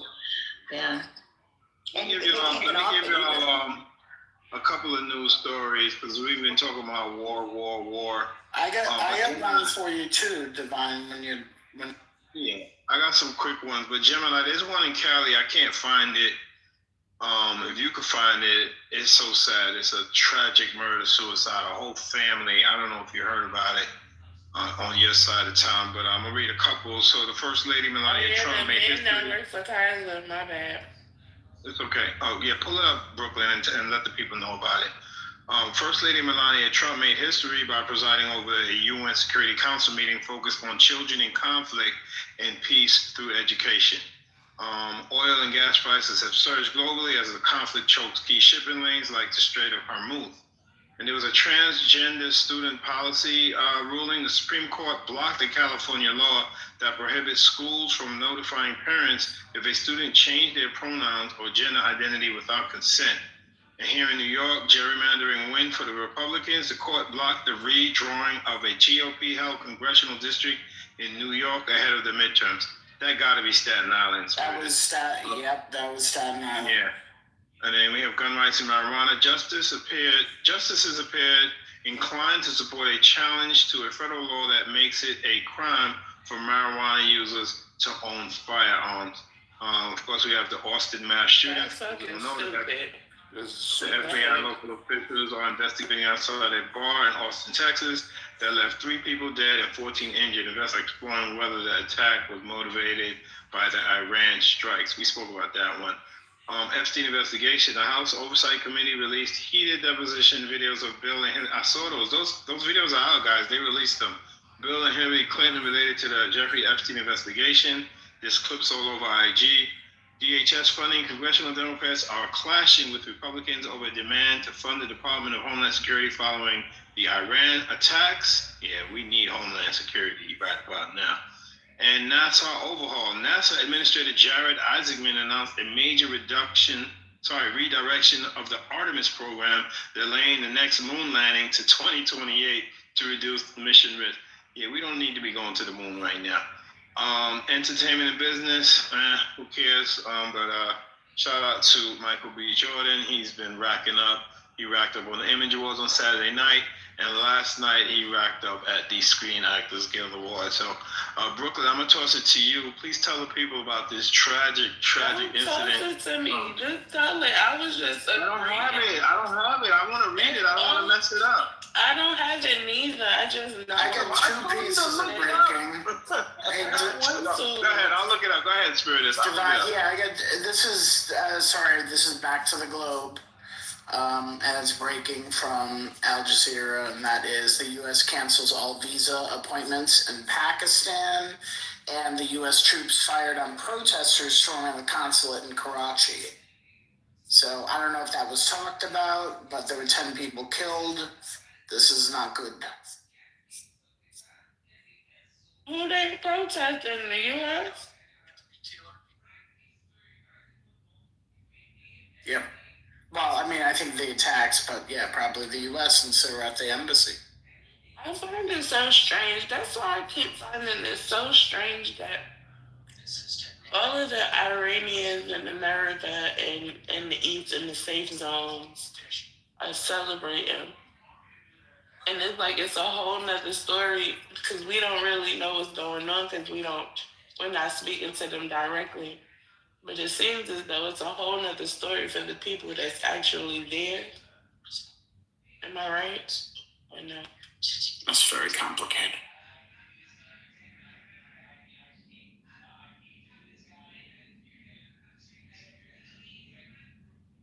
Find the story, but it's real tragic.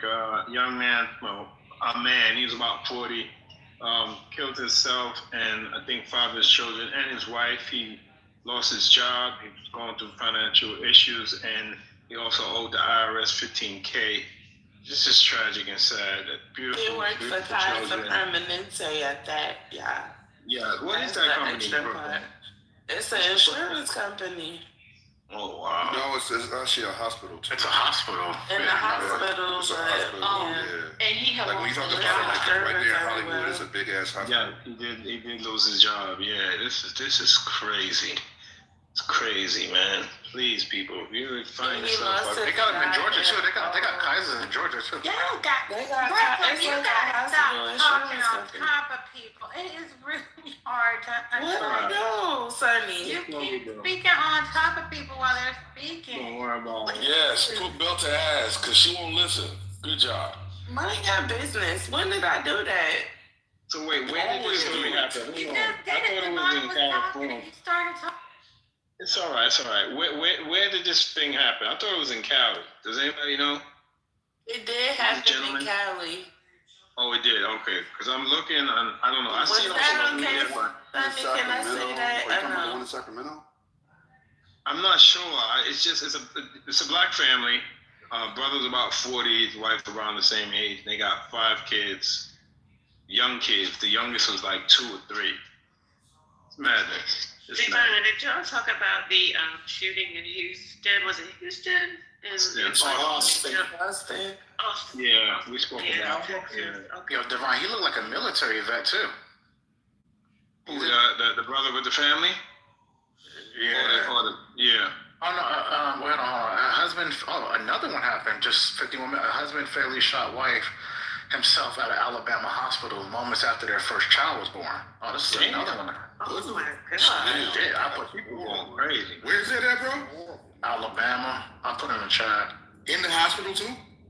I don't know. I gotta read the story. I just saw it come across my feed. Like shit's crazy, son. Yeah, that looks, man, right? Shit. Ouch, man, that's hurtful. Most stories are very sad, and they're black family too. People under pressure, man. It's getting crazy out here. Well, Tallarico's going to win in Texas tomorrow, probably. That's good news. Well, we don't. Let's not get too excited. He's I think. Where you get that survey from that Tallarico's gonna win? What? Well, just the polls. One poll, the latest 2 polls that I saw showing +6 and +12, but we'll see. It's the primary too. I think Tallarico will be a good senator, man. I don't. Ahead on several polls. You know, I see somebody else ahead on several polls. I don't know how accurate the information is, but you know, that's gonna be kind of tough. I don't know if it'll be a runoff, but man, it's looking good. Yeah, tomorrow's election day. Isn't it the primary or? It's the primary. It's the primary. If y'all are going to crash either way, there's going to be there's certain people I'm looking forward to hearing from tomorrow, regardless of the outcome. There's going to be crash outs tomorrow. Yeah, Goliath is definitely gonna. Yeah, Goliath is gonna definitely put on a show. We're gonna have to clear space for him around 9 p.m. Not Eastern. Eastern. Well, there's a I'm just saying, like, he needs a dedicated 10-15 minutes so he can go off and all that. Well, Trump said if Tallarico wins, he's bringing him to Clubhouse. You lying? He said that? Who said he's bringing him to Clubhouse? Yeah. Triple trouble last night. Wait, what else did he say? What did they TT? He met him, but he still might not vote for him. He went to a rally and he met Tallarico, and he felt like he was presidential. Yeah. He felt something in his leg. He might be voting for Cornyn. But he was inviting Tallarico to come on Clubhouse. Oh shit! The Texas people will go crazy. They love that shit. How is he gonna get Tellerico? I mean, you're probably right. Yeah, probably would. How are you gonna get him on, on Clubhouse? How would you do that? I think Ashton, I think you may have the better shot, to be honest, to get Tallarico up in here. Can you do it? Well, according to Trent, he connected with Tallarico's campaign manager, and the campaign manager said that she was interested in doing it. Which Trent is he loves to schmooze. Well, listen. I don't want to be messy. Connected with the man that This did is tell the his same. I don't want to be messy, but that's my name. This He said I don't like to be messy. It's literally in same his shit. They name. got Tallarico in trouble the first time. He got in trouble because he let a no-name influencer into his camp to talk about some things, and then he slipped and said that Allred was a mediocre black man and all that shit. So the Trent, Okay, Trent can do that. Trent can make that happen again. Well, that's what I'm saying. So he might, if he hasn't learned anything from the first fuck up, he might let nigga Trent, talk him in the Clubhouse. And I'm gonna be honest with you, if Tallarico comes to Clubhouse, then he should absolutely lose Texas. Absolutely.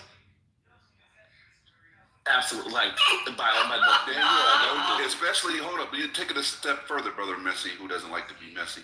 If he comes to Clubhouse at the beckoning of someone like Trent, then we know he does not have the discernment needed to be able to lead. Well, I would say this: if he does come, and we can say he doesn't have the discernment, but he's here and he stays and he fights it out, then I think he'll be a fighter in the Senate. Okay, now you're. I think that was a poor argument. I agree. I think he'll win a gold medal right away. You know what? Do y'all know that Spirit just actively shops at IKEA? No, I took the ferry. I took the free ferry ride. No, I believe you. You upset. Spirit, do you have particle board furniture, yes or no? I shop at Joybird. No one can hear you, Cyber. And Spiritus, can you turn your mic down? Oh, I'm sorry. Can you Sorry, I'm in my Sonny, get these people in order. Sonny is I'm in a furniture. I'm in a furniture. complaints. Like, can you hear me now? Can you hear me now? Yeah, Go ahead. Yes, go ahead. You so bad. Anyway, Spiritus, go away with that. Say some sense. Oh. Read some sense. Huh? I couldn't You gotta say hear. we didn't hear you. Okay, wait then. No, I can't hear you. I'm sitting on the floor. I don't have any furniture. Oh, you definitely do. You got it for. He doesn't have particle board furniture. He would. He has I think they're doing reinforced. What is that? Styrofoam. Are they using styrofoam? He got boneless furniture. Scotty, do you have a boneless couch? You mean like a beanbag couch and a futon bed? Those boneless couches look No. interesting. I want to see one in real life. I want to see one in real life too. I'm on the fence on this boneless couch. I don't know. I want to see one in real life. I want to see I one. can put it in the Well, you house. see though. I the just one wanna that see it. your dad divorced. Sonny, because you have adult friends. You don't have with 20-year-olds. You go, that could be in a dorm.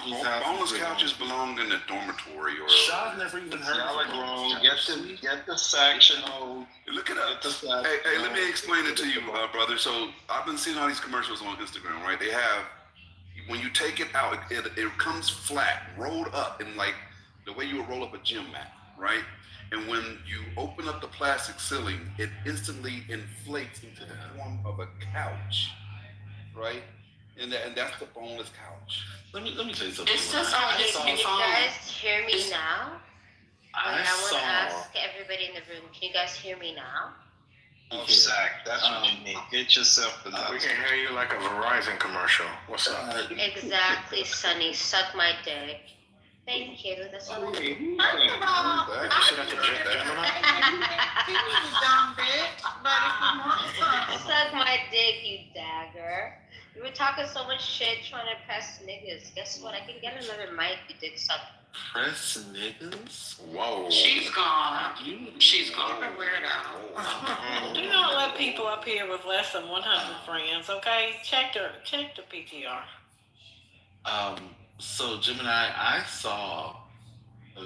seen videos of boneless couches, and when I saw them on TikTok, I immediately So you know what I'm talking about, deleted. Yeah, but I immediately deleted my account, and I had to start all over. You didn't want I that clearly algorithm had at all clicked on ever. something that was so egregious that it thought that I wanted to see a boneless But have couch. you seen them in the Chinese factories being flattened like that? That's the thing that you really have to see on TikTok. No, I haven't. I actually haven't seen Yeah. It's nothing more than like high-density foam. Mattresses come like that, like foam mattresses in a box.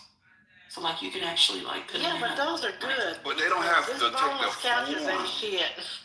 Right. You can't have regular people. My ass cannot sit on this boneless couch for 2 days and this shit ain't like in the floor. No, these people don't use this shit. They just sell it on TikTok to get the, their little $4 or $5 out of it if they They get sell more than that. it. They do significant markups on. Can I just make a comment? Can I just make a comment, please? Yeah, you have to listen. I will. Particle One board. mic on me. One mic on particle board, Scotty. Go ahead. One mic on me. I want you to know that you classists and elitists, I will not be ashamed for going to a warehouse, picking out furniture, coming back home, and building it and putting it together myself. And the aesthetics are beautiful. So shame on you for doing that, you classist pieces of shit on this app. If you still like tinker toys, let that neither be here nor there with us. Imagine Scotty yelling at the clouds, telling young people to get off his lawn, and then at the same time clicking his heels and going to IKEA, and then struggling with the non-word instructions to build a food job. Absolutely insane. He's been lying to us this whole time. This man sings in the rain while skipping. He's doing a lot of things that he doesn't. Wait, does my frugality make you upset, sir?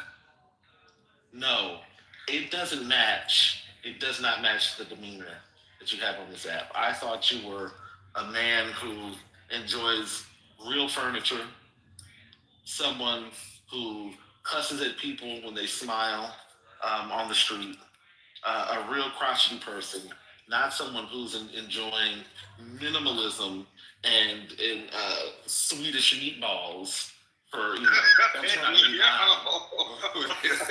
Particle board furniture and boneless couches is crazy though, Scotty. You know that. Like, how dare you? How dare you? Go ahead. How dare you pretend that you are a crotchety person on this app and then get styrofoam couches and paper mache. Like, what the hell is going on? I'm disgusted. You've lied to us. No, I haven't lied. I'm just a very diverse styled person. I have a lot of interests. I have a wide range. I can eat cup of noodles and I can have a beautiful New York strip at one of the finest restaurants that you can't even get a reservation to in New York City. I can do both. And if that makes you mad because you live in the second city, that's on you. Touche. Yeah. I just, this is not the person that you portrayed yourself as. Like, nothing. Look at the PTRs that this man has. There's nothing about these PTRs that speaks of IKEA. There's nothing that would indicate that, like, Right now, it's crazy because you need concrete to save you. Oh my god. Yeah, that's bad. That's bad. I'm gonna. What y'all got, Ben? I got nothing. We got to call on Ben. He can give us the history of the couch. I'm sure that it was some 18th century invention that we did not know. No, I think it goes back to Egyptian times. They had couches. They had sofas.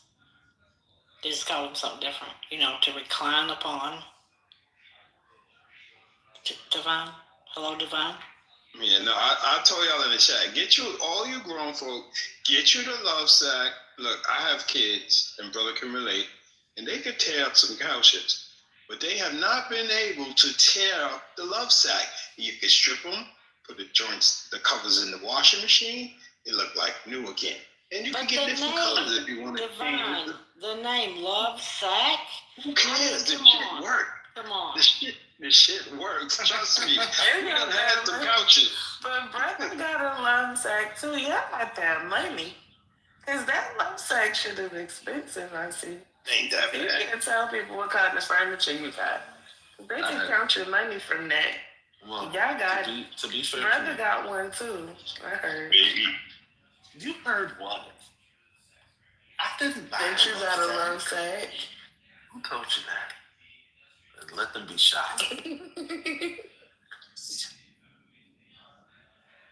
Love sack is nice. We didn't buy ours. Ours was gifted to us. And you got rich friends. See what I'm saying?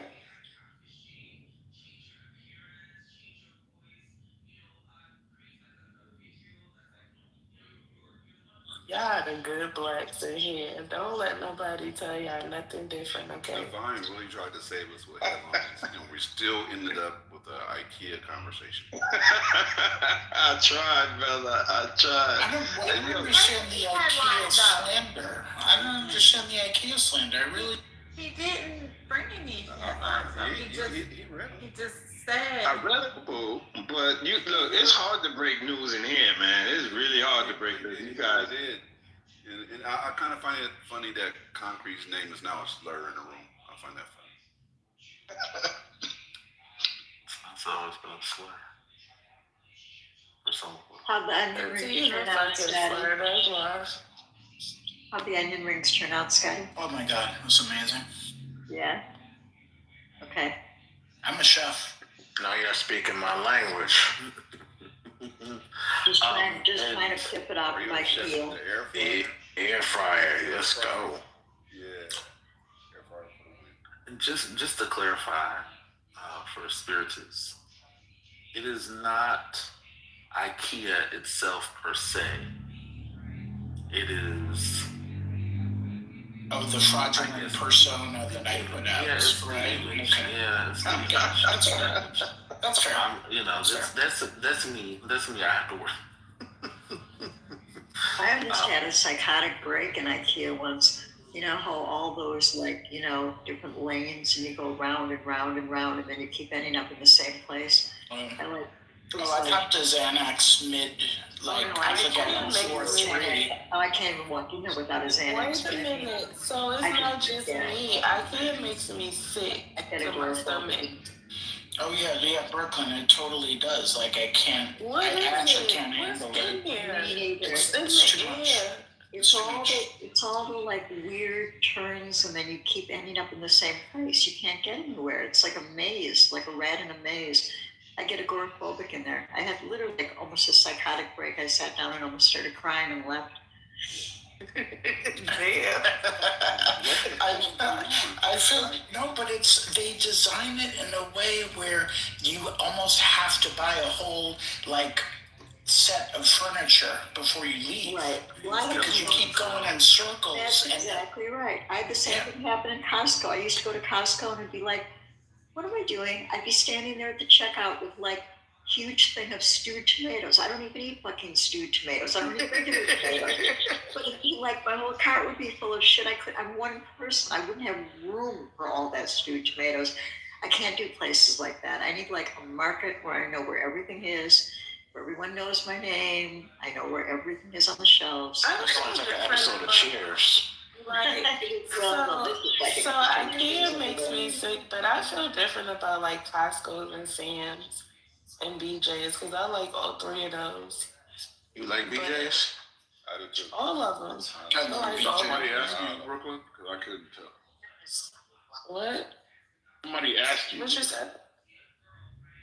Nigga, don't talk to me. I'm sick of you. I'm His serious. name is a slur for a reason, but just continue, bro. You getting on my whole entire You can get on my nerves, but I can't get on your nerves.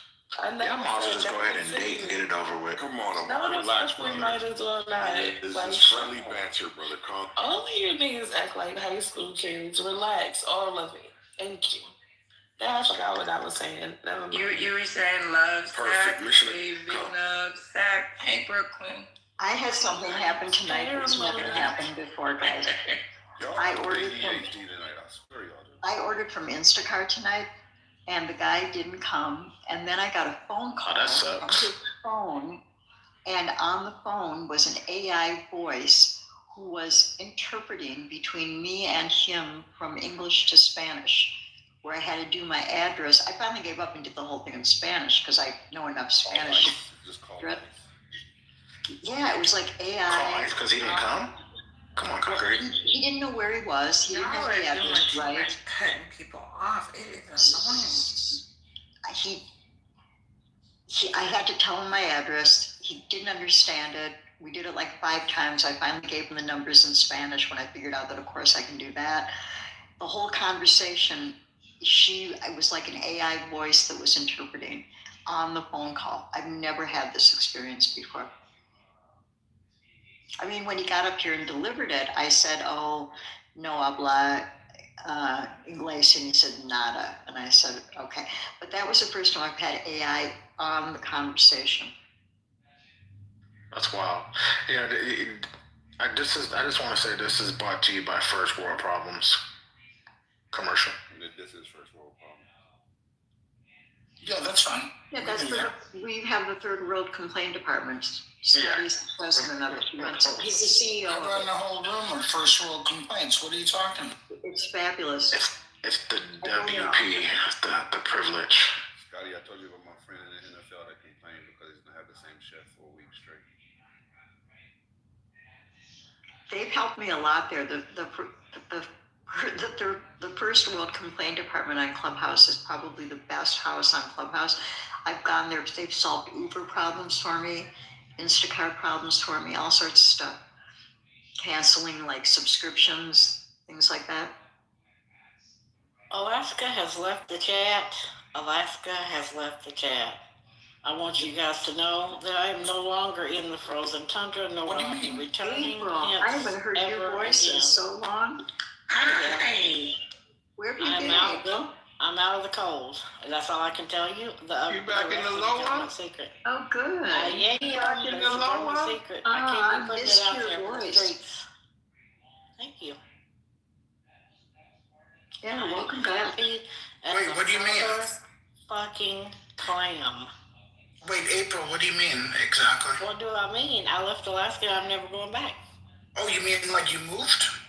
Mm-hmm. When the fuck you did that, April? You're They call it lower 48. The lower 48. You're in the you're in the continental. That came through the sky. This is the year of the fire horse. I just jumped on his back and kept going. I'm out. Hey, congratulations, I'm April. outside. I always thought you was on the run because most of the people And you that did it in Alaska March, are on so the I'm proud run of for you. something that they did in the No, States that they no, don't want to baby, be I did found. it in February. I did it. My ass was clear of Man. these guys in February. Damn, that's crazy. You ain't said nothing. That is. Yeah, I wondered if you were alive. This is all you gonna get, Brooklyn. This is all you gonna get. Now you gonna keep where you at a secret, I see. That's There's cool. too many freaks on Clubhouse. Look, I can't be telling these people where I'm at no more. Why They're would you dox crazy. yourself like that? Don't do that. Yeah, don't you? Never, Gemini. Never more. Well, it's good I'm to with hear you on your that one. voice, Miss April. Well, we was worried about you. We was asking about you, If April. I hear you say out here in Texas, I'm gonna scream. It ain't no way in hell. Scream. It ain't no way in holy hell. If you're in Vegas, I'm gonna be there next week. Don't start because they're going to do the process of I'll get you a elimination. fat. They're doing I'll get reverse you a fat doxing right now. Tuesdays. This is They reverse can do doxing. it. They can do it. I don't care about them doing shit. My ass, I can tell you for sure. I ain't Texas. I don't want to be there either, but I ain't nobody was reverse. No, and I ain't even childbearing age. My ass still ain't stepping foot in there. Well, if you're in Vegas, I'll get you some fat Tuesdays and a gummy. I'm not in Vegas, and that's it. That's the last question, Amari. He's Okay. reverse Cali or doxing. Nevada or What did you say about Cali?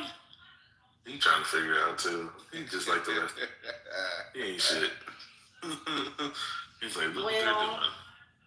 But I made a Facebook post about leaving, and I thought I blocked enough people, but apparently I didn't block enough people. Ugh, you All looking I'm savage, saying is beast. you ain't saying that. You ain't saying that. But you was a permanent Alaskan resident. Girl, I'm on the witness protection program for life now, okay? Well, that's what's up. Shit. I don't blame you, girl. I am so happy. I've never been this happy. Well, when my children were born, okay, I was that happy. But never, You can't leave never them till alone. now. I'm out and I'm gone. I'm never going back. Good for you. Good for you, April. Well, I have mini breaking news for you. Very mini breaking news. This is from the Israel News Live News. Woodcock says Iran bragged about 11 bombs. In a Fox News interview, Steve Woodcock said Iranian negotiators bragged they slipped past restrictions and now have enough enriched material to produce 11 nuclear bombs. He called it foolish and said they thought they could bully the U.S. at the negotiating table. That's Israel Live News.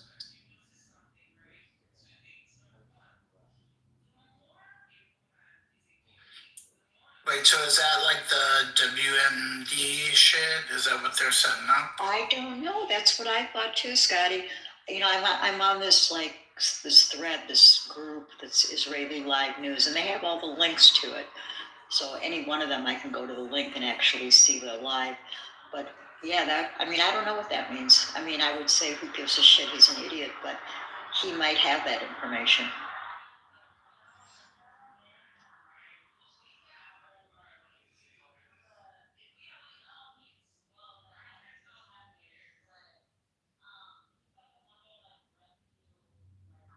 I mean, honestly, if Iran has nuclear, they'd use them. Yeah, I think it's lying. I mean, what does Witkoff know?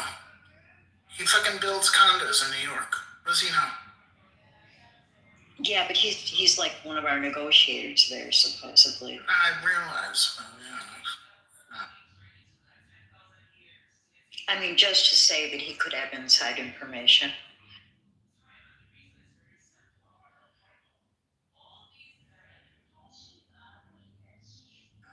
Isn't he a part of what Trump was calling his indirect talks with Iran? Woodcock. Right. Steve Woodcock. Yeah.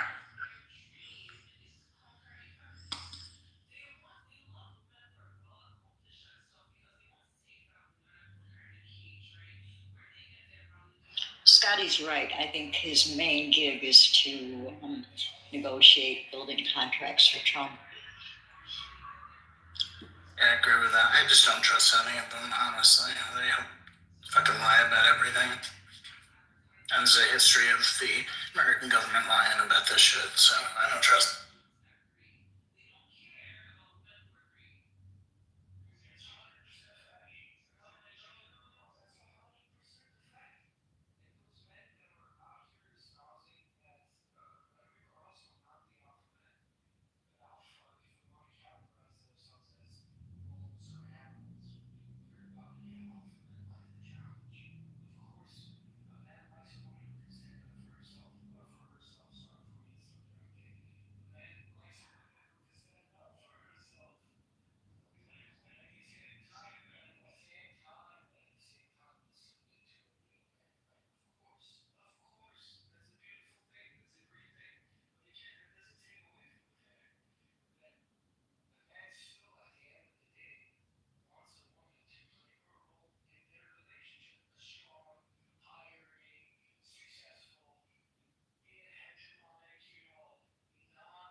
is you talking about, bitch? You getting endorsed for this shit? The fuck? Hey, Bianca, Yes. why you in the chat talking about Cheyenne? Cause Cortez say who broke, she thought she was talking about her. Oh, brother. Yeah. Oh, man, come on, man. Motherfucker better go on, man. You see, I see it right there. What the This hell? shit over up.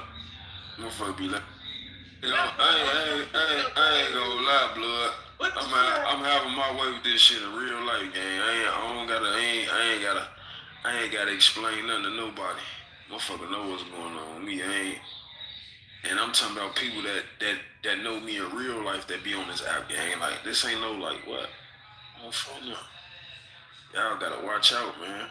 You would trick yourself out your own position. Trying to figure this shit out, for y'all let people get y'all brand with. That's y'all problem, for y'all gotta start using y'all shit. So anyway, I'm sitting this bitch all day, all night. Who the fuck is that? damn, now you take the tail, shorty. Hey man, get your creep ass on, man. Yeah, you blocking? No, bro, your ass come out of nowhere, cut me out. I'm trying to see who the fuck you is. A goofy man. You hear me in here going crazy on the ass. Alright, my bad. No. What you trying to get your phone bill paid, bro? My nigga Dork.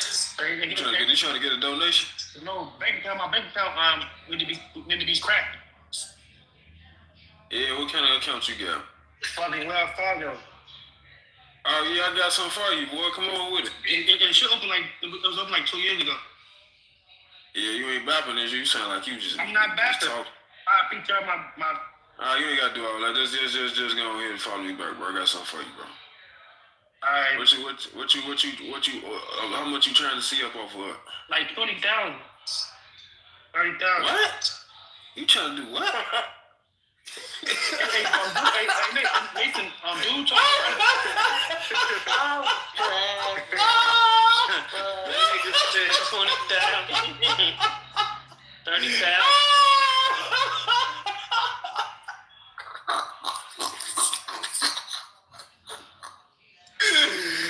Hey, man, crazy as hell. Before he talk about I'm trying to see.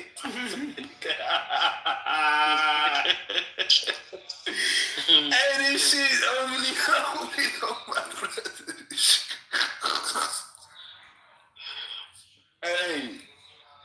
Hey, this shit funny as hell, short. This shit so funny. Nigga, Champ doing it for her. His ass getting so. You saying who? His ass getting so. Champ, I'm doing 100,000. You said Champ? Yeah, he said 100,000. Wells Fargo. Man, who? Oh, bro. What Champ? The nigga that got his chain tucked? Yeah, 3 times. No, he ain't talking about that Champ. Nigga that got his chain tucked? Yeah, he said 100,000. He told me on IG. He legit, they said. What's his name on that? I forgot. Big Champ. Dude just did the Zoom with Lost? Yeah. Mm-hmm. Man, the nigga that got his chain tucked? Oh, he trying to get back on me. He got a new cat. He got a new kid, boy. Man, go get the old kid back. Fuck the new kid. Fuck you talking about. Sure ain't no running around with this shit, walking this shit right now, boy. I ain't gonna lie, that new kid killing that old. Man, it don't matter. They still got this shit. We gotta go get the old kid back first. I'm not gonna probably sold. They got rid of that shit. Yeah, man, this shit going on, man. I'm finna again. I ain't gonna lie for him. It's like, damn, he just came back out like ain't nothing happened for. I can't believe it. Law needed that money for. That's what it was. Lil Law needed that feature money. He fucking, come on. This shit be crazy. Nigga be crazy. Hey, this shit be crazy.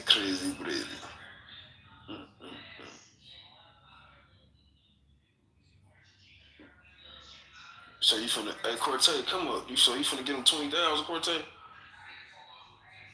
Come on, man. this shit overly loaded, man. Nah, she a female. She can't do it. She can't do what? I don't know. Temp said 100,000. That's what you told me. You finna get your ass on. I already know.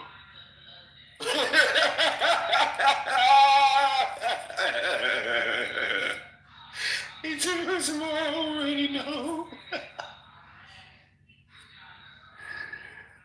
Hey, that's what he said, old folk. Look, he said you can't. I ain't said nothing. I said you finna give him 20,000. That's all I said. No, I go there. I'm in trouble. She said she told you that's you niggas' problem. Now, my Put brother. up in that money. Who doing that? I ain't got no mouse. I got a Benz then. So I just bought a Benz the other day. Hey, but y'all tell people your cars, but that shit not cool, man. That's a lot of Benzes, gang. You know how different Benzes it is? That's a lot of... I'm looking at one right now. That's a lot of different Mazis, too. The Mazda kind of ugly, though. You said the Mazda, you say ugly. I don't care about that. They fast. No, the fucking inside ugly, though. The interior. No. But a car is ugly, though. Not mine. I don't know nothing about that. That's why this ugly. Your ass don't know nothing about interior. Hey, what happened, Cortez? That's who problem? Who you talking about? You gotta come up now. You can't keep on talking in the chat, believe what's going on. Who pissed you off? What happened? I ain't got no problem. It ain't me. I've been, I just went and picked up a couple backhands earlier. I was, this shit still going on, man. Your boy still making it, making cash plays. I ain't really never ever had a bad day. Yo, Buddha. Since I beat that case. Lake Michigan water. I'm back, man. I'm talking about what you said. You said that's niggas' problems. Now who you talking about?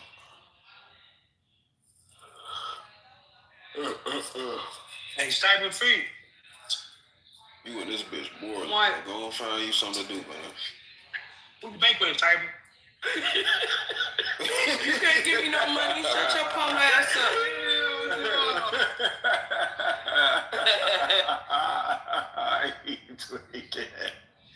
I ain't tweaking, bro. Hey, she took so you can't give me Full trust of dinner bands. Let me see it. Oh God, you ain't even got no money. He finna get both of y'all. Who ain't got no money? Anybody cracking my damn car? I like my bank. This shit crazy, bro. This shit overly loaded. Damn. Hey, Dork, she said she was talking to you, Dork. This shit funny as fuck, fool. Damn, shit. This shit funny as hell. Yeah, bro, I know already. I've been new. He told me, I've been funny as hell. Hey, Bianca, man. Hey, Bianca got that real Florida water. Hey, get the fuck on, man. What the fuck? What? George knows something. Hey, what's wrong, bro? Say you just had fly. Hey, you gotta chill, gang. George, how you know, boy? Chief, How you know, dude? You say say I ain't say no. Of course I ain't say no. But what you talking about? Huh? real Florida water. No Lake Michigan. What the fuck happened? Nothing. Nah, He just talking. He just talking about it. Nah, something going on. Something going on with Dorks. No, it's not. Nah, we ain't doing that. With Dork, somebody else shit. He knows something. Somebody said something. He don't know shit. Yeah, he been off this motherfucker for a minute, so yeah, something going on. I've been off here for a minute. I've been back a week. What the fuck? Y'all got it going. I ain't been on like that. I ain't been on here in months. Yeah, this shit over. I ain't been on this since like October. Hey, Lola. November. Hey, Lola. Yo, it's the way. How you coming? Go ahead and put your Instagram in the chat. I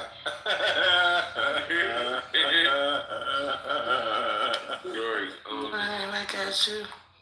This nigga crazy as hell, folks. This nigga crazy. This nigga Dork's funny. Dork's funny. Little QB when he see one. This shit crazy. Rico, you been all night. I'm finna go, bro. No, that's what Dork's. He ain't no shit like that. This shit overly loaded. This shit overly loaded. Overly loaded. You not say that, bro. Yeah, she left the building. Yeah, he fucked it up before You man. got to scare her away. He Fuck. He gonna say you know a QB when he. Shit overly loaded.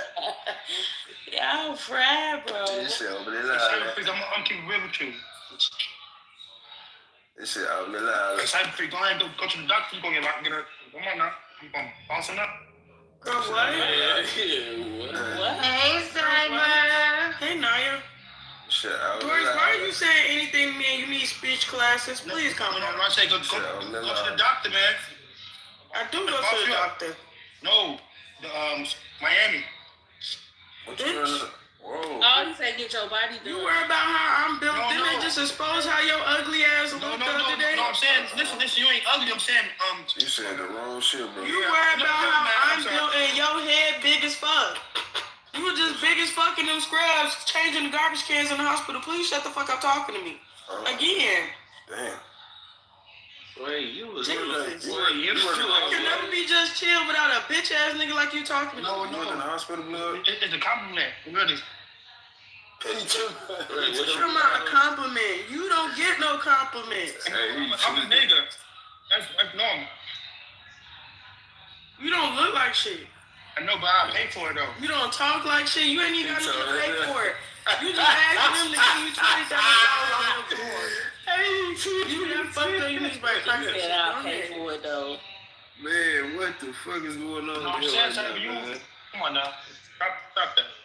No, you come on now. You stop that. You go get speech class. You shut the fuck up talking to me. Thank you. Like, yeah, tweaking on y'all there. Oh, God, his ass in here doing it tonight. Don't you beg me for money, G? Don't you fucking beg me for money telling me to go to Dr. Miami, bitch? Hey, this shit ugly, ugly. Don't ask me for no more dollars. I'm saving it for the surgery table, G. Damn, Thank you. man. You ain't gonna be able to touch a faggot. Yeah, I'm gonna look at it. Oh, look at Low. Hey, Low, You check ain't it gonna out. get What is shit, Low thin down? ass. Hey, check it out, man. I heard you on the YouTube clip, man. I heard you had something to say, man. What's going on, man? What I had to say something about what? What happened? Man, I heard you a dude, man. I'm finna play it for you, please. You ain't gotta play it, nigga. Talk about it. We gangsters, nigga. That's what they. But you want me to talk about it? Gangsters game. If you heard me say something, let's. I'm saying, folks, I don't remember verbatim, so I'm finna play it. You ain't record shit. We ain't in roll. Hey, listen, look, you love this shit. You love this shit, man. Stop that, Doing man. what fat faggots do, gang. I ain't got nothing. I'm a gangster. I'm a gangster. Hey, look, I ain't gonna lie. You don't know me and I don't know you. I'm a gangster regardless. I'm strong. You know that. So let's talk. Hey, look. I'm saying, I'm trying to figure it out, cause it say. Ain't nothing to figure out, gang. You know I trust. You know what the fuck I do. You just said I look. Nah, you was talking to dude though. Like it wasn't no. It was a real. It was a real. Hold on, bro. Hold on. You sound like you panicking, bro. Chill out. Nah, hell no, I'm a gangster, gang. I just want you to make your point clear. Like you guys, I ain't gotta do that, cause this is my show. This is my platform. I do what I want. But you called me up here for attention, so you. Yeah, you came in the room for attention. You came in for some attention. Hey, listen, look. I did not mean to come in your room, nigga. My phone just ended up, nigga. I know. My phone just in my pocket. Hey, look though. It say lousy speaks on Will, right? And it say that's why I'm really done talking to motherfuckers. These niggas federal as hell. I think niggas be calling YouTube on they get paid off this shit or something. Now I heard you ask the motherfucker like, did he tell you something about who auntie or some shit? Did he Nah, play the record, cause I do be forgetting. Yeah, I know you do, blood. But I'm finna do something, so that's why I said. Well, look at the PTR though, but you see what it say, right? This shit on YouTube. This shit popped up on my YouTube. What the fuck is this? I say, oh yeah, I'm done talking on this motherfucker. Y'all federal was here. Y'all get motherfucker locked up. Look at it. Look what it say. That's Ross work. Look at that, folks. Oh my brother, I wasn't even on the app though. I wasn't on the app. I knew I wasn't on the app because a nigga discussing me, folks. You see what I'm saying? I think I'm supposed to on the. Yeah, folks, it's like you gotta chill, bro. I'll be trolling. Y'all gotta chill, bro. I know how to troll. Hey, look, bro. Listen. When I be saying half of the shit, I don't be trolling. When I be talking about the shit, I be talking about blood. On folk, all that 20 and 30 years and all that bleed, y'all gotta stop doing what y'all be doing, folks. Now he getting left. Come on, man. You know what the fuck going on, man. Don't worry about it though. I know what to do. I got something for all that. On folk now.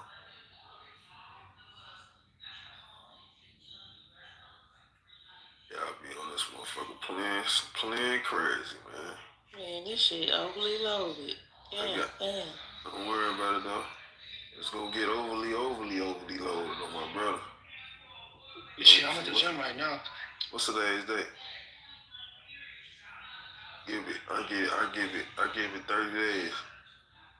Let me see. I'm fooling him. I give it 30 days. It's gonna be alright though. I'm fucking gonna learn the hard way.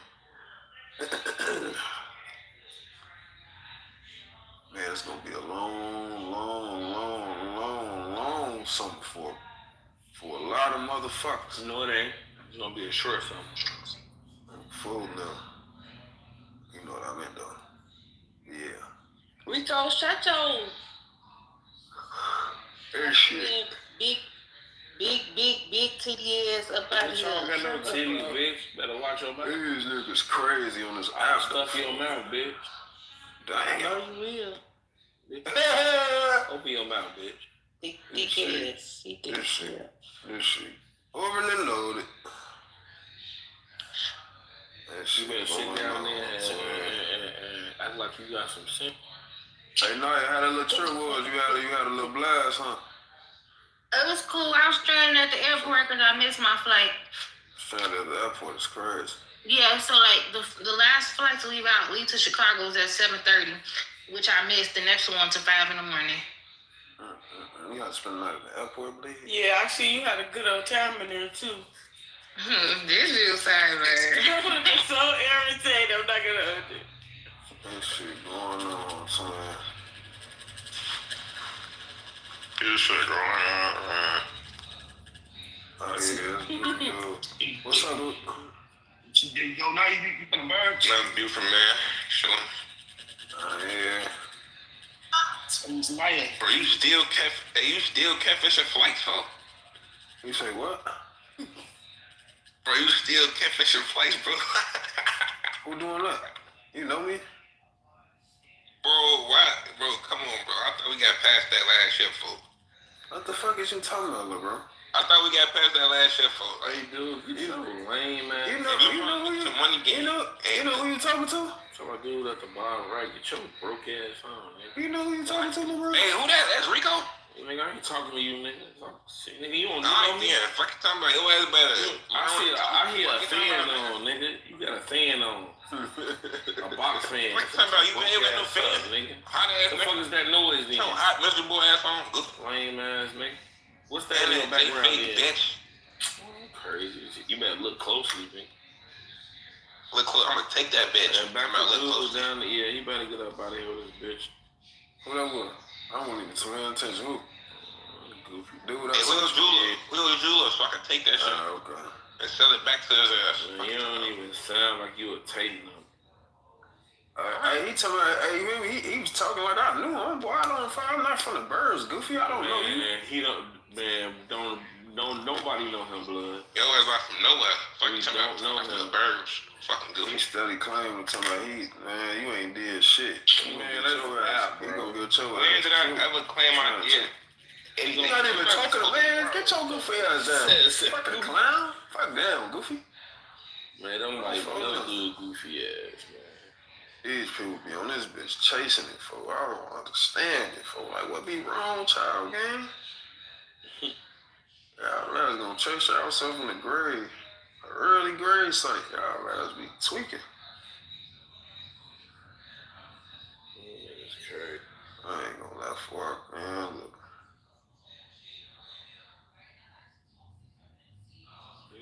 bitch had no idea.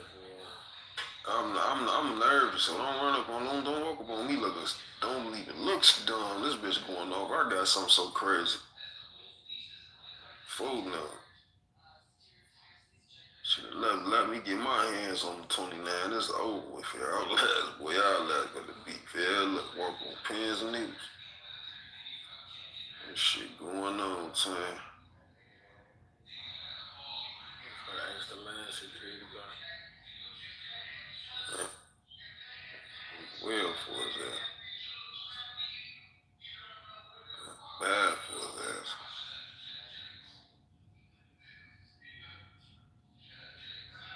Ten about. That's what I'm playing with. Hold on. No plan. Why they keep pinging me in all these bitch ass rooms? Y'all chasing the clout. Y'all can't. It's over with, my brother. Sweet, what's that word, boy? Yeah, this bitch knocked out, drunk, sleep. What you on?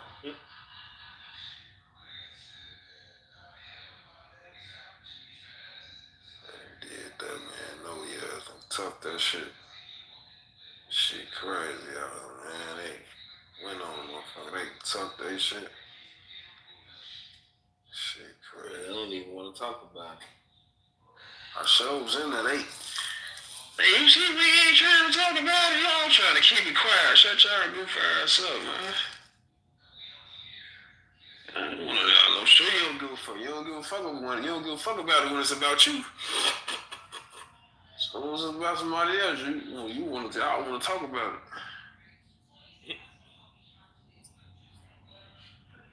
Y'all little ass boxed in. Y'all ain't got nowhere to go. Oh, man. She got created over there. Her little ass got created on Philip Perry. Let me see something real quick, folks. Hey, Swedes. We wouldn't want to back.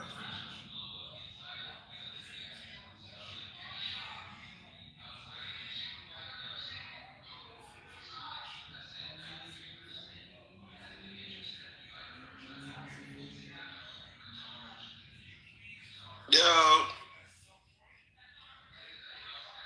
That shit is fuck.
Yo. What up, Smith? What's that word, Dad? I'm cool. I'm good. What's your word? I'm cool. Sound like you eating right now. Some red beans and rice. This shit overly loaded. Oh, my brother. Oh, folder. This shit going on. What's the word? What y'all know? What the fuck going on, G? All I heard was, what's going on, folks? This shit overly loaded. I see you picking me a second free. What happened, Dad? You ain't nobody. Well, now, my bitch was dry, so I ended it. Oh, yeah. I don't feel like listening to somebody argue tonight, though. That's what I don't feel like. Oh no, you know they ain't been on. I ain't been on none of that type of time, but they definitely been having it going on.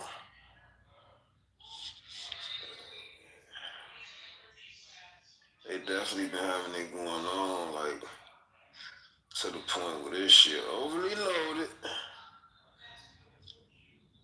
Full them grade. They overly fucking, overly going. Man, this nigga love you, boy. What did he say? That's why I left the room. You went up there? As soon as I come over there, hit Rico. I was in the goof. Oh, you heard him calling me? Yeah, I was right there. I was in the goof. Oh, I didn't even see you. I wasn't even paying attention. Yeah, I was in the goof. He told me, I know you got a mind ain't long. That's why he said that. That's why he said it, because I was right there. I don't know. I won't get your dick sucking ass. That's why I told you be dick sucking. Don't fool no. Your ass a dick sucker. There you go. You a dick sucker, nigga. You ain't coming on my stage, nigga. I ain't having no conversations with you, nigga. You chasing that shit. Fuck off. Don't fool no, nigga. Your ass. Oh, we know what this shit is. Nigga, we're trying to talk to your goof ass, man. Fool no. Ain't nothing to talk about, my brother. You know what this shit is.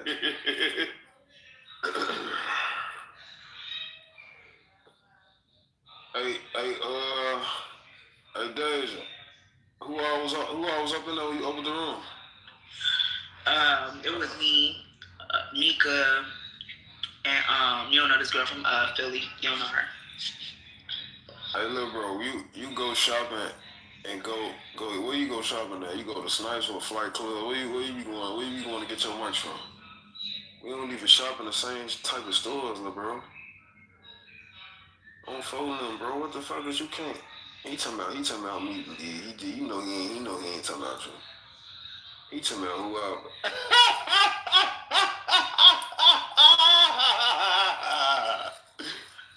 Hey, you crazy, little bro. You ain't got no paid for forms. How many forms you got in your driveway? Cause I got more than one right now.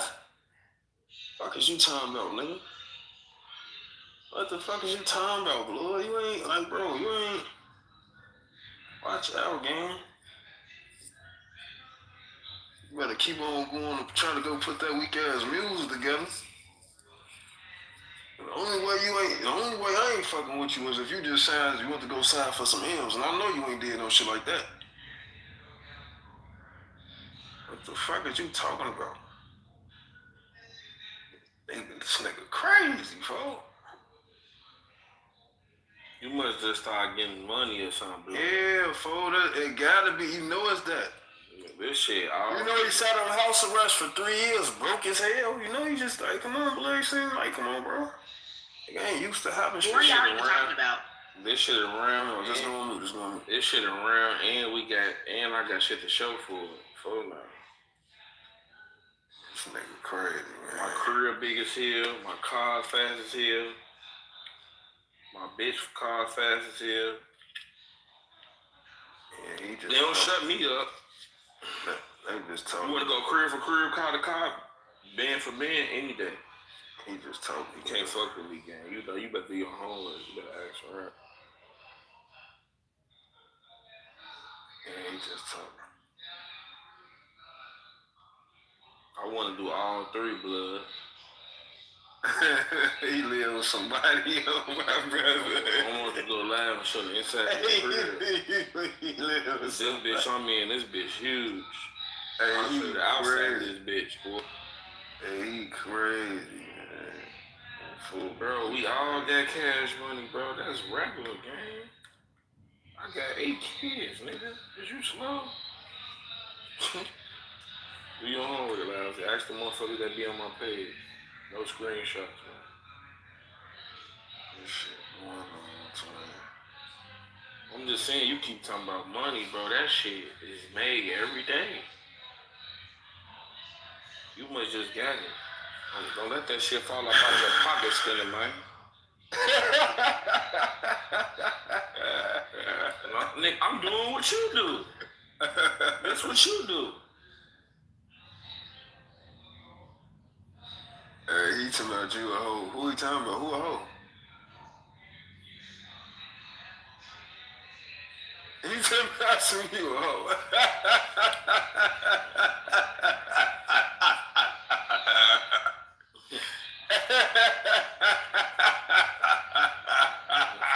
Keep that shit coming in, bro. Hey, he pissed, bro. He pissed, bro. He mad as hell.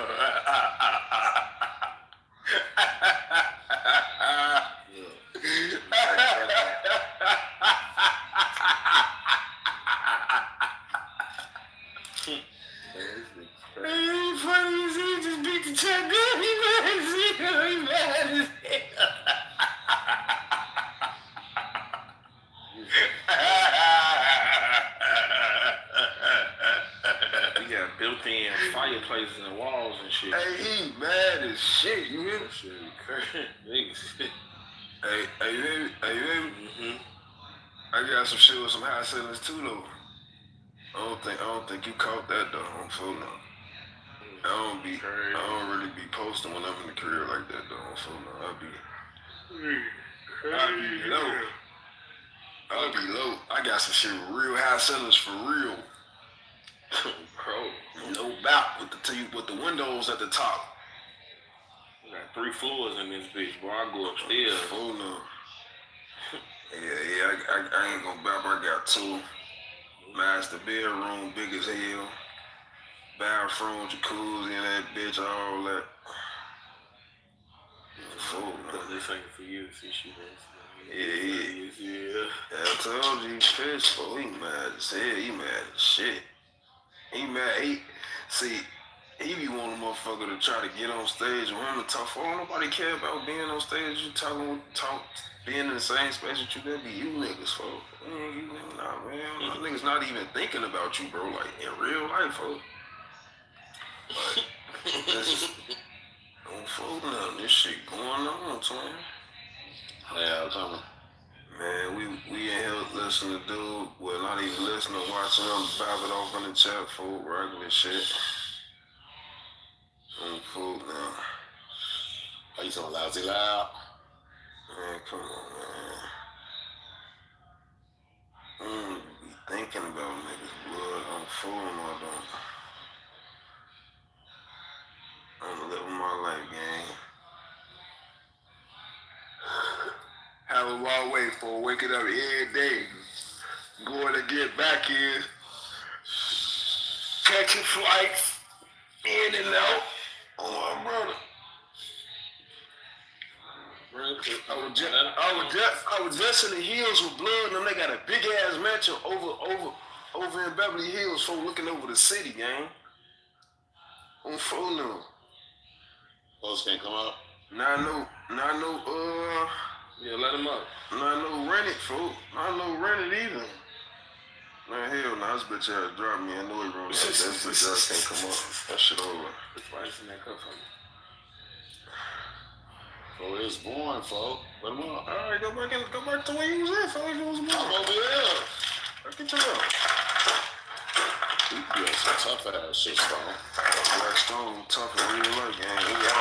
Ask Al, ask any of them, gang. It's hard. For like, I ain't, bro. Telling you, for this shit different. My brother. For real. Ain't nigga play with me, for I'm going all. I done damn near got into it with them before. My brother, bro, this shit real. This what's going on, folks. My people know how I'm coming, bro. I don't play. That's why whenever it's time to get wild, on front line. But let's get. Trying to tell you, folks, and shorty know with me 100%. I already know how they go. I be low. I don't even be anywhere. I be low. Full of.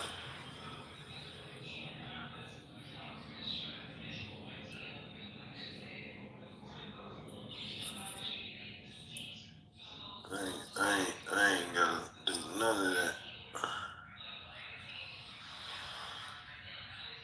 Why you keep saying any nigga? Put a name on it, bro. Cause bro, you can't fuck with me, man. You know you can't fuck with me. You can't fuck with me in nothing, bro. I tell you nothing. Shit going on, twin.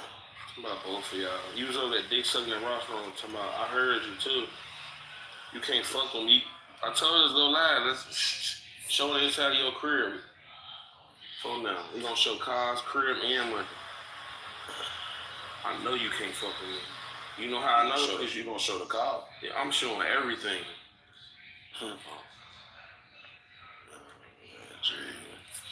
I got 2 cars. Truck and a car. I ain't gonna lie, man. You dapping, bro. That shit ain't even work. Man, look, putting people in your business, bro. I ain't gonna lie to you. Niggas gonna see my car. Hey, people crazy, bro. Man, be the questions I be there for, though, man. I tell you. He must just got some money for you. Keep talking about that shit, nigga. This shit be made every day.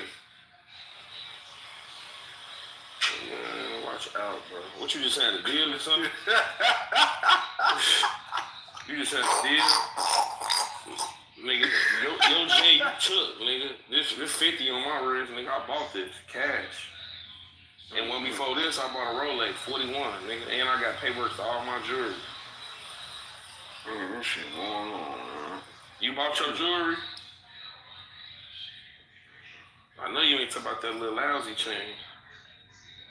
That shit dry as hell. Bro, you ain't buy no AP, bro. I know you didn't. I know you didn't. Hey, this shit crazy. Y'all must just signed a deal or something, this bro. shit overly loaded. You been trying to pop it for now. I don't want to call your bluff. You trying to stress to me you got some money. I ain't nobody. Man, go on, man. Watch out, folks. I'm finna put another part on my house, bro. I ain't trying to hear what niggas talking about. We getting shit built in this motherfucker. You said that's paid for what? Nah, I ain't saving it. I'm saying you be inserting me though. Saving who? Can't nobody, bro. Who the fuck is you, nigga? Oh my brother, you talking about saving somebody, nigga? Get your bitch ass on, nigga. You wanna pay your big cars, you show you big bitch ass, nigga. Get your bitch ass on my chat. On phone them, nigga. Fuck is you talking about, nigga? You studying this motherfucker talking. You not on nothing, you a little boy, bro. You study trying to get a motherfucker attention. Get your big bitch ass on, nigga. You not on nothing. On phone, I'll slap your ass to sleep. I was with my gun if I ever to win it too, bro. Look, bro.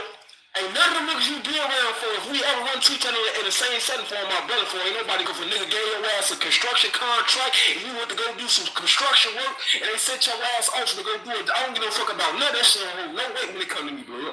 I'm trying to let you know something. Your ass on this app tweaking, boy. You don't know who I am for real. Don't let this internet shit fool you, boy.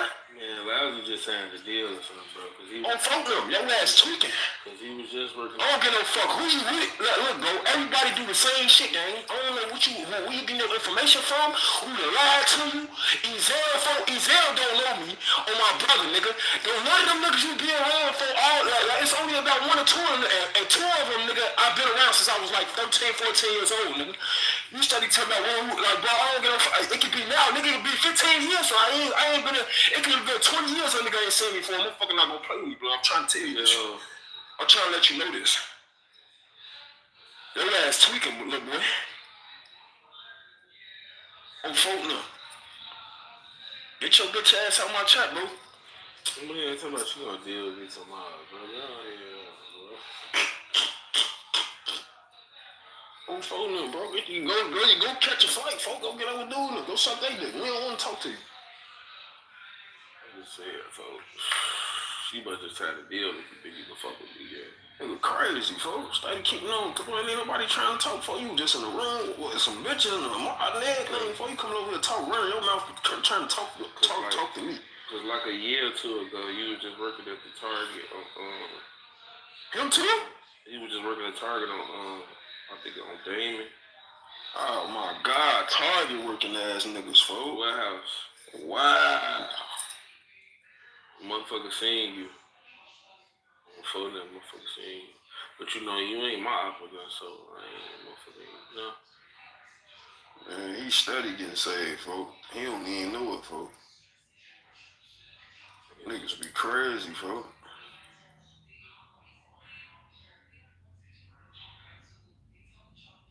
Oh well, just be on this bitch, just talking for running your shit. I know your cousin ain't raised you to do no shit like this. Fool him.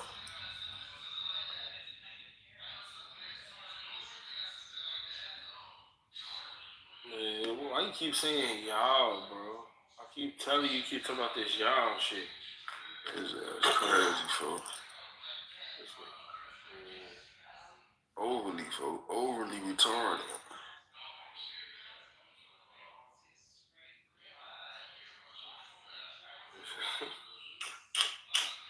Man, crazy, folks. This shit ain't loud. This shit overloaded. Man.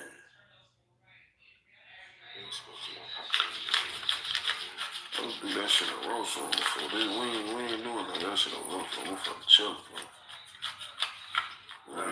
This shit this shit gonna be about nothing, bro. This, I just bought a motherfucking pint for 4K today, bro. I ain't gonna lie. I'm a real drink here, you know? This is crazy.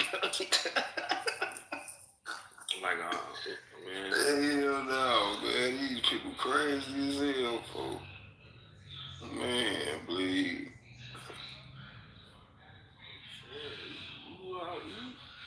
I'm good. I think you come over here and you try to use. Nah, he bored for real. He bored for real, bro. Cause he ain't never beat the child down like this before, folks. He bored for real. He gotta be.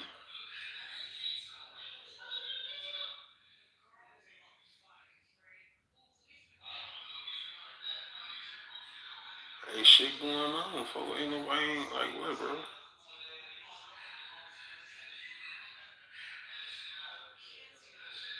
Okay, there was some hoes or something. Folks. You ain't got no hoes you can call no game. I know you got all the hoes in the world, don't you? That's all you talking about. Get over the fence or something, bro. You gonna find something to do, bro. I'm feeling this shit going on.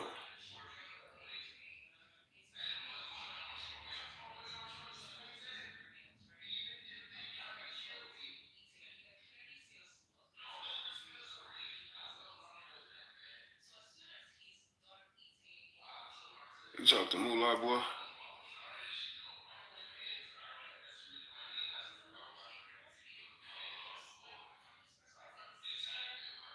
You heard? Oh, my bad. I was off my mic. Yeah, hell yeah. I said, that's why I was telling you. That's why I'm saying a sure summer. Yeah. Man, what?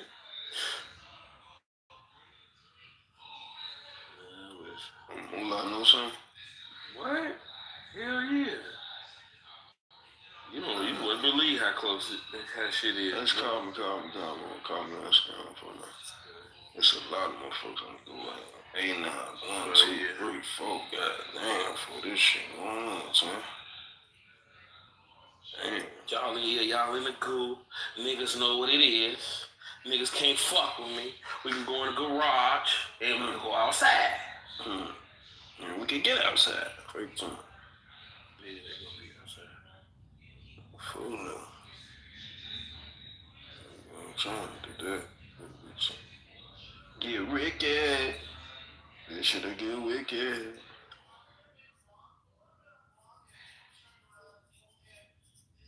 Yeah, that bitch went to go get on the phone and she gotta be on the phone so long with dude. Man, no way.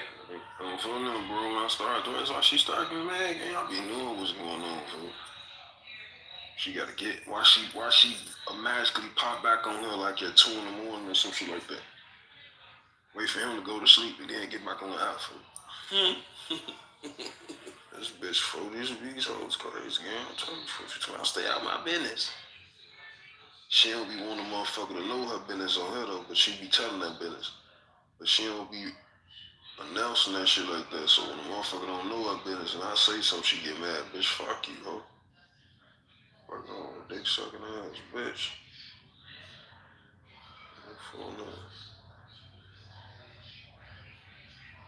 What shit going on, son? Fuck is that? Yeah, man, be wild with the AI pictures.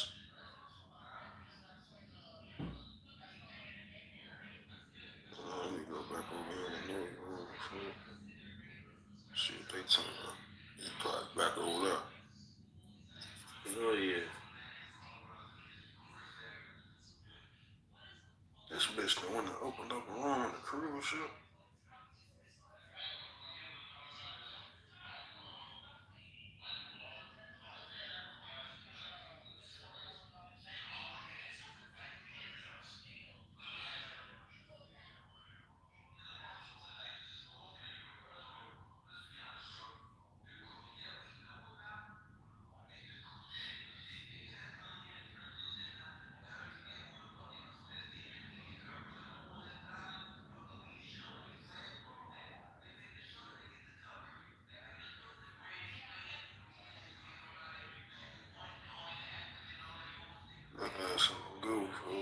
sitting in the goo. This shit crazy.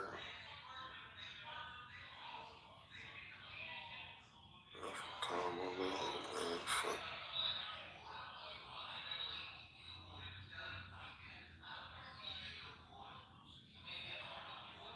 Shit going on, man.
the regime?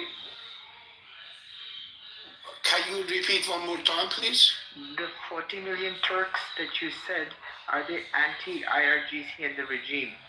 Oh, they are involved. Turks are, despite all the insult they have against us, Turks involved with all organization of government. They are current president is Turk. Khamenei was Turk, that who got murdered by U.S. Okay. So the Turks are not the issue. So obviously they're part of the system, right? I'm talking about the fact. No. We have problem. The concern we have is all ethnicity. I do have new people on the stage. I want them to speak as well. I want to hear some new voices. We got Jay here. Victimize my Persians. That's if you can hang on a second, Cyrus. Jay, you want to speak? Are you there, Jay? Jay? I want to see freedom for all the. Hang on a second, Benny. Hang on. Jay? Going once? Going twice? Alright, have a safe flight to the hallway, bitch. What's next? Doctor, do you want to speak? Hello, Doctor. Well, Doctor. I want to say something. Hang on a second, Benny. I want to get some new voices in here. Just hang on. I just came in. Hold on, just bro. These people have been on this fucking stage for a while. Doctor, speak. Doctor. Hello. Dr. Barry. Why aren't they speaking, man? What the hell? Okay. All right, I was safe flight to the hallway. The guy with the Chinese letters. Do you want to speak? Go on, speak. I think it's Japanese. Assalamu alaikum. Yes, do you want to speak? Yeah, I just wanted to address to Macron, which is about the war between Iran and the Israel shit people. Okay. Wanted to say that they've been going on an attack in Texas or something like that. And actually, it's in Austin, and they claim that the attacker was a man holding the Iranian flag, trying to change the people's minds and opinion to agree upon the attack on Iran. And this is always inside job doing that Israel is doing, which is like Labona Fair and other operations that the Israelis did to change the people's minds to agree on the attack upon other countries. So I just wanted to say that this is an inside joke. In case if you guys didn't know things like that happened in the past, that the Zion ship bombed an embassy in London before, and it turns out that they are the ones who did it, and they also bombed a couple of Jews in Iraq and say that the Muslims did it, and after 51 years they acknowledge that they are the ones who did it. So these kind of operations, they always been done by the Mossad. Just wanted to come up and say that. Yeah, you're right. It's called false flag, and it's so stupid. The guy who did it in Austin, supposedly he was wearing a hoodie shirt that said something about Allah written on it, and he was Senegalese immigrant. He was black, and then within that thing he had a shirt which had an Irani map on it, like an Irani flag. It's like you can't even make this shit up. How hilarious this whole flag was. Yeah, exactly. And it's sad what he did, though. It was really wrong what he did. He went and he was shooting random people on 6th Street in Austin. But it's these things, this war hysteria that really brings out the crazies, like these Pahalvists. Look how crazy they are. That's what the Zion shit always do. They do these kind of stupid things, trying to fool people. But thank God, alhamdulillah, people aren't brainwashed by the media anymore. Yep. And go ahead, Benny, go ahead, what you want to say? Oh, what I wanted to say, I want to see the liberation of all the people of Iran, the Kurds, the Turks, the Koshkes, the Turkmen, the Azeris, all the kinds of Turks, the Arabs, the Nur, all of these people should be liberated. have their own states and have sovereignty over their land. I think this is a good thing for everybody. It's a good thing for the region. It's a good thing for the Middle East.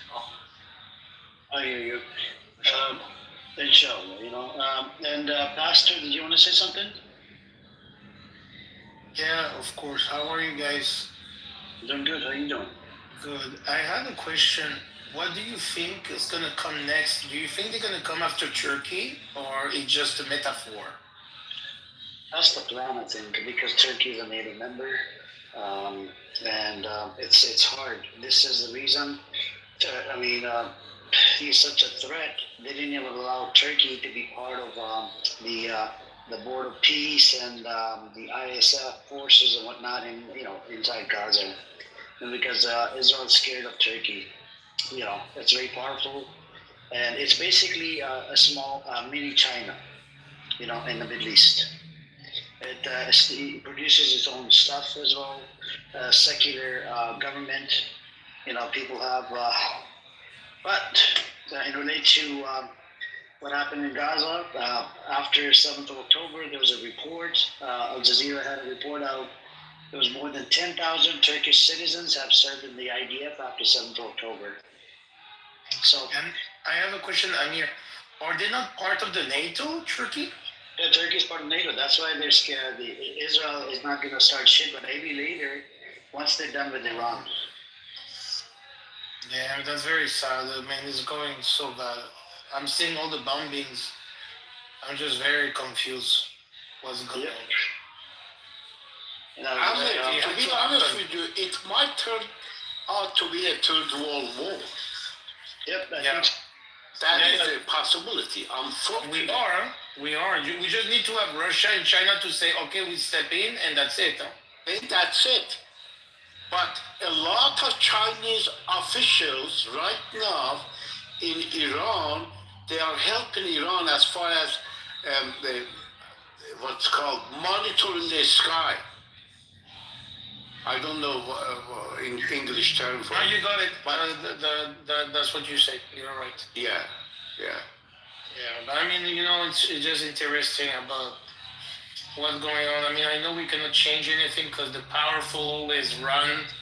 But I really hope God is gonna come and just make things stop, or I don't know, a miracle. I believe in God, but what human being doing in this world has nothing to do with God. Don't worry, God is not gonna stop. I'm telling you. Yeah.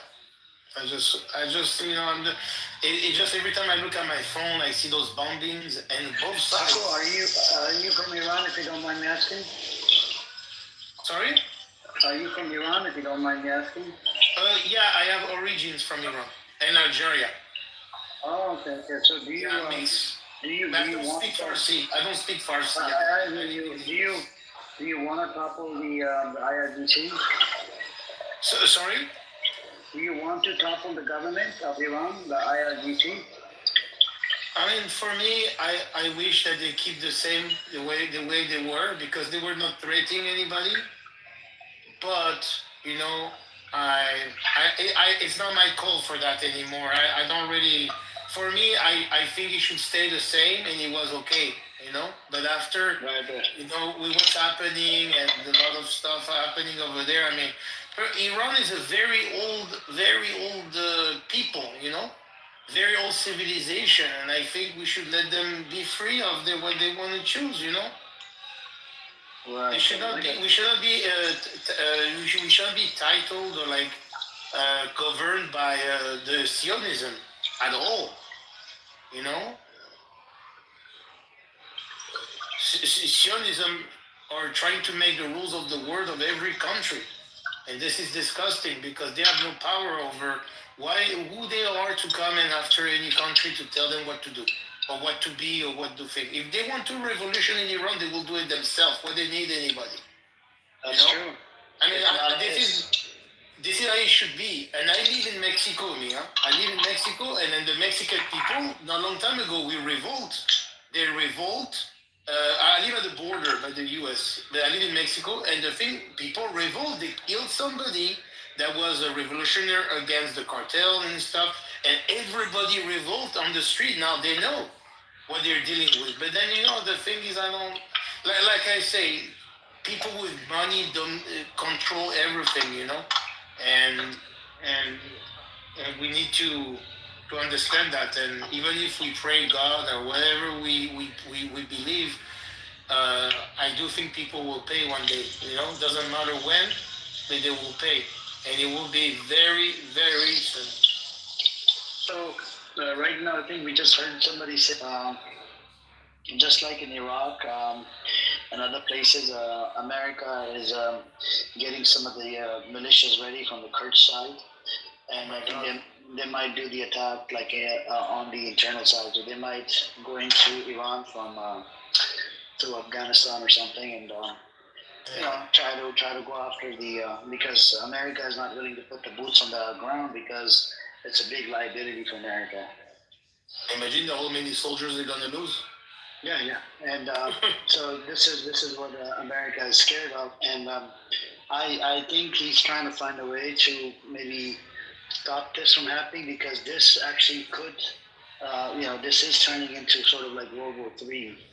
No, it's not going to be. So these are from the Kurdish side of the Iran is going to, and also they are armed a lot of the Iranian inside. So it's going to be after 2 weeks after heavily the IRGC weekend, the leadership gone, and the members are really scared, and some of them fall.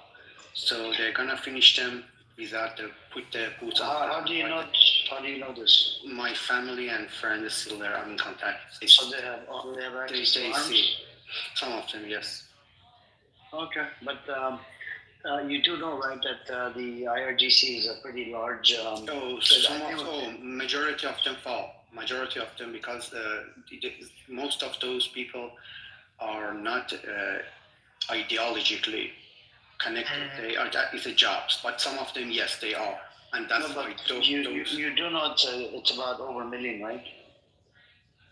Over what? Yeah, I know. Yeah. And another thing I want to bring it to your attention is some of them are religious. You agree? Yeah, they are. Okay. And another thing is they due to they followed Khomeini, right, as a leader, because he's I'm talking about from not the Islamic leader, like for the School of Jewish Students. Do you agree? So I think you don't understand the system very well. You just read it probably in news or hear it from somebody. No, I'm asking you. You do know that he's a leader of one of the school, right? Yes, but you need to understand that the people in Pakistan or Shia, those are not important that much. Okay. Mm-hmm. I'm not talking about Shia in Pakistan. I'm talking about the one that are serving in the IRGC. Yeah, I'm just saying that if you consider 500 people is really ideologically in it, which I don't think so, because of so how do you know that they left the religion? The IRGC members. They're very close related people in my family. I understand. Your family is it's anecdotal. You understand what anecdotal is? I'm just saying that because they just at the job, they take a look at it as a job, and the middle layer and lower layer of these are not really ideologically connected, and that's why they go for the head, not from the bottom. My wonderful friend just wants to express what he feels is going to be better. Cyrus, I don't want to turn into the shit show, bro. Cyrus, I don't want to turn this into a shit show, man. I'm tired of the shit show. So, Fred, how do you know that these people are not really? Do you have any stats on this?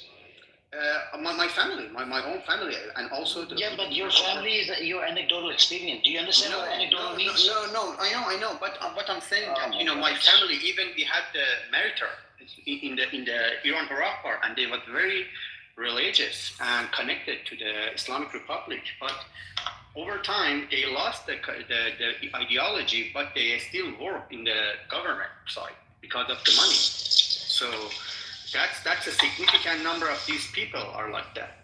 Still, they need a job, they need the money, but they go to the work, but they are not in heart connected to the system. But some of them, yes, they are. But I assume if this war happened and they see how kind of the government go down, they know that they should either fight to death and sacrifice their own family and themselves, or they just put the gun down. Because the issue here is if there's even 50 or 70% that are religious, you're looking at IRGC members. Yesterday I was looking into it. It was I think over 1 million members. Wow. So that's a pretty big number. So religious in context, are you talking religious in Islam or in of the Wilayat al-Faqih? Yeah, Wilayat al-Faqih and some of those people. No. Hold on a second. Hold on. Some of those people, they follow the religion like a religion. You see what I'm saying? And then the religion tells them not to kill innocent civilian and this and that. So there's going to be a problem, and they cannot betray their friends and family. Let's say if somebody in the IRGC, if one of them sides with the government, and another one is he has become anti-IRGC, he's not gonna go kill his friend because at the end of the day they serve together in the same IRGC. First of all, the number you gave is wrong. Iran has 190,000 active personnel. Okay. Reservists. No. Reservists. Yes, the reserve it includes the volunteers. How much is reservists? Hold on. Paramilitary, prestige, and total manpower is 600 nearly. Right? Okay, let me look it up right now. Yes, I looked it up, it was over 1 million. No, it's not. And because you guys haven't seen the videos from inside the Iran. Bro, I can't judge based on a video. What a mental retardedness. You guys are such a retarded, man. No, I think you are retarded that you are so obsessed with Iran. That's your retarded means that you spend most of your time in the day in here and probably you don't have any job. And that's the retarded actually. Wow. And to be honest, you are every hour of the day you are here, and I don't understand. You don't have a job, right? Yeah. This is amazing that somebody who is obsessed with Iran every hour of the day in here, no job, and how do you? This is a big question, to be honest. Okay. Let's go with the numbers. I'm gonna read it out to the room now. Right, I pulled it up on my AI. Let's see. Total IRGC active 125,000 to 190,000. Ground forces 150,000. Aerospace forces 15,000. Navy 20,000. Besieged paramilitary 90,000. Up to 600,000 reserves. So that's close to 1 million. Can you put the link here? Please put the link down in the chat.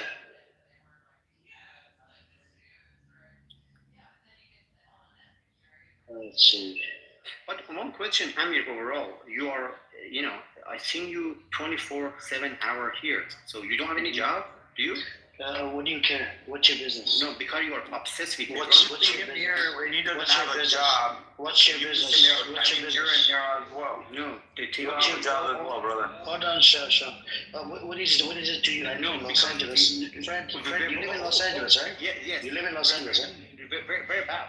Yeah, I'm in Compton. Okay, You wanna so pull you up? are Pakistani. No, you're Pakistani. I'm not Pakistani. This is the delusion that you guys are under. Indian. You either Indian or Pakistani This is the problem. Bangladeshi, because Bangladeshi also crazy to some extent. Okay, are you happy? No, I'm just saying that how is on earth somebody without any job, 24 hour. Are you living in your parents, basement or something? How do you live? What do you care? What do you care? What do you care? What do you care? You guys been discussing. You have a deal with problem? Let's keep our topic instead of insults. Fred, there's none of your fucking business what I do. No, you are so Shut up, shut your fucking mouth. Fred, Shut your fucking mouth. Shut go on. what does that have to do with anything?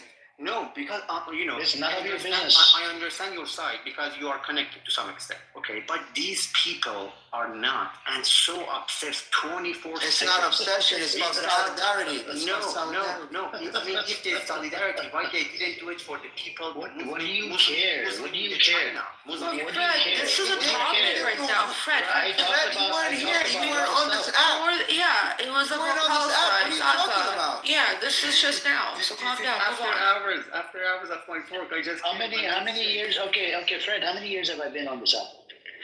Probably 4 or 5 years. 5 years. Okay. And what do you see in my picture? So you're stupid. That's what I'm saying. What do you see in my picture? What do you see in my picture? What do you see in my picture? What do you see in my picture, retard? Hey, retard. Hey, cunt. Hey, Kuni. Mother Jende.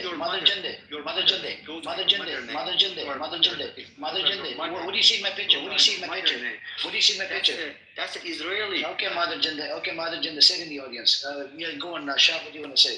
Look, it seems to me that Fred is a cuck, like the Shah. Oh, he definitely is. Did you want to add anything and relate to what do you think the future holds for Iran, and do you think it's going to turn into World War III? Fred, today I moved him down like 5 times already. Like a retard he is. I fucking love it. I did take a look. Overall, IRGC, Ambassador, overall they estimated about 1 million people. Well, that's what I'm saying. Right. Yeah, of course, 1 million. You're right. This guy, Fred, You guys they're all didn't believe Khamenei is dead. Let's hope so. Yeah, you hope that they are 1 million. You are the same guys who didn't believe Khamenei is dead. I never. How did you get that? How did you get that? Shame on you. Cited, shame on you. I can understand Annie. I can understand things. I understand these people. But I don't understand this Cyrus. You are a traitor, Cyrus. Cyrus, you are a traitor. You are a traitor. Literally right now. You claim you are a Republican, their life but you are standing for inside of this Republic. Cyrus, shame on you. Okay. When it comes to Hold on a Pahlavi, second, Cyrus, please hang on a second. I'll give you the mic. I want to hear Shah. Can you please Cyrus seems like he's a cuck like Pahlavi. Shah, what's your take on it? Is it going to turn into World War III, you think? Or do you think Iran's going to win this in the heart of the Middle East? Do you mind sharing your opinion? Shah, are you there, Shah? Hello? I think he's on mute. Shah, are you there? Speak. I'm here. Yes. What was your question? Question is, what do you think it's gonna? Is gonna win this war against America and the West? I mean, I think they already won. If you guys listen to people that are former CIA operatives, people in the U.S. military, like Scott Ritter, he already said they won day one. Day one is over. When they assassinated and martyred Ayatollah Khamenei, that was pretty much over. They pretty much united all of Iran. And literally you see hundreds of thousands of people in the streets. Wait until his funeral when you see tens of millions of people in Iran, in Iraq, in Pakistan, in Yemen, and all over the world, to be honest. It's like, in a way, he just ignited another revolution like Imam Hussein had done 1400 years ago. Ayatollah Khamenei, at the end of the day, God bless his soul, he literally sacrificed himself so the revolution can get another light up, just like the revolution did in 1979 with Imam Khomeini. We will win the war. And I understand these Shah supporters. At the end of the day, they want to try to downplay the importance that Islam has actually played in the history of Iran. Like they love, quoting Rumi and Hafiz and all the great Muslim scholars that have come out of that are originally Persian. They love talking about that, and they want to say we're Islam. Iran is not Islam. Hell, fucking Iran is Islam. If anything, Iran is the only country on earth that's Islam. Where all the other countries, regardless of where you're from, they're sellouts. All the leaders, all the governments of all the other Muslim countries, they're all sellouts. Saudi Arabia, Qatar, 99% UAE, they gave vote for Islam. In 1979, 99%. Iran has been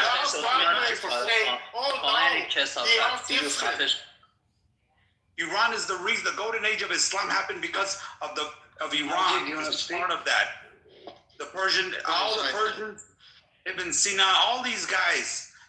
Everybody just wants to go to, the history of Iran started 2,500 years ago, 3,000 years ago, and it did. It has a rich history. And then they want to go to Cyrus the Great.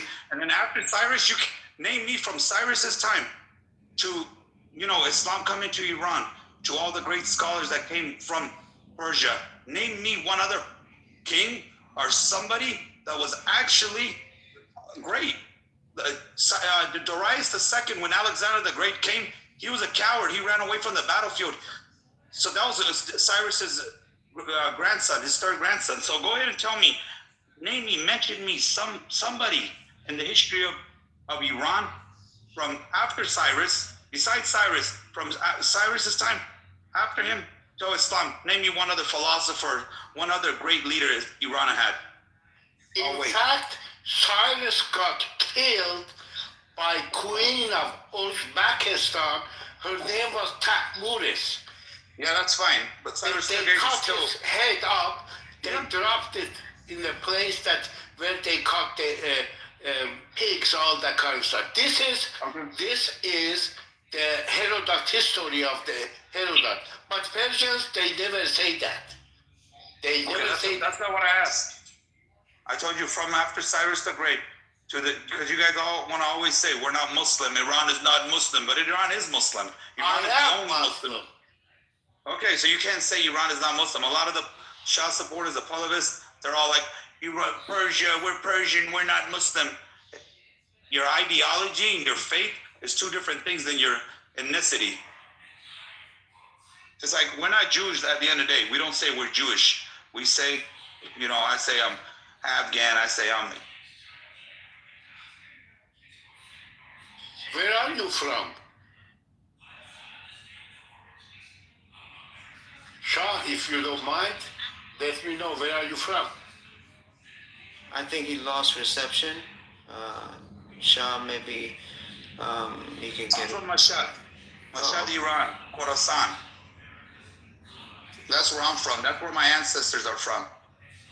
So I know the history of my land and the history of what happened in our countries. But you guys just want to act like everything happened in 1979. Iran, at the end of the day, where real military CIA operatives, they're the ones saying America's fucked up and messed this shit up in day one. They claim that they created civilization of world, yet first 1,000 years they have not even one poet, one book showing that this country first 1,000 years. I'm talking about year of Western years. Right now it's 2020. First 1,000 years, there is no.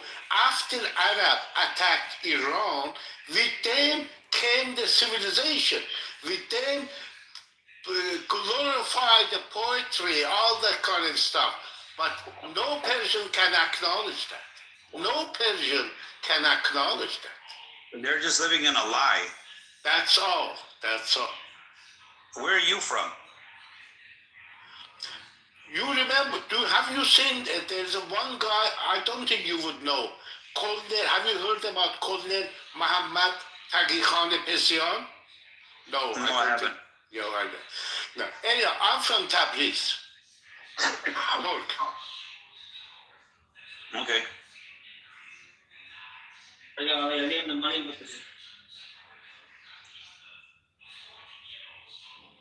Any other questions? Anyways, I think the early on they did an attack on U.S. Embassy in Riyadh as well. Riyadh is located in Jeddah, and looks like I think this is going to go out of hands. And I think what's that port? What's that Hormuz? What is it called? Strait of Hormuz. Yeah, straight up Hormuz. They said that anything will come through that, they're gonna bomb the shit out of it. So there's gonna be a problem with the oil supply as well in the Middle East. That's what's gonna turn the tide. You know what I'm saying? Yes, that's possible. I thought they have already closed the Hormuz Gulf.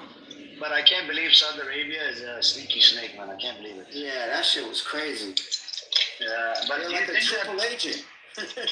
like you sneaky snake? Like, oh yeah, I thought they were lobbying to against the attack. Yeah, it is sneaky as fuck, bro. It's a big problem, man. It's a big problem. Ace, you know this, right? Saudi Arabia was in on it.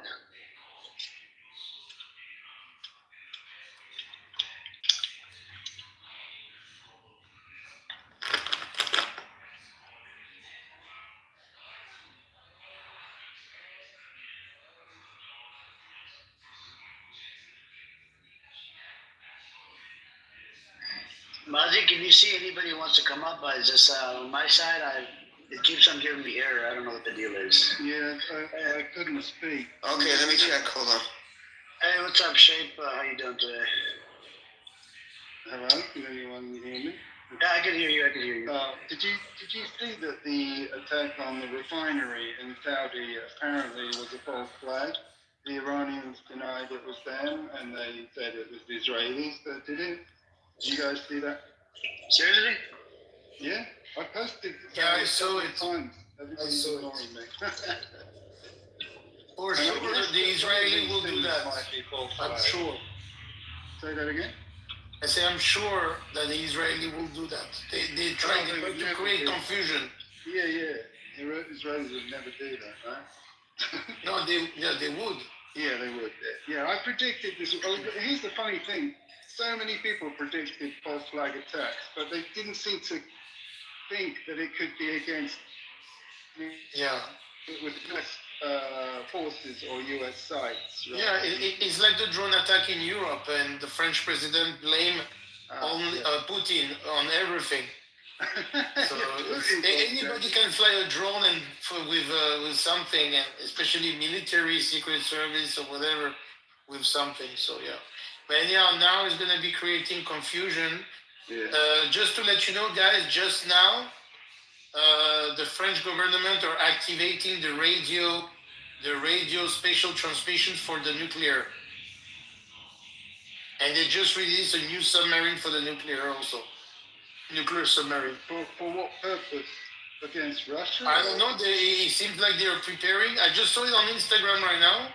They're using the sound wave of for the radio transmission for the nuclear. I don't know. It's new for me, so I don't know what it is. But it sounds like they're trying to prepare for nuclear war.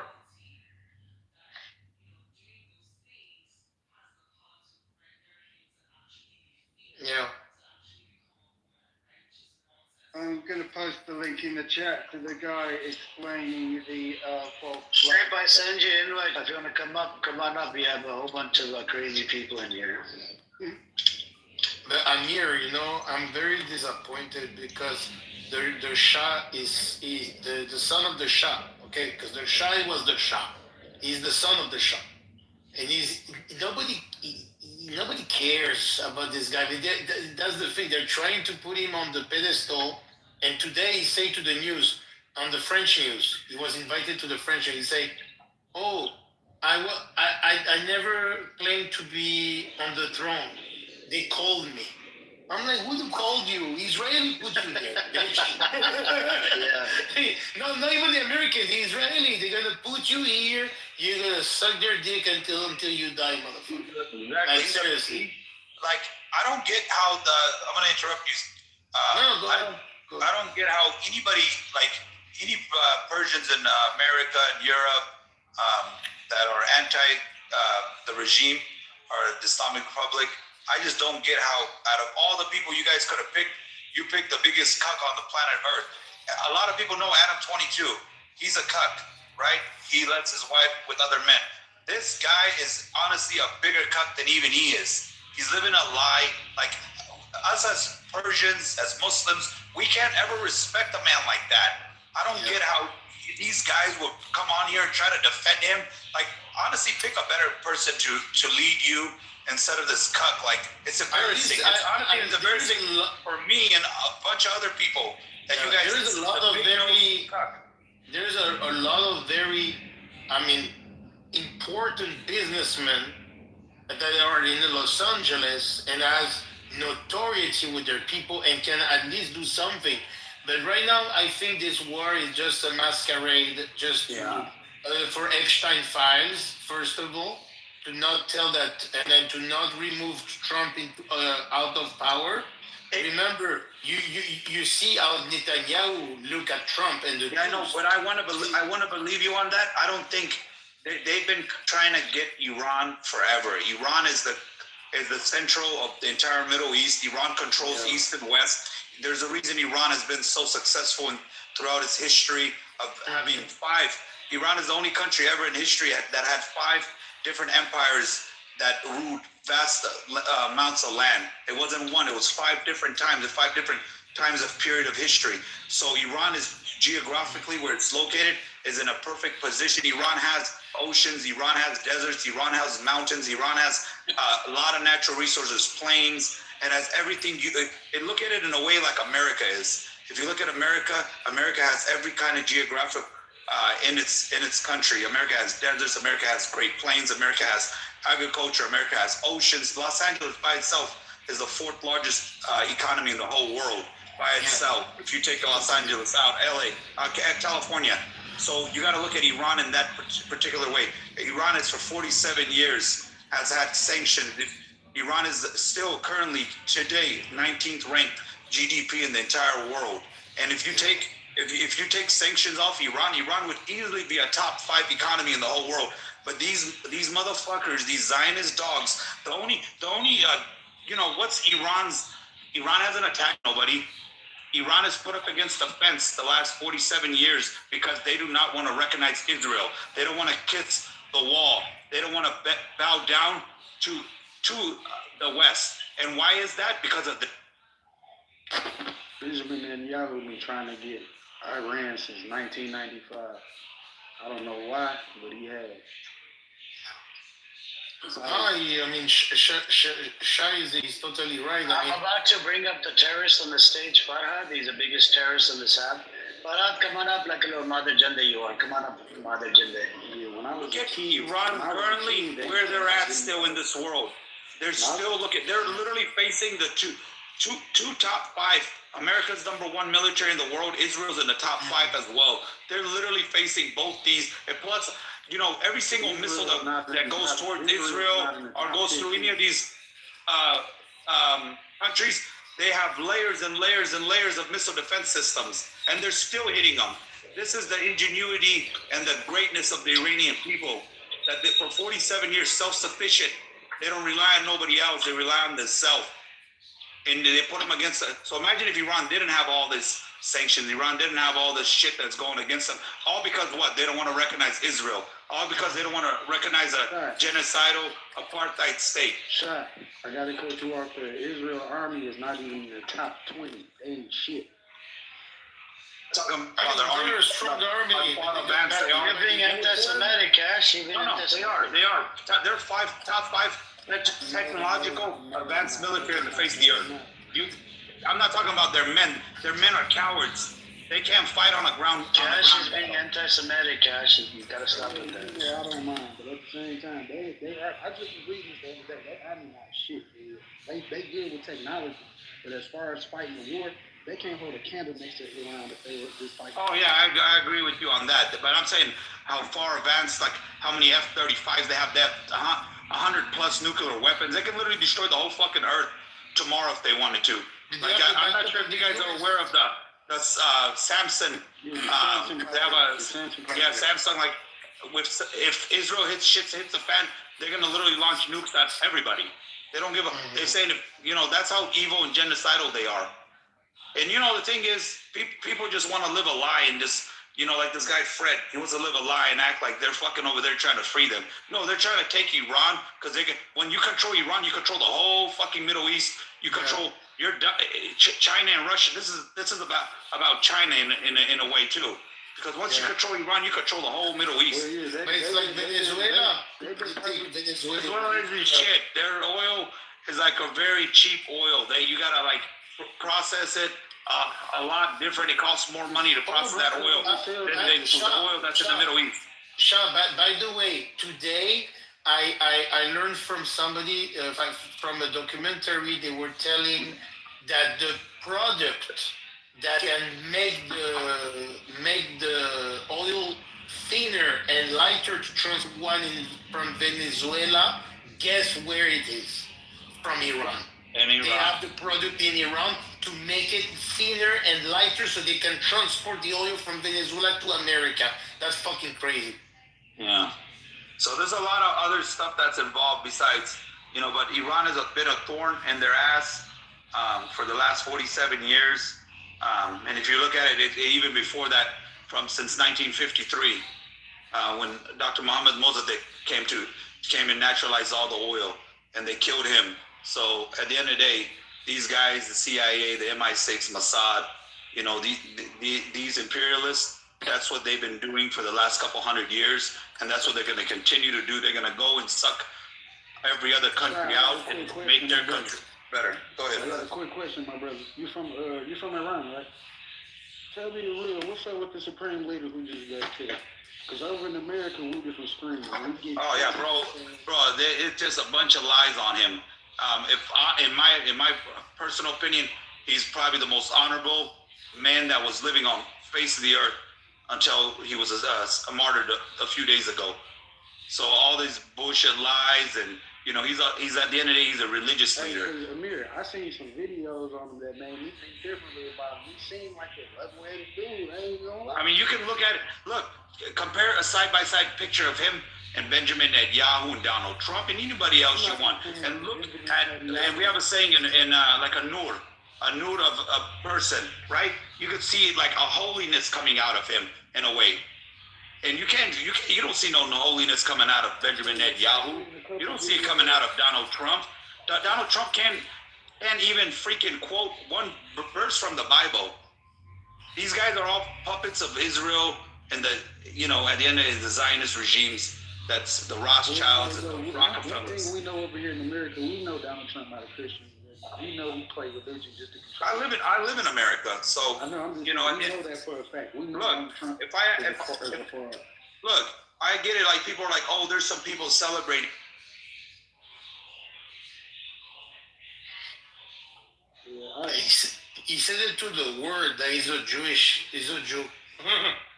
I don't like Reza Pahlavi though, because Reza Pahlavi is going to bring. Reza Pahlavi? Hey, Cash. Reza Pahlavi is just the son of the Shah. The son of the Shah was incredible. He was a good. I mean, from his education, he was different from the son. The son is just a product. From the son of the son. You guys know that real quick. Let me get this out real quick.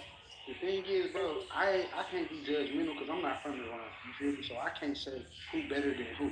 All I can say is it scared me that Reza Pahlavi is getting backed by Israel and America. But hey, he can't come over Iran. If you look at history, these are the wrong people to be in charge of Iran. I'm gonna say something, brother. Let me say something. He's just gonna be a puppet. Exactly. Let me say something. If you anybody that's on here or anywhere else, you've done a little bit of history, and you look at the great leaders throughout human history, right? When Napoleon, after he lost the first time, they put him on an island, all right? He came back to France. They sent the military after him. The military, he gave them a speech, and they all laid down their arms, and they joined him. And then that's when he started the other wars afterwards, because the people still love Napoleon. If Reza Pahlavi thinks he's really the so-called savior of Iran, tell him to go to Iran today and see how the people embrace him. Let the people embrace him. We'll see, because he's been on record saying that he doesn't want to. He would not die. He would not die for this cause. He will get fucking murdered right then and there because nobody fucking respects him. He killed his own brother. His brother committed suicide because he fucked his brother's fucking wife. He's a piece of shit fucking human being. That's what he is. And the fact that anybody respects him is a fucking coward. Or they don't know. all they don't know is a coward. Yeah, but it's, we need to teach them. But if you want to talk about this shit, you should know. You shouldn't fucking talk out of your ass. Yeah. And talk out of ignorance. You know how And many give your opinion. before I had the opinion. I don't know too much about Iran, so I asked. You know, Shah, the thing is, I had before the opinion because I didn't know too much because I came to US in California and all those people say, oh, the Shah was a good, he was a great country around before, now he become, but I understand, they're all rich here. They took all the money from Iran. All the money from Iran and brought it here and bought fucking Beverly Hills and fucking bought Hollywood and bought, they own Orange County. And now I understand fucking, they're rich. Of course, and now I understand. Well, hey, let me answer Cash's question really quick. Yeah. But bro, just look at it this way. We live in America. If tomorrow Donald Trump, let's say, dies, assassinated, whatever, right? How many millions of Americans, hundreds of millions of Americans are gonna be fucking happy? We have a country of 320 million. At least 200 plus million Americans are gonna be fucking glad the motherfucker dead. Yeah, and then maybe you got the MAGA supporters, and the MAGA supporters are like cut in half now. A lot of them don't support Donald Trump. You got his biggest guys that used to speak for him, Tucker Carlson, Candace Owens, all these other people that left Donald Trump because they saw who Donald Trump really is, who he really serves. And then now you got these, so half of MAGA won't even support him anymore. So like people will be overcome with joy if Donald Trump dies. That's just in America. Now you look at the whole world, you got billions of people that are happy. I promise you, billions of people are not happy. Ayatollah Khamenei has been martyred because a lot of people in America, they don't even know. And they're like, you know what, like yourself, Cash, you can't make a judgment on that, right? And then there's a lot of people that are misinformed, a lot of propaganda here in the US and the West. They have a whole different type of propaganda out here. So at the end of the day, I would say, you know.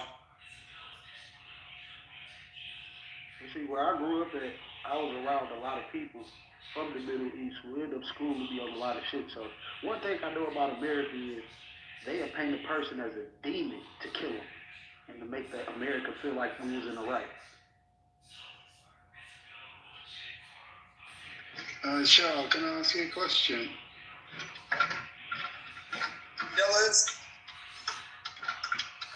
Nelson Mandela was the leader of South Africa when they got freedom from apartheid. You got Nelson Mandela. You see videos of him meeting Ayatollah Khamenei and calling Ayatollah Khamenei his leader. So that's where these other men, these other revolutionaries throughout our world, that's what they thought about Ayatollah Khamenei, not just what we think about the people in the West. Yeah, go ahead. You guys your question.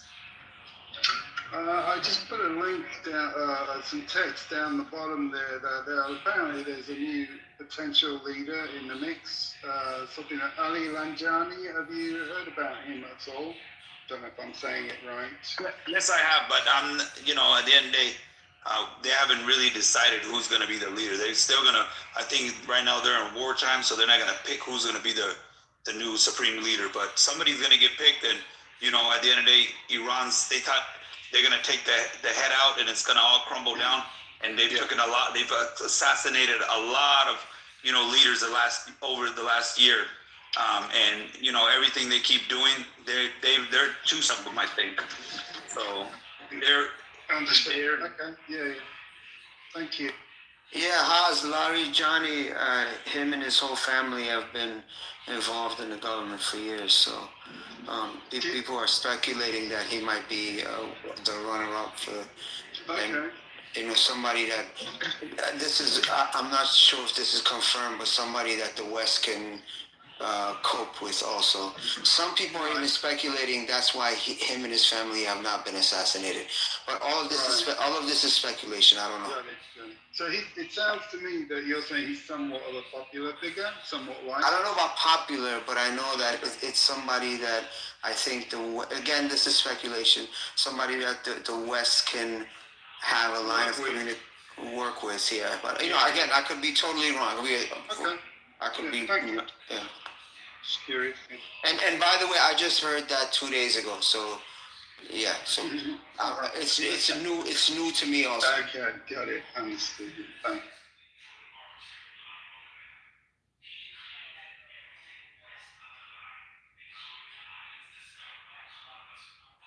I guess my question is, why would you want the job?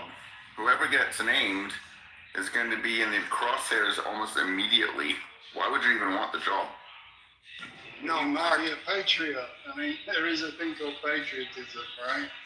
There's also something called survival. I mean, the last week you've had, Commander Dejong got picked off. You got Khomeini picked off. Like, why would you understand the dedication to these guys do not live in the fear of this world.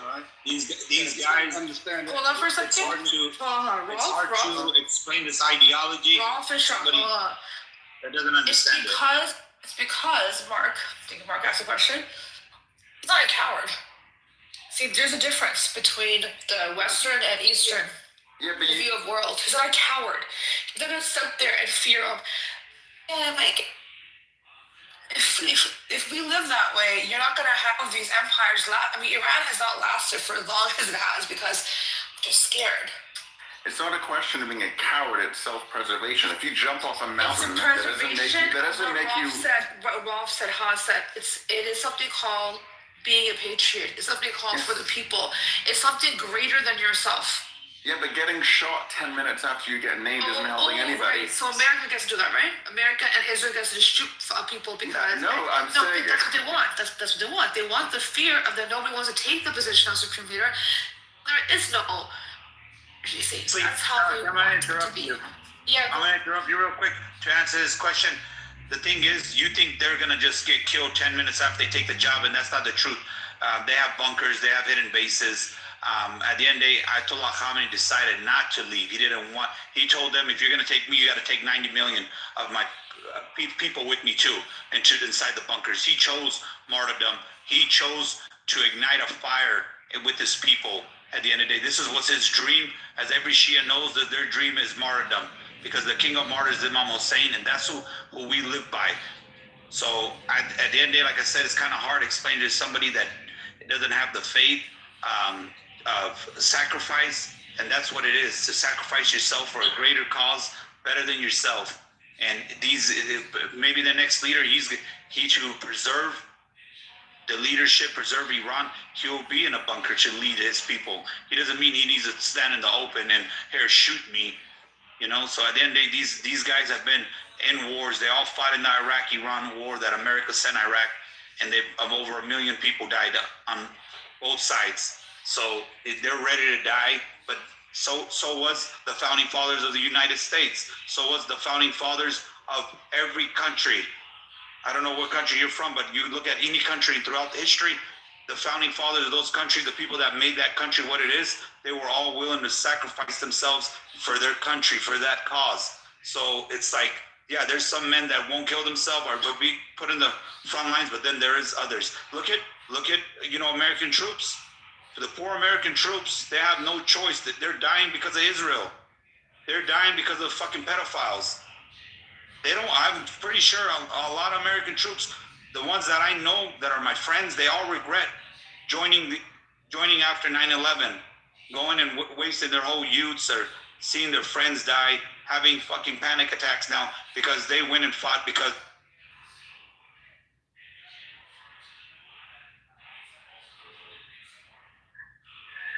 Ace, check out the chat. How funny it is. Fred, do you really want the cease and desist letter for giving me a threat? Fred, there's a letter coming your way. Watch. According to the low-level job, according to the Clubhouse TOS, you should read the TOS that you just violated Clubhouse TOS by recording this room. And same goes for Farhad. I think both of you guys violated and in the state of California, you can't really record people to take them to court. You should get the laws straight. You should look into the laws.